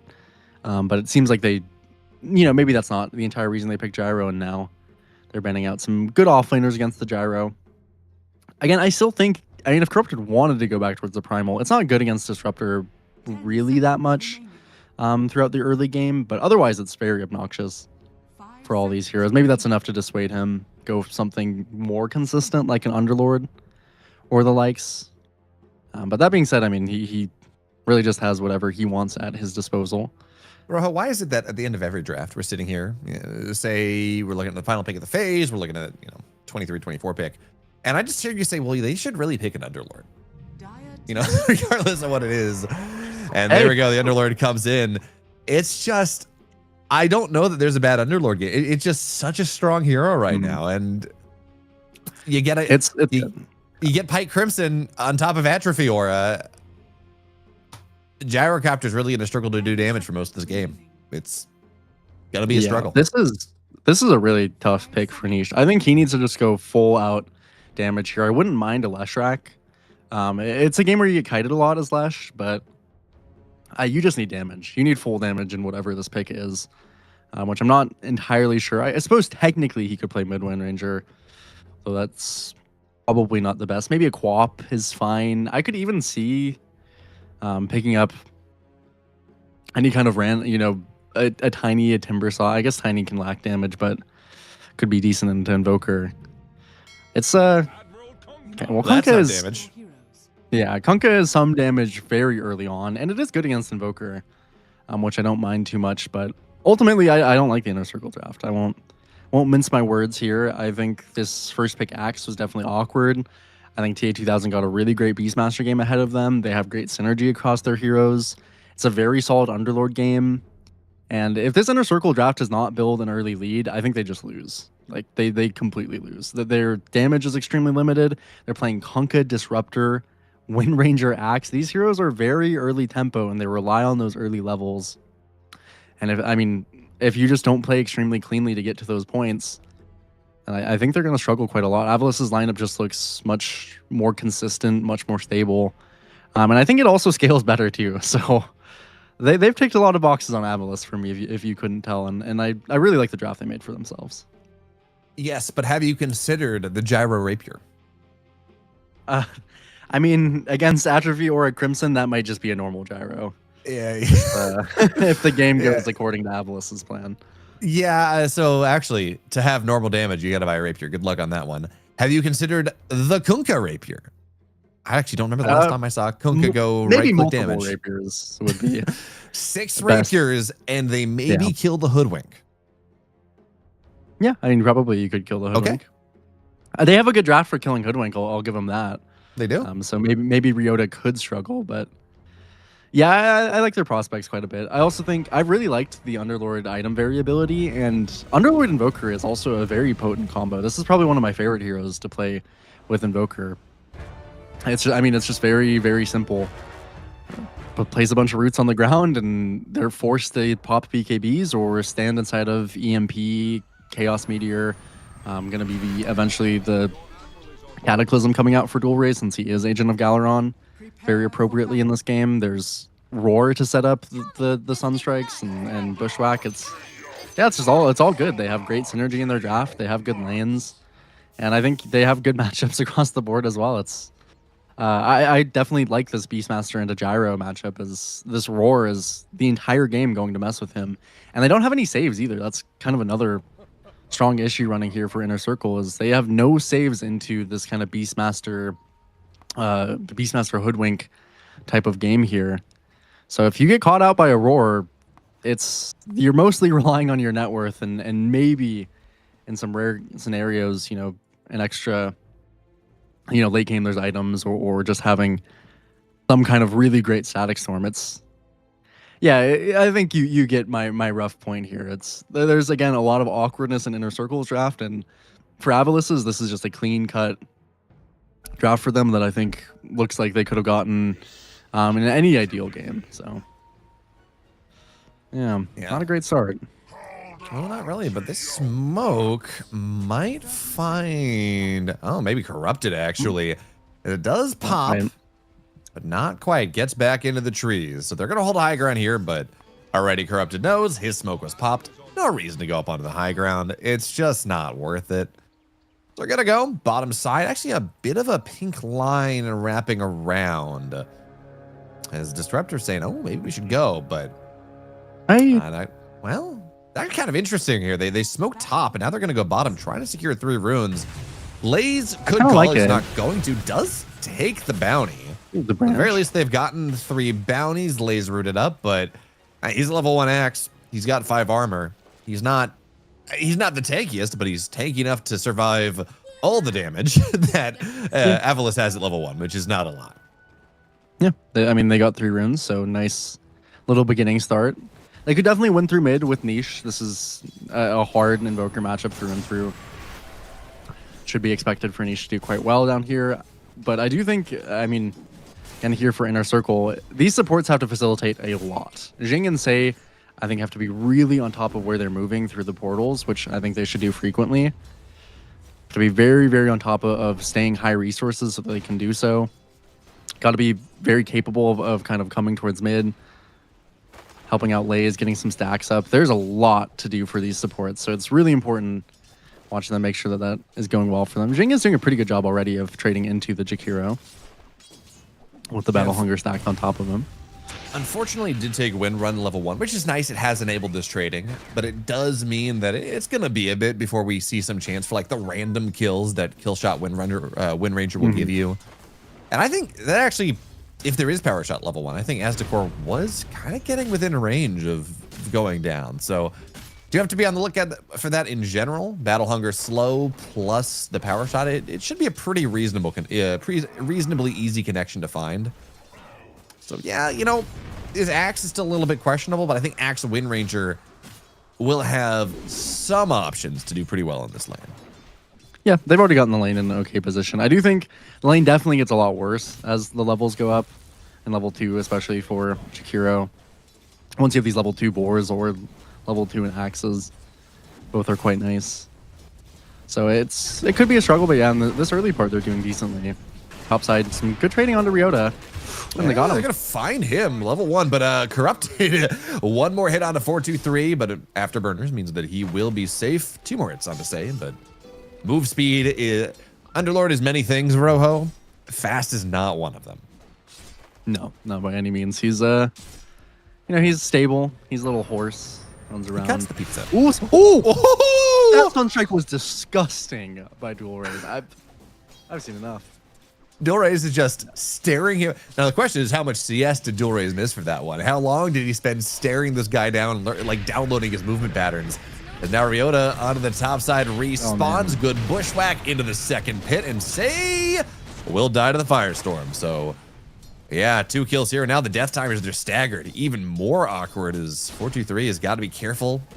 Should be able to get the CS just fine, but doesn't want to get zoned out of this too hard. But yeah, you're an Invoker player. How much CS do you think that Dual Rays missed to make sure he hit that Sunstrike? Probably 2 or 3, to be honest. I mean, when you're really good at Invoker, you really don't miss that much CS off of it. But that was very, very impressive. That Sunstrike there. It was, yeah, definitely check him PC. And that propels him to a second null, so he's gonna have 0 mana problems, and it also propels him to some extra tangos in that level 4, where now he has level 2 Quas. He's doing pretty well in the lane, all things considered. He's got 6 denies for himself, which is very high for the Invoker. Switches up to 7 after that. So not necessarily doing the best in the CS, but again, got that kill. So he's doing good. It's about the best you can ask for in this Invoker matchup. And as the levels go on, definitely, get that extra regen and some extra damage through the Forge Spirits. Stabilize the lane a bit, get ready to go. Don't go Sunstrike bot. Does land. And Lays now has to run. Boar slow is obnoxious at Aztecor with the dual breath. And the axes. Lays is dead. are going to be able to go take him down again. This Invoker getting involved early. Doesn't have a great lane. You talked about it being a counter matchup, but he's level 5. Nisha's level 4. He's 1-0-1, and yeah, that makes up for quite a bit of this just lacking CS because it's a Kunkka nonsense. Yeah, I mean, he also has 8 denies, which is, again, very, Yeah. very high in this matchup. So he's just been playing well. He's splitting his Forge Spirits well. I am a little skeptical that he's not choosing the spec into any armor. I talked about this the last time I think we saw an Invoker Kunkka matchup. Definitely is nice to have that, but being said is, you know, doing okay for himself. Nisha's definitely winning, but not too much through those Sunstrikes. I almost wonder, this is my own little personal theory craft. I actually wonder if you could just go Greaves Invoker into Kunkka and buy that early buckler. It doesn't sound bad to me. It really does not. I mean, Greaves is just so broken that I'm sure you could buy it on anybody. Topside, Corrupted is pretty unbothered. Finally gets his points in Atrophy Aura. Yeah, that is one of the down. I feel like as an Underlord player, you really want to be just going like 4-0-4. Like, it just feels so good. You get so much Atrophy Aura damage, or a Demon's Reach damage, you know. You have all this farming, but he did get the kill, so he did feel pressure to drop Pit of Malice. That's a great Pit of Malice Sunstrike as well. This was not the play for 2-3, and yes, the Wind Ranger has shown up and looked for the kill shot, but cooldown 3 seconds with the Blood Grenade. Are we going to be able to channel it up? Oh. Corrupted will die to Jing, but Jing will die to this Hoodwink, so yeah. Almost got the glimpse. Ooh. Thunderlord, though, you don't want to... Going on to him is a bit of a scary proposition, Rojo. Yeah, certainly is. Dual is locked in mid, brings his Forge Spirit to the other side of the runes, denies that shield rune. Definitely a matchup going worse now. Kunkka got the double bracer, level 3, and Tidebringer is a huge power spike for that hero. But again, Dual is lane, he's doing perfectly acceptable, and he's contributing pretty meaningfully to the map. He's high HP, he bought these raindrops for Anisha's level 6 timing, so he shouldn't die. And so far, Saiyan, Jing, I mean, they just haven't, again, connected too much in the way that I would have liked them to. Not too many rotations through the gate or anything, which I think is kind of a mistake. I would love to see Jing in this top side or Sei in the spot side, the same way Ryota is on delays. Yeah, Lays is going to fall down, but we are having that Sei Jing rotation onto the bottom side of the map, so it should be offensive Wisdom Shrine, Wisdom Shrine trades. Is of course Jakir or Kunkka's there as well, just trying to really body Corrupted out of here. Actually, Avulus, no, yeah, they will be able to trade 1-for-1 again. Apparently, I'm red-green colorblind today. It's fine. They're gonna go click Jing. They say he's pretty low here. Bushwhack not. How did that not land on top of Jing? I think he's dead anyways. The boars, they're a problem. Yeah, the axes are gonna be able to take him down.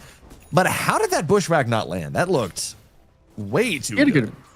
Yeah, he had a good movement backwards there on Jing, but I mean, unfortunately, this is not the impact that I think you want from that Wind Ranger topside. Good damage on the Corrupted. They have a glimpse. Looks like he should be dead.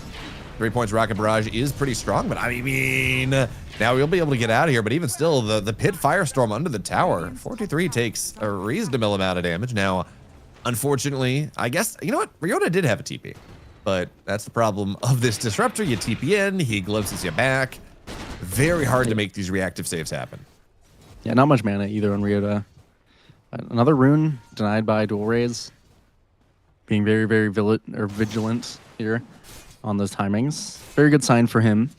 I would say that's one of the things I slip up most on Invoker when I'm not fully paying attention to the game, but he is absolutely on top of it. And Lays is completely zoned out of the spot side with the threat of the Sunstrike as well. You have to keep in mind that your HP threshold is about 300 lower than it usually would be. I like the smoke, though. This is a good move by Jing. Bring Niche into the bot side. Doesn't quite have his kind of item, but he's level 8, so he should be really strong here on this rotation. Even coming through the gate on Sei, this is exactly what they need. Yeah, they're going to go drop the ward, find Azakor. X marks the spot on top of him, really waiting on the ghost ship. You'd like to find something better. Azakor buying some time, but with 4 heroes here, yeah, he is... 5 heroes, excuse me. He is absolutely dead. The one downside, as you mentioned, this was an urn that was on courier for Niche. So he does get involved in this kill, but doesn't get any urn charges. Yeah, this is. I mean, I do like that they're connecting, and I think there's worse things than to be all 5 heroes. Jing ultimately uses the TP mid, recognizing that overloading this bot side is, I think, again, a nice move. Gets Lays a little bit of space, and it will kill this tower. Well, it does give up a lot across the map. Corrupted is going to very comfortably drag these creeps. Dual Ray's got most of the tower mid. I think overall, yeah, a very solid move. Push TA2000 back to the jungle, Dire's top tower so he's not able to push that tower. Kind of necessary, but not fully recovering this game. I mean, Dual Ray's just finished his Midas. Okay, topside, really good static storm.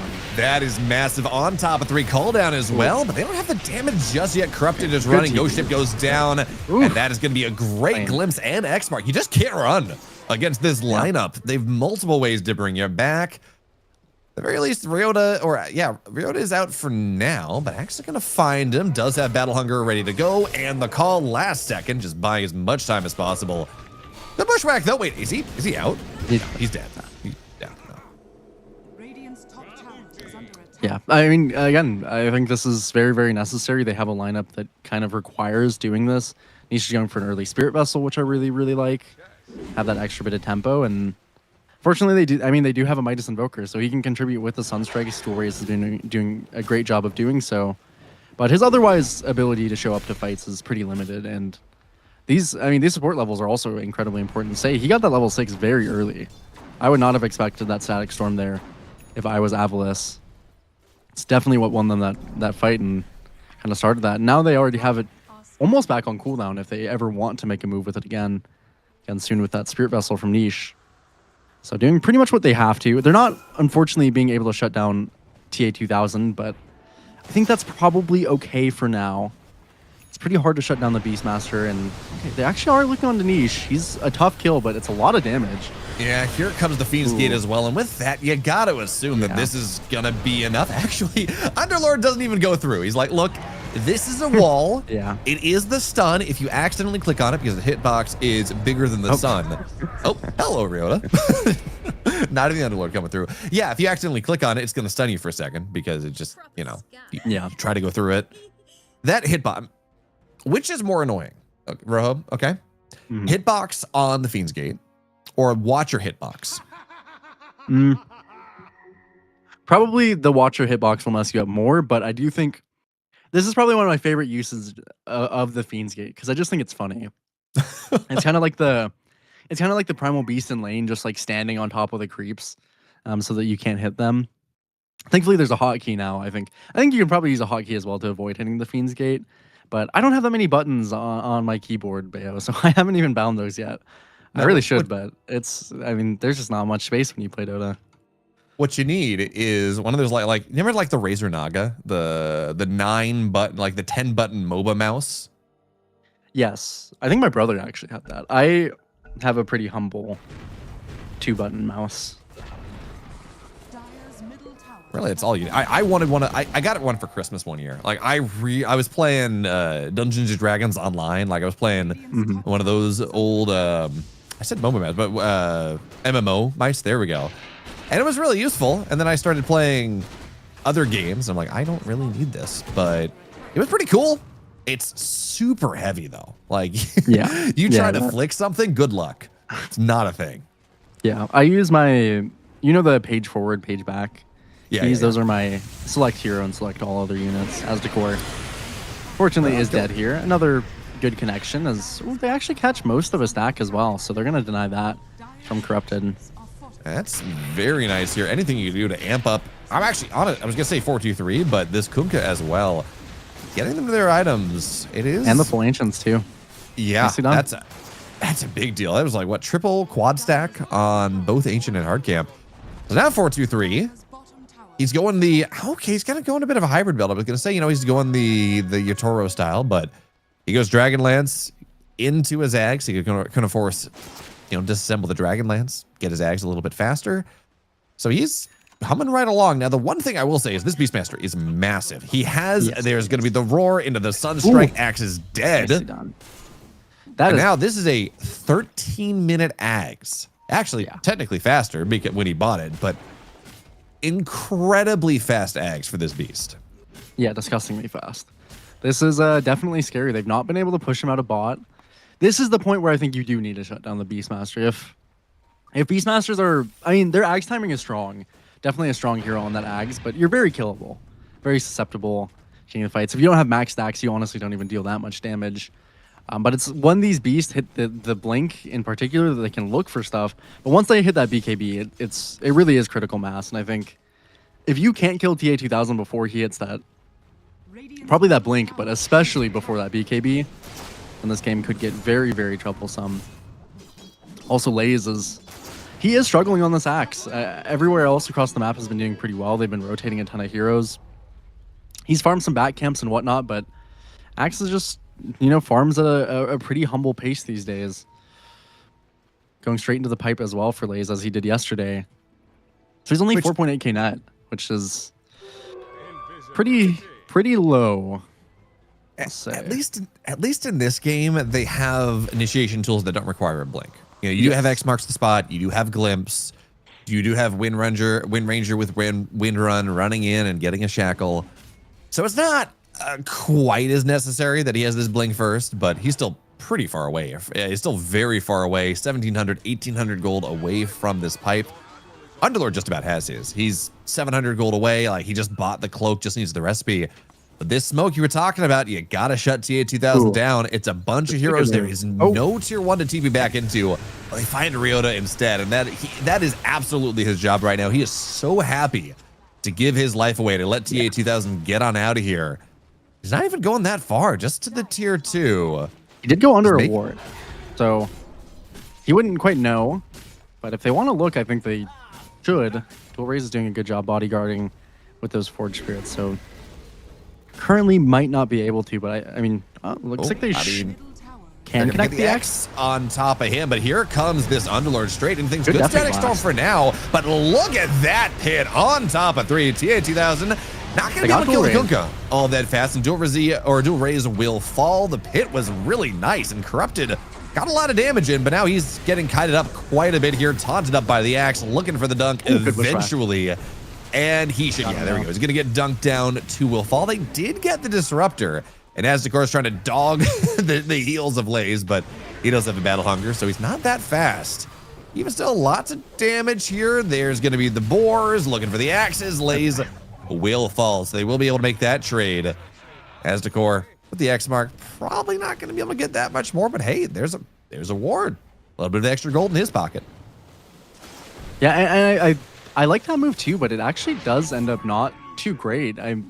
Ultimately, they did get an XP gold and gold advantage from that fight, but it does mess with their map a decent bit. 423 has to go all the way back to base, so he'll be coming out of there. And T2000, he's actually kind of correctly recognizing, again, this map is just messed up for the side of Inner Circle here. So they're going to go straight into the Roche. It is scanned out. Nicely done, and an immediate power shot recognizes this is absolutely going down, but it's going down really fast. Ryota's body blocking, and it's dead. No Ghost Shift for 14, no Static Storm for 19. They will be able to go glimpse Ryota back, but there's a pit there, so can't really go on top of him. Ooh, this is bad. You just got to back out. That's going to be the Ags or the Aegis going over to TA2000. And by the way, very weird itemization out of 423. Not that he's got a not that he's got a Dragonlance, not that he's going Ags, but the fact that he's held this Dragonlance, that he's not disassembled it. Yeah. Because otherwise, he'd pretty much have the Ags by now. That's an extra 1,000 gold he does not have to spend, really speeding up everything that he wants to do. As on the top side, they're going to find Say. The pit's there. He drops the Static Storm to try to live. And, ooh, Sharpshooter not going to land, but the Axes also not going to land. But Ryota's here now, so you got to assume that he will eventually go down, looking for a Bushwhack maybe. More Axes. TA2000 blinks in, and took him a second, but they get this Disruptor. And yeah, 423, he could have his Ags by now. He could be farming with his Ags. That's really weird not disassembling the Dragonlance like that.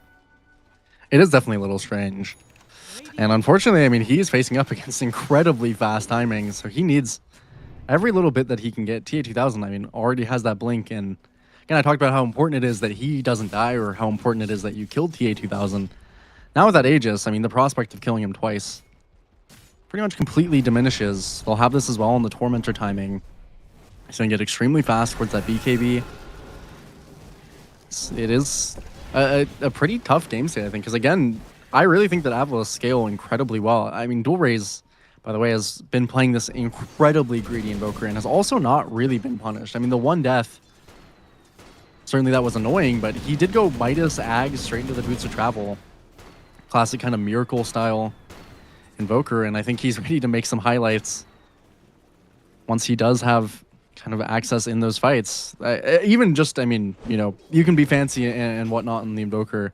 I'm sure his spell casting will be superb, but all it really requires is, again, a Roar plus this Cataclysm.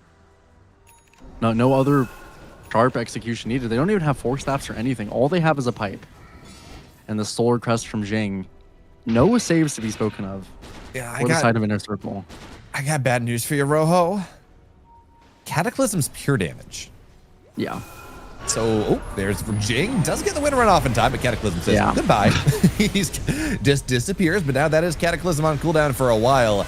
And the Roars to TA2000, he's lifted up, bounced around, call down on top of him as well, but it's really not doing much, as now we're going to go find this Kunkka. Great bushwhack. Now he's let out by the axes. Again, weird anti-synergy there, but even still, with the pit, everything else, this is a Kunkka that's starting to burn down. Wait, Signet. He's dead. Okay. Whew. The Spirit Vessel was nice, and it looks like the last little ticks were actually off-synced there, so he didn't take that damage. That is very good that he didn't die, but still, you're seeing that this execution is very simple from Avulus. Doesn't require too much, as they're going to look towards Sei as well. Yep, Jing is CP'd back in. He's just going to run away. As they will find a good shackle. And that all that means is that Aztekor gets the kill instead of TA2000s. That is something. You know, TA2000 is kind of low. I think he's within kill shot range, as Jing is looking for it, but does not find it. Ah! Croker's almost killed him off there on TA2000. Not that, honestly, he probably would have been too upset. I mean, maybe even dying is what he'll just do anyway to the Tormentor. Yeah. I think that is reasonable, although he might even not have to. Looks like, yeah, I think his plan is to. This helps him stay on the map. So I really do like this. It's unlikely they'll fight you in that next kind of 50 seconds of the Aegis, and that should propel him straight to his BKB. And Corrupted is the one who got the shard, Bayo, which I'm sure if you were an offlane player, you would not be complaining at all to receive this one, especially the Underlord shard is one you typically don't buy, but is pretty good. I mean, it is quite nice to have. Yeah, you just go pop it on this TA2000 hero, and it does even more. Yeah, no, when I get the shard out of Tormentor, the first thing I do is I go press enter and I look at the left side of my screen. I say, wait, did I get the shard? And then I go and I look at my UI, and I look at it and I say, wait, did I get the shard? And I think it sinks in about 5 minutes later, because it's just such a rare occurrence. But yeah, you're very happy about this one. It's a good shard. The extra percentage damage into an axe and a Kunkka and a gyrocopter. Yeah. That is really nice. It is. And I am also, I mean, you know, you're talking about how it was a little strange 4-2-3 not disassembling his Dragonlance and whatnot. Definitely think that is odd, but I am kind of I am a little bit curious of his reasoning behind his build. I think my best guess is that it's just raw HP, and that he just wants pretty much as much health as he can get to try and survive this combo. That being said, though, they are going to be short on damage. This is not a very high damage gyro build. Already talked about it from the start of the draft. Corrupted already has that pipe, and he's only 500 gold from the Crimson. At the point that Crimson is out, they won't do any damage. Sunstrike does land on Sei. We'll raise Shield Rune. There's even the Roar. Jing should. I mean, Wind Run is a problem, so he's actually with the pipe surviving everything very nicely. And yeah, Ryota did miss everything, so that does make life a little bit more difficult. Firestorm causing problems for Jing in the back line. I mean, as TA2000 is going to get glimpsed back into the call, looking for the dunk. Don't even need it. And Sei will confirm the kill there. So this was awkward. Without the Cataclysm, the pipe is really minimizing a lot of the damage that this Beastmaster could bring to the table. Sei has to be very careful with Sunstrike. That's not it.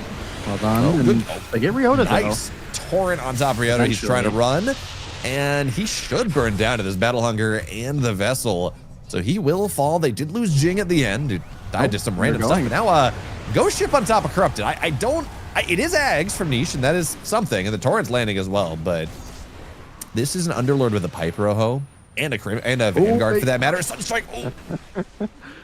Yeah, he's playing a little mini game with Dual Raze, and Dual Raze is definitely losing it. I mean, not having Cataclysm at the start of that engagement, that's just a communication failure there, or a misrecognition of what they need. They really need that Sunstrike for the damage.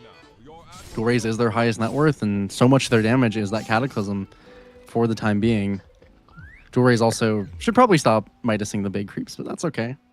We'll give him leeway. He's done everything else right this game. But yeah, they need to wait for the Cataclysm, and Ryota also needs to hit his spell. So it's just, a little fumble here from Avulus. They had a pretty much perfect game one. They're allowed a couple mistakes in this one, and that was Ryota's. All right.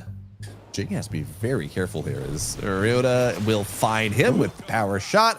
Looking for the bushwhack. There's the roar, and this time Jing he got his win run off again, but he's still gonna die.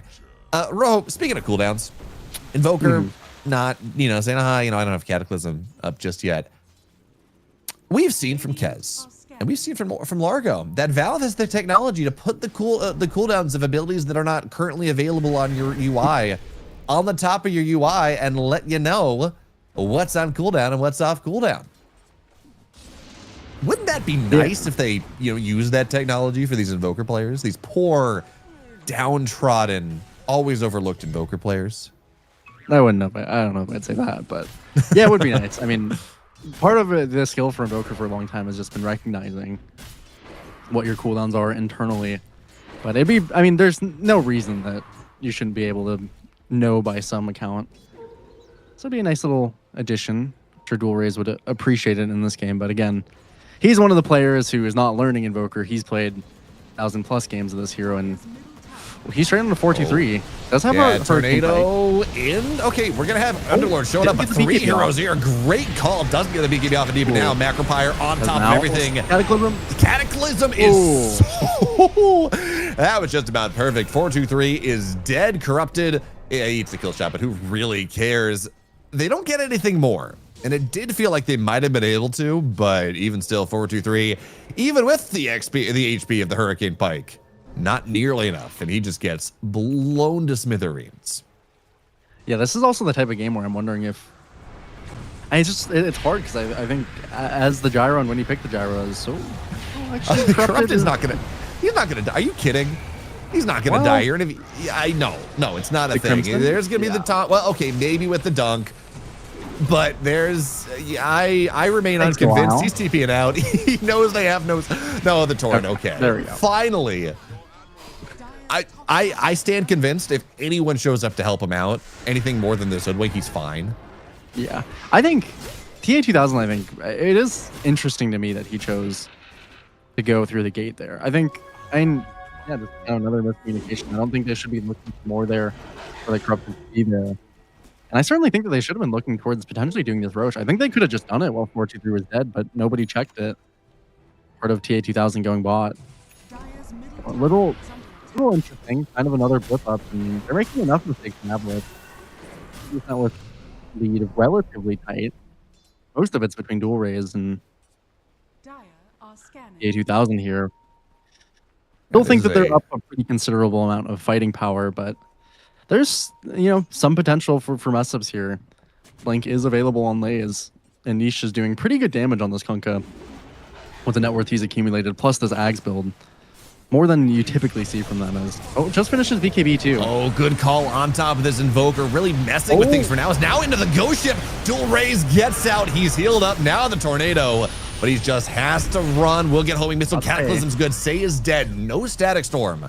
That was not cast in TA2000. Now moves in. Looking for the Roar on top of Lays, but actually not going to. Oh, no. Roar's on cooldown. He spent it earlier on. So not able to get any kill. Well, not able to get anything more than Say, but of course, Tormentor, that's not available. But Roche is on the top side of the map, and Static Storm down. Seems as good as time as any to go and just cut it down. They could try. I think it is a little bit hard with the Roar available, but since they have the Crimson coming up and they do have Asdecor plus this Greaves, they should be able to do it without taking much damage. That's a bit of a congested area. I think it is actually kind of hard. No Roar, no BKB. I think smoking is the correct choice.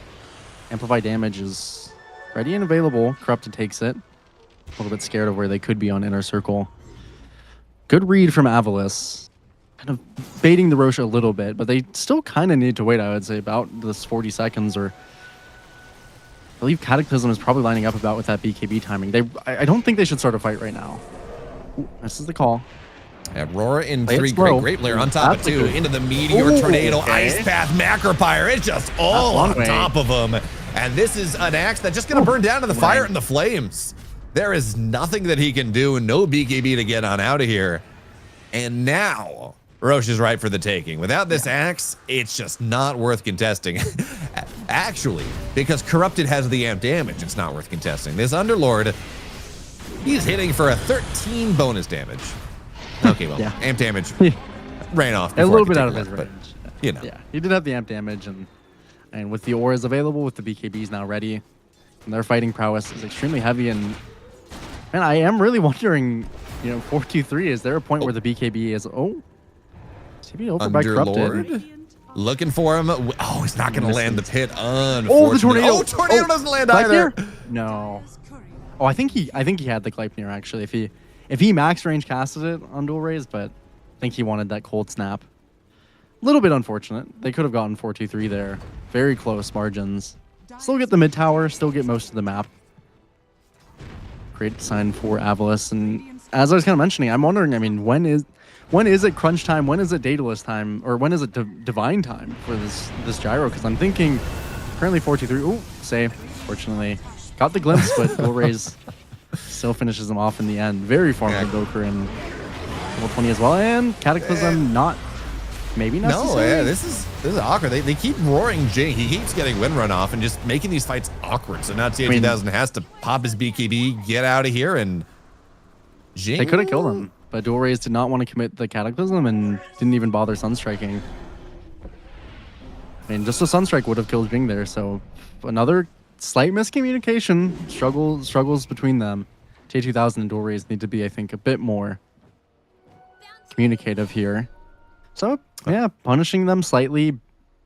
All things still considered, Avulus just in great shape, fighting form, and almost Ags Uncorrupted. Yeah, what I will say, you're talking about when does 4-2-3 add damage? Is it the Rapier? Is it the Daedalus? His Courier's dead, but before it died, there was an Ogre Axe on the Courier. So he's just going BKB after this. He feels that he really, actually kind of funny. Notice he's got a magic wand. He had it all disassembled, ready to sell for peak efficiency, but did lose the Courier. So it's like, okay, I guess I'll have this. It's something. But yeah, he's not going to have he's not going to be adding damage for quite a while. Because this BKB is still 1,000 gold away. Then you got to go farm the rest of the Daedalus. It's just not very close. That's a good pit on top of supports. But the kinetic field means that Corrupted's going to get held back. Tornado's not going to hit Jing. And they're just messing up. They could have just killed Sei. They had he had the pit on Sei, and they looked straight past him. I don't know what kind of debuff Sei put on them, but he survives by the skin of his teeth, and somewhat through a miracle. And now Sei is okay. So gotta be careful there as the core gets started. Sei is now 400 gold from his Ags. He is greedy is a big thing. This Ags, not only is it just good in this game, just in general, I don't know that there's a game that Disruptor Ags is bad into, especially into this Underlord who maybe wants to bringing his friends with him. Oh, great. I'm going to drop a Static Storm on wherever the Fiend's Gate is. Have fun with that one. Yeah, that's really nice. And there is a pretty big reliance on the BKBs here for the cores. That could be one way to actually add damage in, is preventing these auras from coming out could be very significant. Preventing these BKBs from getting off. Sei did finish it. That is really, really massive. Even 4-2-3 got his BKB, and he's still relatively farmed. BKB obviously, really truly the best counter to Invoker in the game. Negates almost all that damage unless it's a Cataclysm. Doesn't address the Underlord much, but again, or the Roar. But he has so much HP with this build. He should be fine to live through at least one of those. Yeah, but this is the timing right now, though. BKB done on Gyrocopter, Ags done on Sei, Shivas on the Kunkka. 3 massive items. You'd like to get the BKB on Axe as well, but I'd say all these timings to come together at the same time, this is absolutely when you're looking to fight. Unfortunately, there's no Roche. There's no objective there. You know, the Tormentor's not going to be up for another 8.5 minutes.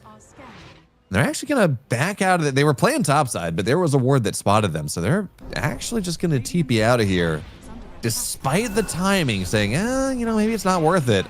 And that means that 423 dangling on the wave. Here comes TA2000 Cataclysm. They're not messing around this time, but the Cataclysm doesn't quite land. And now 423 gets his BKB off, runs away. Say's going to get found out. No static storm there as the supports will fall. They don't get 423, but I think in the balance of things, you say that's where, especially 423 gets on top, or gets jumped on top of by TA2000. Unfortunately, no Hawks ready to go. Cannot root him in. That means that 423 will not die, but they got a lot of tower pressure here. And still not very much damage on 423 to speak of. Big ADP to keep himself safe. Some extra mana burn on the niche is nice. He's got enough mana to... Oh, I don't think he had the BKB, truthfully. And he does not have enough damage. Good Yules. Oh, great Yules there from Aztekor. Now, he should die at the end. That is something. Now, dual raise pops the triple meteor on top of them all. Cold snap onto 423. He just can't do it. He might die to this, actually, as he tries to run. Should be fine. Lays will live. HP. Tornado doesn't get 423 either. But I think about 200 HP between the two of them, as they're going to have to run right back into the fountain. And Sunstrike... not quite gonna land. Good job. They're sitting on the edge of the fountain and not going deeper. Yeah, good attempt. They actually don't lose racks. They get the tier 3 tower, but you know, all things considered, throwing their lives on the line, decent defense from Inner Circle. Yeah, I mean, pretty much all they could ask for. Soon they will be facing against TA2000's Refresher, which is when these Beastmasters get incredibly scary. That being said, you still have the Ags, so there is a tool at your disposal. It's quite important, and having these run buffs has been kind of nice. And it's just unfortunately a lack of damage for Inner Circle up and against all these auras, all these BKBs. Soon it's going to be, well, Ryota, okay, he bought the Yules. I was wondering if he wanted a Wind Waker, but he's going for a Scythe himself. They need the Stateless from 4T3. They really do, and eventually maybe the potential to disassemble it into a Rapier. Always keep that in their back pocket. Slays finishes the BKB, which is nice. Might actually just find Aztekor for free. Yep, there's gonna be the call, X mark, all the fun stuff. This is a free Aztekor kill, and importantly, 423 didn't get a kill there, but I'm pretty sure he got assist credit. So anything you can do, again, this guy needs damage.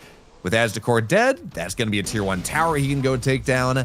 They're just trying to find every advantage, every opportunity to funnel gold into 423, get him into those next set of items. I don't blame him. I mean, Kunkka bottom side, we're seeing some pings there, but this is not an easy kill. I mean, he's got a Shiva's, Ags, BKB. So they're doing a good job getting these occasional kills, actually splitting the map up quite a bit. Now it's bulk TPs, 4 heroes onto this tier 2 niche. Would love to get an X mark. 4 staff 4 doesn't find it. Oh, that's really not what you're looking for. You rotate everyone topside, tier 2 falls, and you don't get anything. Yeah, it sucks a little, but they do have to stay together, I think, just fully as a team anyway. So probably all things considered not too different from their normal map play. Is some issues, though. Still an itemization coming out. There was that refresher from TA2000.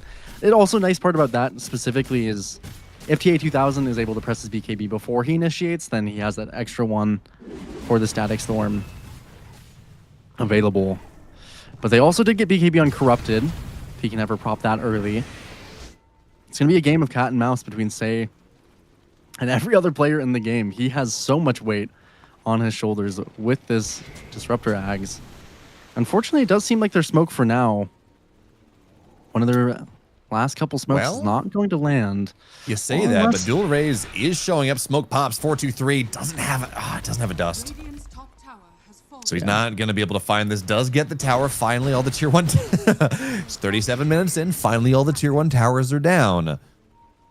That's it. I mean, if they had gotten Invoker, oh, that would have been so nice. But without a dust, and just with him playing as defensively as he is, that's a very difficult kill to find. And by the way, Dual Raise is so unbelievably farmed this game as well, by the way. 28k net worth. Real BZM show here for him. Has a refresher now, too. Yeah. even just keeping his Midas. I mean, Midas did change. You know, he's not quite towards that level 25 like maybe he used to be or would have been with that old Midas, but he does have so much gold to play with. And this ward is pretty good for them. Nisha's not the best target. Blaze is... Oh, look at T2000. Pops the roar on to Kuka. Meanwhile, backside, look at the pit. My goodness there. Corrupted breaks this fight open. Kuka's dead. And now it's just all about the cleanup. Great, wait a minute. Great call on top of TA2000. He's trying to heal up here. The drums, they're slobbing. Refreshes second cataclysm. Oh, no. This is such a problem. 4-2-3. He's not dead just yet, but the pits are just ruining him. Tornado as well. They're all dead. And TA2000 down to 40% HP, just about the closest they got to getting anyone. There was no static storm. There was no ghost ship.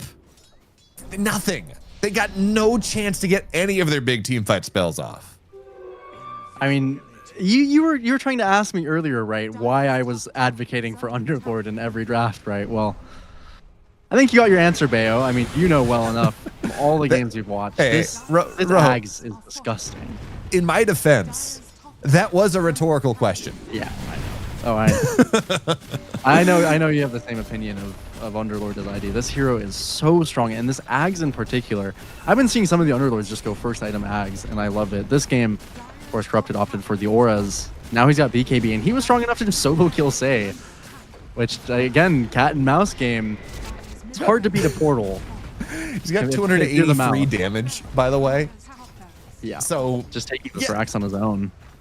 Not only is he nigh unkillable, he's just doing a free 500 damage. Yeah. 430 damage, whatever it is. Yeah, he's just fine. As the core finishes an Ags for himself, Ryota, both the sports level 18, he finished a Scythe on this Hoodwink, that extra cast range as well. Could be absolutely detrimental. Dual Rays. Not quite gonna find anything yet. Not forced to pop his BKB or anything via the glimpse. They'll play on this ward up here. Roshan is up. All 10 players are alive. That being said, I think we certainly know who that favors. Not many buybacks, though, across the board. Both mids have it and Say has it. For the time being. Oh, median Hex. Oh, look at that Hex on the backside. Great pit as well on top of everyone. Here comes the Cataclysm. Not going to go burst Kuka down immediately this time, but he's bathing in the Macro Pyre Ice Path as well. It does not matter. Kuka's dead once again. Does have buyback if they can find some way. They're going to have to go spend it right now, but 4-2-3 already so low. Good call from the Axe, trying to pump the damage in, but they just don't have it at all here. The auras are really good. They do get TA2000. That does matter. And looking for a second call maybe onto Corrupted. Very well set up here. There's the refresher though, coming in on top of the Zac. Second Cataclysm stays dead, as is Lays. But even still, Niche, nice bring back into the tidal wave, trying to go get Azzacor. Even with all this, I mean, they've killed a lot of cores, but the problem is whether Dual Rays will be able to follow the rest, and no, cannot solo kill the rest of these heroes. Buyback from Azzacor. Yeah, they want to be able to try and stop this Roche from happening. I think this buyback from Azzacor is good. He does have that Ags, so they can't really Roche on this timer. But it's still, I mean, a great fight. I mean, any fight for Inner Circle. And they can get that the call on TA2000. He didn't have Refresher. That's maybe part of the build that he's gone that's a tiny bit awkward. He went for this Manta and this AC. He's not maybe as survivable as a lot of these other Beastmasters could be. Does a lot of damage, though, when he has that Refresher. That being said, damage, we've been asking for it all game from Inner Circle. 4-2-3 hears us. Doesn't have the Courier at his disposal, but he does have a Rapier queued up. I think it is a responsible time to be looking towards that. Because, I mean, without the Rapier, he was able to kind of do it. He was able to do enough damage in that fight. If he was able to get that, then those overextensions could be just as punishing, if not more, than they were in that fight. Even look towards where the Roche is. Have good position in comparison to Avulus. Still scary, though. 21,000 is a lot of net worth, and in particular, Dual Rays also just hit his Scythe timing. Scythe changes the game a lot for Invoker. You can go for these crazy kind of plays that you were never able to because the BKBs were available. Can completely change the game for 4-2-3. 2 hexes on the board. Only 1 BKB. And a Rapier in his inventory disassembled. Smoke on smoke. By the same metric, though, if Lays gets a good call, it makes. Oh no! Gets jumped away from. Not going to be able to find the call. The smoke broke, and yeah. Rapier now converted. They gotta make this happen. It's so scary for 4-2-3 at this stage of the game. No satanic, nothing else. They're gonna find two supports on the backside. Static Storm not gonna land. Dual Rays gets everything off, and the Cataclysm goes down. So much damage. Say is dead. Lays gets a call onto TA2000. The Ghost Ship keeping him alive for now, but 4-2-3 is kited up to hell and back. The Yules has to pop his BKB. But wait, he's gonna try to turn on top of Corrupted. Does he have the damage here? No, he's stuck in the pit, looking for the Force Staff. TP's out. Just that was barely. That was very risky by 4-2-3. Walking into the pit there, if he got bashed. I mean, lucky for him, he's not going to be in a Twitch clip like that, but he is going to have a very tough time fighting against this. At least, I mean, high ground with the Gyro Rapier. They did keep it ultimately. So despite that fight going horribly, yeah, probably the one thing that matters the most. That you can just see it's kind of impossible for 4-2-3 to actually play these fights. I mean, even through the auras, he's also not necessarily going to kill everyone. So it's just hard. 4-2-3, he would really like to have a Refresher, a Satanic, some form of second life to be playing with, and he currently does not. No BKB either, so he just has to full respect his bot side. Yeah, just around 100 damage being... Yeah, I mean, I don't know that you stop Megas here. I really do not. Axe is up in 14. You don't want to spend the buyback. You want it for the second time as Kunkka eats a decent amount of damage, but does pop the Ghost Ship fleet and will be okay. That is the cost. This is going to be Megas. 45 minutes in, you do have Rapier on the Gyrocopter. It's not that big of a deal. But even still, just a little bit scary. So Niche does have his Refresher now. That is a big deal. 6 ships instead of 3 is... And he has spell AoE as well as level 25. That is going to cause, much like this pit is causing problems on the backside, random torrents, random spell ship or ghost ships, they can mess with the supports. If your positioning is not perfect, that can be a really nice way to just mess with things, maybe get a free kill you weren't expecting. And 4-2-3 is not that far away from his 25 either, so multiple flat cannons in a fight, that's going to matter. Yeah. But I love nice what... talent. Not the strongest, but immediately in. Yeah, on top Cataclysm trying to go. Lace actually doesn't take a lot of damage, but they're straight on top of this Gyrocopter. Gets the BKB up, pops the Rapier, trying to get the damage done, but Corrupted straight on top of everyone. So he's so much up here, and the cheese is going to be good. He's healed right back up to full. They don't have the damage. Gyrocopter has to buy back into this one. Rapier's on the deck. The dunk is good. First death on to TA2000. He does get his Rapier back. But now, do you have the damage? Lays falls, does have a buyback. He wants to spend it secondary. Oh, everything's going to go on top of this Gyrocopter. He bought back, he died back. And this game, Dual Rays, he might die to the axe. Not even going to happen. This game is over. No Gyrocopter, nothing to do. And Axe dies to Mega Creeps. They got close. The end of that game with the Rapier, anything can happen. But just Dual Rays is just, honestly, Dual Rays Corrupted game 1, game 2 carried the hell out of this series.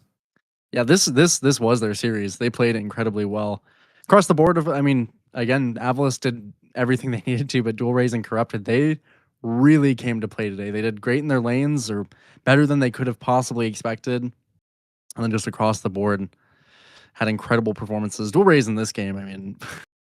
That was a disgusting performance on the Invoker. 900 GPM as an Invoker. Yeah. And 70,000 hero damage, which is more than twice as much as TA2000's, who had a very similar game to him. Yeah. Also, he did more building damage than the Beastmaster and the Underlord. And the Jakiro. 10,000 building damage. I mean... He also only died 2 times, which TA2000 only died twice as well. But mind you, he was getting the Aegis every time. Dual Rays didn't need no fancy, sissy Aegis. He did it all on his own. Just great positioning, great spell casting, the Refresher at the end. Yeah, I mean, it gets my seal of approval. Not all Invokers do, as we've seen in the the series we've casted. But Dual Rays just played, perfect game from him. First game corrupted as well. This game too. Hey, Rojo, I know he said he gets your seal of approval. What does it take to get your walrus of approval? That's we'll need to bring back Miracle for that one, I think. We'll keep the walrus chained for now. No, All right. no better time, I think. But I mean, Dual Race, he almost got it. He really did. I can't really think of much more he could have done again. Maybe outside of communicating slightly better with TA2K, but otherwise that was through and through a highlight video. Give it some hilarious name on YouTube. I'm sure that'll do well. Is Dual Raise the next miracle? This Invoker is gonna not. I don't know. There's got to be something. Anyways, you got to play it up, but you got it. Chat GPT, what's a good YouTube Shorts title for this?